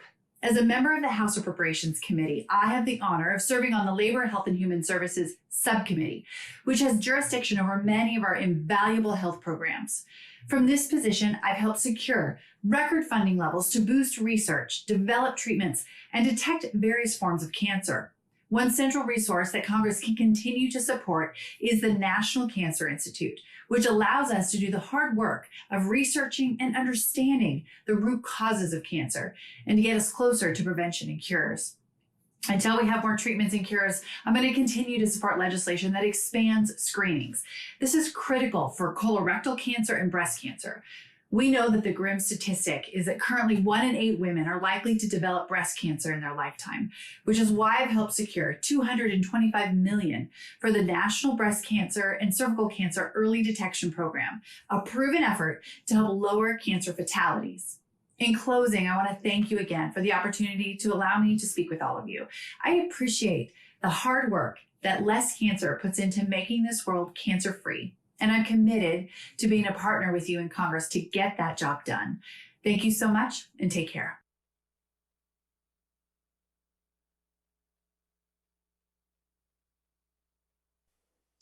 We're going to take another brief break before we enjoy the last session of the day. If you want to grab your water and come back in 10 minutes, we are going to hear some more exciting topics. And we hope you've enjoyed this. Again, if you need continuing education information, you can visit the link below the video or visit cmevillage.com and click syllabus. Thank you so much.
Next up, everyone, is Dr. Tom Uldrich from the Fred Hutchinson Cancer Center and Less Cancer board member, and Dr. Vic Sahash-Rabute, who's from the National Cancer Institute, and we welcome them both today. Hi, thank you to Less Cancer for coordinating the virtual gathering for National Cancer Prevention Day. As we enter the second year of the global SARS-CoV-2 pandemic, it's important to reflect upon the importance of science and public health as partners in prevention of infectious diseases.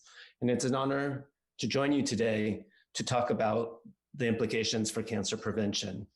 My name is Thomas Uldrich. I am a medical oncologist and researcher at the Fred Hutchinson Cancer Research Center, who focuses on the prevention and treatment of infection-related cancers, including cancers that occur in the setting of HIV, both in the US and through a unique collaboration between the Fred Hutch Cancer Research Center and the Uganda Cancer Institute, where we focus on the prevention of infectious-related cancers in low-resource settings. On Cancer Prevention Day, it's important to commit to efforts to prevent cancers caused by viruses and other infectious agents. Worldwide, 35% of all cancers are caused by infections. Importantly, these include cervical cancer, anal cancer, and some forms of head and neck cancer, which are caused by a virus called human papillomavirus, or perhaps better known as HPV. It includes a variety of lymphomas, some of which are caused by viruses or bacterial infection. It includes Kaposi sarcoma, a tumor that is most commonly seen in skin, but can also involve lungs and other organs, that is caused by a virus called Kaposi sarcoma herpes virus that is quite common in people living with HIV, especially in sub-Saharan Africa, where it is one of the commonest cancers overall. It includes several forms of liver cancer, which can be caused by viruses such as hepatitis B or hepatitis C, which are preventable or treatable. And it includes stomach cancer that can be caused by a virus or a bacteria, H. pylori. Additionally, among the greater than 1 million people in the United States and 38 million people globally that are living with HIV, cancer has become the leading cause of preventable suffering and death. HIV infection itself substantially increases the risk of several cancers caused by other cancer viruses, especially Kaposi sarcoma, lymphoma, and the HPV-associated cancers, cervical cancer and anal cancer, as well as some other common cancers that are not caused by infectious agents, such as lung cancer. It remains important for the US and global health community to commit to both HIV prevention efforts as well as 90-90-90 goals, which are efforts underway for early detection and universal treatment of HIV that are required for an HIV-free generation. Through years of research, several important interventions have been proven to prevent infection-related cancers. It's important to double down our efforts to make these available globally. First, prevention and treatment of HIV is a critically important form of cancer prevention and would decrease the burden of at least 8 common cancers in populations at high risk for HIV. This is particularly important for sub-Saharan Africa, where currently greater than 26 million people are living with HIV. Second, vaccines against hepatitis B virus and human papillomavirus are effective at preventing liver cancer, cervical cancer, and some head and neck cancers, and increased use of these vaccines are imperative. Third, cervical cancer screening, which includes identification and treatment of precancers, is a highly effective way to prevent cervical cancer and may be a model for prevention of other HPV-associated cancers as well. For people living with HIV, other established cancer prevention efforts such as smoking cessation are critically important. In general, I recommend that people living with HIV have general cancer screening and prevention efforts, but there may be some need to tailor specific cancer prevention or early detection, such as lung cancer screening, for people living with HIV. And these cancer prevention efforts can be integrated into HIV care. Besides the established ways to prevent infection-related cancers, doctors and scientists are researching ways to further improve early detection and prevention of cancer caused by infections. For example, through novel approaches to anal cancer screening or improved treatments for pre-cancers. As the US and global health community continue at warp speed to develop and implement vaccines for SARS-CoV-2, it will remain important to build on this momentum and the scientific advances of the past year to accelerate efforts to prevent cancers caused by other forms of infection, such as viruses. I could not be more optimistic about the opportunities and efforts for prevention of infection-related cancers. Again, I want to thank Less Cancer for your continued efforts to raise awareness about infection-related cancers and bring to the table a discussion about prevention of these important cancers.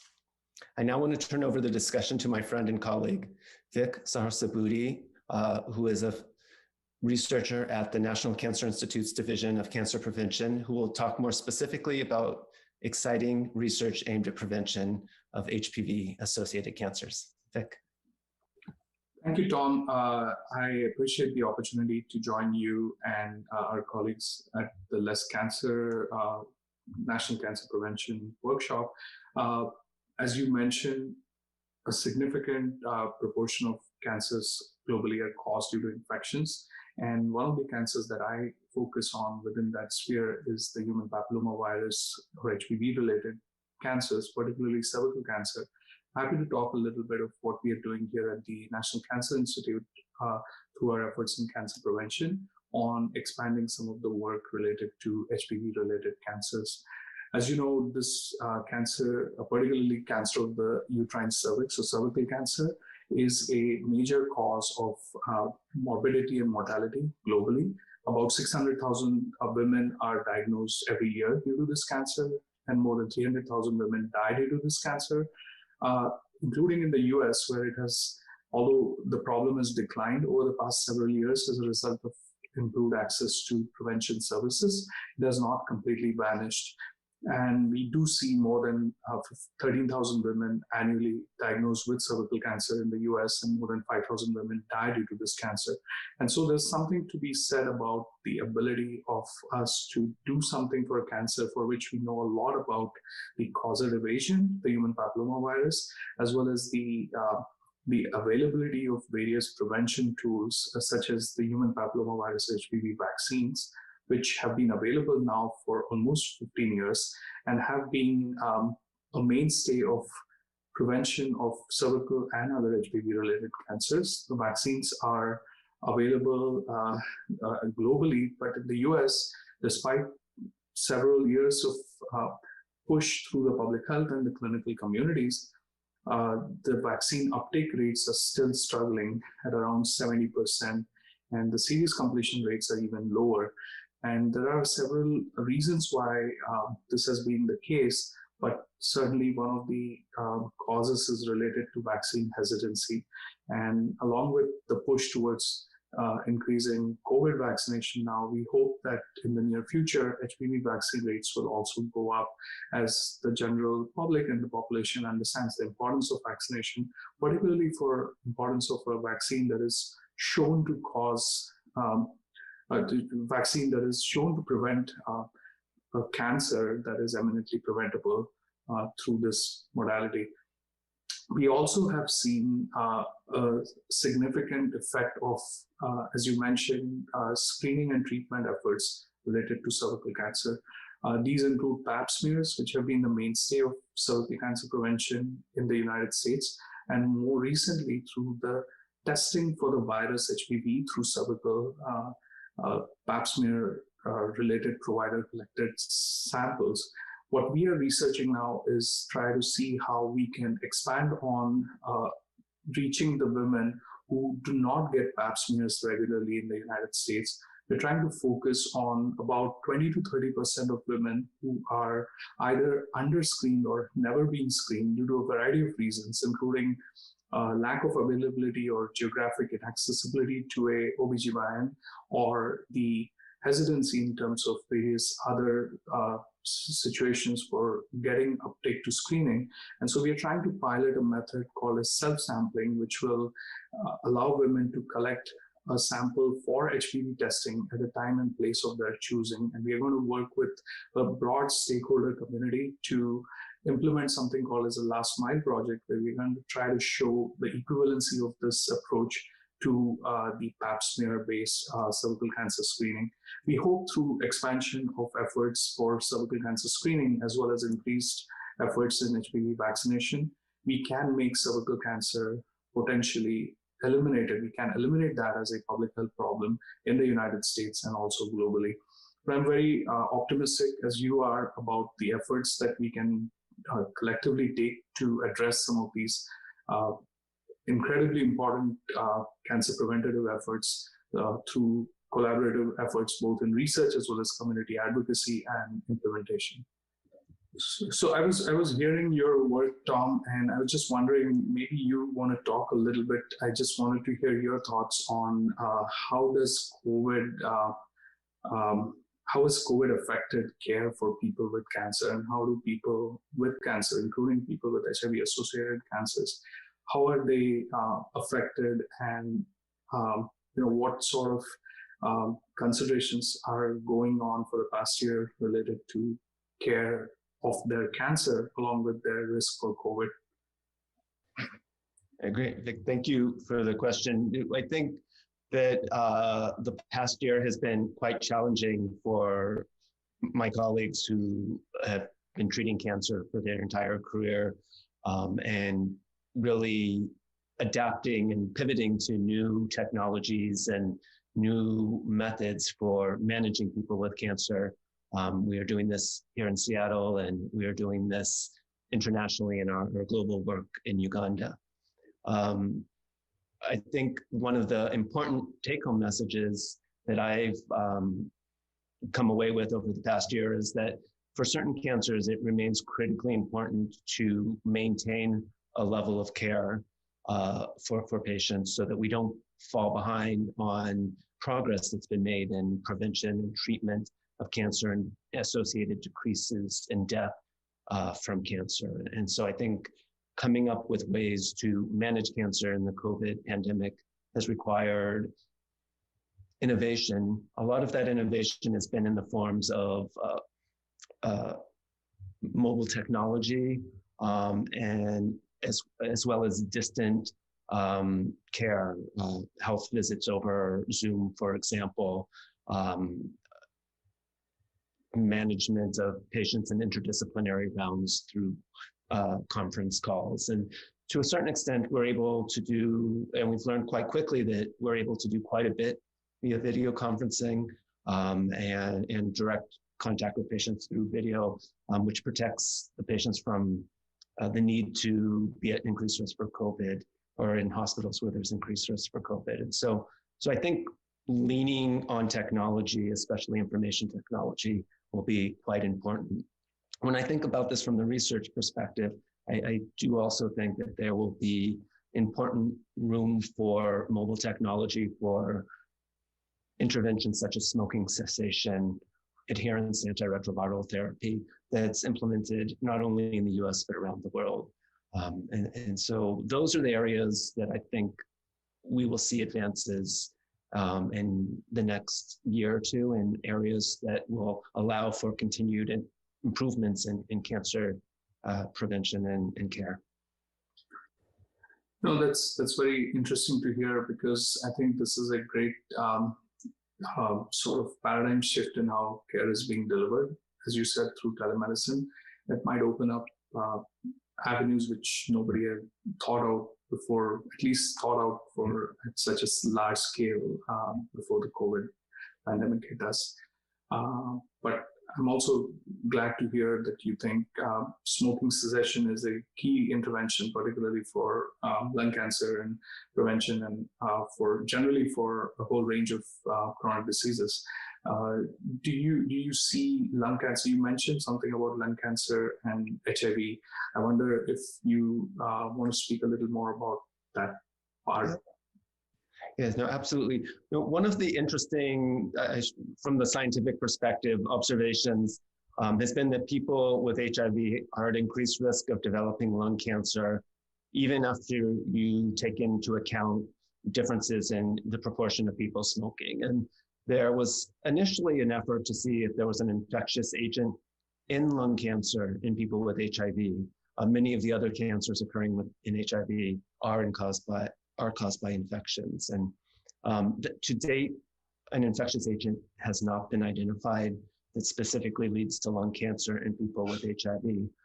But nonetheless, the increased risk exists. Additionally, people with HIV develop lung cancer about a decade younger than people without HIV. And so it calls into question things like CT scans for early detection of lung cancer in people with HIV and whether that should be done at a different age than the general population. And so that is a specific cancer early detection intervention that may need to be specifically tailored for people with HIV.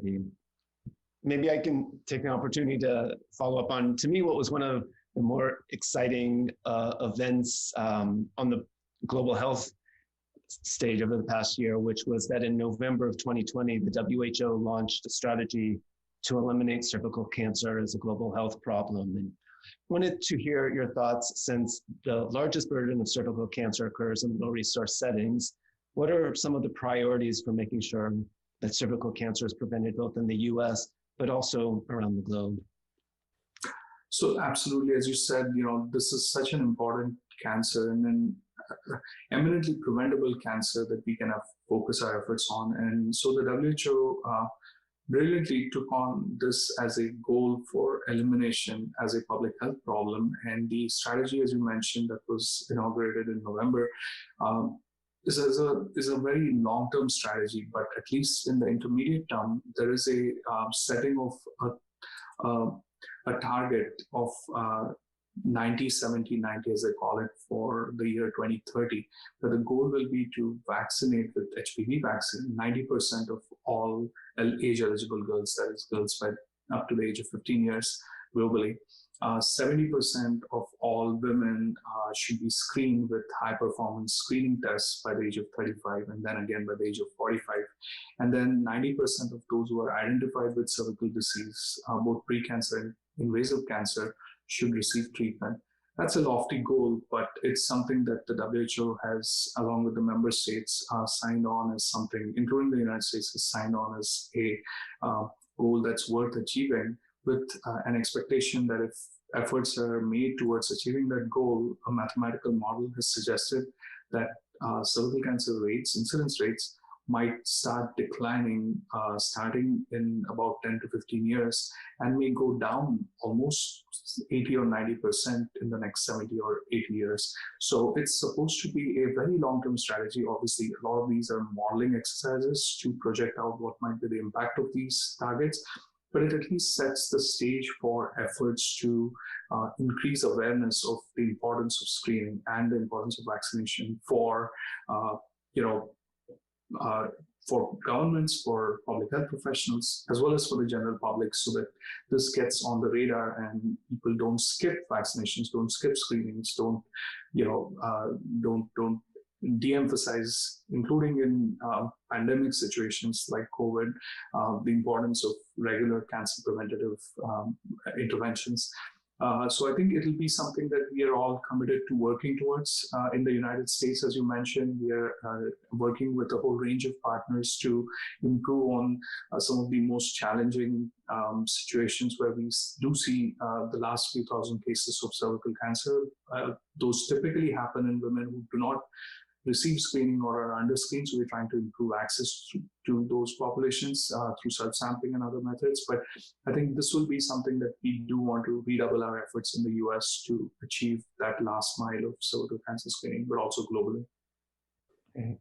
And maybe as one last question, in thinking about where our fields overlap, is the issue of preventing both cervical cancer and anal cancer in people living with HIV. And I was interested in what you think the most exciting advances or areas of research are in this field from your perspective? Well, I think some things which you are very involved with, I think is at the cutting edge of things, which is some of these efforts around finding non-invasive treatments for treating pre-cancer, both for anal and for cervical cancer. We do have current methods that are adequate, I would say, but not without their resultant morbidities, including excisional treatments and surgical treatments. And we do need some more preventative methods that are non-invasive. So therapeutic vaccines or topical methods for treatment that are patient-driven rather than injected or require a surgical excision would be terrific advances to make for improving prevention. But as you said, including everything, the whole spectrum from vaccines to screening to some of these innovations in treatment are really important. And I think researchers such as you at Fred Hutch and globally are working towards that goal, which is a hugely important research agenda for the public, for NCI, for I think taxpayer efforts on this topic are really key to make some real advances on improving preventative metrics. But I'd love to hear some of what your thoughts are on this topic as well, because you're at the both at the cutting edge clinically and research wise as well.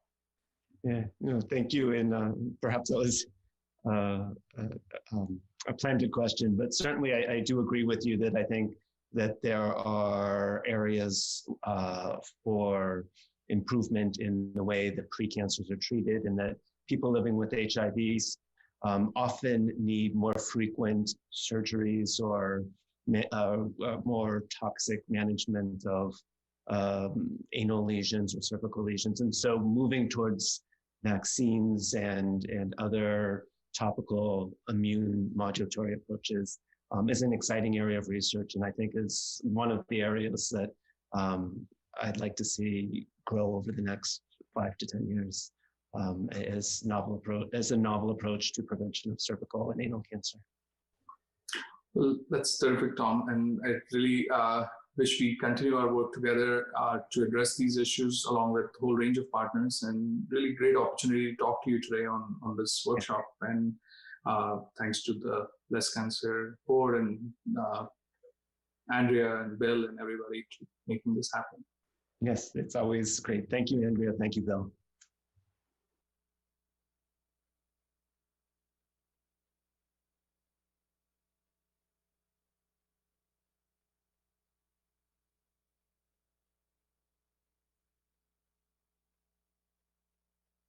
Next up, everybody, we are going to be welcoming Congressman Ro Khanna. We are thrilled to have him back again this year. He's been an instrumental piece of National Cancer Prevention Workshop, and we are grateful for all his good work. Welcome. Hi, I'm Congressman Ro Khanna. I just want to thank you again for all your advocacy to prevent cancer.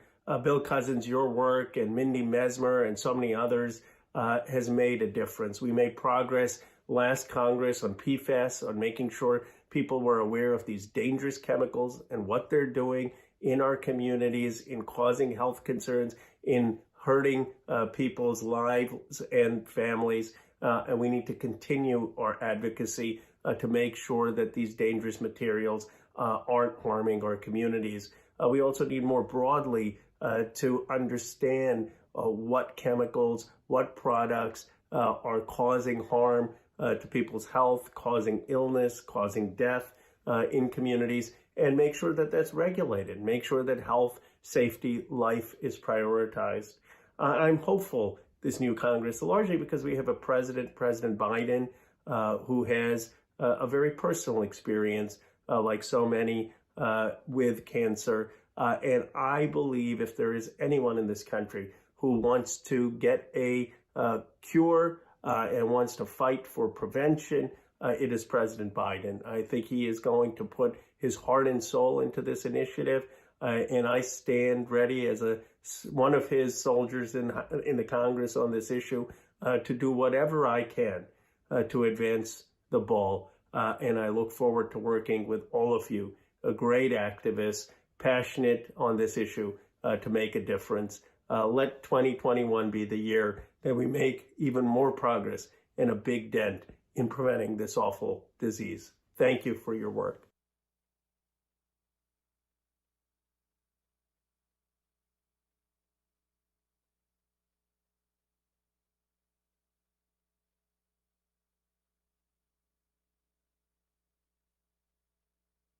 Next up, everybody, we're thrilled to welcome Congressman Chris Pappas from New Hampshire.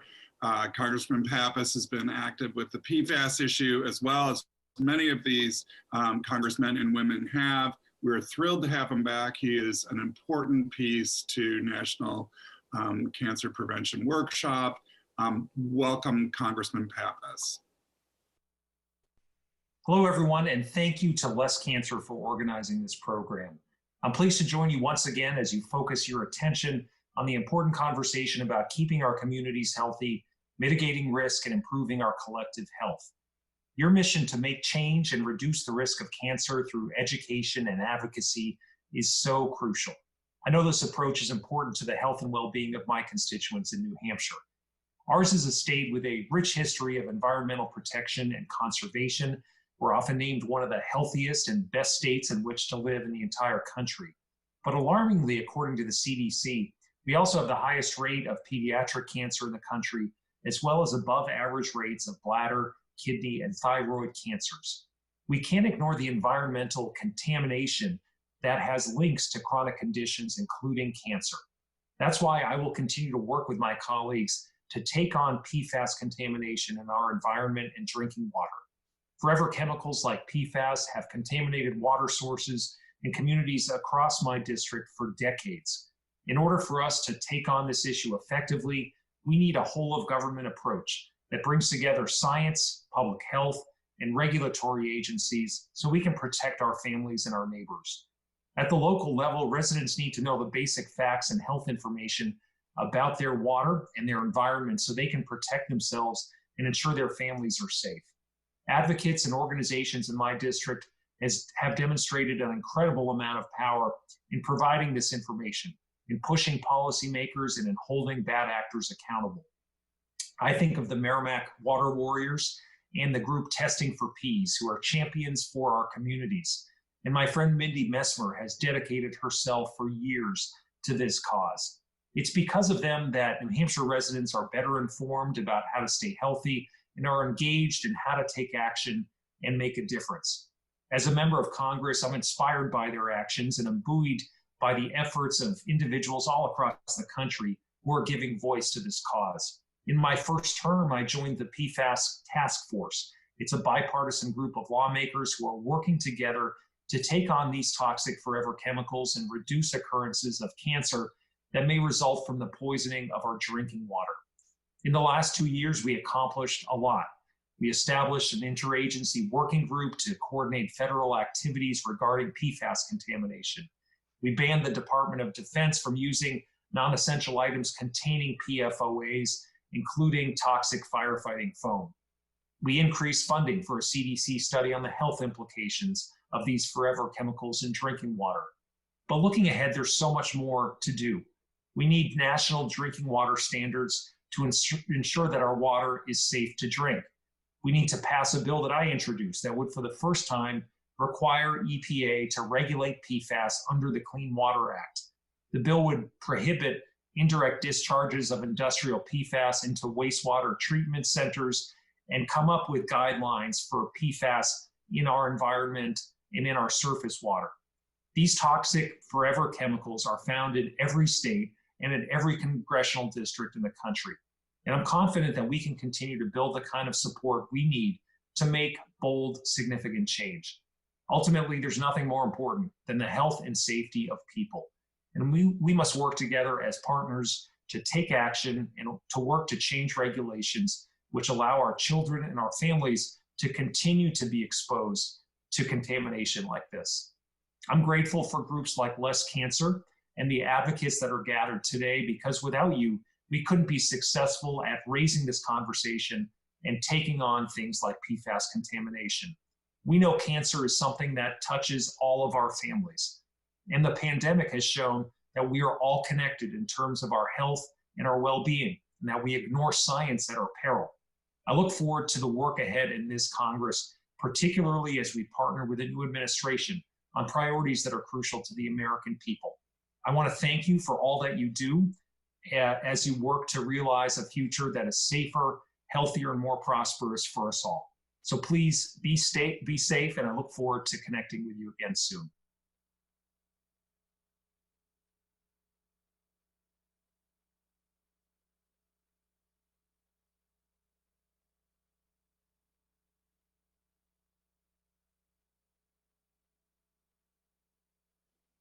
Next up, we have Speaker Rob Bilott. Rob Bilott is a Less Cancer board member, has been a Less Cancer board member for several years, and part of the National Cancer Prevention Workshop. We are thrilled to have Rob be part of this event. Of course, several of you know him from the movie Dark Waters or from his book Exposure. He has an incredible story, and we are excited to have him today. Interviewing him is Mindy Messmer, who has also been part of the National Cancer Prevention Workshop. She comes to us from New Hampshire, where she was a former state representative and is a scientist. Welcome, Rob and Mindy. Hi, I'm Mindy Messmer. I'm an environmental and public health scientist. I want to welcome you to this Less Cancer workshop. And I'm joined here today by attorney Rob Bilott, who has been dubbed DuPont's worst nightmare by the New York Times because of his very courageous and amazing work on exposing environmental exposures and health outcomes associated with PFAS chemicals, which are these Teflon-like components that have been on the market for decades. And I want to welcome Rob. Rob has been an amazing force behind exposing the health effects that the companies have known about for decades on environmental exposures and cancers and other health effects. He was responsible for the lawsuit which formed the biggest epidemiological study in the history, where 69,000 people exposed to PFAS in their environment unknowingly from a DuPont facility were exposed, and it tied those exposures to cancers and four other health effects. So all of his work was amazing, and we all owe him a debt of gratitude. The world does, I often say, because of his amazing work on these issues. They are the subject of two films, a documentary called The Devil We Know, and a major motion picture called Dark Waters, where Mark Ruffalo played Rob Bilott. And so I want to welcome Rob here. And I know personally his work has inspired me to continue the fight here in New Hampshire and across the nation to expose this very real health threat here. Rob, would you like to say a few words to start out about your work and what drove you to do this work in the first place? It was at a great personal sacrifice that you did this work, and we're so thankful for all the work you did. Well, thanks so much, Mindy. I really appreciate the opportunity to talk with you and everybody that's listening in today, to talk about what I still believe is a massive worldwide public health threat that is going, unfortunately, still a little bit too much under the radar, that a lot of folks still aren't even aware exists. I first got involved in this about 20 years ago when a farmer in West Virginia came to me complaining about cows dying. And as a lawyer that was doing a lot of work helping out chemical companies at the time, wasn't really the kind of thing I dealt with. But, taking on his case and digging into the documents that we are able to uncover led to what became a 20-year odyssey, really, going through massive amounts of internal company studies that revealed that there was this incredible class of man-made chemicals out there called PFAS, per and polyfluoroalkylated substances. And we were focused on just one of them called PFOA that DuPont was using to make Teflon. The amount of information that was known to the companies that were making and using these chemicals going back to the 1950s was staggering, and the extent to which the threat to humans and the public from being exposed to these chemicals, not just from the Teflon facility that we were looking at down in West Virginia, but to learn that these chemicals were being spewed out into the environment for some 60, 70 years and in all kinds of different consumer products, not just nonstick cookware, but stain-resistant waterproof clothing and carpeting and fast food wrappers, packaging, firefighting foams.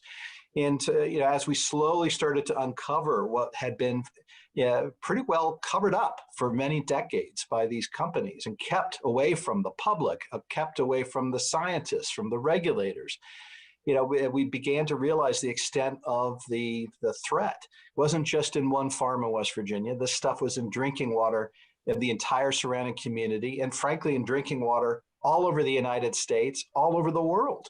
And we began to realize it wasn't just water. This stuff was out in our air, in our soil, in vegetation, and in the blood of living things all over the planet, including about 99% of the people on the earth. So by the time we kind of uncovered all of this in the early 2000s, the entire planet had been contaminated, and that had been covered up.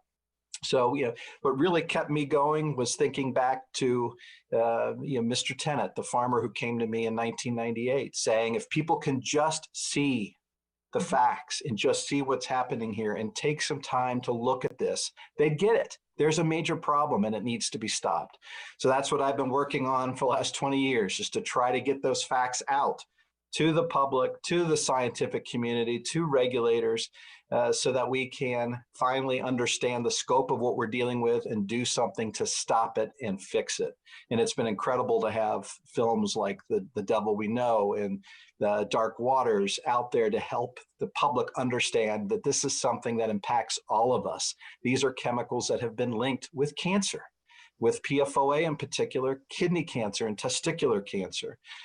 So something we all definitely need to be aware of, and something I'm glad to be able to talk to everybody about today. Thank you so much. And, The Devil We Know in particular was a tool that was used by so many across the United States, including myself.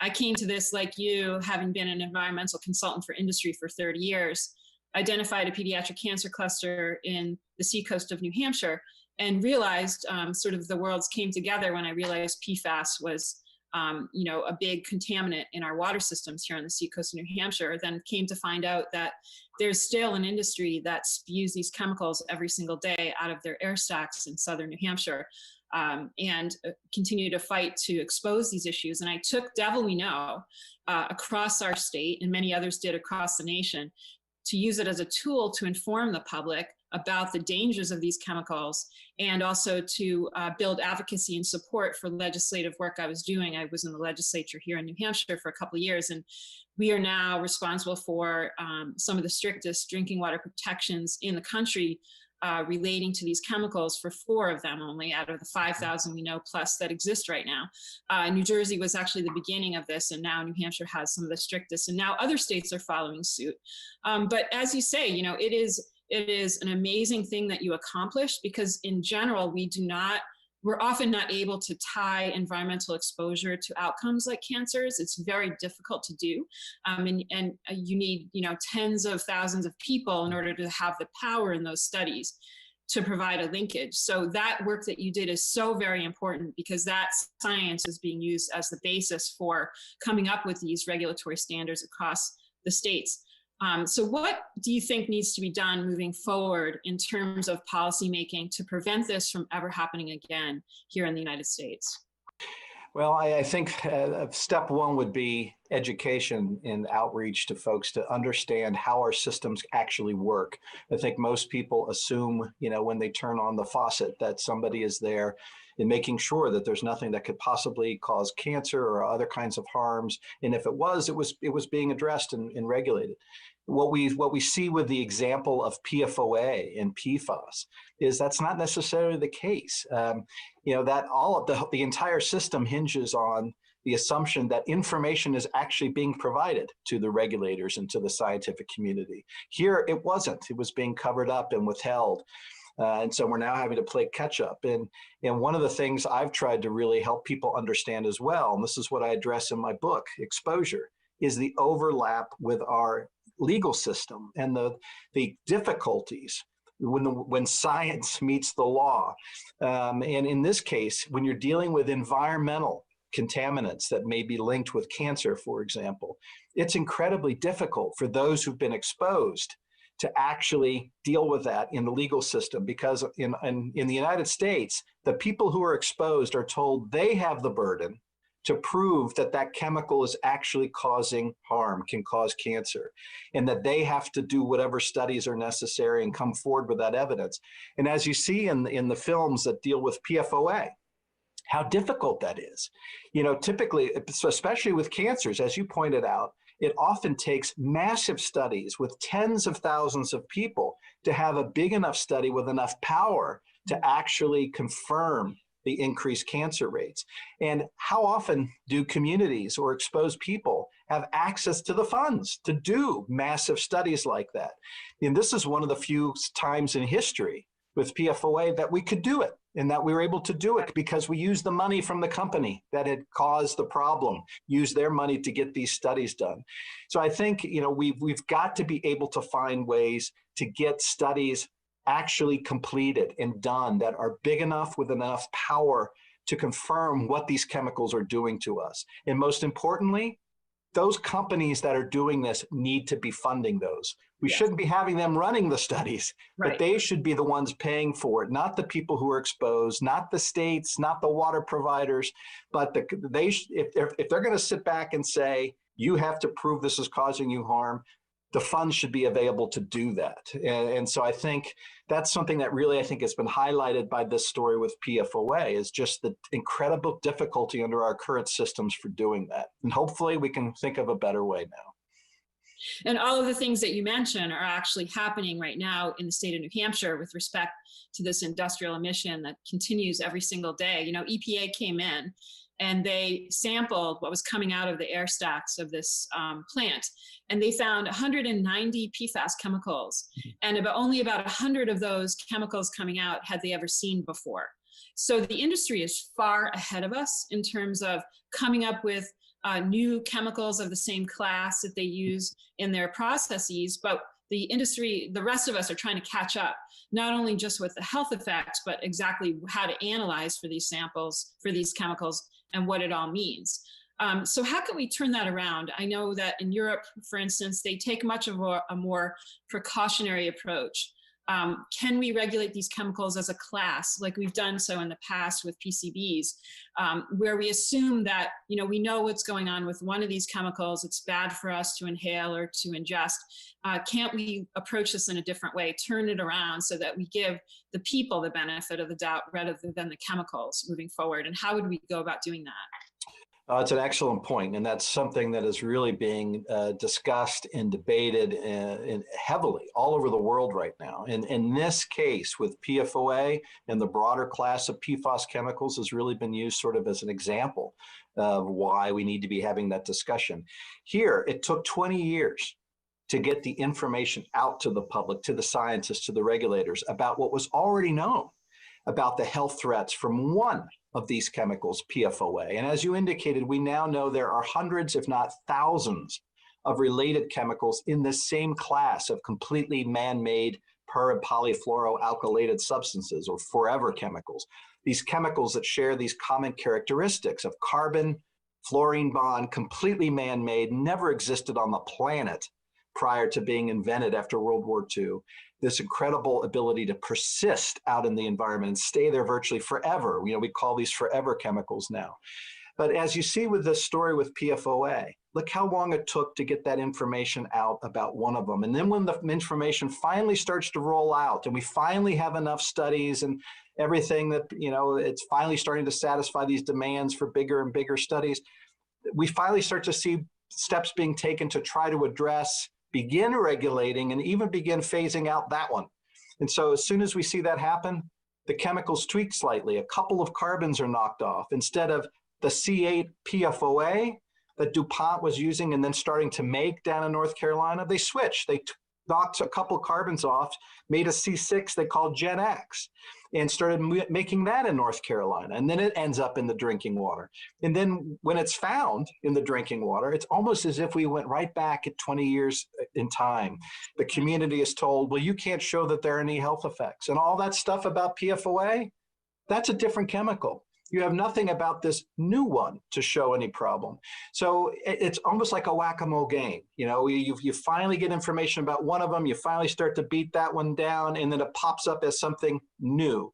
So you're seeing a lot of discussion now in the states, at the federal level for the first time, and really in internationally in particular, about trying to address this in a more comprehensive class-wide way, where you take chemicals like dioxins, like PCBs, group them according to certain characteristics. And that's something that's being debated.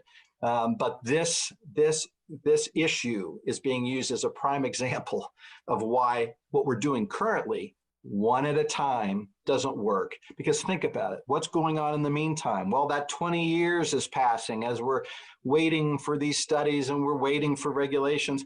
People are being exposed. Gen X is in the drinking water in Wilmington, North Carolina right now. It's being pumped into the Ohio River, being found in drinking water supplies in Kentucky right now.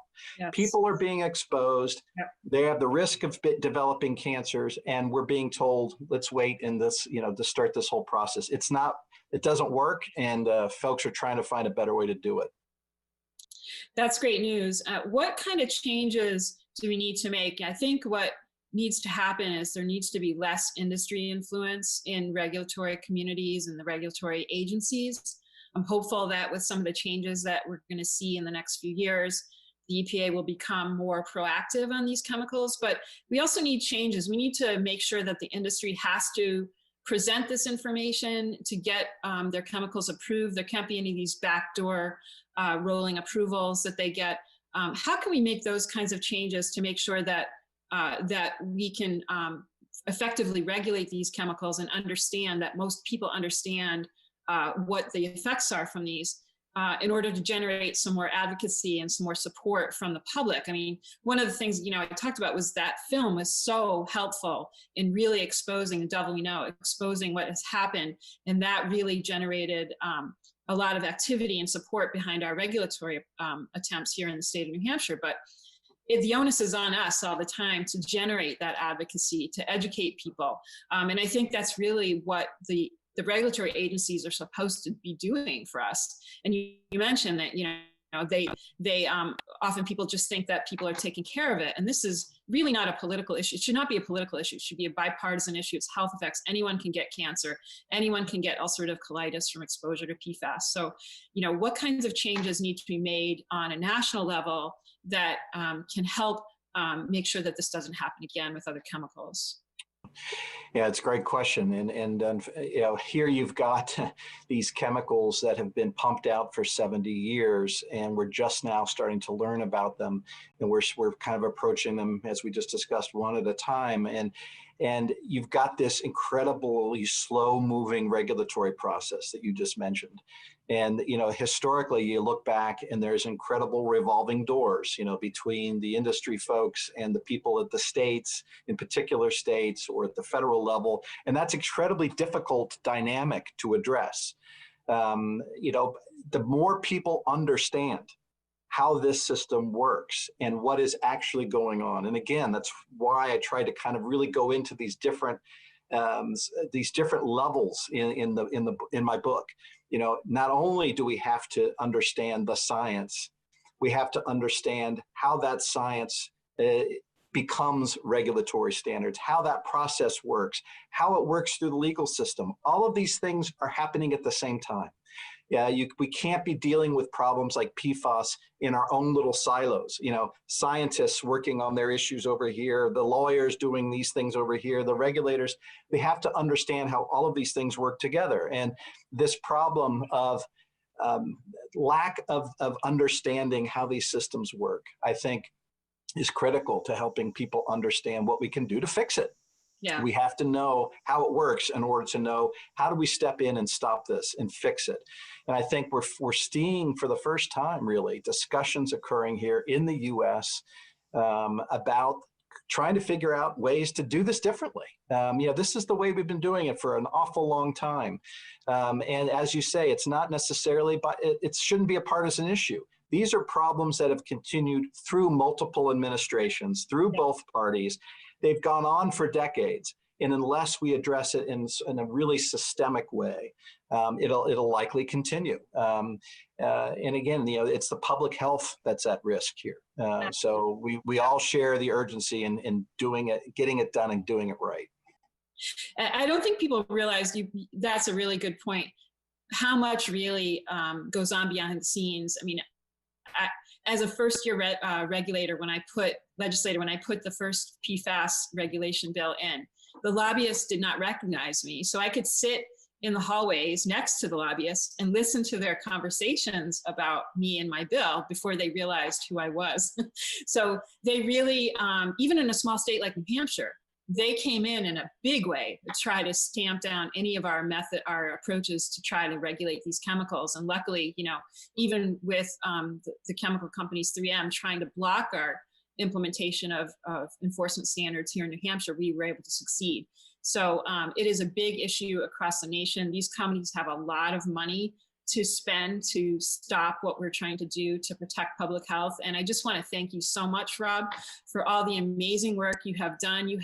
I say to everyone that the entire world owes you a debt of gratitude for the personal sacrifices and professional sacrifices you have made to uncover this very important issue, and just amazing work. And I want to thank you on behalf of everyone who's watching and everyone who listens to everything you do and say that, we are so thankful for your work. Well, thank you so much. And I really want to thank Mr. Tennant and his family, Joe Kiger, the folks in Parkersburg and the surrounding communities that all came together, 70,000 of them, that gave blood, gave private medical information to researchers to make sure that the rest of us now know about this problem. And I think, we really owe that entire community a debt of gratitude, that we're able to now be talking about this, and the entire world now realizes the scope of this problem. Remember, these are completely man-made chemicals, only made by a couple of companies. It's pretty easy to say who ought to be responsible for the costs and the damages and the problems, who ought to be paying for that going forward. And it's just remarkable that we really haven't been doing that, and that it's been put upon the taxpayers and the exposed communities. And it continues to this day. So hopefully, I think we all have an opportunity to understand the scope of what we're dealing with, and who ought to be responsible and how we can fix it. So thank you. And I hope that folks listening in, are able to continue this discussion and help raise awareness of particularly these environmental causes of cancer and other diseases that, we have the ability to stop those exposures and make sure future generations don't continue the same pattern we've been doing. Thanks so much, Rob. Have a great day. Thank you. Thanks, Mindy.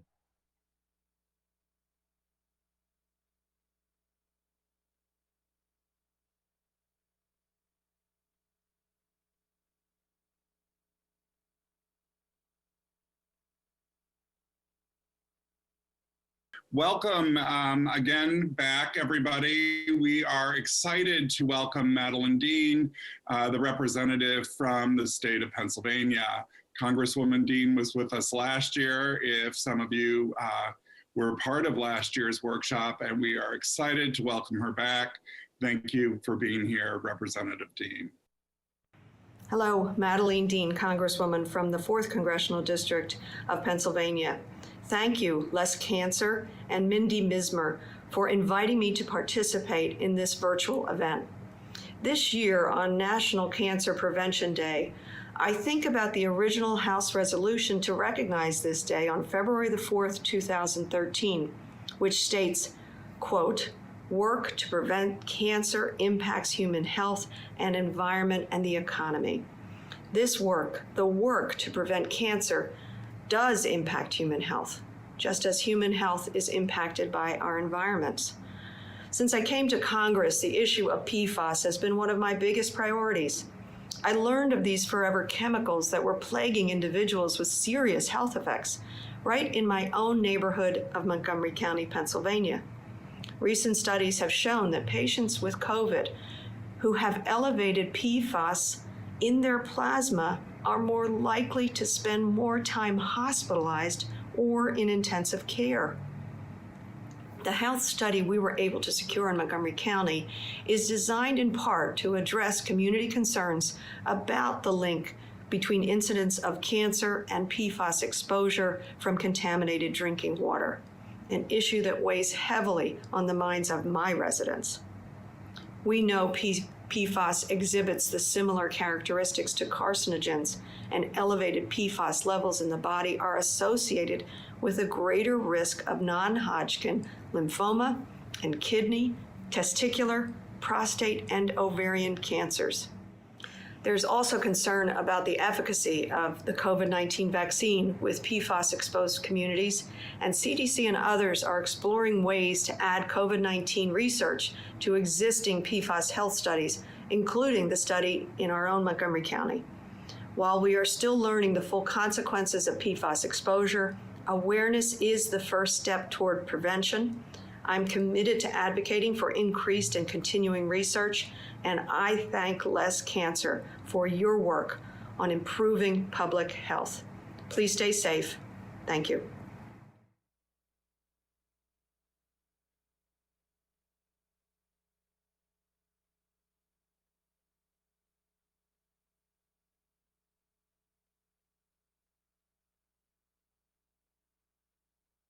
I'm Bill Cousins, and I wanted to introduce Miles O'Brien today for a couple reasons.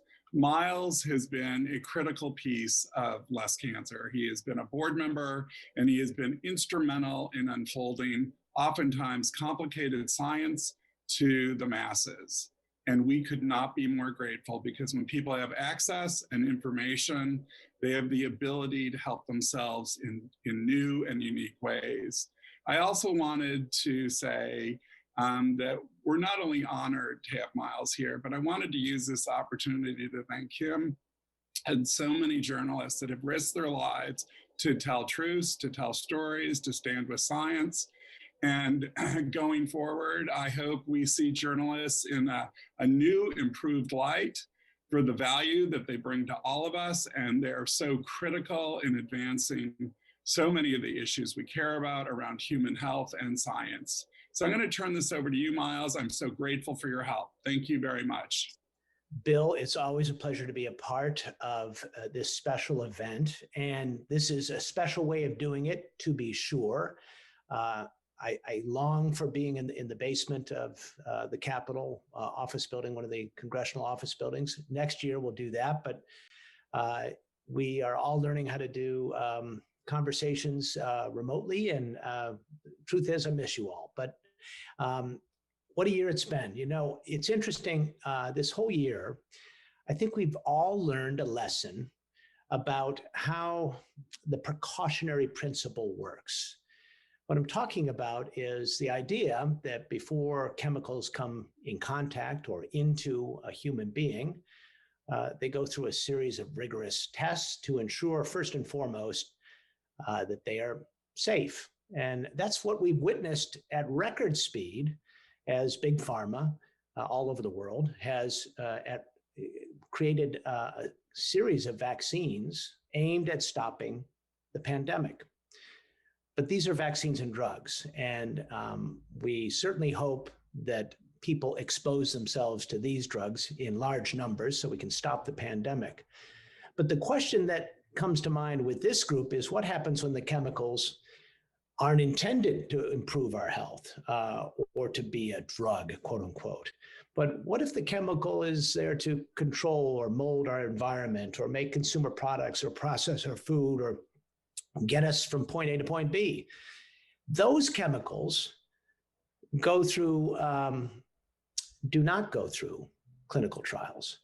Unless you think of the fact that maybe we are all part of a clinical trial and we're just a bunch of guinea pigs, potentially. The way we do it in this country, the chemicals are put out there on the market until people get sick. And so we find ourselves collectively trying to put out fires set by corporations, motivated by profit over human health.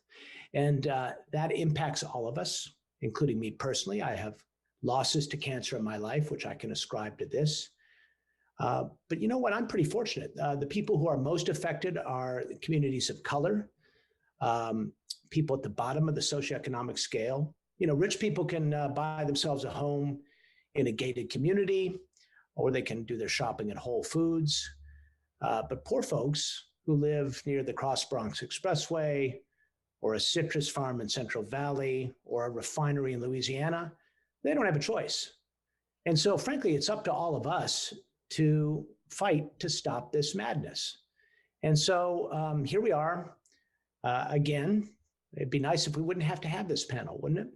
But here we are to list some of the top, well, it's like the most wanted at the post office, some of the worst offenders of chemicals that are out there, and what these advocates and scientists are doing about it, not just to change policy, but also to connect the dots scientifically to provide ammunition for those policies as we march forward. You know, we're in a interesting time right now. We can talk about that as we go along.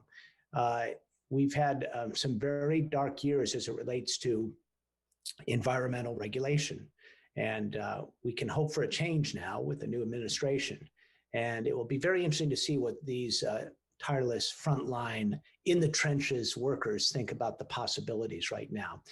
We're going to begin with our bench scientist, who's with us. She's not going to get into the policy issues so much, but she has some very interesting things to say about how toxic chemicals affect us. And she does that through the prism of looking at, you see them behind her, zebrafish. Tracy Baker is an assistant professor at Wayne State University. Her lab is called WATER, which is the Warrior Aquatic Translational and Environmental Research Lab. Warrior is a Wayne State mascot. And I guess part of why she likes zebrafish so much is she was a D1 swimmer in college. And but I think it's a little more than that. Liz Hitchcock is director of the Safer Chemicals Healthy Families. She's pretty much, she could talk to you about 800 chemicals right now if we had the time. And the idea is to come up with, we all have to accept the fact that chemicals will always be around us after all, right? But finding ways to find alternatives is a big part of what she does. And then, and many years ago, we encountered each other when she was in a previous position at the U.S. Public Interest Research Group, PIRG. And, but we haven't changed a bit, right? Not a bit. No age at all. Ncedo Obat Witherspoon, we'll call her Nce, just for sake of simplicity, is the executive director of the Children's Environmental Health Network.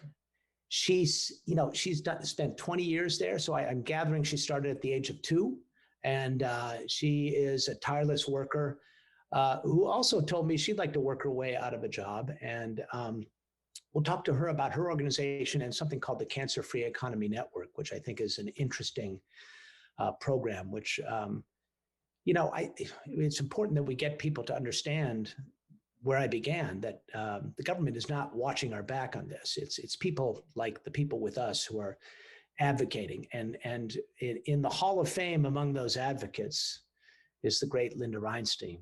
She is the co-founder of the Asbestos Disease Awareness Organization.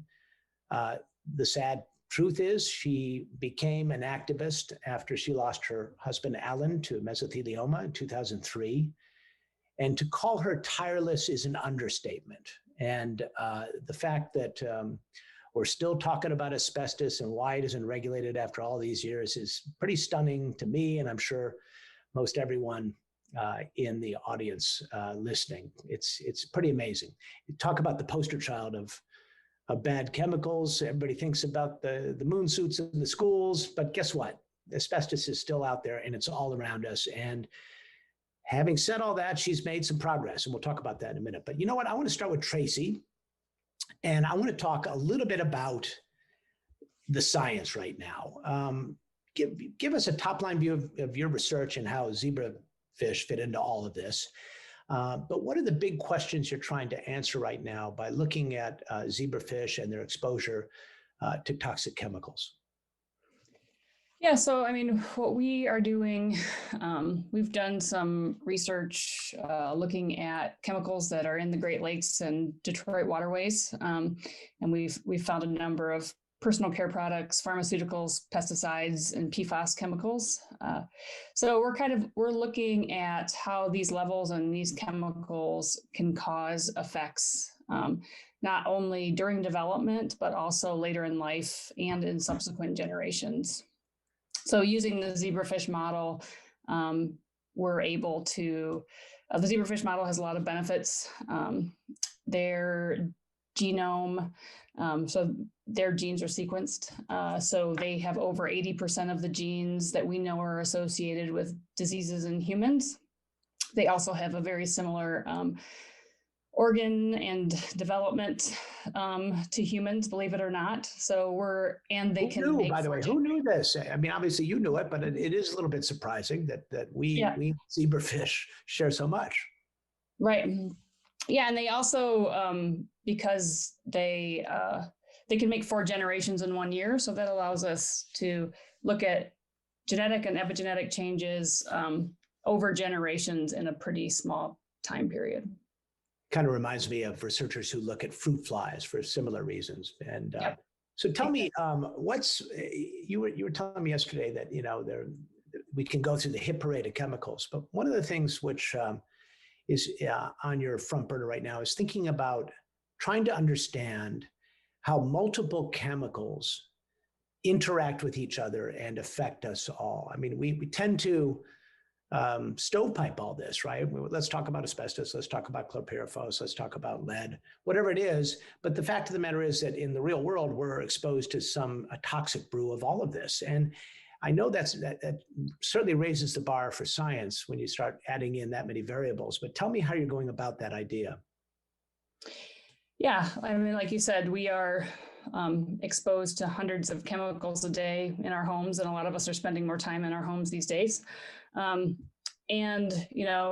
we can't just look at them one at a time. So because of the zebrafish model and because we can, one female zebrafish can lay 300 eggs every week. So, we can get large numbers of animals, and we're able to look at these under many different conditions, looking at different concentrations, and then again, looking at genetic pathways and abnormalities afterwards. So a lot of these chemicals are also endocrine disrupting chemicals. They can act as hormones, and, as most people know, it only takes a very low level of hormones to make changes, and they can also be mutagens that can lead to cancer. So, we're basically able to look at this in a large scale with large numbers over a small amount of time. Is it possible there are interactions we're not fully aware of, either negative or maybe beneficial, canceling each other out when a multiple array of chemicals are presented to the human body? Yeah, I mean, that's, we're just, we're working on this now, but that's what we're finding, that some chemicals, when they're put together, actually cause worse effects than if, you had them both individually. And then some do cancel each other out where you don't see some of the effects. Interesting. Well, that's research to continue to watch.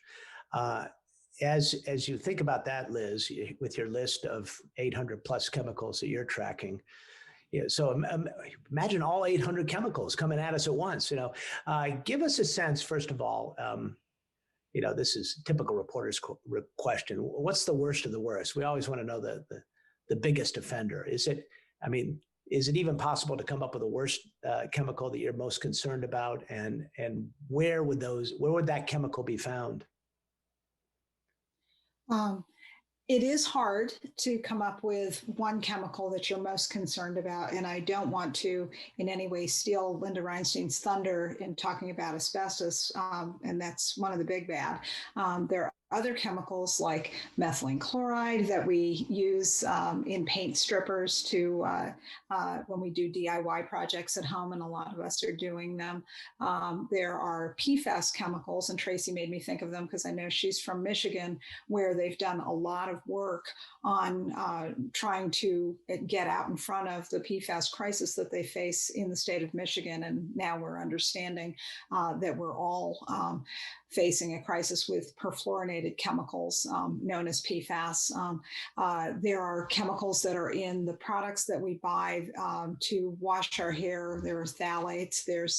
There are any number of chemicals, and you're absolutely right, Miles, that we're surrounded by a toxic brew. It's not like we're exposed to phthalates on Tuesday and then on Wednesday asbestos, and then on Thursday it'll be another chemical. We live in a world where we encounter toxic chemicals all the time in the places where we work, in the places where we send our kids to school, in our homes, and outside in the environment. So there are a number of chemicals out there. We've put a lot of time into PFAS chemicals because they are a big family of chemicals that are very persistent and that are affecting our health. But there are other industrial chemicals like asbestos or methylene chloride that we spend a lot of time on because they are, if you were going to name worst of worst, I might name those because we can control those chemicals and we can control the effects of them if we have the policy will, and I work most with the EPA and the US Congress. If we have the policy will to do it, we can actually get out in front of those hazards. All right. Did I have that number right? Is it 800 chemicals, or did I get that number wrong? Well, there's actually 80,000 chemicals that are on the inventory, most of which are in commerce without any health and safety testing ahead of time. Okay. So you were close. So it's 80,000 that you track. Well, there's 80,000 that are regulated, that are supposed to be regulated, that are on the market. There's about 800 that are actively in commerce, according to most estimates. So it's hard to know. The problem is it's hard to know how many chemicals are out there, what kind of hazards they pose, because unless scientists like Tracy are doing the testing, are monitoring these, that's how we find out about it. You were absolutely right, Miles, when you said we learn about toxic chemical hazards because somebody gets sick, and then they meet somebody else who's sick, and then they recognize there's a pattern. So it's a very backward approach to protecting public health from toxic chemicals. Yeah, and especially children.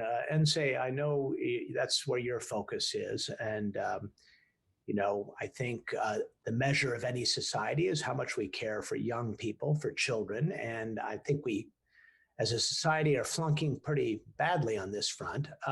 Tell us, what are the traditional or maybe more recent ways that children are exposed to toxins in daily life? Sure, thank you. It's such an honor to be here with all of you. Well, when you first consider the first environment of a young child, it's their mother's womb. So what we do know with the science that has been around for a long time, many decades, and continues to emerge and only strengthen, is that reproductive exposure, and even what we now know to be exposure of parents well before they even consider having children, actually shows up. We know that children sadly are being born pre-polluted, as sad as that is. So you already have a running start at the toxic soup range of exposures that we've been talking about. And then of course, the type of food. Children tend to actually intake more fruits and vegetables, actually intake more water, and actually intake higher intervals of air per minute compared to the average adult. All of those are routes of exposures, so the fruits and vegetables that we should be eating, all of us, especially the young developing child, if laden with pesticides, is a problem. If you're in a home laden with lead, that's a problem. That's a known neurotoxicant. It irreversibly causes brain damage. It's not a life sentence, but certainly completely preventable. Air pollution and asthma and upper respiratory issues. So there's a range of issues in the built environment where kids spend a lot of their time, homes, early learning, childcare, schools, as well as occupational exposures of those who they are around a lot, their parents, their caregivers.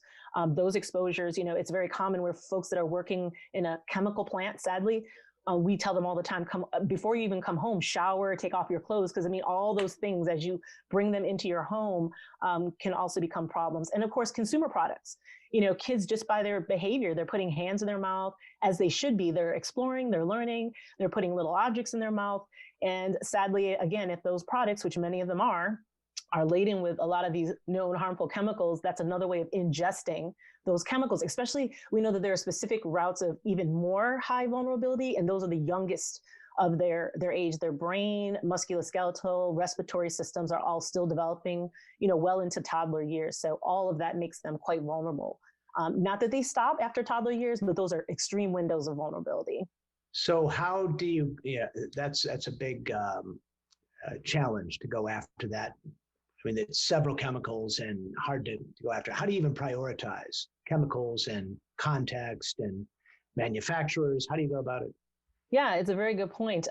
We at the Children's Environmental Health Network, we've been around, you know, almost 30 years as an organization. And like I keep saying, we need to be out of business, but we're far from that. We think of, again, where are the biggest culprits, you know, and we don't look at just mortality. You know, sadly, in public health, a lot of times mortality is an indicator of action. We look at what is impacting children the most. And of course, as you said in your opening, even the highest risk of children within the child health population. So those fence-line communities, you know, those children in lower income categories, those children of color that notoriously, like we're seeing with the COVID pandemic, sadly, are in harm's way in a much more higher frequency and have less resources, if you will, and less accessibility to make the needed changes that someone else might. So looking at, again, zip codes, looking at some of the other categories of criteria, you know, that we look at when we're looking at health disparities. Sadly, they're the same. They follow the same measurements. They follow the same trends. So pesticide exposures, air pollutants, paints and solvents as large categories, as well as PFAS, as Liz was talking about. And lead, I don't want to forget lead. Lead is the most traditional children's environmental health issue. We've come a long way by taking lead out of gasoline and paint, but we should be down to no elevated blood levels, and we're not. In fact, what we now know is that even the smallest doses of lead, it doesn't have to be this extreme case of exposure. Even at small doses, children can have long-term health implications.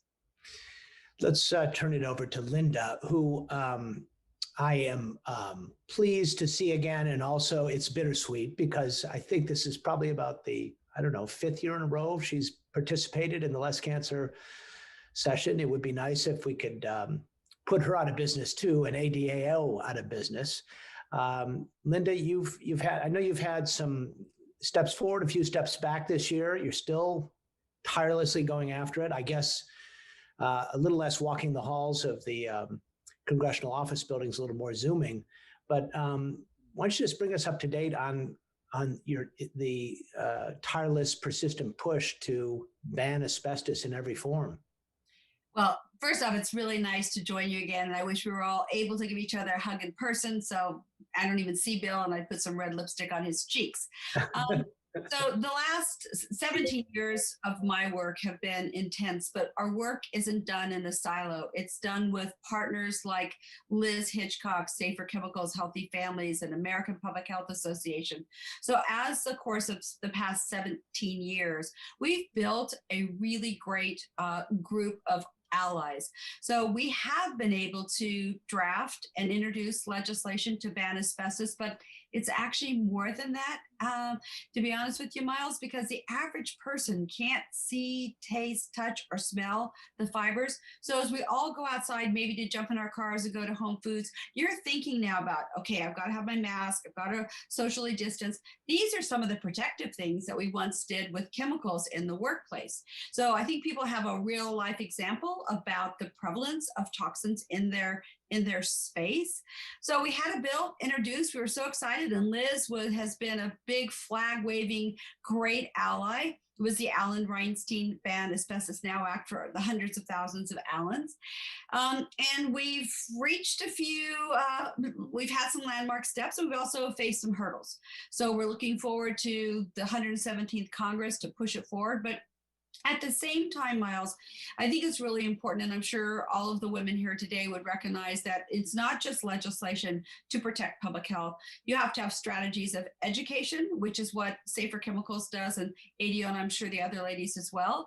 But we also have to have a legal strategy, because relying on the EPA to do their job just doesn't work in this environment. Not to blame the Trump administration, but it is hard. So we use legal actions to hold agencies accountable to protect public health. So it's a tough, long battle, and I know you had some help from the courts recently. I don't think people amazingly don't fully appreciate how much asbestos is still all around us and still coming into this country from offshore. But you were really up until this ruling, were unable to get even a handle on how much. Why don't you tell us about the victory and how important that is? Yeah, so it was at the end of 2020, which I think we all were anxious to say adios to. We did get Judge Chin, amen to that one. Judge Chin, a federal judge, actually made a ruling. His opinion was to order the EPA to indeed improve the chemical data reporting. A lot of words coming together. The average person says, what does that mean? Doesn't the EPA do their job?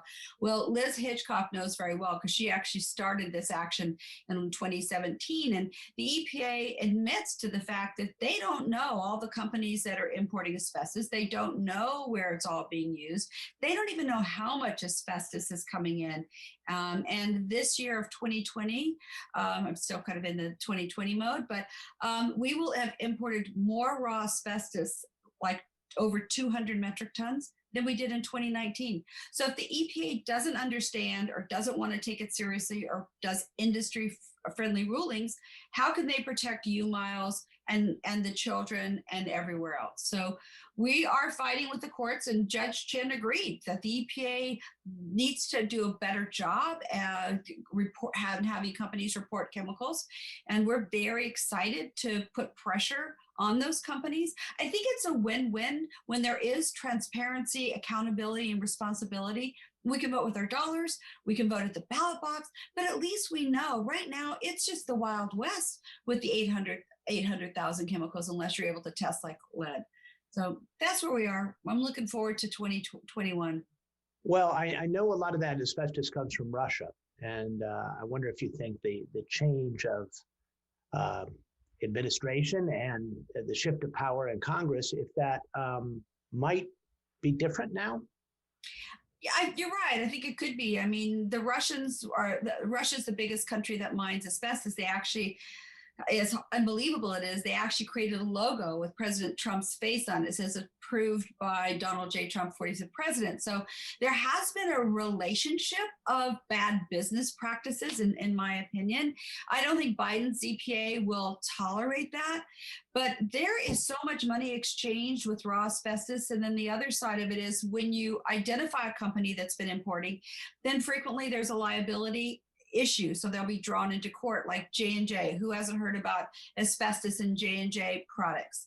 We want to move from those kinds of courtrooms where we're suing companies to where we're advancing regulatory action to encourage chemical data reporting and make that a functioning rule for the EPA.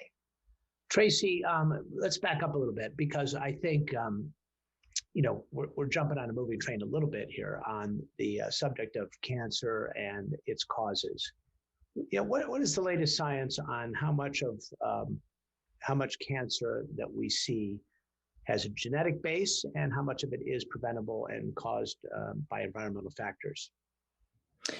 Yeah, I mean, I think there's many scientists, including myself, that don't really separate that out as much. It's almost like you need both. So we know in a number of cancers like breast cancer and, pancreatic cancer, we know the BRCA gene mutation is important.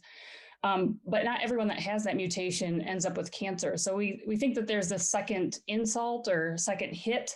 And that's where, I feel like environmental chemicals come in. So you almost need both of these things that are basically causing the cancer. We do know that chemicals can cause genetic changes. Lead and, there's definitely some, genetic changes and gene expression changes that we see, but it almost seems like, they're kind of working hand in hand. So further complicating your task, right? So we like to silo everything off. It's either one or the other. It's not, right. Huh? Right. Yeah. I think it's, it's complicated, but but I do think that, as environmental chemicals are increasing, we're definitely seeing an increase in disease and increase in infertility, and a number of other diseases. I know you're looking at the water right around you in Detroit. What are you finding there, and what's of concern? Well, like Liz mentioned, we have seen a number of PFAS chemicals. So that's one of the things that we're focusing on. We looked in the water and the sediment, and these are source waters for drinking and fish. We have a lot of subsistence fishers here in Detroit. And so the PFAS has been one of the most, alarming and concerning, the amounts that we're seeing in that. And then also the numbers of PFAS. So mostly we know that there's over 5,000 of them, but we can only really look at about 20 or 21. So trying to increase our ability to look for more of these chemicals, to be able to analyze these chemicals, and then also to look at the health effects of them by themselves and in mixtures. Well, it is a particular challenge. Asbestos is another example. There are all kinds of varieties of asbestos, PFAS, and then there's new formulations. As a scientist, can you possibly keep up with all that? Is there isn't enough funding to study all of it, right? Can you study it as a group, as a classification, and come up with valid science for the whole body, or do you have to go down the list of every kind of PFAS formulation there is? Yeah, as much as we can, we try to group them. They are different, but I know with PFAS in particular, trying to take them and put them into classes and try to have one of the chemicals kind of stand for the class.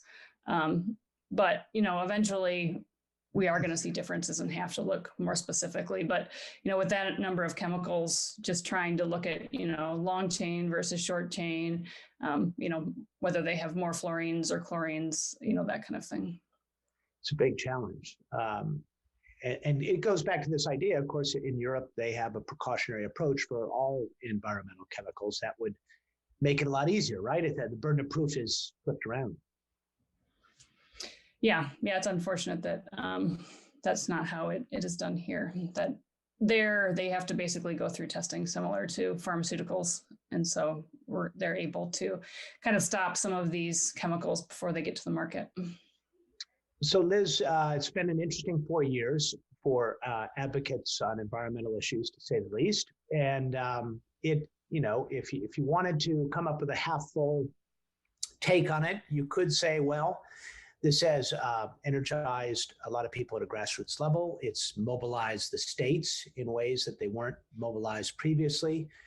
And it's prompted a lot of advocates to go directly to the makers of these chemicals, the corporations.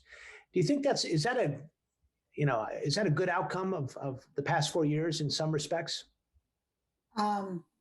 It's an outcome of the last 4 years.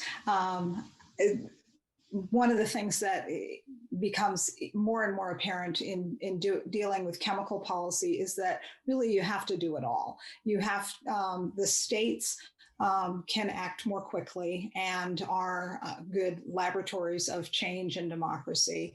And so state legislatures, in the absence of federal activity, have stepped forward, particularly on PFAS chemicals, but on other chemicals as well. We've done a lot of work on the federal side. Linda mentioned a couple of actions in the courts that we've taken. We've also done a lot of work in the marketplace, where consumers have, staked out their side of the cash register to say, we don't want a product that contains phthalates, that contains PFAS, that contains methylene chloride. And we've been able to make change in the marketplace that will help us to drive change in the states, in state legislatures, in the federal government, in the international marketplace. So consumers have gone to places like Sweetgreen or McDonald's, and we've tested to find the presence of toxic PFAS in the food containers, and have published reports saying, okay, this is out there. Some of the food fast food, I'm not supposed to say fast food, but some of these places have recognized that this is not a chemical that their consumers want, and they have voluntarily agreed to no longer use PFAS chemicals in their products. That's a big victory, and it's a victory that comes from the person on the other side of the cash register saying, we don't want this, and you shouldn't be giving us products that contain this chemical.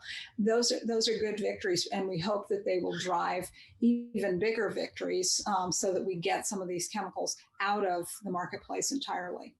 Well, crucial to all this is, consumer awareness. If people can vote with their pocketbooks and their feet and make decisions on what they want to purchase, these companies will in fact listen.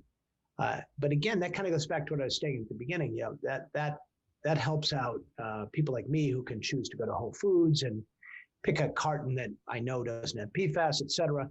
There are a lot of people in this country who don't have options. So is mobilizing them one of your priorities? It is one of the priorities. I think there's also the point to be made that we can win in some places, and we can convince some retailers to no longer use chemicals. But you're absolutely right that we don't all have the benefit of choice or the privilege of choice, and that's why we work with state legislatures, we work with the federal government, because we can't all vote with our pocketbook and vote with our feet, a voluntary agreement from one retailer is not the same as a blanket ban on a chemical like asbestos or PFAS in foodware.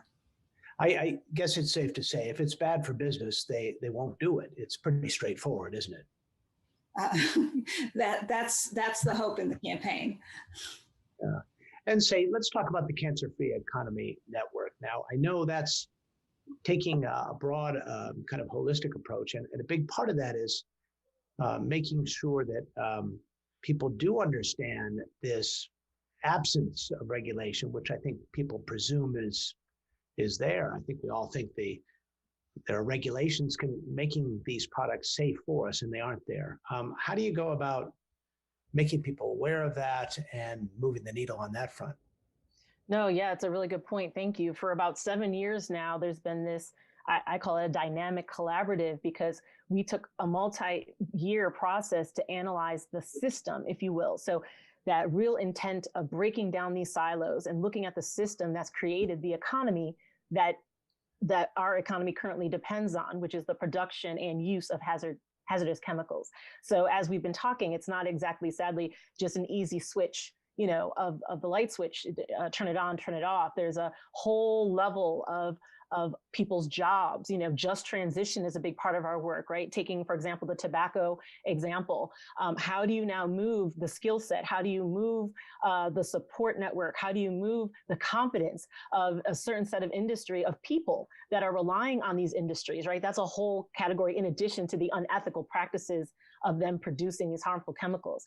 And then what about we have a whole section on, we call it building power. And of course, there's a whole section on health and science, which I'm a leader in. So the basis of the foundation of the growing amount of science, there's actually a growing amount of science that relates to preventing long-term illness, preventing cancer. You just don't hear about it that much, right? So our definition of prevention is a little different than sometimes how you may hear, even in some of the more larger cancer-serving organizations.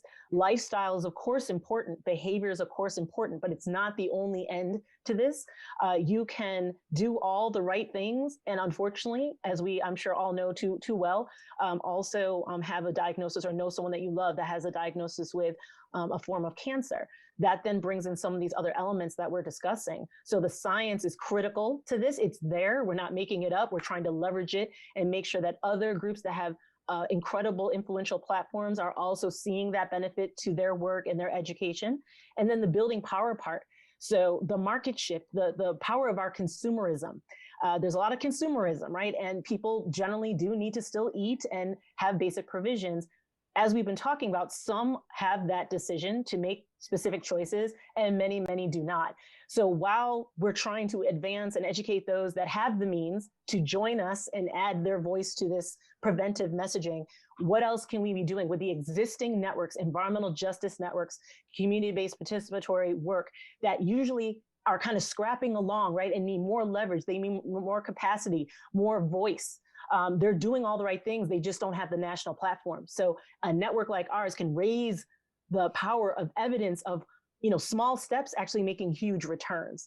The power of the voice, the power of people, we've seen this happen.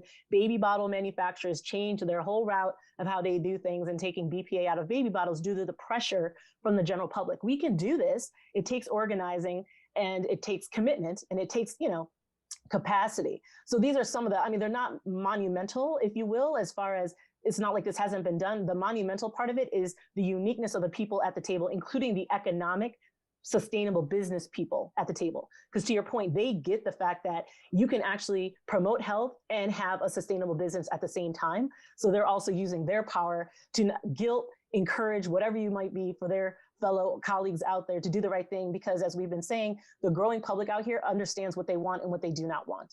And hopefully we'll get to the tipping point of where majority of the general public won't even look for, these type of things, and hopefully won't even be an option, on our markets in the first place. I used to say, and I think it's still largely true, but I know you're trying to change this, but there's no profit in prevention. Right. I mean, but what you're talking about is turning that on its head a little bit and using the economic force of making decisions like this. But it's a long road to do that, isn't it? It's a very long road and it can get frustrating. And for those of us that have been in this for many decades, I'm one of those, I just want things to happen. There's a lot of logic to this, right? And in my field, if you can't protect your current and next generations, then what exactly are we? What is this experiment called life? What are we doing? I think it is unfortunate at times where just the basic health and welfare of our public health seems to not be enough for those that are polluting our environment to do the right thing. And that's when we have to bring in legal and other strategies, but we have to do what we have to do. And it is still amazing to me that in some cases, this education has not necessarily gotten all the way to the top in some regards. I never make any assumptions about who we're meeting with, right? You'd want to believe that by now, 2021, people should understand, the level of pollution that certain industries are contributing, whether it's denial or whatever it is.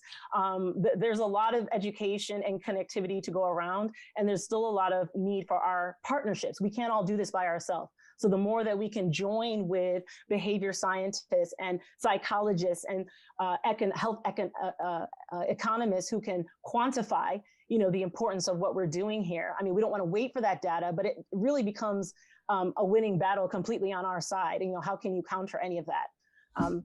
So Linda, it kind of reminds me of, those stories, which you've told me many times about, asbestos in kids' makeup kits, which is stunning that happens, right? And but that awareness of a problem like that does change things, doesn't it?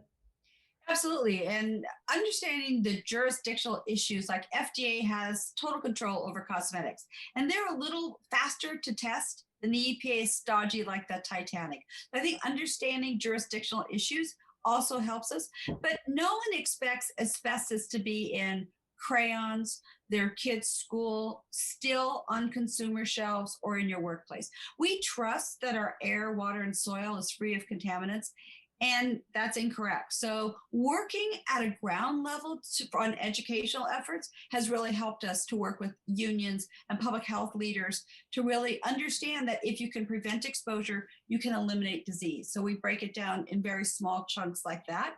And lawmakers get it. I mean, they see asbestos as like the gift that keeps on giving. So to ban it, to study legacy, and to improve chemical data reporting are three elements that will really embrace better health. And environmental justice is huge, and climate change issues forces communities to be exposed again when structures either need repair or implode. So asbestos is really a toxin that there is no place for that in commerce or in our built environment. I know one of the big frustrations, actually with all these chemicals, but asbestos too, is the long incubation or latency period between exposure and mesothelioma or some sort of manifestation, clinical manifestation, which just makes it so much more difficult because the water can always be muddied by corporate interests. You've got Tracy here. What more do you need from scientists? And there's only so much they can do to connect the dots, right? Well, yes, we have the science. We know it's a carcinogen, but if we had better data, that's actually what drives policy for us. It's sad the mortality data isn't exactly what we want to hang on to, but Miles, you're right about the science and data. I would love to be able to have a post conversation with all of these women and figure out what's our next step with less cancer, because we can do that. Tracy, is it frustrating for you? I mean, it's, trying to connect the dots on these exposures to these diseases is very difficult. Yeah, I mean, it's definitely difficult, especially when you're looking at, epidemiological or human populations, which is, one of the reasons why animal models, are needed. But, it's just being able to see, even in the zebrafish, we've found that, the next generation, exposure of lead and dioxin have caused effects 2 generations later. And, plastics like microplastics are still causing, issues and PFAS as well. We've seen even the next generation are causing effects. I mean, these are important issues that aren't going away that we really need to be looking at. I think one thing we can all agree on here is more people need to know about this. And, this is really where Less Cancer began for Bill in recognizing a personal loss he had, and exposure to pesticides and how that is not sort of taken for granted. And Bill, that was what, 20 years ago now? How long has it been? Almost, but Miles and I grew up in an area where on my block alone, out of maybe 10 homes, 8 of the mothers had passed away from cancer. And, I wasn't even in high school. I was going to friends' houses and not eating cookies in their kitchen, but actually visiting with maybe their mother's nurse or home health care worker. So I did, it's been a lifelong process for me. But one of the things I'd like to share as we close out in my process of learning is listening is so much a part of what we're doing because people's priorities are different. And I remember speaking at a roundtable in Detroit, Michigan, with a woman that was dealing with homelessness, and we were talking about nutrition and meals, and she happened to tell me she ate at the Popeyes across the street, and I was like, "What's up with that?" And she said, "Bill, I just want to do something that's normal. I just want my kids to experience a normal experience." And to me, it was so shocking to hear that our priorities hers were not worse than mine. They were just so different. And it's been super helpful in really listening to diverse populations and really understanding what's important to them, how to communicate some of these issues. All of these people here today have been heroes in doing that. But that's a big piece of it. It's a big piece of really understanding if you're sharing a community's priorities. And we're not always on the same page. This today and what you've done, Miles, has been incredibly helpful, not only to the healthcare providers that will be using this platform, but to the general public. And I'm super grateful to everybody here today. All right. Well, it was a great opportunity and a propitious moment. They always say it's darkest before the dawn, and I think we can all agree we've been going through that. So let's hope for better times as our leaders, our policymakers become more engaged on these issues, which are so important and so often overlooked or corrupted by profit. And that's why Bill created Less Cancer, and that's why we should all do everything we can to keep doing what we're doing. And say, Linda, Tracy, Liz, keep going at it in the trenches. We're cheering you on. Anything we can do to help you, let us know. And thank you all for joining us today.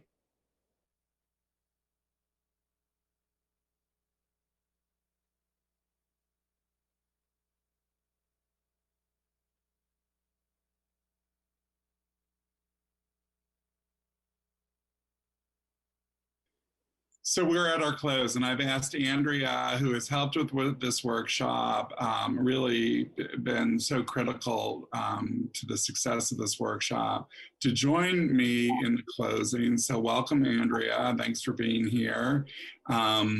We could not do this without you, UVA, the continuing medical education squad. It just wouldn't happen. We are so grateful for the work that you do and all the amazing logistics that this brings.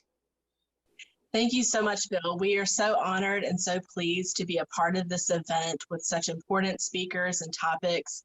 It's really been just an honor to be able to work with you and to see all the amazing work that these people are being able to do in their communities, their schools, in their practice, and even with legislation. These conversations have been really important because what we've seen over the years is that this workshop has grown from Washington, D.C. to trickling across the country to now trickling around the globe. We know in our live segments, we have over 30,000 participants viewing, and just through our platform in Coursera, I think we're almost up to 4,000 people that have registered for either a certificate program or continuing medical education credits, something along those lines. It's been really amazing to nurture this to this point, and I'm excited about having this new virtual version out to the world. I'm sorry we're not connecting with people live. But I'm also so happy that we've had so many new participants and new people engaged and involved with this workshop. It really has become something that I'm very proud of personally. And I know that our many contributors contribute to Less Cancer because they want this. They want this workshop happening. So we couldn't be more grateful to the University of Virginia. Andrea, just a couple things. I am interested to know what for you was the most interesting part of this workshop. Wow, that's really great. And before I answer that, I do want to mention that we've had almost 4,000 take it on Coursera only since June. So it's only been, so it's been less than a year, and we've had nearly 4,000 people who've been able to find the course around the world. The part that I think has been most interesting was the John Dingell Disparities and Inequities in Cancer Prevention panel.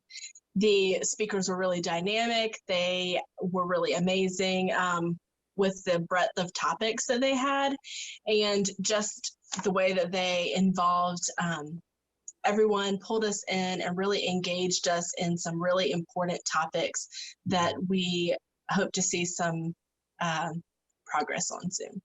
Right. But so many, one panel after the next, everybody had so much to bring this year. It was really amazing, really something that I was a little bit blown away by, right? I mean, it was really some interesting stuff. So interesting speakers, interesting stories, but I also want to acknowledge the legislators that have participated today. This wouldn't happen without the Debbie Dingells of the world. It just would have not happened. She has been so incredibly helpful in this process, and these legislators, it's January. They have been under siege. They've had incredible pressure. I'm glad that we've been able to all come together to work towards less cancer, to work towards our goals. And I think, often